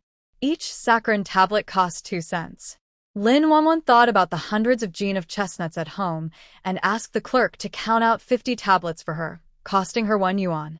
Seeing her generous purchase, Wang Qiaoling kindly advised, "Comrade, eating too many of these isn't good for your health. If you're craving sweets, we have fruit candies that cost 1 cent for 2 pieces, no ticket needed." Lin Wanwan replied, "Thank you for your concern. Please help me count out 1 yuan worth." Unable to persuade her further, Wang Qiaoling had to carefully count the items. After paying, Lin Wanwan also bought 10 cents worth of fruit candies for Lin Hongni to share with her sisters at home. Leaving the supply store, she took Lin Hongni to the neighboring shop nearby to buy pork fat. Unfortunately, she arrived too late, and the pork fat had already been sold. However, the key ingredient for the crisp crust of chestnut cakes is pork fat, so without it, the cake wouldn't be the same. Therefore, Lin Wanwan decided to buy from the black market. After wandering around, she was led to the black market by someone. The goods there were more complete than at the supply store and didn't require tickets, but the prices were higher. Pork fat at the supply store was 1.18 yuan per gene with a ticket, but in the black market, the price doubled to 2.36 yuan per gene. Without hesitation, Lin Wanwan bought 10 gene of pork fat at this price. The seller, Xiaozhang, rarely encountered such a big customer, so he reluctantly accepted her 23 yuan. He didn't want the 6 cents change. Lin Wanwan's face twitched slightly, but she was genuinely touched by his generosity and politely thanked him. After buying the pork fat, Lin Wanwan took Lin Hongni home. The living room was cleared out to store the chestnuts. She put the things she bought today into the kitchen and then went to the living room to prepare the chestnuts. Wild chestnuts are hard to shell, and after trying 7 or 8 methods, she chose the easiest and most efficient way. Cut off the bottom of the chestnut with a knife, boil it for 2 or 3 minutes, then remove it and peel the shell while still hot. Easily peeled a whole chestnut kernel. Little girl Lin Hongni also rolled up her sleeves to help peel chestnuts. Although she was slow, she was very careful and serious. After nearly 2 hours of effort, the two peeled about 2 kilograms of chestnut kernels. At this time, Wang Xiui and the others finished their work and came back. Seeing her daughter working, Wang Xiui felt so touched, she started to cry. Lin Wanni comforted her, saying, "Mom, I'm not tired." Wang Xiui wiped her tears and said, "Daughter, it's my fault. Our family is a burden to you. If you were born in the city, you wouldn't have to do such rough work." Lin Wanni replied, "Sometimes her mother's thoughts are too quick, and she can't keep up as her daughter. Compared to working in the fields, peeling chestnuts at home is the easiest thing for her. She doesn't feel it's hard." Wang Xiui, feeling sorry for her daughter, turned to educate her son and daughter-in-law. "It's all your fault, brothers and sisters-in-law. You can't handle things, and now Wanni has to help earn money for the family." Lin Yuzhen and the others looked guilty. Only Li Zhaodi curled her lips. Her sister-in-law was so worried about peeling a chestnut cake that she had once worked in the fields while 9 months pregnant with Hongni. She never saw her mother-in-law worry about her at all. People really have different fates. If she had a choice, she would also want a mother-in-law like that. Wang Xiui went to the kitchen to cook. The others in the hall were peeling chestnuts. After dinner, they continued peeling chestnuts. When the work bell rang, Wang Xiui took her son, daughter-in-law, and granddaughter to the fields to work. Lin Hongxiang went to cut pig grass for work points. Lin Wanni and Lin Hongni stayed at home peeling chestnuts. At night, everyone gathered again to peel chestnuts. Wang Xiui took Lu Yulan to the kitchen to make lard and chestnut cake. Li Zhaodi also wanted to help in the kitchen but was chased out by Wang Xiui. Li Zhaodi said the plan to sneak some bites failed. They worked until 3 o'clock, and finally, the first pot of chestnuts was ready. Wang Xiui carried the freshly cooked chestnuts to her daughter. Try my cooking, see if it's good. Outside, the skin was crispy and falling apart, and the filling inside was soft, sticky, and sweet. Lin Wanni finished the piece of chestnut cake in her hand and gave a thumbs up. Mom, it's delicious. If I took this to sell on the black market, it would definitely be popular. Hearing her daughter's praise, Wang Xiui finally felt relieved. Li Zhaodi, craving some, shamelessly said, Mom, I peeled chestnut shells all night, and I'm starving. Wang Xiui glanced sideways and was about to scold her for being lazy, but she received a subtle signal from her daughter's eyes. Helplessly, those words that were almost spoken were swallowed back into her stomach. 1 piece each, no more. The chestnut cake still needs to be sold for money. Everyone cheered and hurried to the kitchen to eat the chestnut cake. Freshly cooked chestnut cake is delicious. Everyone was gobbling up the cake in their hands. Even the tiny crumbs that fell onto their palms were too precious to throw away. They ate them all. Really, such a small piece of cake isn't enough to fill the gaps between their teeth. Li Zhaodi took advantage of her mother-in-law's distraction and secretly reached into the basket holding the chestnut cake. But just as her hand touched the chestnuts, Wang Xiui grabbed her by the ear and pulled her away. Wang Xiui scolded, You greedy little glutton. If I catch you stealing again, I'll make second brother divorce you. Li Zhaodi covered her ear, begging, It hurts, it hurts. Mom. Please let go. I won't dare do it again. Wang Xiui snorted coldly and finally released her hand from Li Zhaodi's ear. After tidying up the kitchen, everyone went back to their rooms to sleep. Under the moonlight, Lu Yulan whispered, I feel like our sister is getting more and more beautiful, just like a fairy from the sky. You can't say that kind of thing anymore. If someone hears, our family will be in big trouble, Lin Yuzhen warned, trying to cover her mouth. Lu Yulan pouted playfully, I'm not stupid. I just said it in front of you. That's good. Since she was rescued from drowning last time, our sister has changed a lot. She's become thinner and more beautiful. Not long ago, Hongxiang told me her sister-in-law bought her some candy. As she spoke, Lu Yulan's eyes welled up with tears. It felt like a bitter and turning into sweetness. Before, her sister-in-law looked down on their family, scolding and hitting them. But now, when she sees her, she calls her big sister-in-law and even says thank you. Sometimes, she's afraid it's all just a dream. When she wakes up, her sister-in-law will go back to her old ways. Noticing his wife's sadness, Lin Yuzhen reached out and hugged her in his arms. Your little sister was young and naive before. As her older brother-in-law, I should be more patient. Now that she's changed for the better, our family's good days are still ahead. You're right, she replied. The next day, the peach cookies at the supply and marketing cooperative cost 0.7 yuan per jean, and they needed some food stamps. The chestnut cakes they made used chestnuts from the mountain, which were free. But the work was still done by people carrying chestnuts down the mountain and peeling them. The whole family, including children, only managed to peel 40 jean of chestnut kernels in one night. And that's not counting the ingredients needed for chestnut cake, like cornmeal, lard, and sweetener tablets. Lin Wanwan listed many items on paper, finally setting the price of each piece of chestnut cake at 2 mao. It sounds a bit expensive, but there's no market for it. Ms. Wang Xiui's skill in making chestnut cake is so good that even Lin Wanwan, who has tasted many delicacies, considers it exceptional. And in these poor times, just trying Ms. Wang Xiui's chestnut cake will make people like it. Plus, their target customers are people in the county town, workers who get paid monthly. Spending 2 mao on a piece of chestnut cake is easy for them. The important thing is they don't need food tickets. Daughter, do you think selling such a small piece of chestnut cake for 2 mao will work?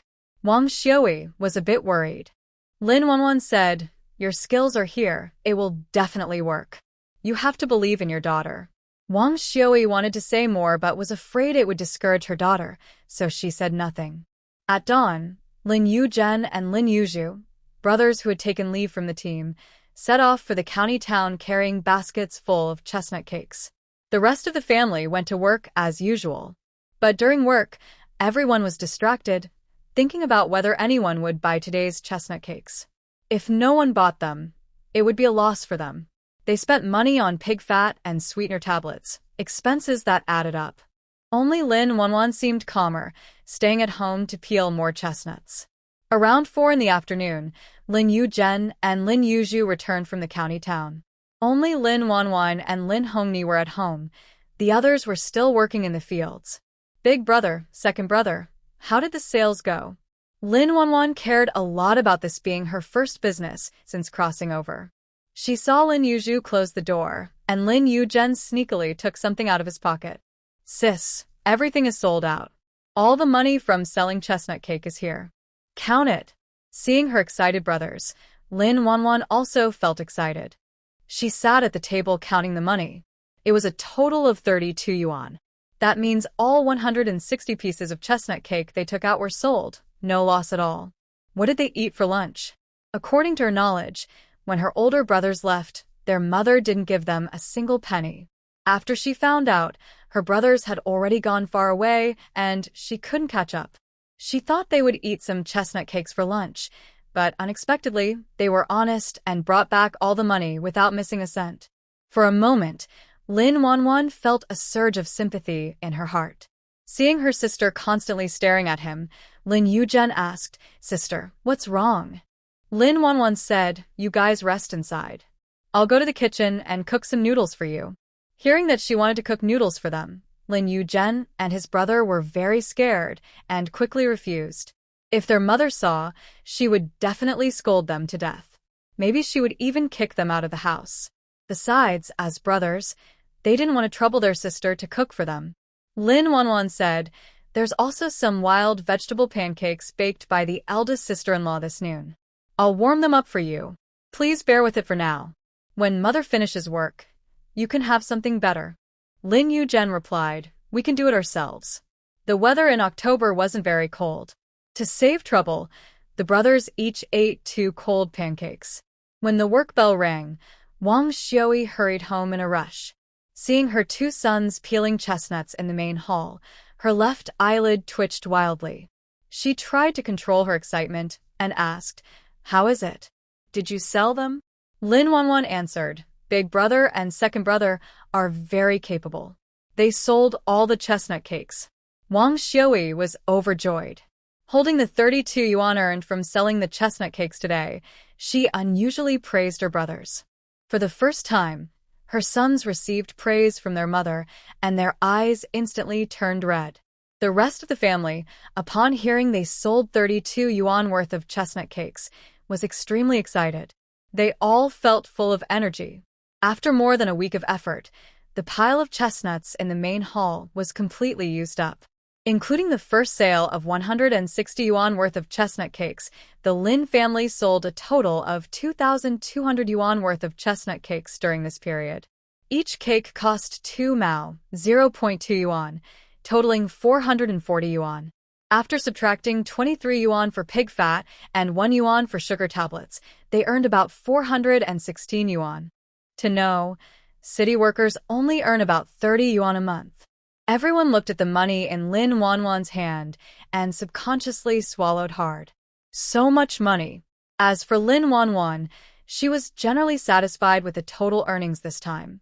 The only thing she was unhappy about was that their family was missing a bicycle.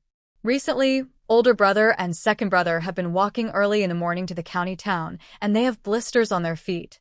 Not having a car is really inconvenient. So, she turned her attention to her mother. "Mom, I want to buy a bicycle."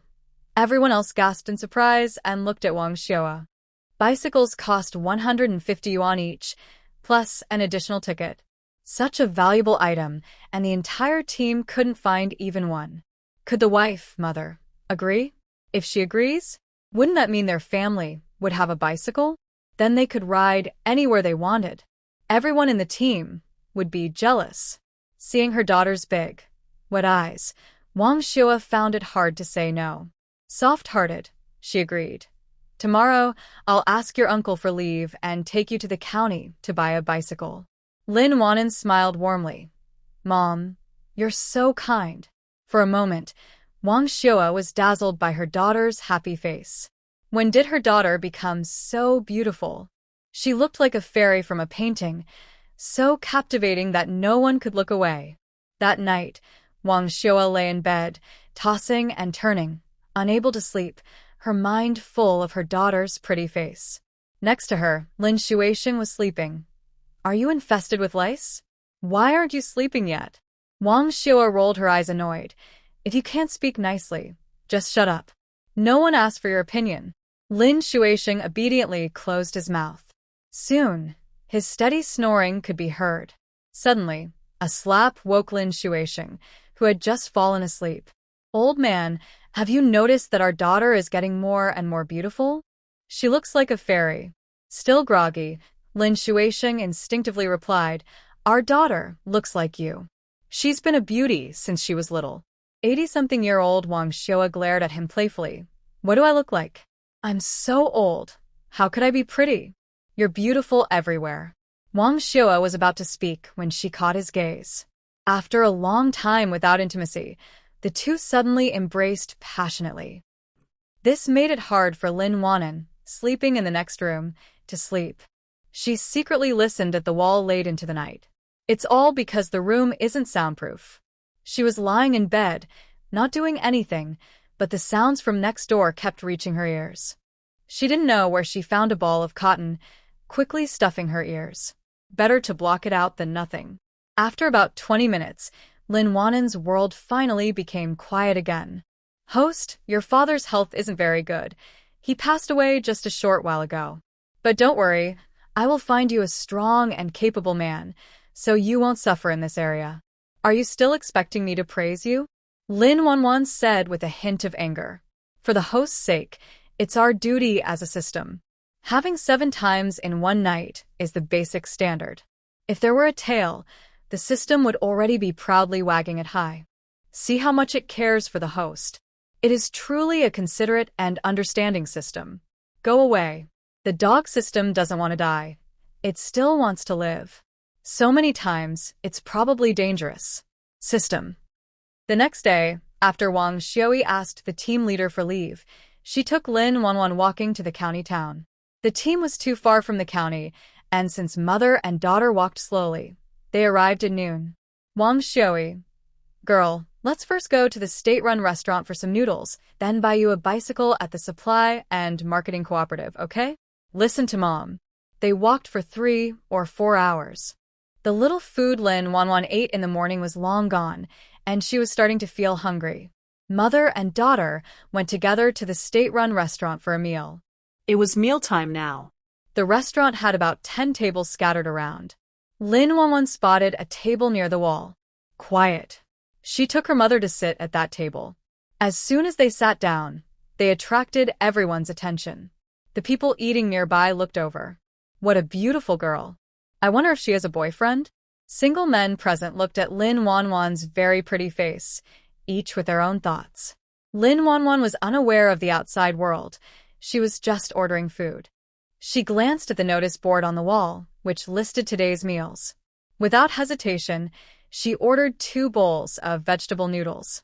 3 yuan 20 cents, paid with 4 ounces of grain coupons.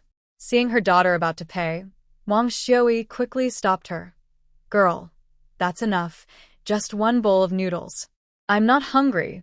Lin Wanwan looked serious and said, Mom, if you're not eating, I won't either. Seeing her daughter upset, Wang Xiao didn't dare to say more. She just felt a bit sad about the money and grain coupons. If she had known, she would have brought some dried food, so she wouldn't have to spend this unnecessary money. The food was served quickly. Soon, they called their table. Girl, sit here. Mom will go get the noodles.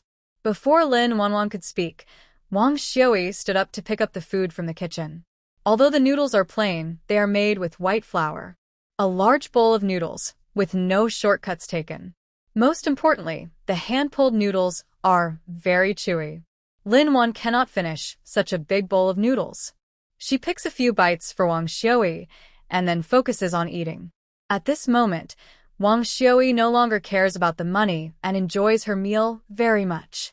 Halfway through eating, a young man wearing gold-rimmed glasses, dressed in a Zhongshan suit, with a pen clipped to his chest, sits down. Lin Wan raises an eyebrow. looks at him with confusion, and continues eating.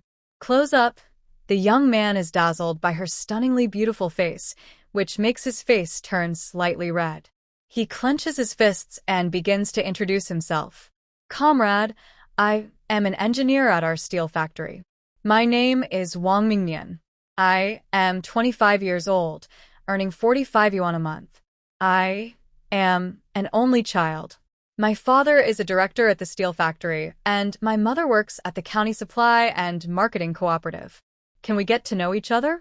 He actually wants to ask if they can become a couple, but he is afraid it might be too sudden and upset the girl in front of him. If that happens, they might not even become friends. He can only take it step by step. However, he sincerely hopes to be her partner and marry her. Wang Xiuye's eyes light up when she hears this.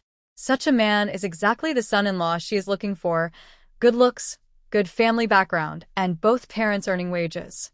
If her daughter marries him, she will be happy forever. She wishes she could agree on the spot. But suddenly, she hears a heartbreaking voice. Sorry, I don't make friends with strangers. Linwan quickly and decisively rejects the man in front of her. Meanwhile, the system is also working hard. Name: Wang Mingnian. Gender: male. Age: 25. Height: 172 centimeters. Weight: 105 kilograms. Intelligence: 50. Appearance: 35. Body: 20. Ability: 30. Unqualified. Fertility: 60. Barely passing when Lin Wan saw the second-to-last line. A trace of sympathy appeared on her face, but it quickly disappeared.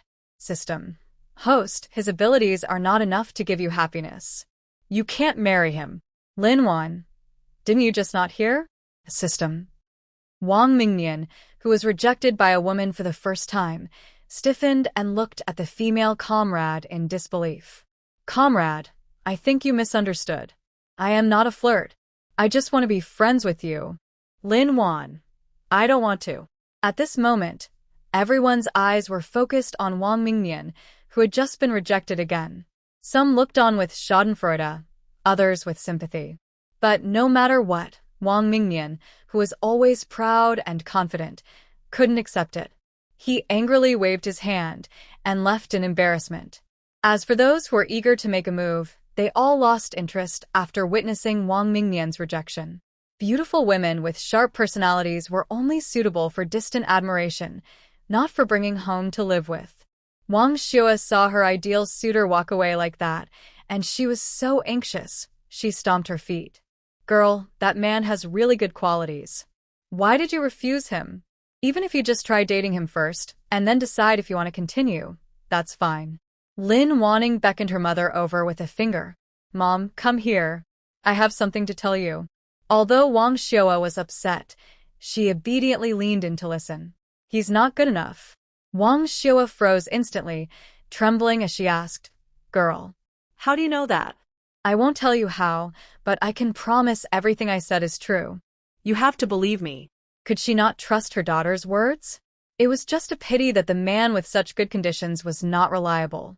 She didn't want her daughter to marry someone who would end up lonely at a young age. Thinking this through, Wang Xiue's moment of grievance disappeared instantly. She comforted her daughter, saying, Don't worry, girl. I will find a man who is excellent in every way. Lin Wanning sighed. When she heard that, Wang Xiue's attention was immediately pulled back, and she focused on eating her noodles. After finishing their meal, mother and daughter headed to the supply and marketing cooperative. They went straight to the bicycle sales counter. Lin Wanning quickly spotted a Phoenix brand bicycle among several options. Mom, I want that one, she said. Wang Xiue nodded. Buy it. The bicycle ticket was originally bought when Lin Shuixing sold gold on the black market, and the buyer didn't have enough money, so he paid with the bicycle ticket. Now, it was just the right time to use it. It also saved Wang Xiue from the risk of going to the black market to find someone to exchange for the ticket. Wang Xiue counted out 160 yuan from her bag and handed over another bicycle ticket. After the clerk issued the receipt, Lin Wanning happily received the Phoenix bicycle she wanted. As she pushed the bike out of the supply and marketing cooperative, both she and her bicycle attracted everyone's attention. That girl is so pretty. I've never seen her before. I haven't either. I wonder if she has a boyfriend. My son is still single. Your son's big face, garlic nose, sausage mouth. He's so ugly. He shouldn't harm the girl. How do you talk like that? Can't you speak properly? If you can't, just shut your mouth. The arguing behind her. Lin Wanwan didn't hear. Right now, she was awkwardly riding her bike. Wang Xiao was worried she might fall, so she held onto the back. Fortunately, Lin Wanwan was quick to learn new things, and she soon got the hang of riding the bike. She held the brakes and turned to say, "Mom, get on. I'll take you home." Okay. Wang Xiao happily sat at the back, holding tightly to her daughter's clothes, afraid she might fall off. An hour and a half later, Lin Wanwan rode her bike with Wang Xiao to the Bellflower Brigade. When they passed the brigade office, it immediately caught the attention of the old women making shoes nearby. Seeing Wang Xiao sitting at the back, the old men and women quickly hobbled over, their old legs tired but eager. "Xiao, where did you get this bike? It's not bought. Could it be stolen or snatched?" Wang Xiao said, giving them a sharp look. She didn't have a good opinion of these old women and men. Back in the day, they often talked behind her daughter's back, calling her an old maid who couldn't get married. Now let them envy her. Her daughter would marry into the city and have a good life. Uncle Ding said with a sour tone, "This bike isn't cheap. Xiao, your family must be rich now." Wang Xiao rolled her eyes. "What's it to you if we're rich or not? Instead of meddling in others' business, you should worry about your own. I heard your younger son is seeing the widow Lu from the next brigade. Maybe soon, you'll be a grandma." Uncle Ding's face turned red with anger. He wanted to argue, but Wang Xiao was telling the truth. In the end, he could only swallow his words and glare at her fiercely. Wang Xiao looked at the hands on the bike, which she found more and more annoying.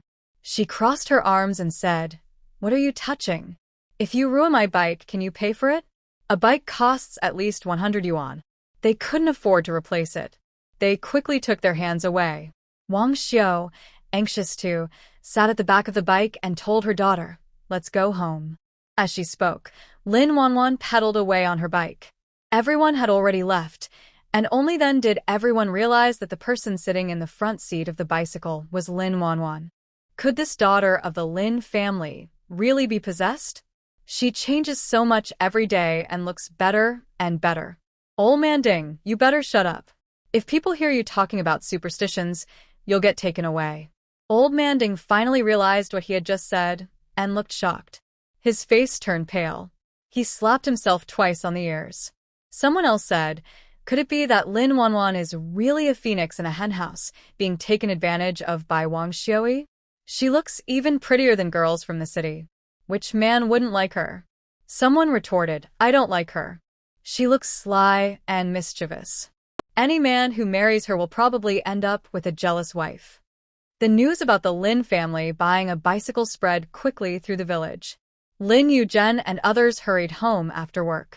When they saw the brand new Phoenix bicycle in the yard, they grinned happily. Lin Shuaisheng was a bit surprised and pinched his thigh. "Wife, is this bicycle really ours?" "Of course it is. It cost me 160 yuan, Wang Xiaoyi said, feeling distressed about the money. But thinking of their daughter, she felt it was worth spending. Second son Lin Yuzhu was eager to try. "Mom, can I ride it?" "Don't even think about it. With your terrible skills, you might damage my bike. This bike is for your sister's dowry." Lin Yuzhu looked a bit disappointed. Because of Lin Yuzhu's failed attempt, others didn't dare to ask. However, seeing their disappointed faces, Lin Wanwan, who was watching, pleaded with her mother and fought for a chance for them to ride the bike. Eldest son Lin Yuzhen was the quickest to learn and the first to master riding a bicycle. Next were Li Zhaodi, Lin Hongying, and Lu Yulan. While the yard was peaceful and joyful, Lin Wanwan's third brother, who hadn't been home for a long time, returned. "Parents, I'm back. Where's my little sister? I didn't see her." Lin Yud hurriedly looked for his sister as soon as he arrived home. Before he could be happy for long, Wang Xiaoyi slapped his shoulder. He felt wronged. "Mom, why did you hit me?" "It hurts." Wang Xiaoyi crossed her arms and scolded, "You brat. You haven't been home for 2 or 3 months. Where have you been? Don't you know your little sister worries about you and can't sleep at night? Startled by the sudden call, Lin Wanwan. Her mother was seriously lying to her third brother, but she had been sleeping very well recently. She was well rested, her face was pink and healthy, giving off a very lively look. When Lin Yud heard that his little sister was worried about him and that he wasn't sleeping well, a hint of guilt appeared on his face. Then, unexpectedly, he slapped himself twice, saying, "I'm such a fool. I won't do that again next time." Everyone was used to Lin Yud's behavior, but only Lin Wanwan slightly frowned. Her third brother didn't seem very smart. She noticed that he used a lot of force when hitting himself, leaving 2 red marks on his face. It looked painful. Wang Xiui looked at her third son and said happily, "Your little sister worries about you so much. When she gets married in the future and is bullied at her new home, she'll look to you, her brother, to help her. You must help her." Lin Yud pounded his chest and promised, "Mom, don't worry. If anyone bullies my little sister, I'll hit them with a brick." Second brother Lin Yozhua wasn't willing to fall behind. "Mom, me too. If anyone bullies my sister, I'll fight them." The honest eldest brother Lin Yuzhen, under his mother's watchful eye, pursed his lips and said, "I'll cut them with a knife." 5-year-old Lin Hongmi said, "If they dare to bully my little sister, I'll bite them with my teeth." This is crazy. Crazy. The Lin family has gone mad. They're risking their lives over a little girl. Li Zhaodi thought they were crazy. No matter where a woman gets married, she's bound to be bullied. Take her, for example. Her mother-in-law always finds fault with her and scolds her daily. She hasn't seen her 2 brothers from her maiden family come to threaten to kill the Lin family. As for Lin Wanwan, seeing her family so eager to protect her, her chest felt like it was filled with something heavy, making her feel tight. Their way of protecting her was clumsy, but their love for her was beyond her imagination, especially her third brother. Lin Yud was anxious to see his sister and hurriedly asked, "Mom, you haven't said where little sister is?" He had just returned from the south and brought her many good things from there, things they couldn't buy here. If little sister saw them, she would definitely love them. Wang Xiui pointed behind him and said, "You rascal, you've been away a few days, and your little sister doesn't even recognize you anymore. Is this how a brother should behave?" Lin Yud obediently turned around. After seeing the woman's face clearly, a flash of surprise appeared in his eyes. Then he looked displeased again. This woman looks average. Not at all as pretty as his younger sister. Actually, she's not even worth tying his sister's shoelaces. He turned back to his mother. "Mom, stop teasing me. Just tell me where my younger sister is. I'll go find her. I have something good for her." "Wang Xiui, she is Wanwan, your real sister." Lin Wanwan quickly stepped forward and said to him, "Third brother, I'm just a bit thinner. How come you didn't recognize me? That voice is my sister's voice." Lin Yud looked at the completely unfamiliar face, unfamiliar figure before him, and his voice trembled a little. "Are you really, Wanwan, my sister? Third brother, do you remember when we were kids, you carried me to the back mountain to find food and got bitten on the by a poisonous snake? I cried and ran home to call Big Brother to out the poison." Hearing this childhood embarrassing story, Lin Yud's face turned red with shame. But after feeling shy, he was shocked. "Little sister, why have you become so thin? Did I not feed you well while I was away?" After saying that, he turned his head and looked at his mother with a pleading gaze. "Mom, I'm not criticizing you, but how much can a girl eat?" "Why?" Before he finished speaking, Wang Xiui gave him a slap on the head. "Your mother doesn't need you to tell me how to do things. Wanwan doesn't eat much. What can I do?" Seeing how thin her daughter had become, she wished she could cut off her own flesh and cook it for her. Lin Wanwan hurriedly explained, "Third brother, it's not Mom's fault. I thought I looked better thinner, so I wanted to lose weight. She only took a shortcut. She didn't diet or exercise, just relied on a black pill given by her system to slim down. But, to be honest, the body she had after losing weight looked exactly like her modern appearance. Even better than her modern look by a few points." Lin Yud frowned. "That's too thin. Lin Wanwan, Third brother, do I look better when I'm thin or when I'm fat? Lin Yud, both look good. Lin Wanwan. She shouldn't have asked that question just now. In her third brother's eyes, even farting was fragrant. Anyway, Lin Yud finally accepted how Wanwan looked now that she had slimmed down. After dinner, everyone else in the Lin family went to sleep. In the main hall of the main room, Lin Wanwan, Lin Yud, and Wang Xiua sat together. Lin Yud took out something he brought from the south from his bag. Little sister, this wool coat is specially bought for you by me from the south. It's the latest style this year, but since you've lost weight now, you might not be able to wear it. Don't be sad. Next time third brother goes south, I'll bring back an identical one for you. Lin Wanwan touched the fabric. It felt solid and well made, and the cut was perfect. She knew her third brother didn't spend little money on this coat. So, sincere feelings bring sincere feelings. She would also treat her third brother's family well in the future. She just didn't know where third sister-in-law was hiding at this moment.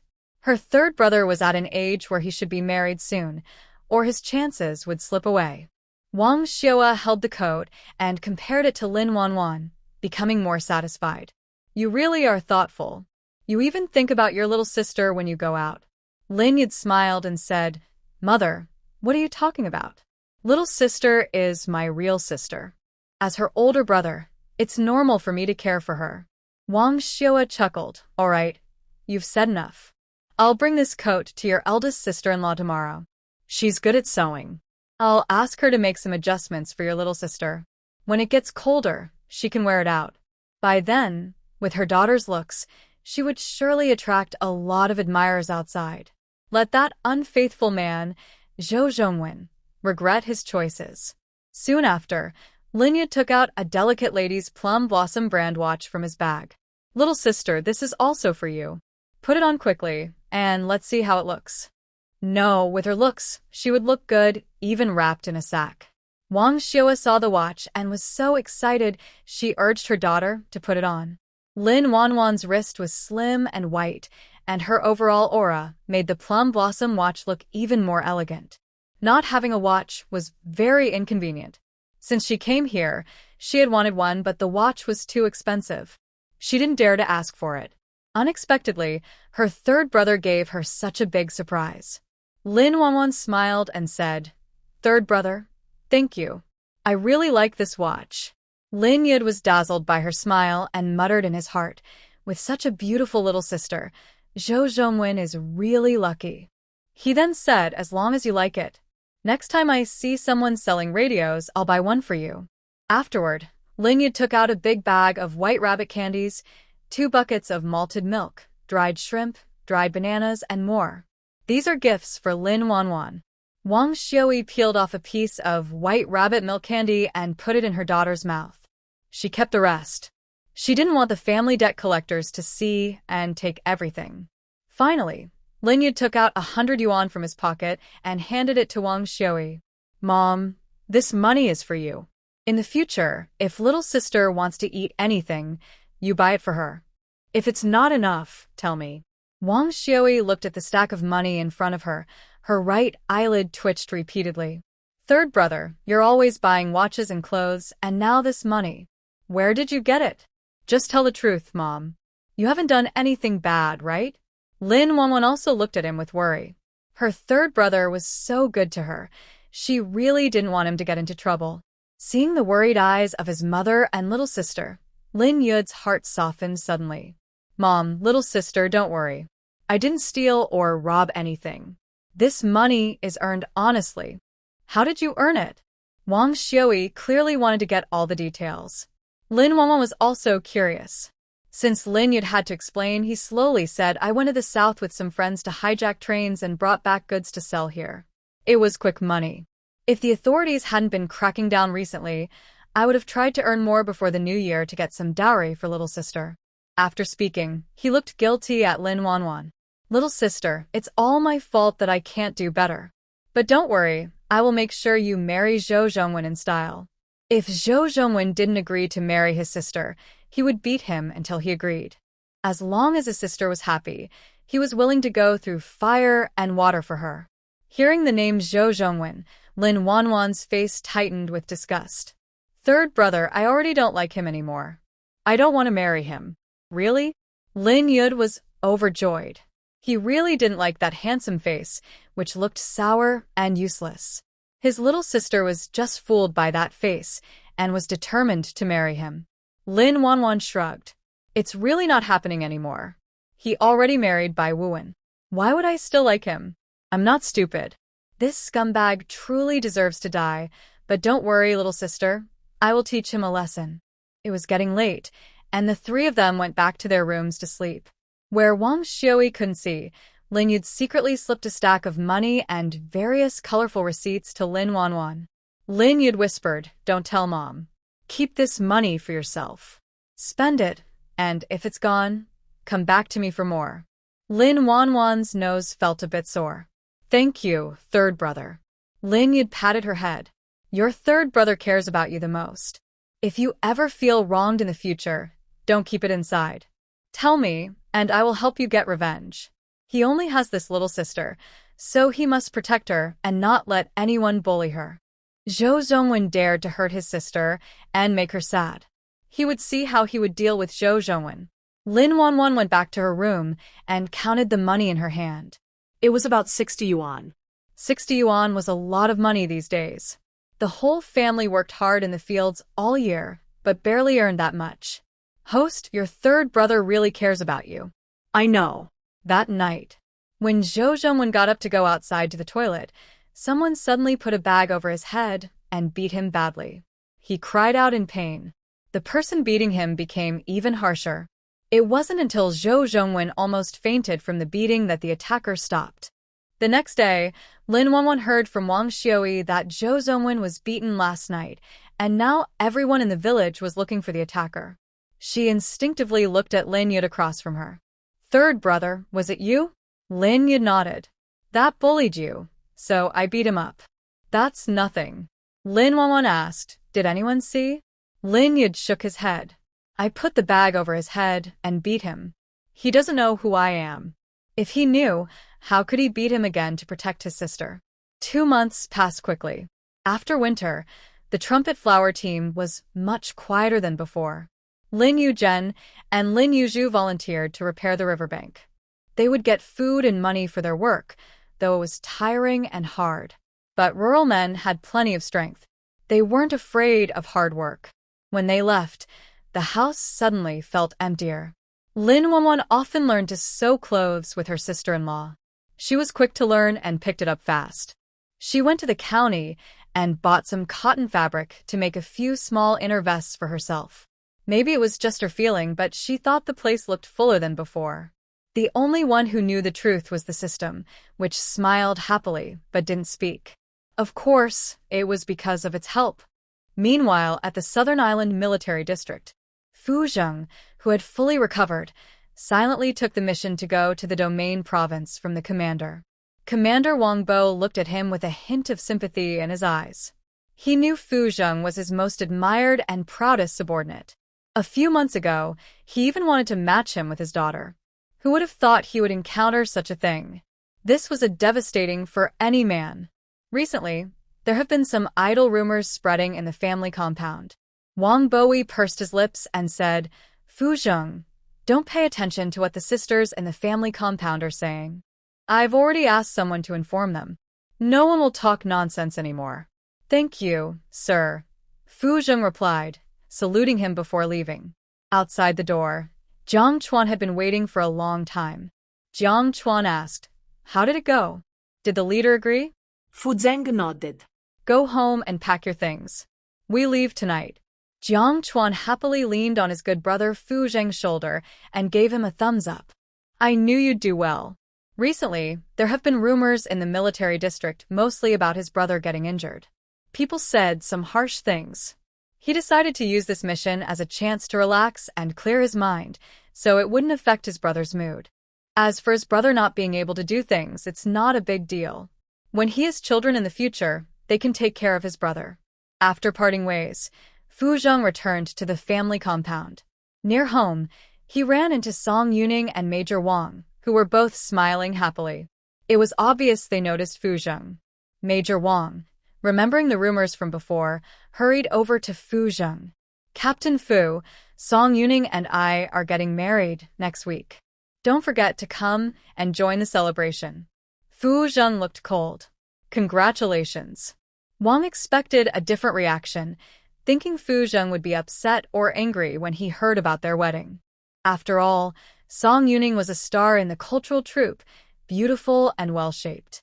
Many men in the compound liked her. But Fu Zheng's calm expression showed no sign of sadness, which made Wang feel a bit defeated. Thanks. Hearing the congratulations, Song Yuning felt a sharp pain in her heart. She looked at Fu Zheng with full resentment. Even though she had seen his face 1,000 times and still felt her heart flutter, he simply couldn't be hers. She had to marry Wang Yicheng, who was not as good as him. All of this was his fault. A feeling of revenge surged in her heart as she said, Captain Fu, you're not young anymore. You should find a partner soon so that Commander Shen can rest assured. The Commander Shen she mentioned was Fu Zheng's mother, Shen Mingtang. Fu Zheng frowned slightly. He didn't bother to respond to her and simply walked away, leaving Song Yuning full of anger and Major Wang with a darkened face. A woman's heart hiding another man is unacceptable for any man. Captain Wang warned, Song Yuning, you are now my fiancé. You can only think of me. You should understand what I mean. Seeing his cold eyes, Song Yuning felt a shiver and nervously said, I understand. She gave herself completely to Wang Yicheng. Besides him, who else would want her? Right now, to live a good life, she must hold tightly to Wang Yicheng and never let go. Today, Fu's mother was off work and was very happy to see her son come over. Since her son rarely came here, usually staying in the dorm, they only saw each other 2 or 3 times a month. Fu Zheng said, Mom, I have a task today. Please take care of yourselves, Dad. Hearing that her son was going on another mission, Fu's mother felt anxious. Is it dangerous? She asked. Fu Zheng replied, Not too dangerous. Fu's mother said, When you return from this mission, I will arrange some blind dates for you. Maybe you'll find someone you like. Fu Zheng said, Mom, you know my health. This is not fair to the girls. Don't mention it anymore. I won't get married. From start to finish, Fu Zheng never saw marriage as a necessary part of life. He never did before, and he never would in the future. Looking at her son, Fu's mother's eyes reddened again. She held back her tears. If she had a choice, she would rather give her life to see her son healthy. At 8 p.m., Fu Zheng and Jiang Chuan set off for the provincial city. Lin Wanwan wore a big floral cotton coat made for her by her sister-in-law, and on her head, she wore a hat brought by her third brother from the provincial city. Afraid of the cold, she wrapped a red scarf around her neck. Li Xiaodi stared hard at her sister-in-law's hat and said sourly, Girl, your parents love you. That hat wasn't cheap, was it? It could buy 2 pounds of meat for the whole family. Just as Lin Wanwan was about to explain, her third brother Lin Yud cut in. He said loudly, It has nothing to do with our parents. I bought that hat for my little sister. If you like it, ask your brother from your family to buy you one. Stop complaining about not getting anything. Li Xiaodi blushed with embarrassment. Her brother from her family barely came to visit, and she was thankful for that. She didn't expect them to buy her a hat. She was probably just dreaming. From the start, she never liked her brother-in-law. She was right. He didn't look good, and his words were even worse. His mouth smelled terrible, like he had eaten something rotten. After confronting second sister-in-law, Lin Yud felt happy and looked at his younger sister. Little sister, third brother will take you to the back mountain for a walk. Winter had arrived, and a few days ago, there was a heavy snowfall. The back mountain was covered in white snow. Suddenly, something flashed past in front of the two of them. Looking closely, they saw a wild boar not far away, baring its tusks and looking at them. Lin Yud's face turned pale with fear, and his legs trembled. His mind was full of worries. He could get into trouble, but his little sister must be safe. If anything happened to her, he would never forgive himself. He tried to stay calm and said, Little sister, I'll run over there to distract the wild boar.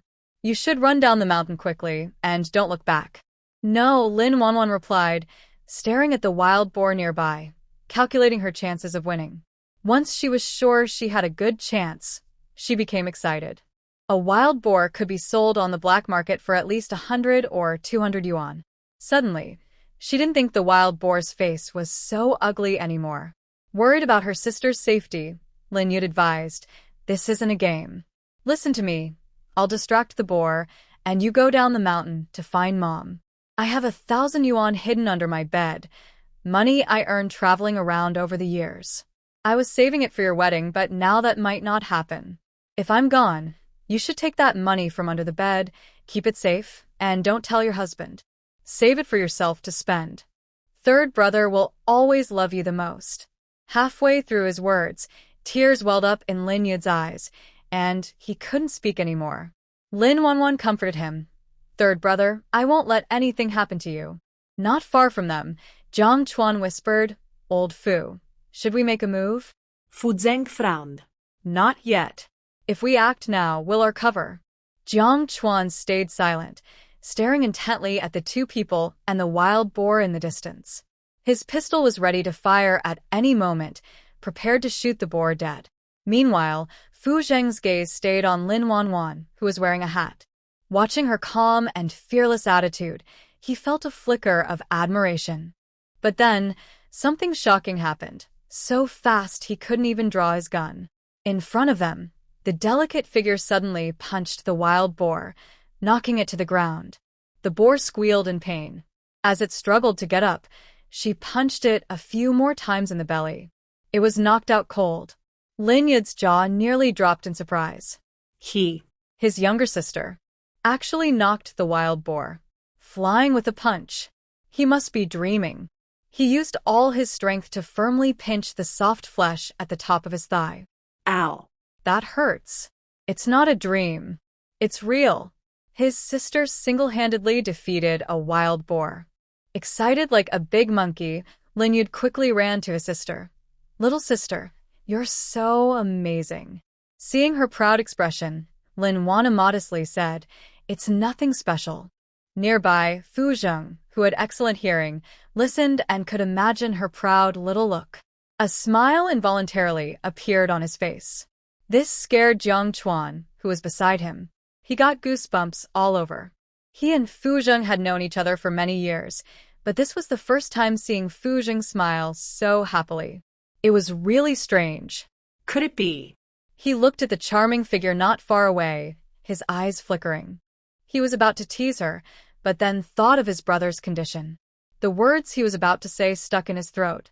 Lin Wanu was sure the wild boar in front of her was dead through and through, so she finally relaxed. She tilted her head and looked at her third brother. "Third brother, how do we take this pig back?" Lin Yud thought for a moment and said, "Little sister, go down the mountain and call our parents. When it gets dark, we can take the pig to the county. I have connections in the county. When the time comes, I'll sell this wild boar and give you some pocket money." This pig was killed by his sister, and he couldn't let the team know. Otherwise, he wouldn't be able to keep it. He didn't want his sister's effort to be taken by the ungrateful people in the team. "Lin Wanu, third brother, I'll stay here. You go down and call our parents." Lin Yud, "No, it's dangerous here." Lin Wanu pointed to the dead wild boar on the ground. "Third brother, staying here is more dangerous." Lin Yud looked a bit embarrassed. His sister's words seemed reasonable. He really wasn't as strong as her. He was supposed to protect her, but now she was protecting him. His mother was right. His sister was truly the family's little lucky charm. Still, he was a bit worried and warned, "Stay here and don't run around. I'll be back soon." Lin Wanu, okay. After getting her promise, Lin Yud ran down the mountain. Lin Wanu looked around and then dragged the hundreds of pounds of wild boar with one hand, hiding behind the terrain. Under the white snow, if you didn't look carefully, you wouldn't notice. No one would run into the mountains during the cold winter months. Then, she turned to explore other places. She wondered if she could catch a wild chicken or a rabbit for a simple meal. Jiang Chuan watched everything unfold and swallowed hard, saying, "That girl is really strong. When she gets married, she won't have to worry about her husband bullying her. If anyone tried to bully her, he would just punch them in the head. He imagined getting beaten so badly that his head would be a mess. Just thinking about it made Jiang Chuan very nervous. Fu Zheng, acting on impulse, said, "Who says marriage means being bullied? Can't you just be loved and cared for?" Ugh, today feels like a strange day. Jiang Chuan looked at his good friend with a complicated expression and said, "Old Fu, have you been in the snow for too long? Maybe you've gone a little crazy. You never used to talk so much." Unaware that he had changed, Fu Zheng shot him a cold look. Jiang Chuan wisely kept his mouth shut. As they approached, and he saw the small face under the hat clearly, both Jiang Chuan and Fu Zheng were surprised by how charming she looked. However, Lin Wanwan was completely unaware of all this. She was happily celebrating after catching a wild chicken. When it got cold, even animals became a bit slower, standing quietly and waiting to be caught. Meanwhile, Lin Yud hurried back home, panting and out of breath. "Mom, where's Dad?" he asked. Wang Shua said, "Why are you looking for Dad? Didn't you go to the mountain with your little sister? Why are you back alone? Where's your sister?" A series of questions made Lin Yud's head buzz. He took a moment to gather his thoughts, then whispered to her ear, "My little sister killed a wild boar on the mountain." "Really?" Wang Shua exclaimed in surprise. Lin Yud made a shushing gesture. "Mom, be quiet. If others find out, we won't be able to keep the pig." Wang Shua nodded quickly. Yes. Your sister did kill it. It's ours, so no one in the team can know." She added, "Wait here. I'll call your dad back, and we'll go to the mountain together." Wang Shua hurried off. She quickly returned with Lin Shuisheng. The three of them hurried toward the mountain. From afar, Lin Wanwan saw their figures and waved in their direction. Soon, the four of them met at the place where the wild boar was killed. Wang Shua said, "Daughter, let me see if you're hurt. It's all because of your unworthy third brother, making you face everything." Lin Wanwan replied, "Mom, I'm fine." "Don't scold third brother." Lin Yud heard his sister's words and shook his head in disagreement. "Little sister, I was scolded by our mother because I deserved it. If something happens to you, I, as your older brother, wouldn't want to live anymore." Lin Wanfan. Wang Xiui, in the future, if anything happens, just stay far away and let your third brother handle it. Our mother only has you as her daughter, so nothing should happen to you. Seeing her words becoming more serious, Lin Wanfan quickly interrupted her mother. "Mom, let's talk about this at home. The most urgent thing now is to take this wild boar to the county to sell." Wang Xiui. "Daughter, I'll listen to you. In winter, it gets dark very early." Lin Shuisheng and Lin Yud, in the dark, took the dead wild boar to the county. Lin Wanfan and Wang Xiui didn't dare to sleep. They lit a charcoal basin and sat in the living room, waiting for their return. They waited until around 2 a.m. before Lin Shuisheng and Lin Yud, shivering from the cold, came back outside. Wang Xiui asked, "How is it? How much did you sell it for?" Lin Wanfan also looked curiously at her father and third brother. Lin Yud said, "Sold for 260 yuan. All the money is kept by my father." When Lin Shuisheng's name was mentioned, he hurriedly turned away and took out all the money from his underwear pocket. Wang Xiui counted it carefully, and it was exactly right. She was so happy, she couldn't stop smiling. She turned and put the money into her daughter's hands. "Daughter, this pig is yours. Keep this money safe and don't lose it." Unexpectedly, Lin Wanfan pushed the money back. "Mom, I don't want this money. You keep it for yourself." Seeing her mother and sister pushing the money back and forth, Lin Yud said, "Mom, just keep this money for Wanfan. When she needs money, she'll come to you." Wang Xiui. "All right, I'll listen to you." Meanwhile, Fu Zheng was unusually unable to sleep. At this moment, his mind was full of the graceful figure from this afternoon. A small girl, smaller than him by 2 sizes, who, without any external help, punched a wild boar and knocked it to the ground. Her eyes were firm, and her movements were unusually quick and decisive, especially that delicate, round face with almond-shaped eyes.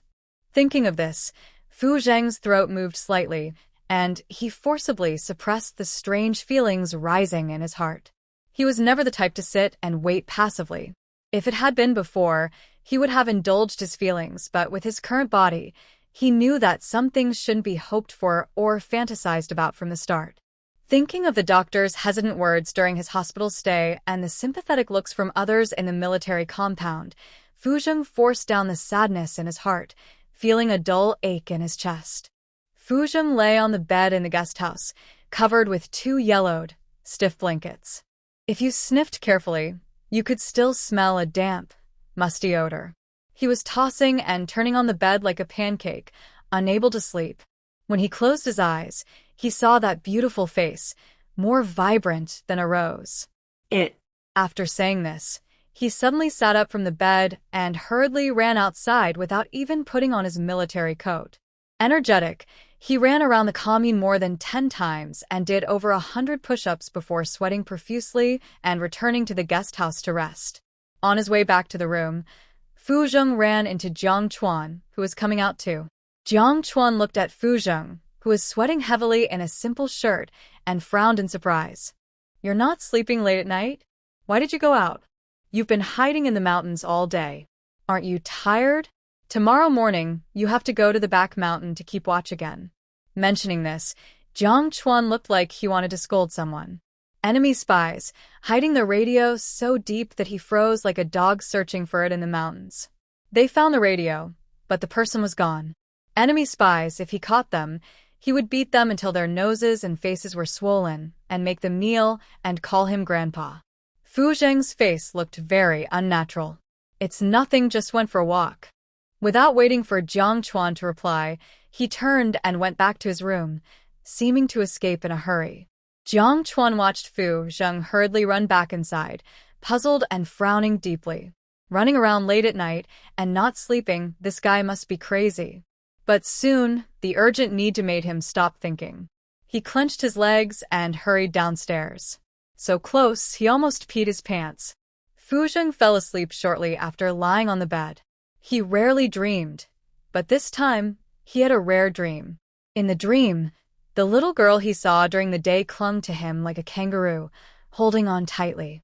He could just lower his head and kiss her forehead. He woke up early the next morning, feeling lost after being called by Jiang Chuan. Suddenly aware that something was wrong beneath him, he froze in place. Facing that annoying face, his throat moved slightly. Jiang Chuan got out. Jiang Chuan noticed his friend's strange behavior. Like a scruffy dog, he refused to leave and stubbornly stayed in front of him, still talking confidently. "Old Fu, we've known each other since we were kids.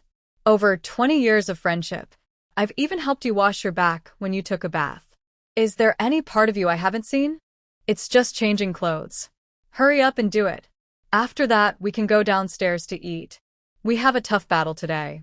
They sent someone to guard and wait for their shift change. Fu Zheng took a deep breath and said through gritted teeth, "Don't make me spread the story about you secretly watching girls bathe as a kid and being chased by a dog." Jiang Chuan's face changed colors rapidly: red, orange, yellow, green, blue, purple. "Fine, I'll go out, but only if we agree beforehand. You can't tell anyone about that old story. If you do, I swear we'll both suffer." That was many years ago. He was less than 5 years old then, caught in an embarrassing moment among the neighborhood kids, and was chased for 2 miles by a big dog from the yard. He even got bitten on the by that large yellow dog. Thinking about it made him want to find a rock and hide, but that annoying old Fu kept bringing up the past whenever he was upset. Fu Zheng's face was dark enough to turn black. Finally, when he lost all patience, Jiang Chuan left quickly. Before leaving, he thoughtfully helped close the door.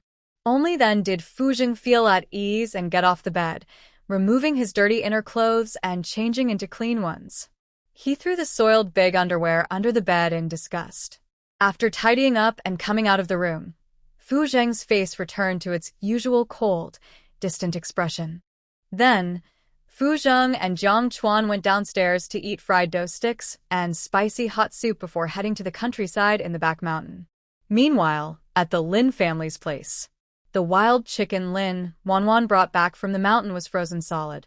Lin Hongxiang, Lin Chongfu, and Lin Hongni, 3 little kids, gathered around the dead chicken, drooling and licking their lips. Finally, unable to resist their craving, Lin Chongfu looked longingly at his grandma and asked, "Grandma, when can we eat this chicken? If we wait too long, it'll go bad." Lin Hongxiang and Lin Hongni looked in the same direction as Lin Chongfu, but afraid of getting scolded, they immediately lowered their heads. But secretly, they hoped their grandma was in a good mood today and would cook chicken for them. It had been almost a week since they last ate meat, and they almost forgot what it tasted like. Wang Xiaoyi looked at the debt collectors in front of her and felt unhappy. Eat, eat, eat. You're always eating. Were you pigs in your past lives? You eat so much. Didn't I just give you meat a few days ago?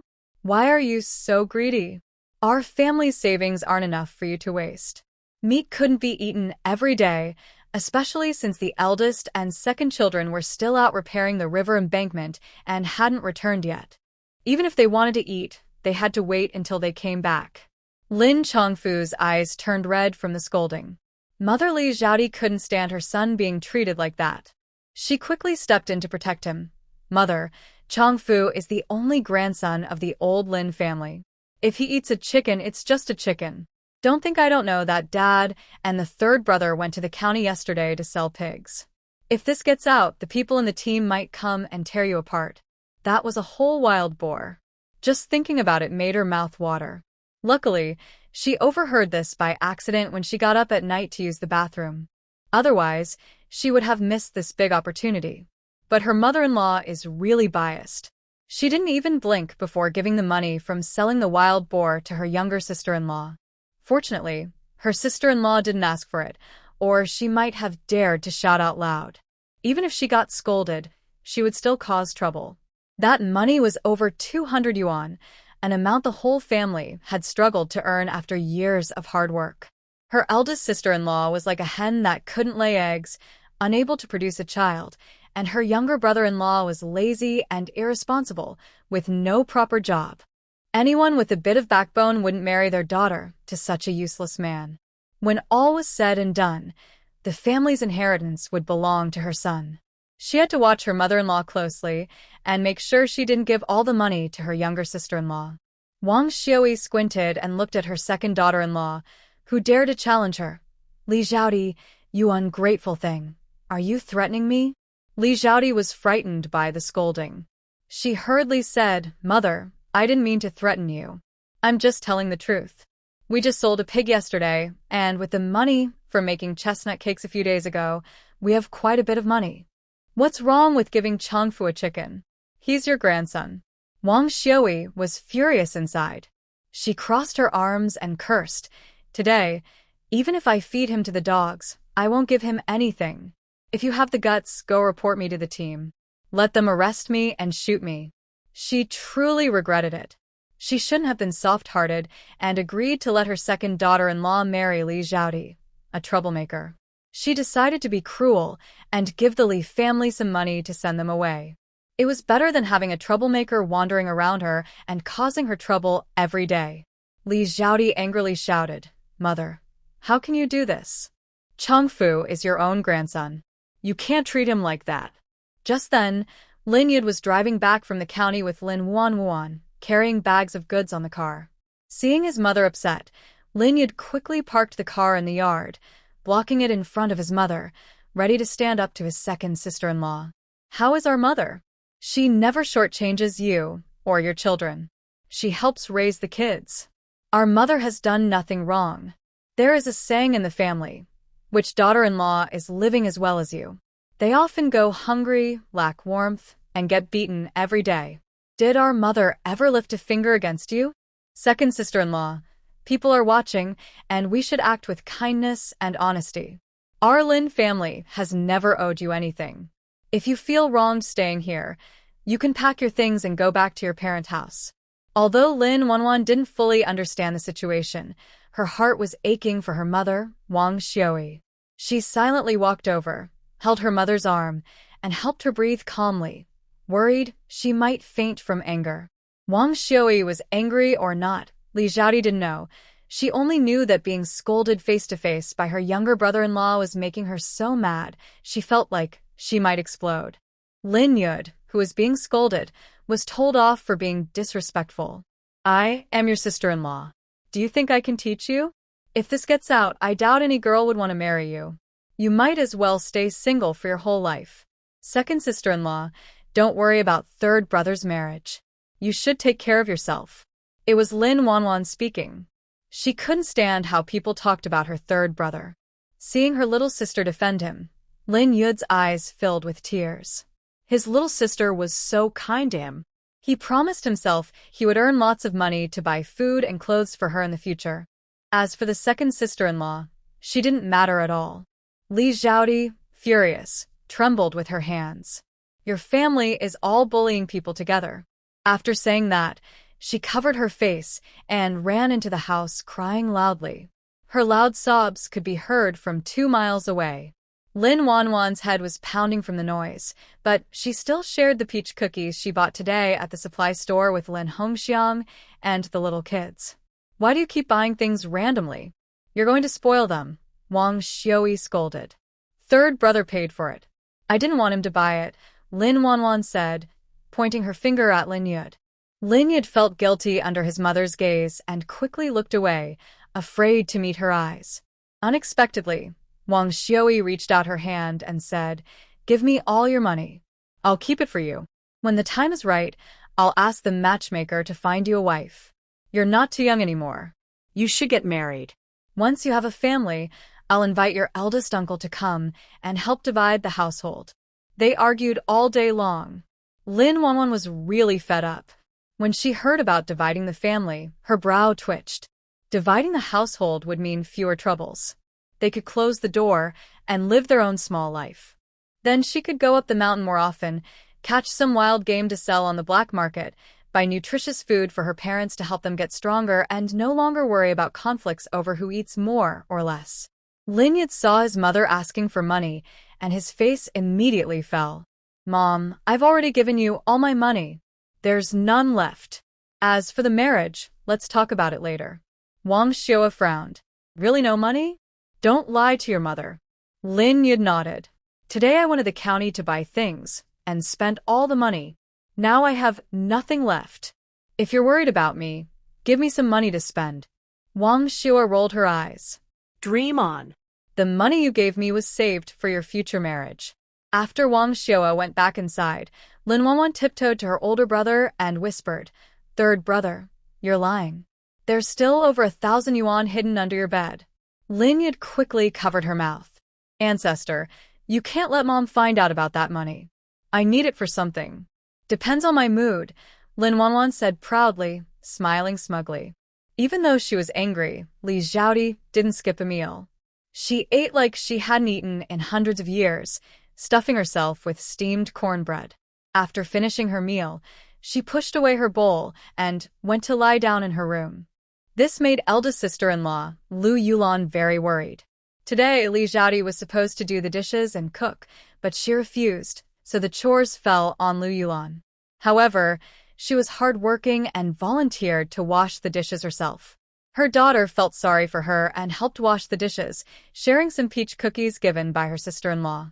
Mother and daughter sat in the small kitchen, sharing the peach cookies, not leaving even the crumbs. On a rare day off, Lin Yuzhen and Lin Yuzhu came home, carrying the leftover steamed cornbread they had saved over the past few days. Lin Yuzhen handed the bag of cornbread to his mother. "Mom, give some to the little ones." Working in the cold winter wind had frozen the ground stiff, and it was exhausting. Seeing her second son, who had lost weight, Wang Xiua felt a little uncomfortable.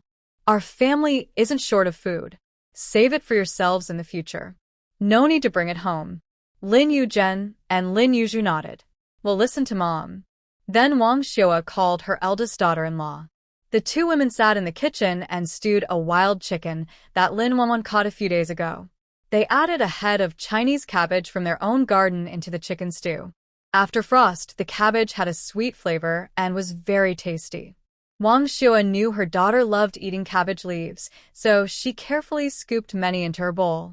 The 2 chicken legs were also for her daughter. The rest was shared among the whole family. Li Xiaodi looked at the 2 large chicken legs in her sister-in-law's bowl and felt a strange, sour feeling in her heart. Ultimately, it's just that the mother-in-law favors some people and is unfair. It would be better if they divided the family. With money in hand, you can buy whatever you want and eat to your heart's content. On a dark night, the Lin family members all went to sleep. After making sure their son and daughter were asleep, Lin Yuzhu, who had been craving for days, quickly turned over and pressed Li Xiaodi underneath him. Lately, he had been thinking about women almost to the point of obsession. But Li Xiaodi was hiding something in her heart and pushed him away. Lin Yuzhu's face darkened immediately. Afraid of waking his daughter and son, he lowered his voice and asked, "What do you mean? I finally came back, and you won't let me touch you? Do you have someone else outside?" Li Xiaodi was so angry, she almost felt like vomiting blood. "You're the one cheating." Lin Yuzhu was confused. "Then why don't you let me touch you?" Li Xiaodi angrily said.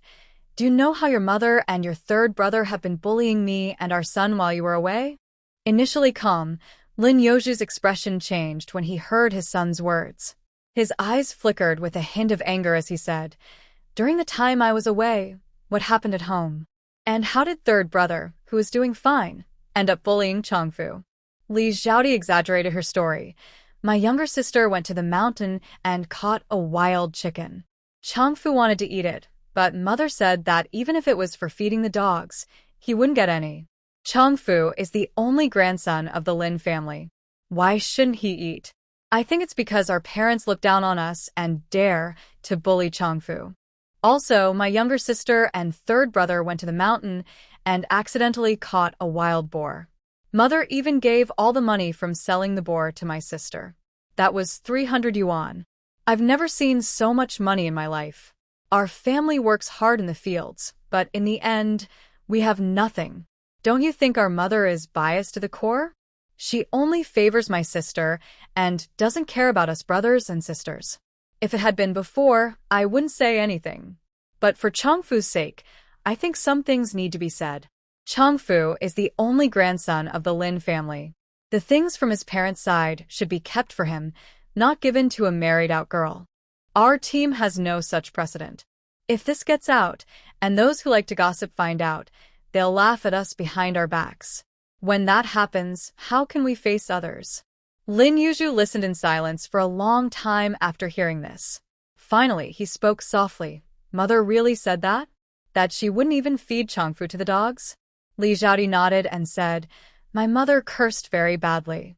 She also took the opportunity when you weren't home to drive me and Changfu out. She's clearly trying to break up our family. Yuzhu, I've married you for so many years. I've given birth to 2 children. I may not have made great achievements, but I've worked hard. You can't listen to your mother and send me back to my family." As she spoke, Li Xiaodi started crying, feeling wronged. Lin Yuzhu comforted her, saying, "My son is my life. I won't let my parents send you and the children away." Li Xiaodi asked, "Really? You're not lying to me?" Lin Yuzhu replied, "I'm not lying." Li Xiaodi hurriedly applied eye medicine, saying, "Head of the family, I believe you. It would be so good if we could split the family. Changfu wouldn't have to be scolded by his nanny just for a piece of meat." She truly wanted to split the family, but her mother-in-law, that old woman, refused. All night, Lin Yuzhu didn't sleep well. His mind was full of memories of how his mother favored his younger sister and scolded him over the years, now switching to his son. He worked so hard just to ensure his son could eat well and wear warm clothes, but his mother said she wouldn't even feed her dog if it was hungry. His mother was truly biased. For the first time in his life, Lin Yuzhu started to feel unhappy about his mother's favoritism. Like his wife said, it would be so good if they could split the family. But if his parents didn't agree to split, would his father and mother agree? Probably not. Early the next morning, Lin Yuzhen and Lin Yuzhu ate breakfast early and left. There were still half a month left to finish repairing the riverbank. Lin Yid went out early on his bike, not knowing where he was going. In any case, Lin Wanwan woke up and didn't see him. The province of Yu was different from the northeast. Even in winter, team members still went to work to earn work points. Wang Xiaoyi and others went to work after breakfast. 5-year-old Lin Hongni didn't know where she went to play. Only Lin Wanwan was left at home. The breakfast was still warm in the pot in the kitchen. After washing up, Lin Wanwan ate the eggs and sweet potatoes from the pot, then drank a bowl of corn porridge before heading up the mountain with her basket. Fu Zheng, hidden in the shadows, saw that familiar figure and immediately brightened his eyes. Especially when he saw her catch a wild chicken so quickly and skillfully, a faint smile unconsciously appeared at the corner of his mouth. Next to him, Jiang Chuan, having observed Fu Zheng's recent changes from initial shock to now being completely numb, thought that old Fu's mind had been a bit abnormal lately. As his brother, he needed to be more patient. Suddenly, Fu Zheng poked Jiang Chuan's arm and lowered his voice, saying, "Throw those 2 wild chickens you caught last night over here." Jiang Chuan asked, "Where should I throw them?"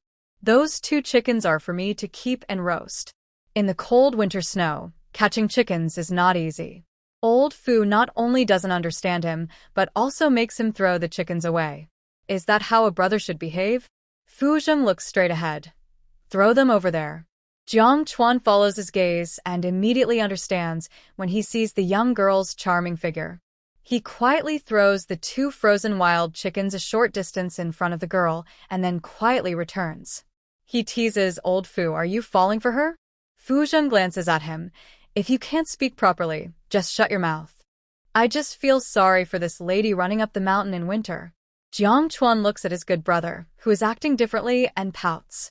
Many people have a hard life, and after so many years with Fu Zheng, he has never seen him so kind. He suspects Fu Zheng might like the girl, but is afraid to show his feelings. He suddenly smiles happily but then stiffens, showing a flash of sympathy in his eyes as he looks at his brother Fu Zheng. Those jerks ruined Fu Zheng, hurting him somewhere.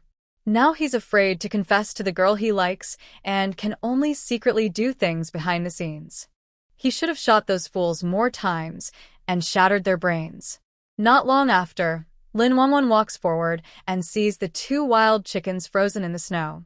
She laughs happily. Her voice is clear and sweet, with a hint of joy. Fu Zheng, hiding in the shadows, hears her clearly, and I can't help but smile wider. Last night, he should have let Jiang Chuan catch more chickens. Lin Wanwan is freezing cold. She throws the 2 frozen chickens into her basket and steps down the mountain on the crunching snow. Only after she's out of sight does Fu Zheng look away. When Wang Xiaoyi, returning from work, sees her daughter holding 2 chickens, she guesses she went up the mountain again. She touches her daughter's cold little hands. "Wang Xiaoyi, my dear, go to the firewood pile and bring some wood back to make a fire for your sister." Lu Yulan quickly responds, "Mom, I'll go now." After saying that, Lu Yulan carries a big pile of firewood into the yard. Thanks to her effort, Lin Wanwan gradually warms up by the fire. "Big sister-in-law, thank you," she says, subtly slipping 2 large white rabbit candies into her sister-in-law's hand. These candies were brought back by her 3rd brother from the south last time and had not been finished. Lu Yulan, upon seeing what she's holding, is startled and quickly puts the candies back. Lin Wanwan advised, "Sister-in-law, quickly put away the sugar so no one sees it, and it causes trouble." Lu Yulan no longer argued and turned to put the sugar back into her pocket, then thanked her younger sister-in-law. As she turned to go back inside, she secretly handed the sugar to her 2 daughters, saying, "This is for my younger sister-in-law. Remember her kindness and be good to her in the future. Be sure to show respect to her, okay?" Lin Hongying and Lin Hongxiang obediently nodded. "Mother, we will be good to our sister-in-law." Lu Yulan felt happy and patted her 2 daughters' heads, then went to the kitchen to help her mother-in-law cook. She was very content with her life now. Thanks to her younger sister-in-law, her family could eat well and stay warm. Sometimes they even had a little meat to enjoy. This life was much better than other families in the team. She never would have imagined this before. All of this was thanks to her younger sister-in-law. She was full of gratitude for her. Lin Wanwan looked at the burning flames, then had an idea. She waved to Lin Hongxiang nearby. "Hongxiang, go to your grandma's room and ask for a few sweet potatoes. Say, I want to eat roasted sweet potatoes. Obediently, Lin Hongxiang ran to ask her grandma for sweet potatoes. Wang Xiui heard it was her daughter's request and quickly took out several sweet potatoes from the cabinet, saying, "Tell your younger sister-in-law that dinner is coming soon, and don't eat too many sweet potatoes." Lin Hongxiang repeated her grandma's words to her younger sister. When she threw the sweet potatoes into the fire, the flames crackled loudly, and soon a rich aroma of sweet potatoes spread through the yard. Lin Hongni licked her lips eagerly. She guessed the sweet potatoes were almost done. Lin Wanwan used tongs to pull them out of the fire and divided them among everyone. Half a sweet potato each. Everyone got some. Before Lin Hongni could start eating, her mother snatched her sweet potato away, making her eyes water with frustration. Lin Wanwan also frowned. "Second sister-in-law, you already have one in your hand. Why are you taking Hongni's?" Li Xiaodi rolled her eyes and said pointedly, "A girl like her will end up marrying someone else. What's the point of eating so much? It's just a waste." Lin Wanwan replied, "You're also a girl who came from a different family. If you say that, then your eating is also a waste?" Li Xiaodi immediately changed her expression, glaring at her meddlesome younger sister-in-law with annoyance. She turned to her daughter and said, "Hongni, tell your younger sister-in-law that you're willing to give her the sweet potato." Lin Hongni shivered with fear and said, "It was my choice." Li Xiaodi was pleased. She quickly finished the sweet potato in her hand and went back to rest in her room. As she left, she muttered, "Dogs meddling in other people's affairs." Lin Wanwan looked calm and showed no sign of anger. Lin Hongni didn't get to eat the sweet potato and felt very upset, as if a cat was scratching her heart. She looked at her caring younger sister-in-law and said, "Little sister-in-law, I also want to eat a sweet potato." Lin Wanwan held up her own sweet potato and said, "Everyone only has half a sweet potato. If you give yours to your mother, there won't be any left." She respected everyone's choices. Hearing this, Lin Hongni's eyes darkened, feeling like her younger sister-in-law no longer cared for her. The 3 wild chickens that Lin Wanwan caught on the mountain were salted and hung on the beam by Wang Xiui, ready for the New Year feast. Today, everyone couldn't eat meat, which made them a little sad, but thinking that the New Year was not far away, they felt happy again. They were silently looking forward to the arrival of the New Year. Only Li Xiaodi was dissatisfied, puckering her lips and secretly cursing her mother-in-law for being stingy. Lin Yud only returned at night. By then, Lin Wanwan had already fallen asleep. She was awakened by her mother's knocking and quickly put on a cotton jacket before going to her mother's room. When she saw her, she was a bit surprised and said, "Third brother, when did you come back?" Lin Yud gently replied, "Just now." He then took out the roast chicken he had been holding and placed it on the table. "This chicken was just cooked by old Wang. I thought you haven't had it before, so I brought one back for you. It's still warm. Hurry and eat it. It tastes best when hot." Lin Yud put both big chicken legs into his little sister's hands. "Thank you, third brother," Lin Wanwan said, feeling very touched. Lin Yud said, "Don't thank me, just talk normally. From now on, work hard to earn money and buy you more good food." Wang Xiui watched the siblings interact happily. If she suddenly disappeared one day, her daughter would be well taken care of with her third brother's help, and life would still be good. One chicken was divided among the 4 of them. Lin Shuisheng originally wanted to save some for the rest of the family, but Lin Yud stopped him. This roast chicken was for his little sister. Why should he let others eat it? If someone ate a little more, his sister would have less. He refused to do such a losing deal. After hiding in the mountains for half a month, Fu Zheng and his team finally saw some hope. Just as he was about to lead the operation to make an arrest, suddenly, a group of people appeared out of nowhere. They far outnumbered them, and most importantly, they had handguns. The 2 sides immediately engaged in a fierce fight. While dealing with the enemies, Fu Zheng was separated from others and accidentally entered a pack of wolves. After firing several shots, the number of wolves did not decrease. At this moment, Fu Zheng had run out of ammunition. He started fighting hand-to-hand, delivering a powerful spinning kick that sent a wild wolf flying 10 meters away. Lin Wanwan, who was busy searching for treasures in the mountains, heard loud noises and immediately looked serious. If she guessed correctly, the sounds were gunshots. Years ago, when she was abroad doing business, she often heard such sounds in foreign countries. She no longer cared about treasure hunting and quickly ran downhill with her basket. Right now, her priority was to stay alive, as she was unarmed. Suddenly, Lin Wanwan stopped in her tracks. Not far ahead, a pair of glowing green eyes were glaring fiercely at her. It was a wolf pack. Lin Wanwan looked closer and saw a tall man fighting desperately against the wild wolves. Her legs immediately took a few steps back. It wasn't that she was heartless or unwilling to help. It was because her opponent was a pack of wolves, and if she made a mistake, her body could become their prey. Just as Lin Wanwan decided to run away, the system, which had been pretending to be dead, suddenly became excited. "Host, save him. Hurry, save him. That's a wolf, a pack of wolves. Are you asking me to go and get killed?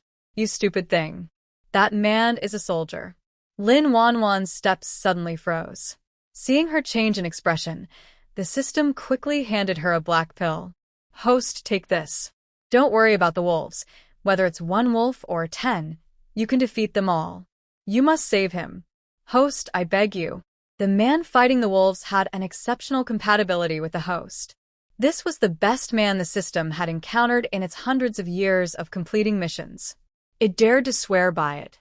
So, such an outstanding man naturally needed to be pulled closer. He could only belong to the host. No one else could take him away.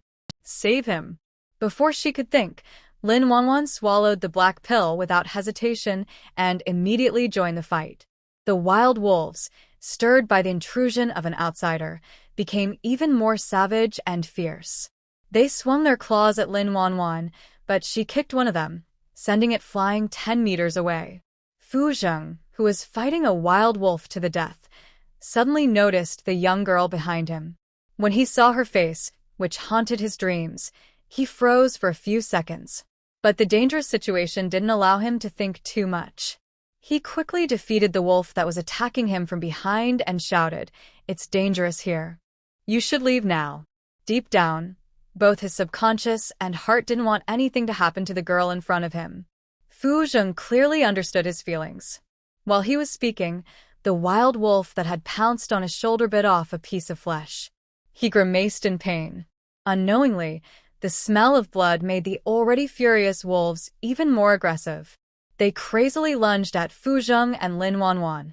Lin Wanwan's face was tense. Without saying a word, she took action to deal with the wolves rushing toward her. Fu Zheng was once again amazed by her. Her small body contained great energy, and his admiration grew stronger with each moment. Then he refocused and concentrated on fighting the wolves in front of him. With their teamwork, they fought fiercely, barehanded, against the savage wolf pack. In the end, one corpse after another of the wolves lay on the ground. Now, only 5 wolves remained. However, during the intense fight, Fu Zheng had exhausted too much energy. Plus, he was injured from behind and the stomach. Now, he was barely holding on, only one breath away from collapse. At this moment, Lin Wanwan swiftly and accurately took down another wolf. Now, only 4 wolves were left. Once they finished these, they could go home and sleep. Swish, swish, swish. Lin Wanwan quickly took down another wolf. Danger. Fu Zheng shouted and desperately rushed toward Lin Wanwan. He had no time to fight back and could only use his body to block the wolf that was trying to ambush Lin Wanwan. The wolf tore off a piece of flesh from his back again. Lin Wanwan reacted immediately, turned around quickly, and took down the alpha wolf in front of her. Next, she dealt with the third wolf, then the second, until the last wolf was defeated. Exhausted, Lin Wanwan sat on the ground, gasping heavily, with no sign of her usual elegance. After so many days, this was the first time she had exerted herself so much. She was really tired. Seeing her panting so heavily, the system felt guilty and dared not speak. It was afraid of saying the wrong thing and exposing its mistake of giving the wrong pill. It swore confidently that it had given a powerful strength-enhancing pill, but somehow, it turned into a fragrant body pill in the host's hands. Fragrant pill, as the name suggests, makes the person who takes it emit a gentle, pleasant scent. It is much more practical than perfume by hundreds or thousands of times. Fortunately, the host doesn't know about this. Otherwise, given their personality, they would definitely tear it apart into 5 pieces. Although its good intention was to save that man and make him the host's partner, preferably after marriage, and even have a healthy new family, it is undeniable that it put the host in danger. If not for the powerful pill it fed the host a few days ago, the host might have died today under the wolf pack. It is all its fault. It deserves to die 1,000 deaths. Just as Fu Zheng, barely hanging on with his last breath, was about to thank someone, he suddenly fainted and collapsed to the ground.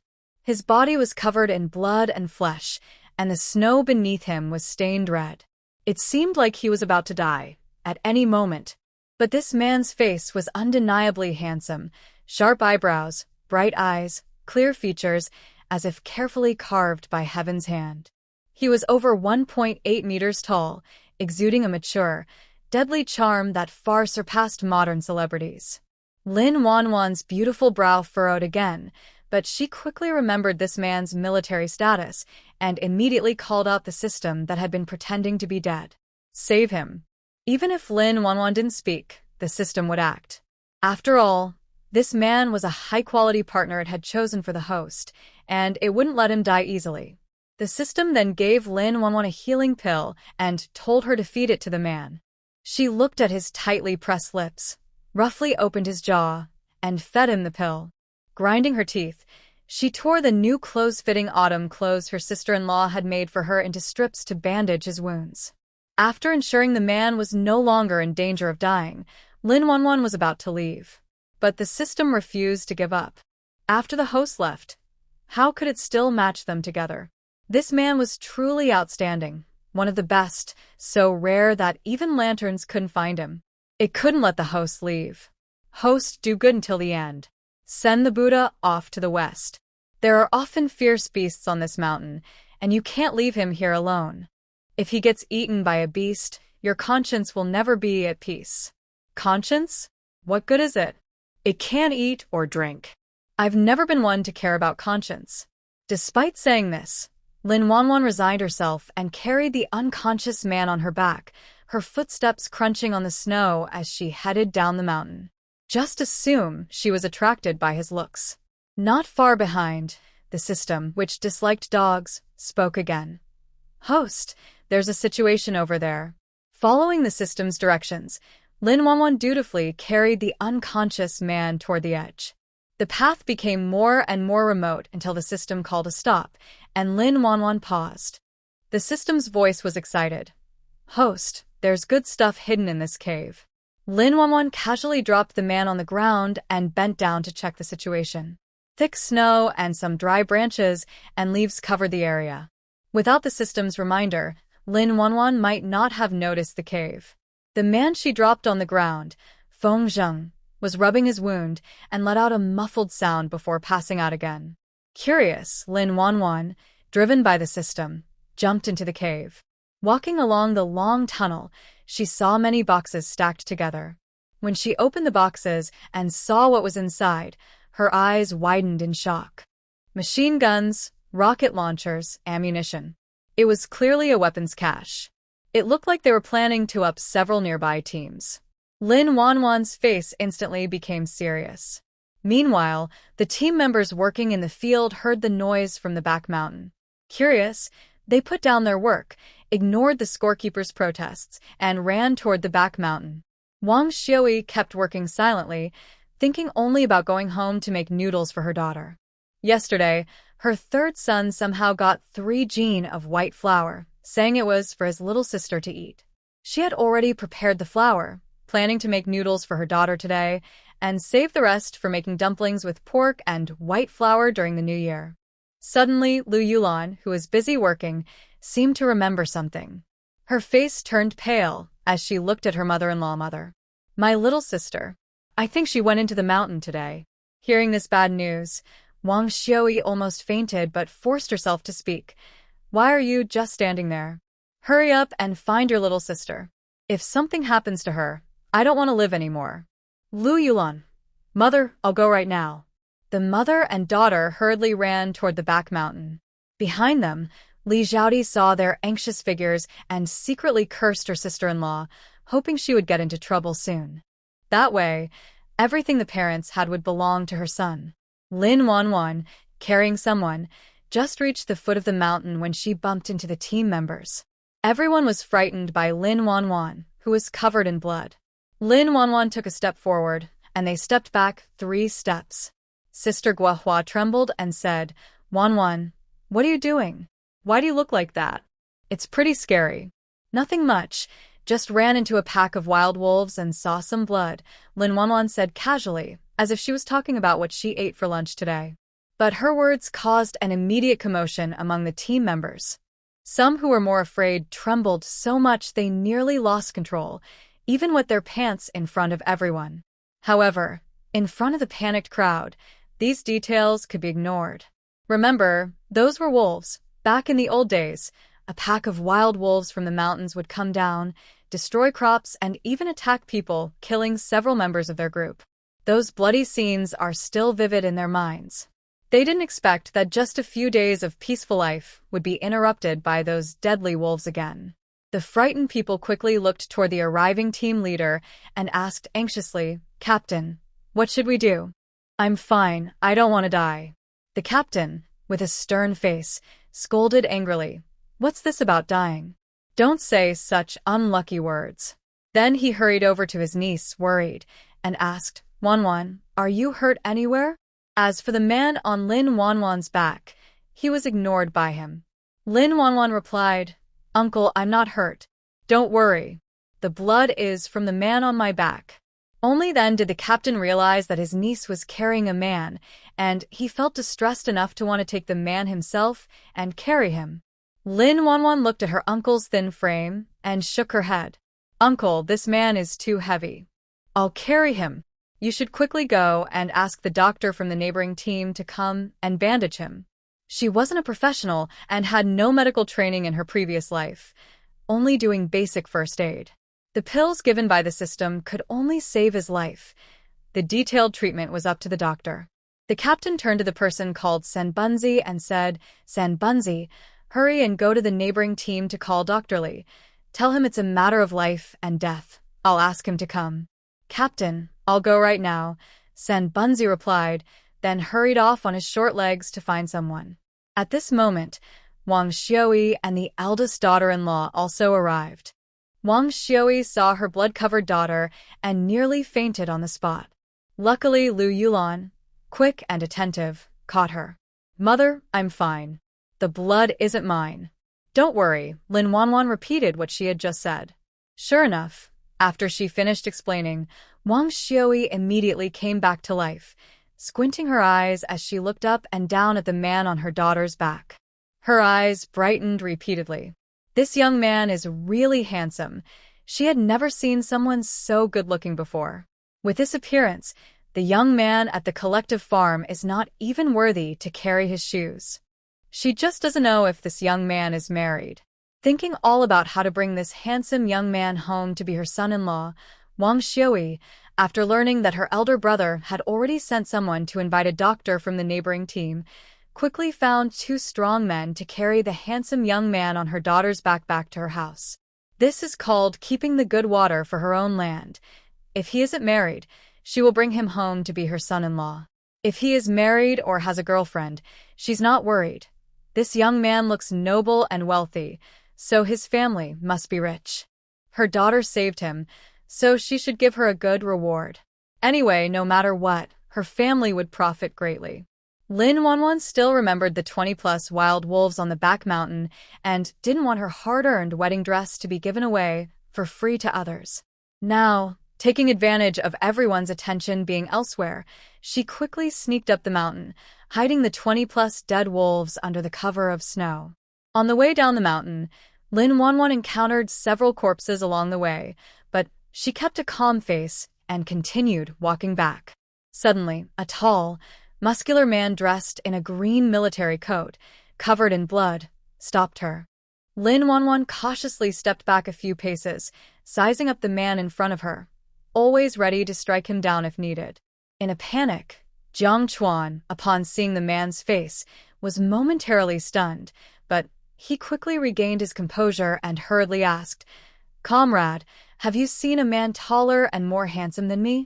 It's all because of that cunning enemy spy, deliberately distracting them to break their unity. Old Fu would be in trouble if something happened to him. How could he explain to Uncle Fu and Aunt Fu? Hearing his description, Lin Wanwan's lips twitched fiercely. There are many men more handsome than him in the world. How could she know who the man he's looking for is? At this moment, the silent system reactivated. Host, he is that man's comrade, named Jiang Chuan. Jiang Chuan, a good name, but not very bright. Lin Wanwan withdrew her gaze and said, "The man you're looking for is at my house now. He's injured and needs treatment. The team leader has already sent someone to call a doctor." Hearing that his good brother was hurt, Jiang Chuan was extremely anxious. How did old Fu get hurt? Where is he injured? Is it serious? Lin Wanwan, don't worry, he won't die. Hearing that he wouldn't die, Jiang Chuan relaxed and asked insistently, where was he hurt? Lin Wanwan frowned, his arm and back. Thank goodness.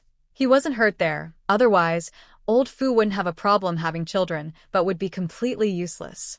Jiang Chuan still had more questions, so he took out some money and tickets from his pocket. Without counting, he handed them to the other person. Comrade, I am Jiang Chuan. The one injured is my brother Fu Zheng. We are officers from the South Island Military District, not bad people. I still have some things to do now, so I ask you to take care of Fu Zheng. On behalf of our organization, thank you. After speaking, he ran off without looking back. Old Fu brother, this time you really came through. Lin Wanwan clenched the money in her hand and watched the other person run away quickly. She couldn't help but think to herself, why is he running so fast? There's no dog chasing him behind. She still had things to say. Soon, Lin Wanwan descended the mountain, but on the way home, she took a detour to her uncle's house. The team leader was surprised to see his niece come over but quickly waved to her. Wanwan, I have some matters to handle at the commune. Is your bicycle at home? If so, can I borrow it? Recently, the old yellow ox at the team was sick. Relying only on his old, rheumatic legs to walk to the county, he was afraid that on the way back, the team members might be eaten or bitten by the wild wolves on the mountain. Feeling helpless, he decided to ask his brother's family for help. Only his brother's family had a bicycle in the whole team. Lin Wanwan looked at her uncle's serious face and said softly, Uncle, if you're going to the commune to ask the leaders for help about the wild wolves on the back mountain, then there's no need to go. The team leader was a bit surprised. Wanwan, this isn't a small matter. The wild wolves on the back mountain have gone crazy. They're dangerous. I plan to borrow some hunting rifles from the militia at the commune and take people to the back mountain to shoot those wolves. That way, they won't come down and harm the crops. Lin Wanwan explained, Uncle, there are more than just wolves on the mountain. There are also many corpses. The current situation is beyond our control. When I was coming down the mountain, I saw a man in military uniform running up the mountain. This matter should be handled by professionals. What we need to do now is gather the team members and tell them not to go to the back mountain in the next few days. Hearing that someone had died on the mountain behind, the old team leader was so frightened his legs nearly gave out. Someone just died, for no reason. What's going on here? Lin Wanwan replied, Uncle, those people were shot. To keep our team safe, I told them not to go up the mountain recently. First, it was for the safety of the team members. Second, she had her own reasons. If the team members went up the mountain at this critical time, she wouldn't be able to protect the 20+ wolves she had killed. The team leader said, Wanwan, don't worry. I'll gather everyone at the main office and spread the news right away. After saying that, he hurried off in a rush. Soon, the once quiet trumpet-shaped flower team burst into activity. The team members were all quite scared, dragging their families home and sealing their doors tightly, afraid of something sneaking in. They had just started to enjoy good days, and they didn't want to die now. Li Ainian, who was called by the three-wheeled vehicle to treat someone, saw Wang Xiui's sharp and harsh expression and immediately turned around and left without saying a word. Not only was she willing to spend money to treat their illness, but Wang Xiui was also meddlesome and unreasonable. Having dealt with her several times and suffered losses, he finally learned his lesson this time. After the doctor left, what about the handsome young man she liked? He was supposed to be her daughter's fiancé. Wang Xiui, holding this thought, stepped forward to stop Li Ainian. Doctors are supposed to save lives. Li, you've been a doctor for so many years. You can't just stand by and do nothing. That handsome young man lying in my house is waiting for your treatment. Seeing her reach out to grab his arm, worried about being accused of misconduct, Li Ainian quickly stepped back. I can't treat your family's illness. Please find someone more skilled. Wang Xiui rolled her eyes at him. Aren't you just afraid I won't pay you? Don't worry. As long as you treat the person well, I'll pay you whatever you ask. But you can't be greedy. Otherwise, I'll take a rope and hang myself at your door. Li Ainian was speechless. He had always thought Wang Xiui was meddlesome, and now she proved it again. Since she said that, he definitely couldn't take on this risky job. If he managed to treat the person, and it went well, that was fine. But if he accidentally caused his death, Wang Xiui, this old troublemaker, would really hang herself at his door with a rope. At that point, would he still have a way out? Three Bounce noticed the resistance on Li Ainian's face and advised, Dr. Li, that person lost a lot of blood. You should go in and check on him quickly. Our team leader said he's responsible if anything happens. Li Ainian hesitated and asked, did our team leader really say that? Three Bounce replied, yes, he did. If you don't believe me, I can go get the team leader now and have him tell you. No need, Li Ainian said, I trust you. After speaking, he carried his medical box into the room to examine the patient. When he saw the patient's face on the bed, he gasped in surprise. He had never seen such a handsome man before. But he quickly calmed down and focused on treating the unconscious man on the bed. After a careful examination, he realized that the injuries looked worse than they actually were. He quickly applied herbal medicine to reduce inflammation and used gauze to rebandage the bloody wound. It took some time and effort. Just then, Lin Wanni returned. She looked at Wang Xiua at the door and asked, Mom, how is that man? Wang Xiua replied, the doctor from the neighboring team is treating him. Don't worry, my daughter. With me here, that handsome young man will be fine. Li Ainian came out of the room with his medical box. His gaze was soon attracted by the beautiful girl standing next to Wang Xiua, who looked as delicate as a flower bud. He had never seen such a beautiful girl before. He asked, is this girl a new educated youth in your team? Wang Xiua covered her mouth and giggled, proudly saying, what new educated youth? Dr. Li, you really have poor eyesight. This is my daughter, Lin Wanni. Isn't she pretty? Li Ainian was stunned like a thunderbolt, staring in disbelief at the girl who looked as delicate as a flower bud. Such a beautiful girl. He couldn't connect her with the chubby, rude-talking Lin Wanni he remembered. Lin Wanni didn't like his gaze and frowned unhappily. Li Ainian suddenly realized he had been rude. He cleared his throat and said, the patient is fine. Just rest more and give him some nutritious food. I will come back in a week to change his dressing. Wang Xiua was relieved when she heard this. Thanking her ancestors in her heart, she hoped her future son-in-law would be safe. Feeling pleased, she quickly offered to pay. Seeing that he didn't mention the cost of the medicine, she said, Dr. Li, how much is the medicine? I'll go inside and get the money now. Li Ainian was shocked when she heard this, as if she had seen a ghost. Could it be that the old devout woman was possessed by some evil spirit? Otherwise, with her stingy and stubborn personality, how could she be so willing to pay? Regaining his composure, he said, just $1.20 is fine. Wang Xiua was about to go inside to get the money for Li Ainian when Lin Wan stopped her. Mom, I'll give him the money. She took out the money from her pocket, given to her by a man named Jiang Chuan, and counted out $1.20 to give to Li Ainian.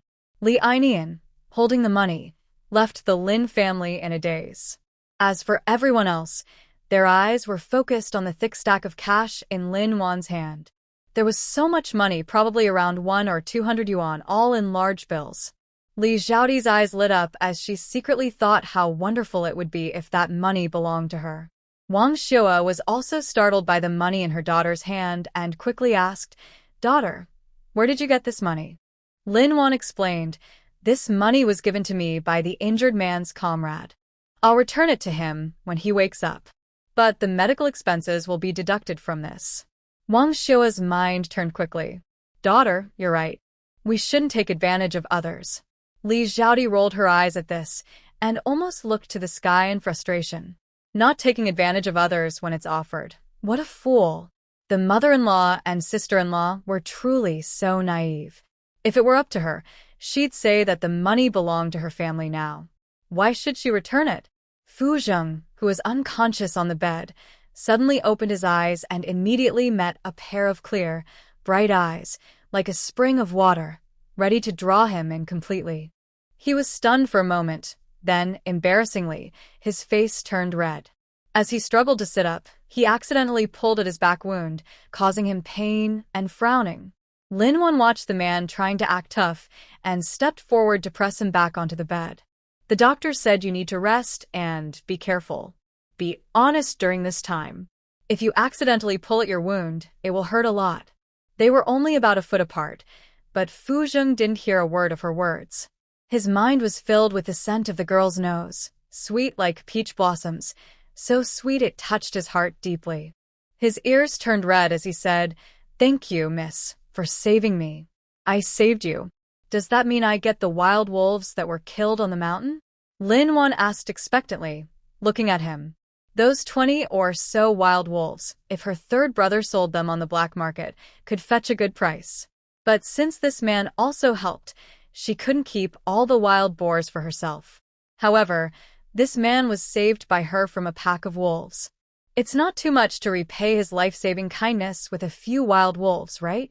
Fu Zheng's throat moved slightly as she looked at him. "I'll do whatever you say." Lin Wanwan seemed to hear a beautiful melody, smiling happily.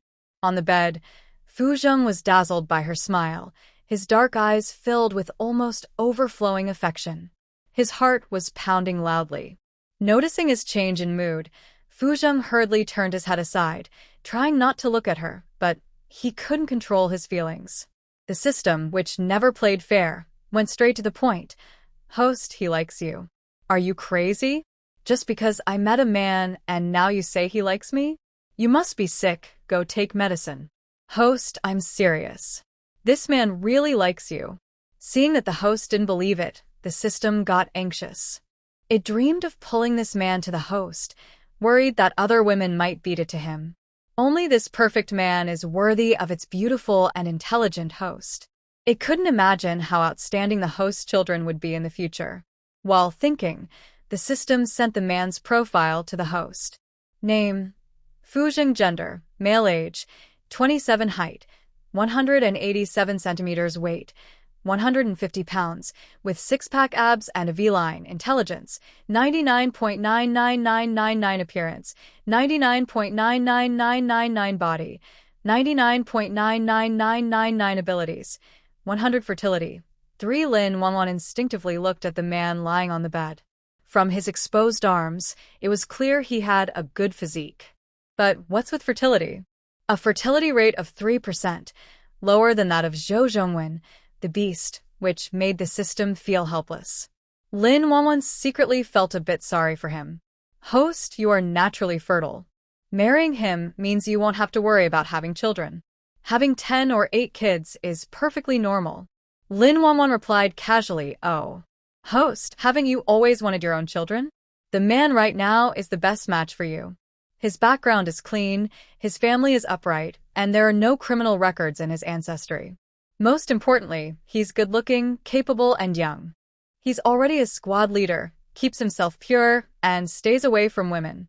I've found the most suitable man for you in this world.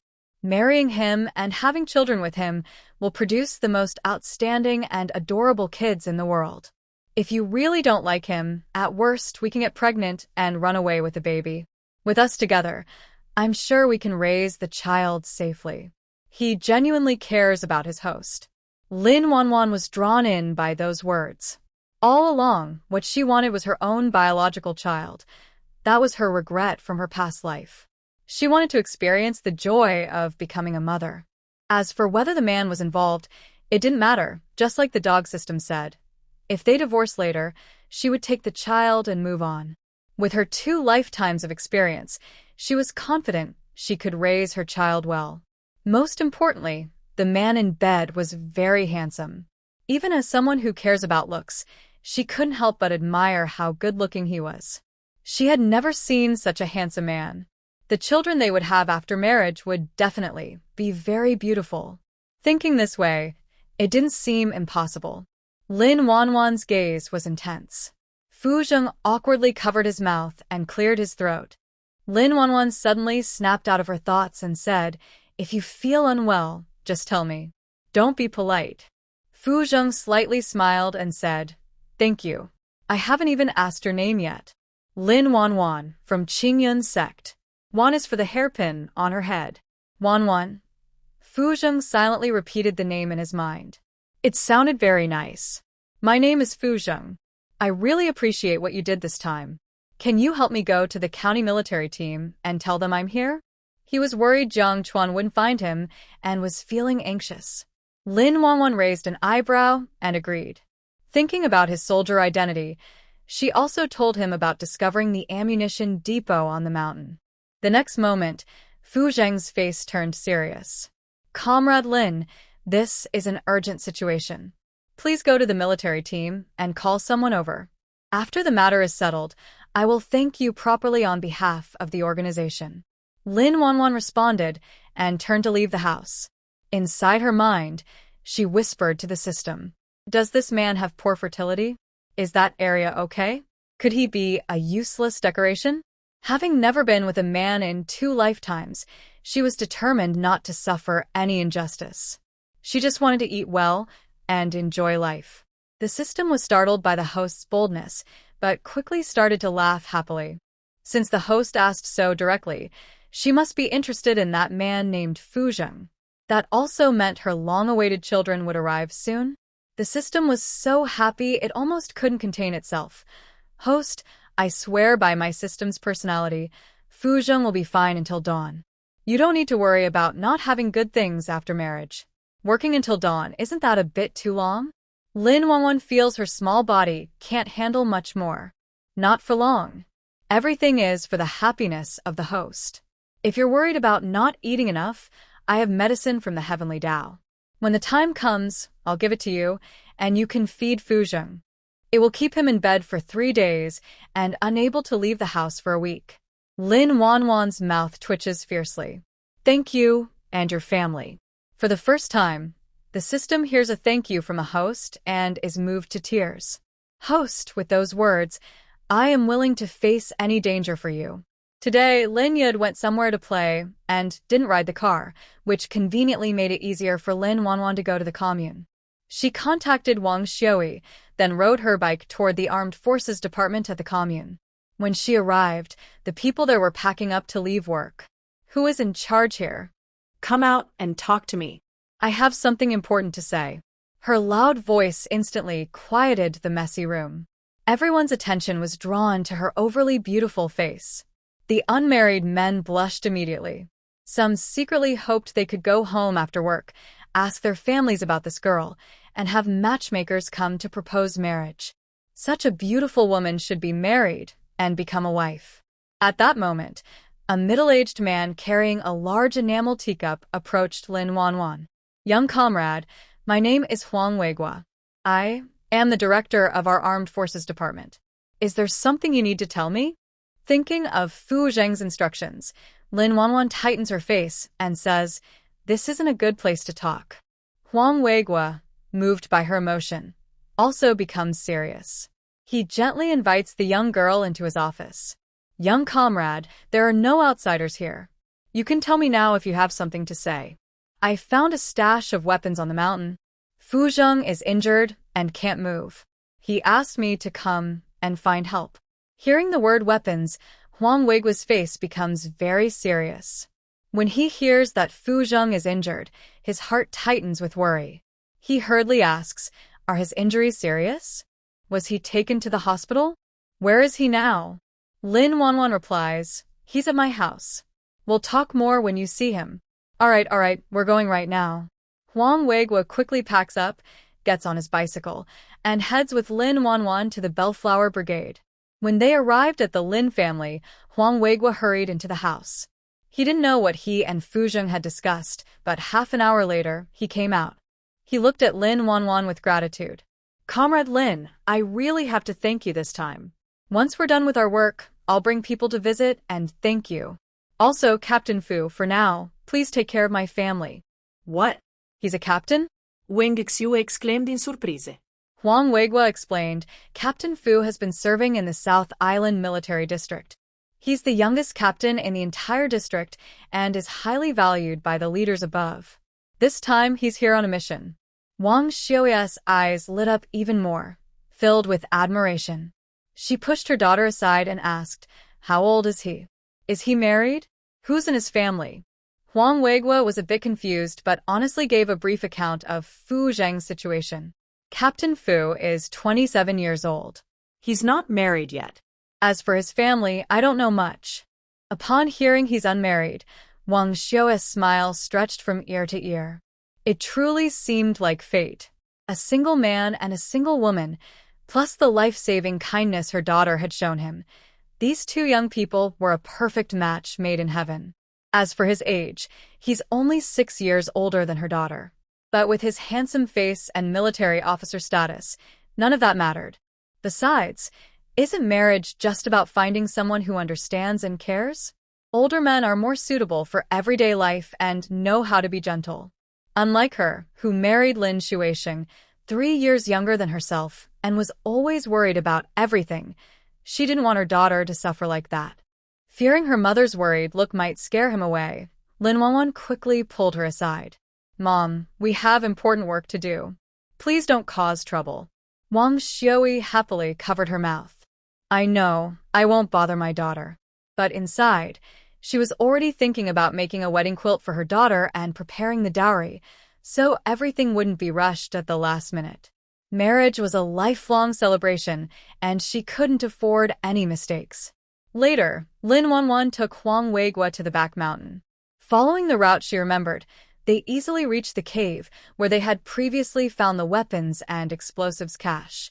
They jumped into the cave and slowly moved forward along the tunnel. With each step, Huang Weigua's face grew more serious. When they reached the end of the tunnel, his expression was dark and grim. Those planned to use so much dynamite, it's like they wanted to up the entire commune. After he calmed down, he turned to thank Lin Wanwan. "Comrade Lin, thank you so much for today. Once things settle down, I will definitely ask the higher-ups for a reward for you." Lin Wanwan became interested. "A reward? What kind of reward?" This question caught Huang Weigua off guard. After a moment, he replied, "Comrade Lin, whatever reward you want, just tell me. I will ask the leaders for it." Lin Wanwan said, "If possible, could you arrange a slightly easier job for me in the county? If not, that's okay."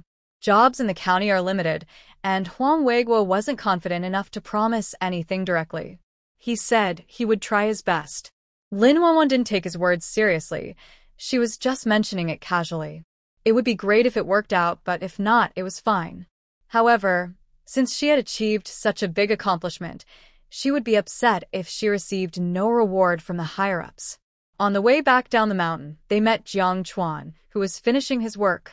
When Jiang Chuan heard there were explosives and armories on the mountain, his face immediately turned serious.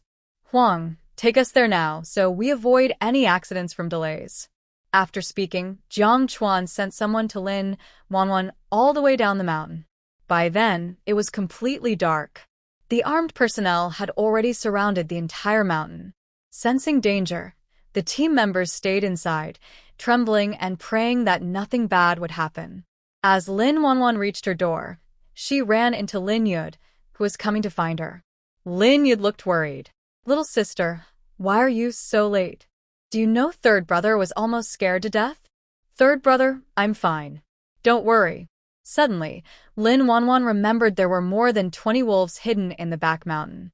She quickly grabbed her brother's arm and whispered, "Third brother, I have over 20 wolves to deal with. Do you have any connections?" Lin Yud was so scared his legs went weak. He looked at her in disbelief. What? Over 20 wolves? Little sister, don't scare me. Third brother, do I look like I'm joking?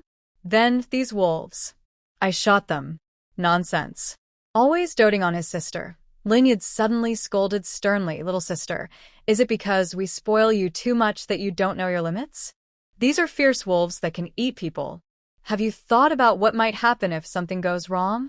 How can I and mom and dad live if you get hurt?" When thinking about the later events, Lin Yud's eyes filled with fear and tears. The thing he could never accept in his life was something happening to his beloved little sister.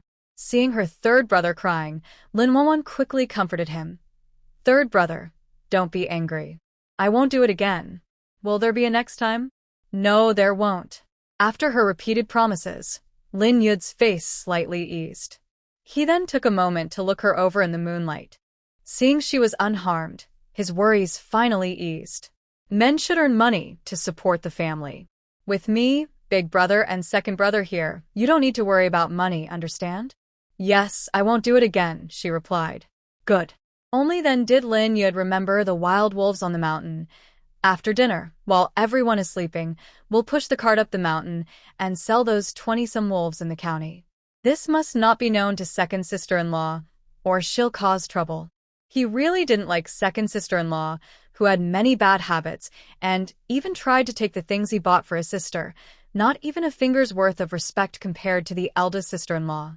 If it weren't for their mother's authority, his little sister would have been bullied so badly by second sister-in-law that she'd be left with nothing.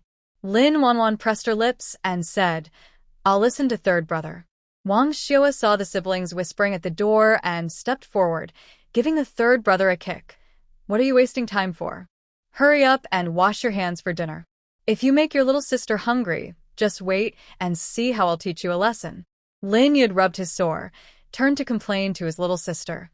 "Mother always takes her anger out on me. Little sister, you can't learn this bad habit from her. You little brat, it's been a few days, and you've grown some nerve, daring to slander me in front of my little sister. I'll teach you a lesson," Wang Xiua said as she pinched Lin Yud's ear. Lin Yud grimaced in pain, covering his ear and begging, "Mother, I was wrong. I won't do it again. Little sister, help me. Third brother's ear hurts so much." Lin Wonwon was amused by the scene but didn't speak for her third brother. "Mother, third brother knows he was wrong. Please forgive him this time. He won't dare again. Listen to my daughter," Wang Xiua said, releasing her grip. Then she took Lin Wonwon's arm, and mother and daughter went into the kitchen happily chatting. Today, Wang Xiua changed her usual stinginess and specially cooked chicken soup for dinner, adding all sorts of herbs like ginseng. Lin Wonwon looked at the nourishing chicken soup, her brow twitching repeatedly. As expected, Wang Xiui filled a bowl of chicken soup and handed it to her. The bowl also contained the large chicken leg that had always been hers. She winked and said, "Daughter, take this to Commander Fu in the house. If his arm is inconvenient, you should feed him yourself. This chicken soup tastes best when hot." Even without ideal conditions, she would create them. Living under the same roof, Wang Xiui didn't believe that Commander Fu, who was a man, wouldn't be moved when he saw her beautiful daughter. If he didn't react, then he wasn't a real man. Lin Yud, who came in through the curtain, immediately changed his expression. "Mother, are you crazy? Little sister has been spoiled since she was young. If you make her serve others, you're mistreating her. I won't agree with this." As he spoke, he received a slap on the head. Wang Xiui scolded, "It's none of your business what I do. If you ruin your sister's marriage, I will kick you out tomorrow and disown you as my son." Suddenly, a sharp scream came from inside the room. "Marry? Who is my sister going to marry?" The voice was so loud that Fu Zheng, lying on the bed, could hear it clearly. A strange, bitter feeling arose in his heart. Yes, she was so wonderful, many people liked her. Marriage was a normal thing. But if only that person were him. However, Fu Zheng quickly remembered his infertile body and dared not hold onto that hope anymore. With his current body, how could he compete with other men? Wang Xiui hurriedly covered his mouth and scolded, "Why are you shouting so loudly? Are you afraid others won't hear?" Lin Yud whined, "Dat woo."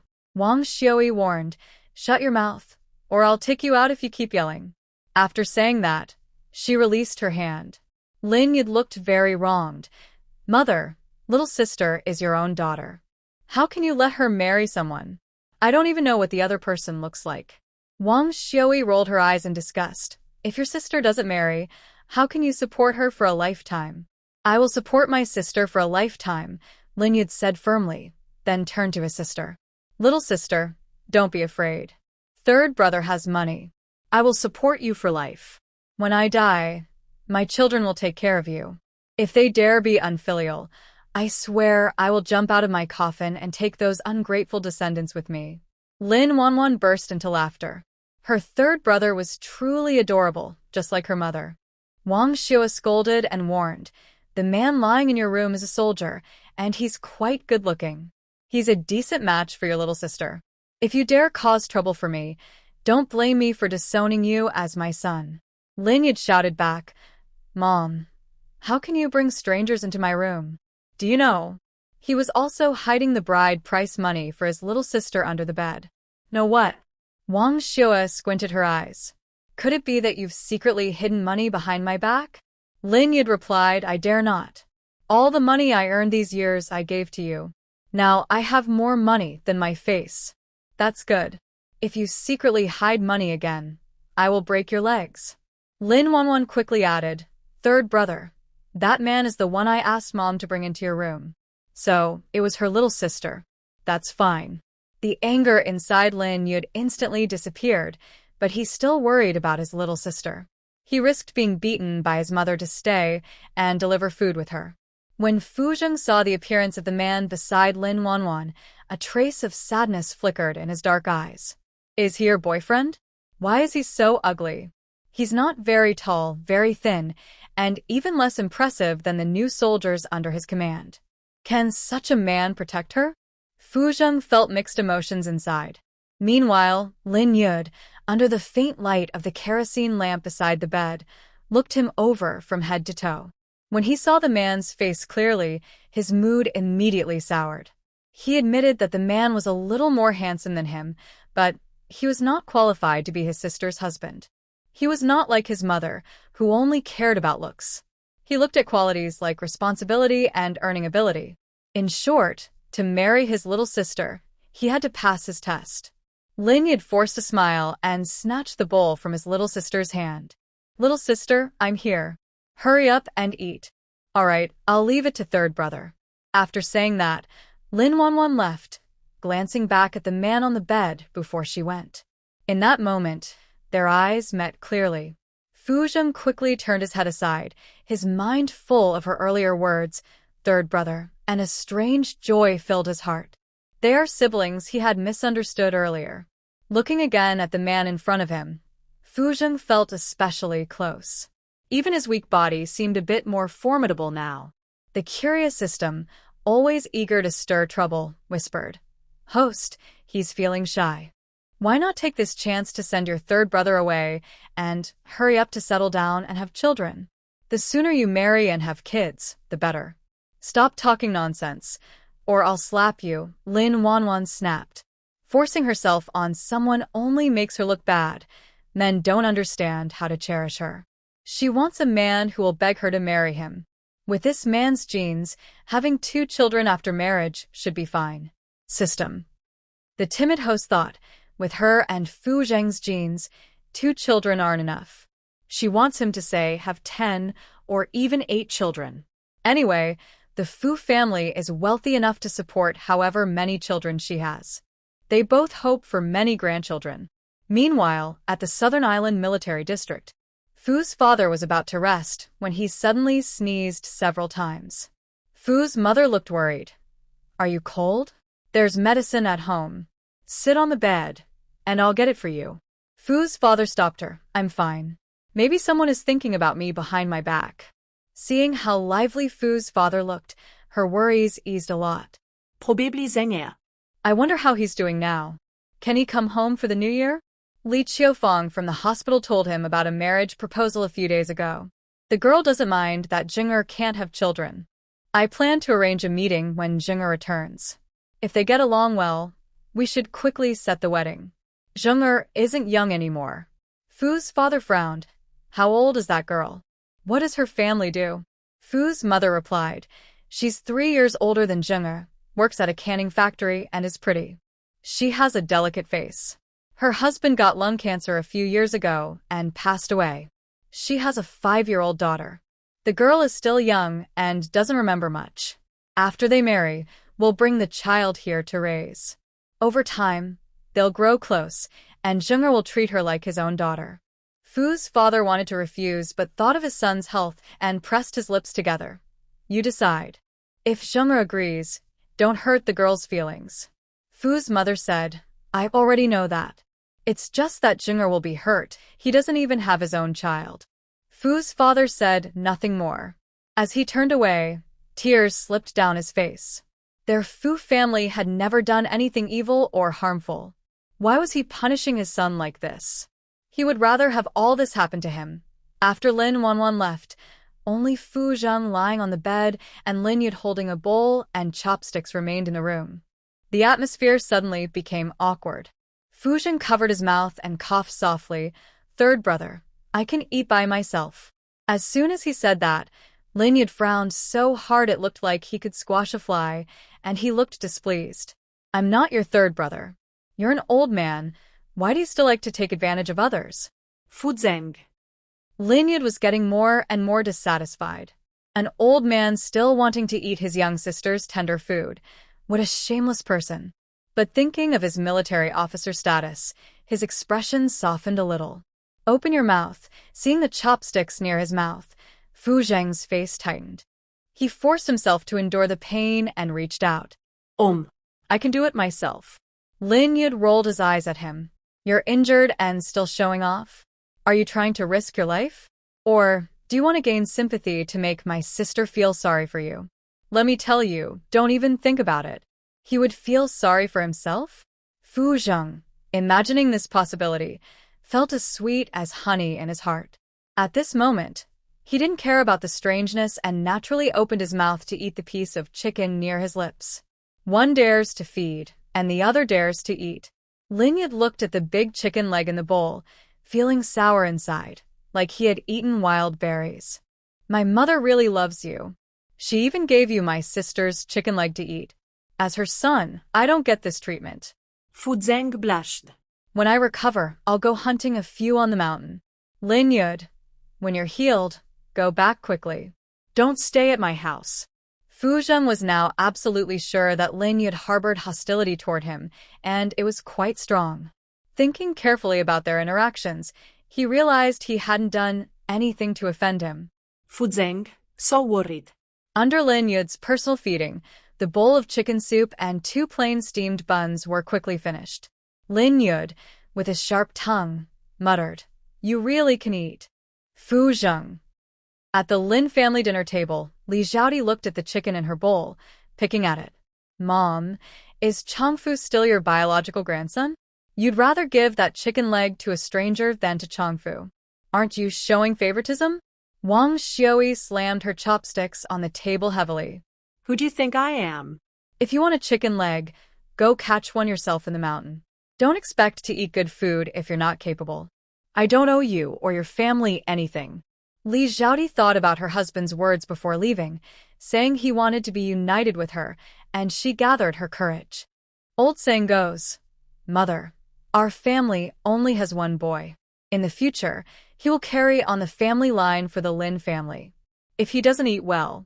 Before he could finish, Lin Yud, who had just entered through the curtain, interrupted him. Second sister-in-law, what's so special about having a boy? Carrying on the family line? Do we have a throne to pass down or something? If mother wants a grandson, I can give her a few. I can make a few for her. Besides, your child, Changfu, has been spoiled by you. He can't do anything right, eats everything on his plate, and is not as sensible as big sister-in-law Honging. Always sharp and sneaky. It's really annoying to watch. While they were eating happily, Lin Chongfu heard his little uncle say this about him and got really angry. He threw down his chopsticks and fiercely rushed toward his little uncle at the door. Beat you to death. You bad person. How dare you talk about me like that? Lin Yid sneered as he single-handedly lifted the person and slapped Lin Chongfu several times. His bottom was turned red from the spanking. Lin Chongfu covered his and cried loudly. Feeling sorry for his son, Li Xiaodi quickly took him into her arms and glared angrily at her little brother-in-law. You beast, how can you be so cruel to our son? Chongfu is still so young. How can you be so heartless? Do you think you're worthy of your second brother? Lin Yid looked at his sister-in-law, who was blaming him unfairly, with no good expression. I was just punishing him. If he does it again, I'll beat him again. I'll make his bottom turn red. Li Xiaodi trembled with anger and turned to look at her father-in-law, who loved his grandson dearly. Father, your little brother is bullying us. As the elder, you can't just stand by and do nothing. Hearing his name mentioned, Lin Shuisheng wanted to downplay the matter.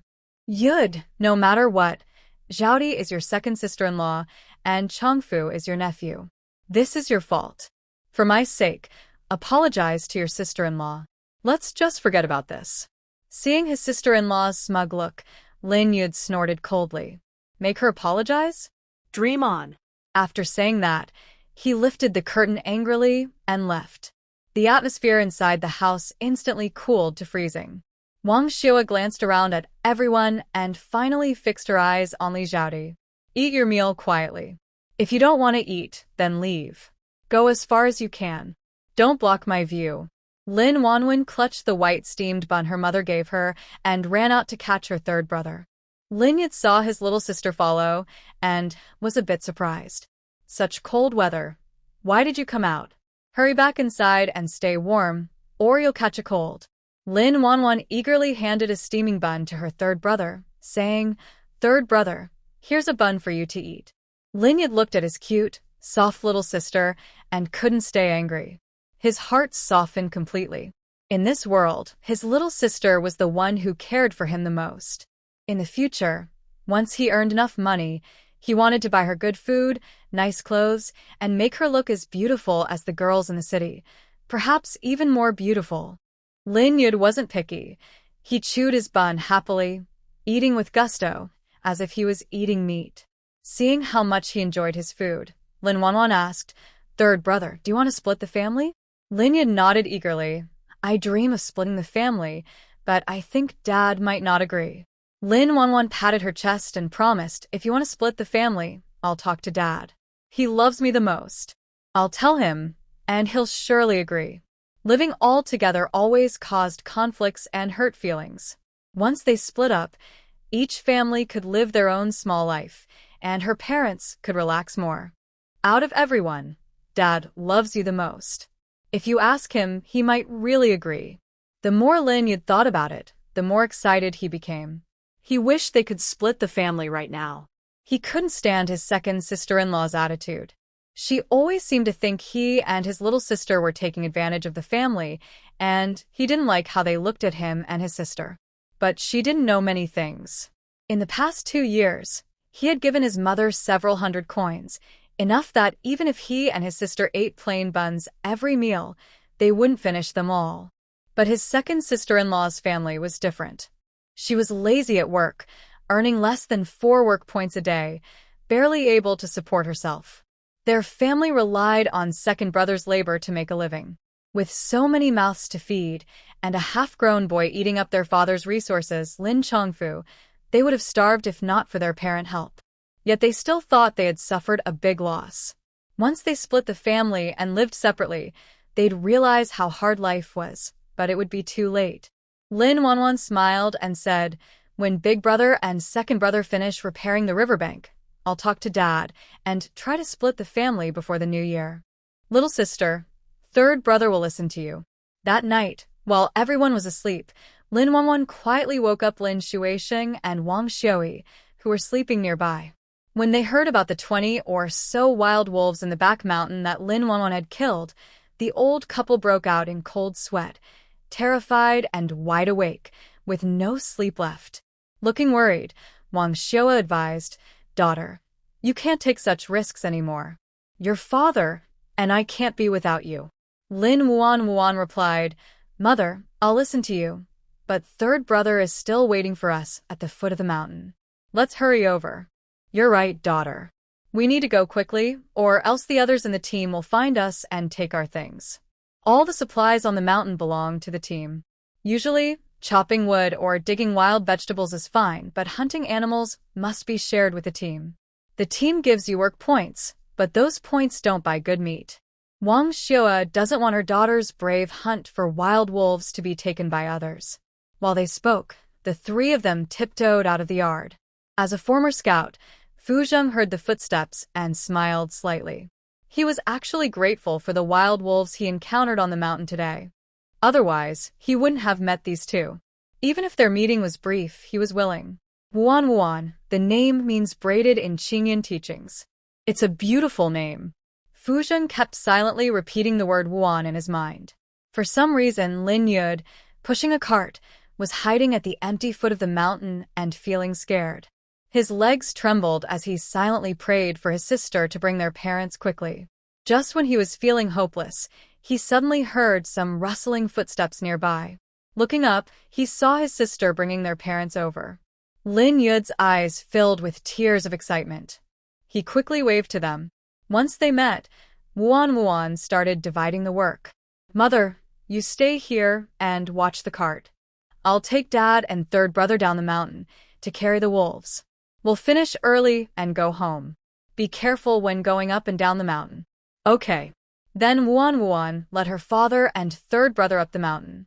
Halfway there, they bumped into Huang Weigua, who was out urinating.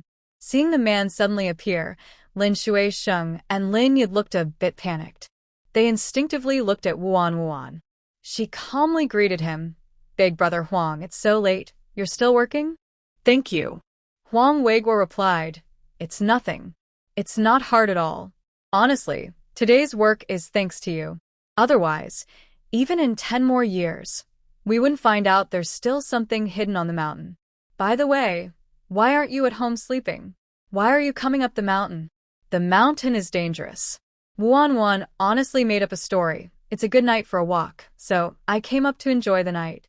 Huang Weigua couldn't help but laugh, and he stopped teasing her. "Captain Fu told me that the 20 or so wild wolves you killed are all yours. Don't worry, no one will compete with you for them." Hearing that no one would take them away, Lin Wanwan was very happy, but she still felt a little uneasy. "Brother Huang, besides you and Fu Zheng, no one else knows about me killing so many wolves, right?" "No, Captain Fu specifically told me not to tell anyone. Actually, Captain Fu also said he would watch over it so that Shaolin wouldn't risk his life to fight for the wolves and have them taken away by others. Otherwise, Shaolin would cry. Just imagine, a cute face crying so beautifully that it makes people feel sad. Not to mention, the explosive warehouse Shaolin found on the back mountain was in his jurisdiction. If everything goes smoothly after this is over, he might get promoted. Maybe even to the County Armed Forces Department." Thinking of this, Huang Weigua's face lit up with a big smile, and he looked at Lin Wanwan with gratitude. Meanwhile, Lin Wanwan's good impression of Fu Zheng kept growing. This man is quite reliable. At least he is on her side. The system sensed her changing feelings and, for the sake of her beloved little ones, kept stirring the pot. "Host, I think, with such a caring man, you should marry him quickly, so he won't be taken by other women. You said last time that he liked me, right?" "That's what I said. Fu Zheng's various indicators show he likes you very much." "That's enough. Since he likes me, he won't marry another woman. Why are you in such a hurry?" The system's brain froze for a few seconds, then realized that what the host said made sense. A loyal man like Fu Zheng, once he likes a woman, it's for life. He wouldn't marry anyone outside of her.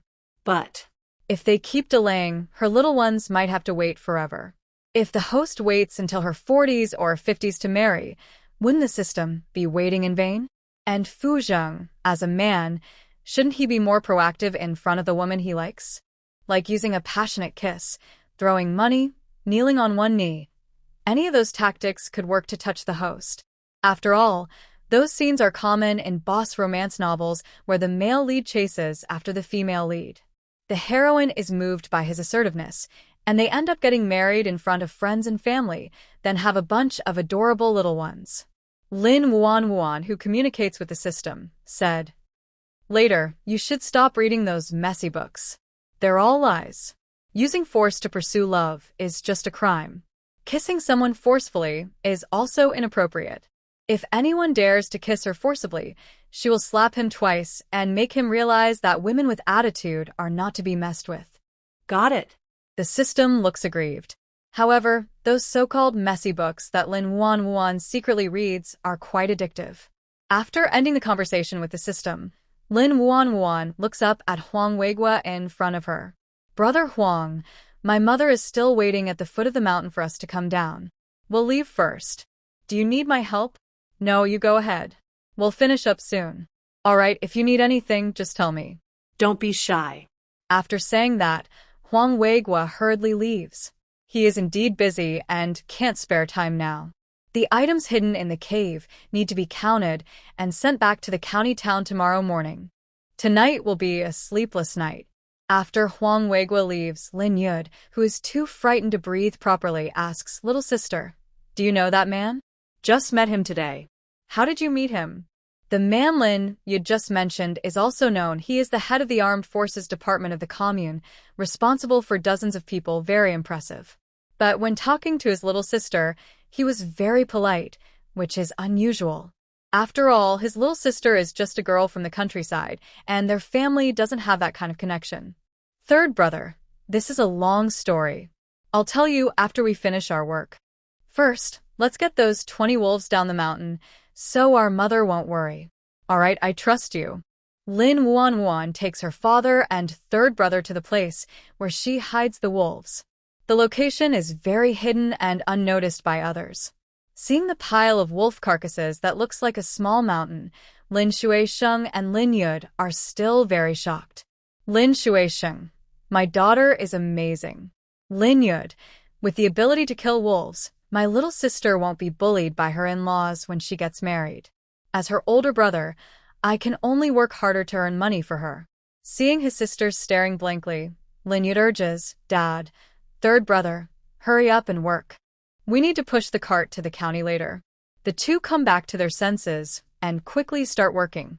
Lin Yud, carrying a wolf on his shoulder, sees his little sister also about to carry a wolf down the mountain and stops her, saying, "Little sister, you can't do this rough work. Put it down quickly." "Dad, and I will handle it." Lin Shuisheng also advises, "Daughter, listen to your third brother. This is work for men." Lin Wuan carried a wolf on her shoulder again. She said, "There's no need to worry about boys or girls now. The sooner we finish, the better. If we keep delaying, someone from the team might see us, and all these wolves could be taken away." "Taking away? That can't happen." The father and son agreed after talking with Lin Wuan and stopped arguing about it. They hurried to carry the wolves down the mountain.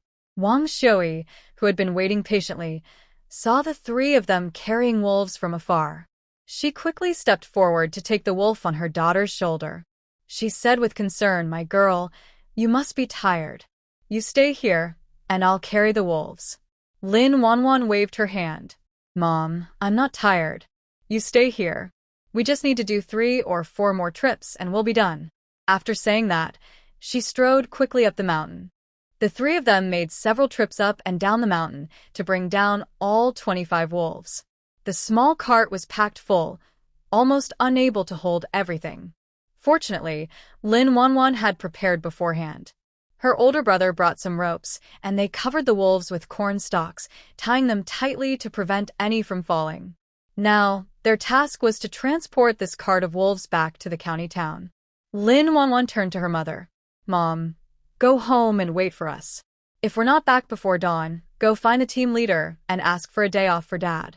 Wang Xiui replied, "I understand. Be careful on the road. Safety first." "Yes." After speaking, under Wang Xiui's watchful eyes, the three of them pushed the cart toward the county town. Lin Wuan was the strongest. As soon as they left the team, she snatched the cart from her older brother and hurriedly pulled it toward the town. Behind the cart, Lin watched his younger sister's responsible figure, feeling so touched he almost cried. Honestly, he wished his sister wasn't so sensible. Being too thoughtful made her more likely to tire herself out. Carrying the cart of wolves, they felt guilty and chose to take a rarely used trail. They moved quickly, not stopping along the way, because they had urgent things on their minds. The trip that normally took 3 or 4 hours was shortened to just an hour and a half. Lin Wanwan was fine, but Lin Yud and the older Lin Shuixing were exhausted, panting heavily. Lin Wanwan looked at Lin Yud. "Third brother, where are we going now?" "Follow me," Lin Yud said, then turned right. After several twists and turns, they arrived at a small alley with only one house. Lin Yud knocked twice on the big door, then imitated a cat's meow twice. Soon after, he heard footsteps from the yard next door. A man opened the door. Seeing who was in front of him, the man looked surprised. "Sandatsi, it's so late.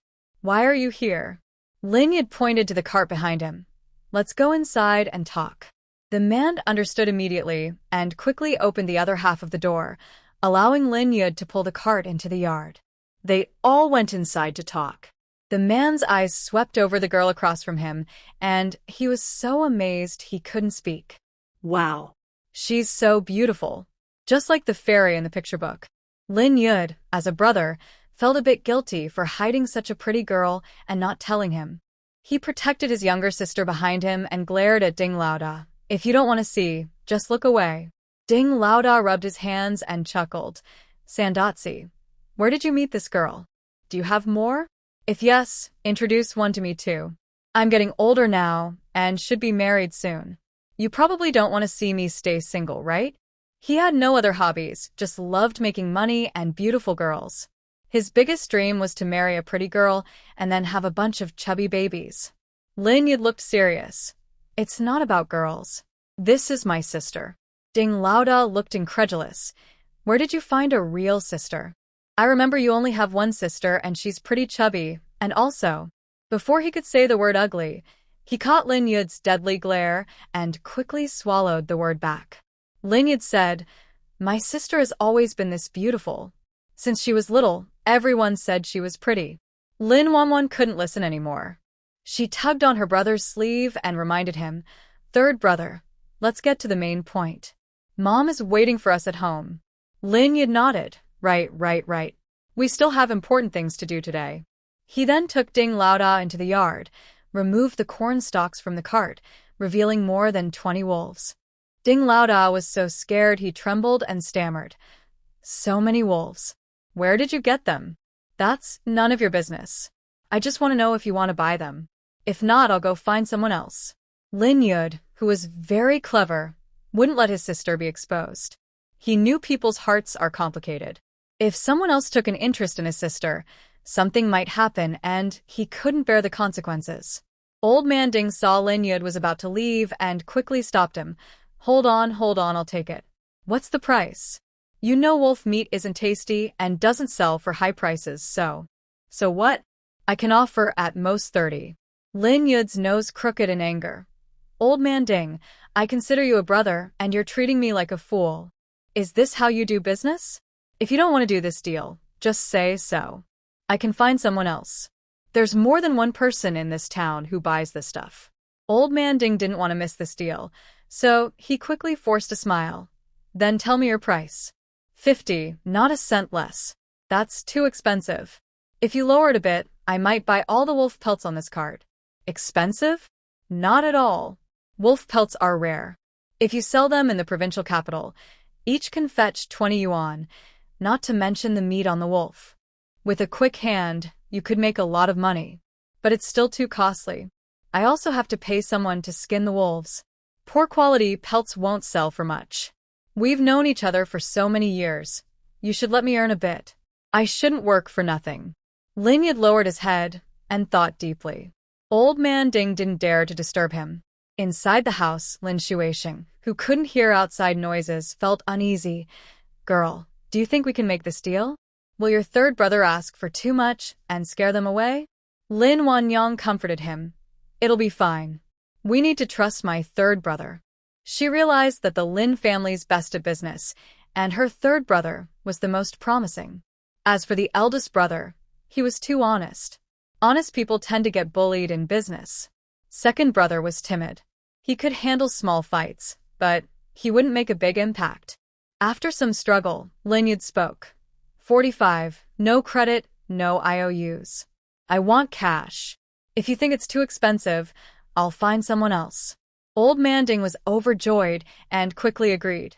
He would earn at least 1 or 200 yuan from this deal. After helping to count the wolves on the cart, Old Man Ding paid Lin Yud 1,125 yuan.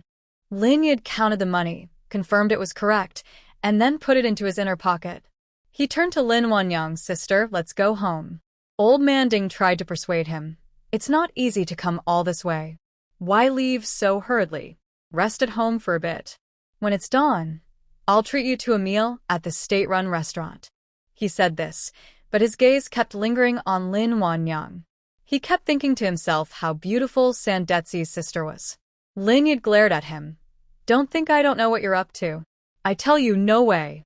After saying that, he turned away from Ding Laoda's disappointed face, told his little sister to sit on the cart, and pulled the cart himself as they left. On the way back, they weren't in such a rush.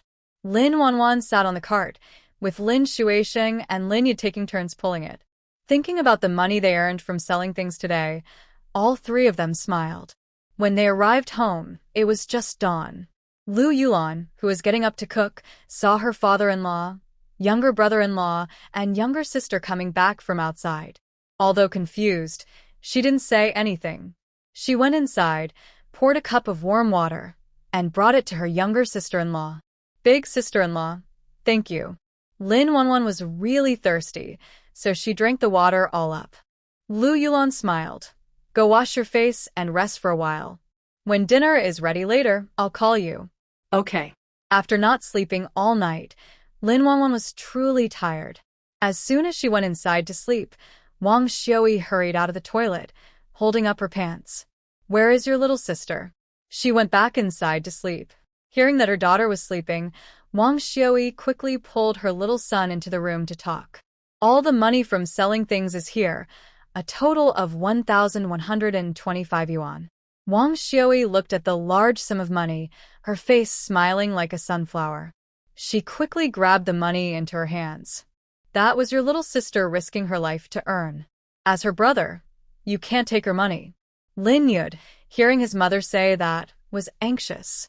Afraid others might hear, he lowered his voice. Mother, am I that kind of person? Even if you don't say it, I wouldn't want that money. Keep the money here. When your little sister gets married, she can take it with her. Wang Xiui happily patted her son's shoulder. I knew it. Besides me and your father, you're the one who loves your little sister the most. Of course, Lin Yud said firmly. Lin Wanwan slept until the sun was high in the sky before waking up. She felt under her pillow for a watch, checked the time, and quickly got up and dressed. By the time she finished washing up, it was already 11:30 noon. In half an hour, her family would come back from work. Ost, Fudzeng. Fudzeng. Prompted by the system, Lin Wanwan suddenly remembered there was an outsider at home. She lifted the curtain and entered her third brother's room. Fu Zheng, who hadn't slept much all night, heard the movement of the curtain and instinctively looked up. In an instant, his eyes lit up like a puppy seeing a bone. Lin Wanwan couldn't ignore his intense gaze and said dryly, Are you hungry? If you are, wait a bit longer. My mom and the others will be back from work soon. She wasn't good at cooking on the old stove at home, so she rarely cooked meals. Her mother, Wang Xiui, was worried about the smoke from the kitchen bothering her, so she didn't let her go into the kitchen. In the small bedroom, it was so quiet that they could hear each other's heartbeat. Fu Zheng looked at the face that haunted his dreams, and his heart was pounding wildly.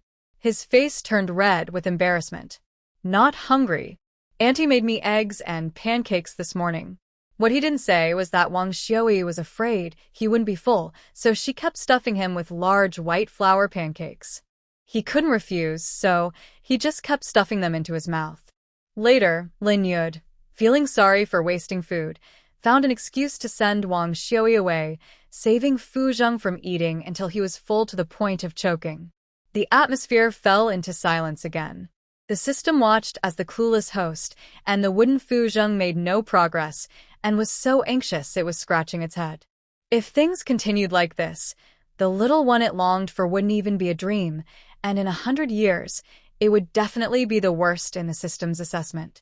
And Fu Zheng, whether he's truly a man or not, only blushed in front of its beautiful and smart host. Blushing?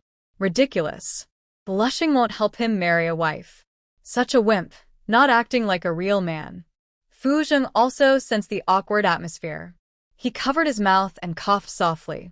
Comrade Lin, I really want to thank you for what happened yesterday. If it weren't for you, I might have lost my life on the back mountain. You said that yesterday, Lin Wanwan replied with a slight smile. And I didn't just save you for nothing. The more than 20 wolves on the mountain belong to me now, so it's also a way to repay your kindness. Seeing her eager to distance herself from him, Fu Zheng felt a brief moment of disappointment. Does he seem really annoying? Meanwhile, Wang Xiui and the others returned from work. Hearing the footsteps outside, Lin Wanwan didn't want to stay in the room any longer. She said a few words to Fu Zheng on the bed, and then left. Fu Zheng, feeling deflated, was left behind. Wang Xiui saw her daughter coming out of the third room and smiled happily. While the eldest and second daughters-in-law were cooking in the kitchen, she pulled her daughter into their room to talk. Darling, tell me honestly, do you like Captain Fu? Mom, are you that direct? Wang Xiui angrily shot her a sharp look. What if someone else takes it away because you didn't fight for it? Captain Fu is tall, good-looking, and works in the army. Definitely a popular catch. You didn't see it today at work. Old Miao Xian was clinging to my arm, subtly asking about Captain Fu. I'm smart enough to guess what she's thinking. She just wants her granddaughter to marry Captain Fu. Her granddaughter is as dark as coal, skinny as a chick, with no chest or hips, looking unappetizing, and not very pretty. How could she be a match for Captain Fu? I've seen her granddaughter, Lin Wanwan, before. She's delicate and pretty, with a common look, but she's also very thin and dark. She's thin because she's been oppressed at home, eating only tiny, baby-sized bread rolls at each meal, so she can't gain weight. She's dark because she works in the fields all year round, in the hottest summer days and cold winter nights. She's always under the sun, so it's no wonder her face is dark. But that girl isn't as bad as her mother says. Seeing her daughter lost in thought, Wang Xiui really wanted to shake her awake. What's the point of waiting? If a good man like Captain Fu doesn't seize the chance, what's left? Once he heals from his injuries and goes back to the army, it'll be too late to regret. Could it be her daughter still has feelings for that young man from the rural youth station? Wang Xiui panicked at this thought. She held her daughter's hand and earnestly advised her, "Sweetheart, that brat Zhou Zhongwen is no good anywhere. He's not even worthy to carry Captain Fu's shoes, let alone marry you. And he recently married that little troublemaker Bai Wenwen. Someone like him, we can't keep liking him. He's not worth you." Seeing her mother misunderstand again, Lin Wanwan explained, "Mom, you're mistaken. I told you a long time ago that I don't like Zhou Zhongwen. Please don't mention him in front of me anymore. It makes me uncomfortable." 2 months ago, on her way to the commune, Zhou Zhongwen blocked her on the road. He tried to give her a love letter again, using the same old trick.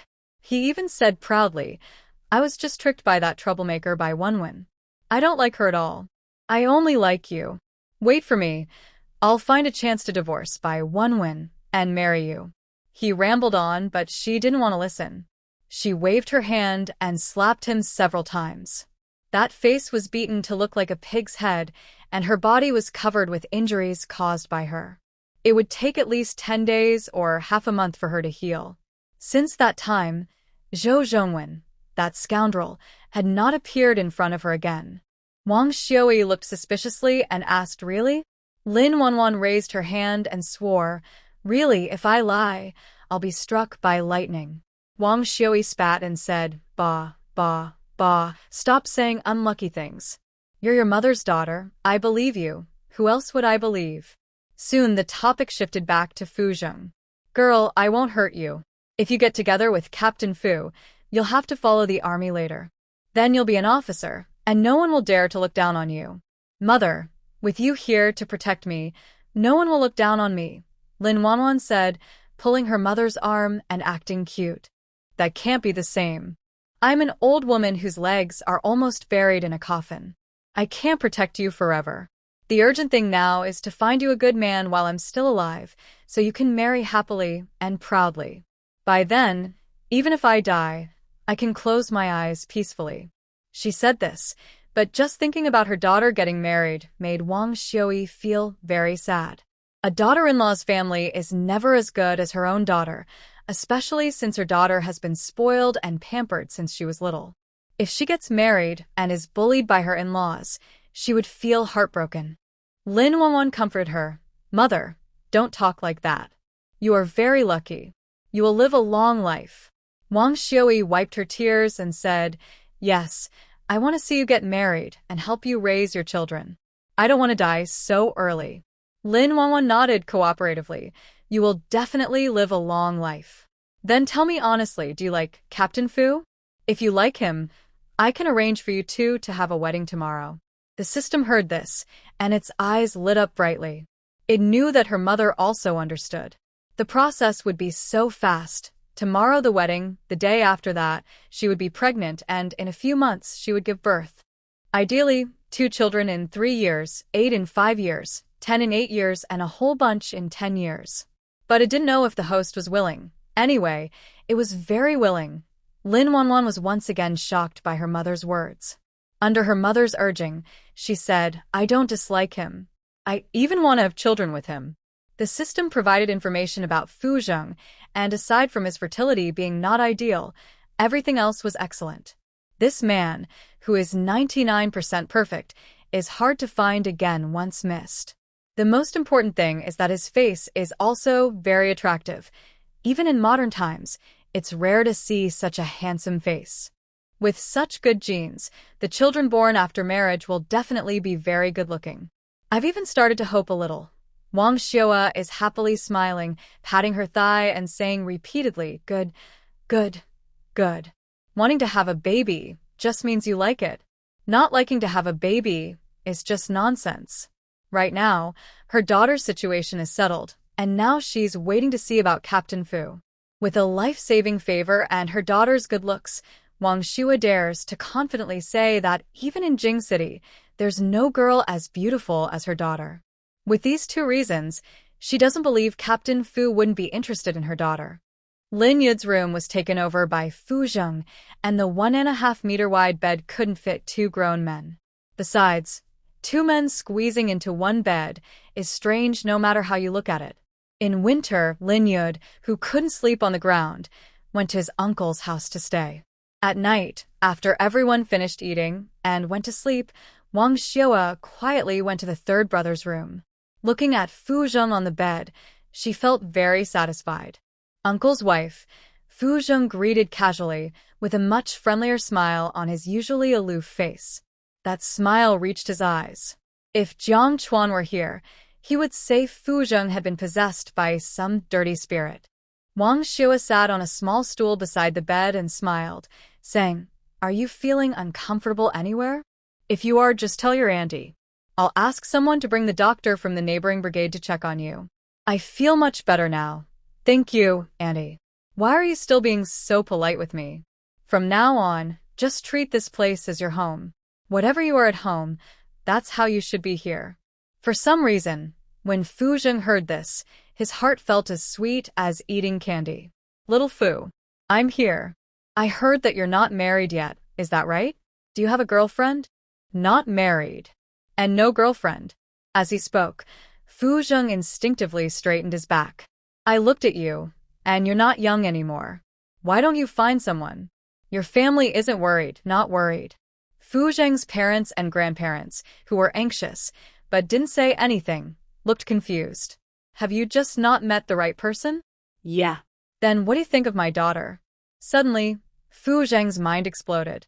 It took him a long time to recover, and his voice was hoarse as he said, Auntie, Are you joking with me? With his current body, he doesn't seem worthy. Always proud, Fu Zheng begins to feel like giving up. Annie came to see you late at night. Are you joking with me? Just tell me honestly, do you like my girl One? Fu Zheng nods, then quickly shakes his head. Auntie, Comrade Lin deserves someone better. Wang Xiua is confused by Fu Zheng's mixed signals. What does he mean? Does he really like her daughter? Being straightforward, she says, Little Fu, let me be clear. I like you, and want you to be my son-in-law. My daughter also likes this idea, but she's shy and hesitant to ask. As her mother, I just wanted to ask you. She surprisingly likes him. In that moment, Fu Zheng is overwhelmed with happiness he can't explain.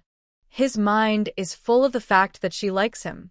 But he suppresses his sadness and says, Auntie, I'm sorry, but I can't be your son-in-law. Why? Suddenly, Wang Xiua jumps up from her chair. Realizing she overreacted, she quickly adds, Is it because my daughter isn't pretty enough? No. Fu Zheng shakes his head. Comrade Lin is the most beautiful girl I've ever seen. Without question. Then why? Wang Xiua scratches her head, confused. It's not because of Lin, Fu Zheng replies. Then what is it? Fu Zheng's face tightens. He presses his lips together, hesitates, and finally says, It's because of me. A few months ago, I was injured on a mission. The doctors at the military hospital said I would never have children in this life. So, I can't risk hurting Lin. Even if it means hurting her in the name of love, he doesn't want to. His fists under the blanket clench tightly. When he says this, his heart aches too. It feels like someone is stabbing him with a knife, cutting into his heart piece by piece. But he knows this is part of the process. Wang Xiua is shocked by this terrible news. Her face turns pale as she confirms again. She subconsciously hopes she misheard. Maybe her ears are bad. Little Fu, did I hear wrong just now? Is it true that you can't have children? Yes, it's true, Fu Zheng replies.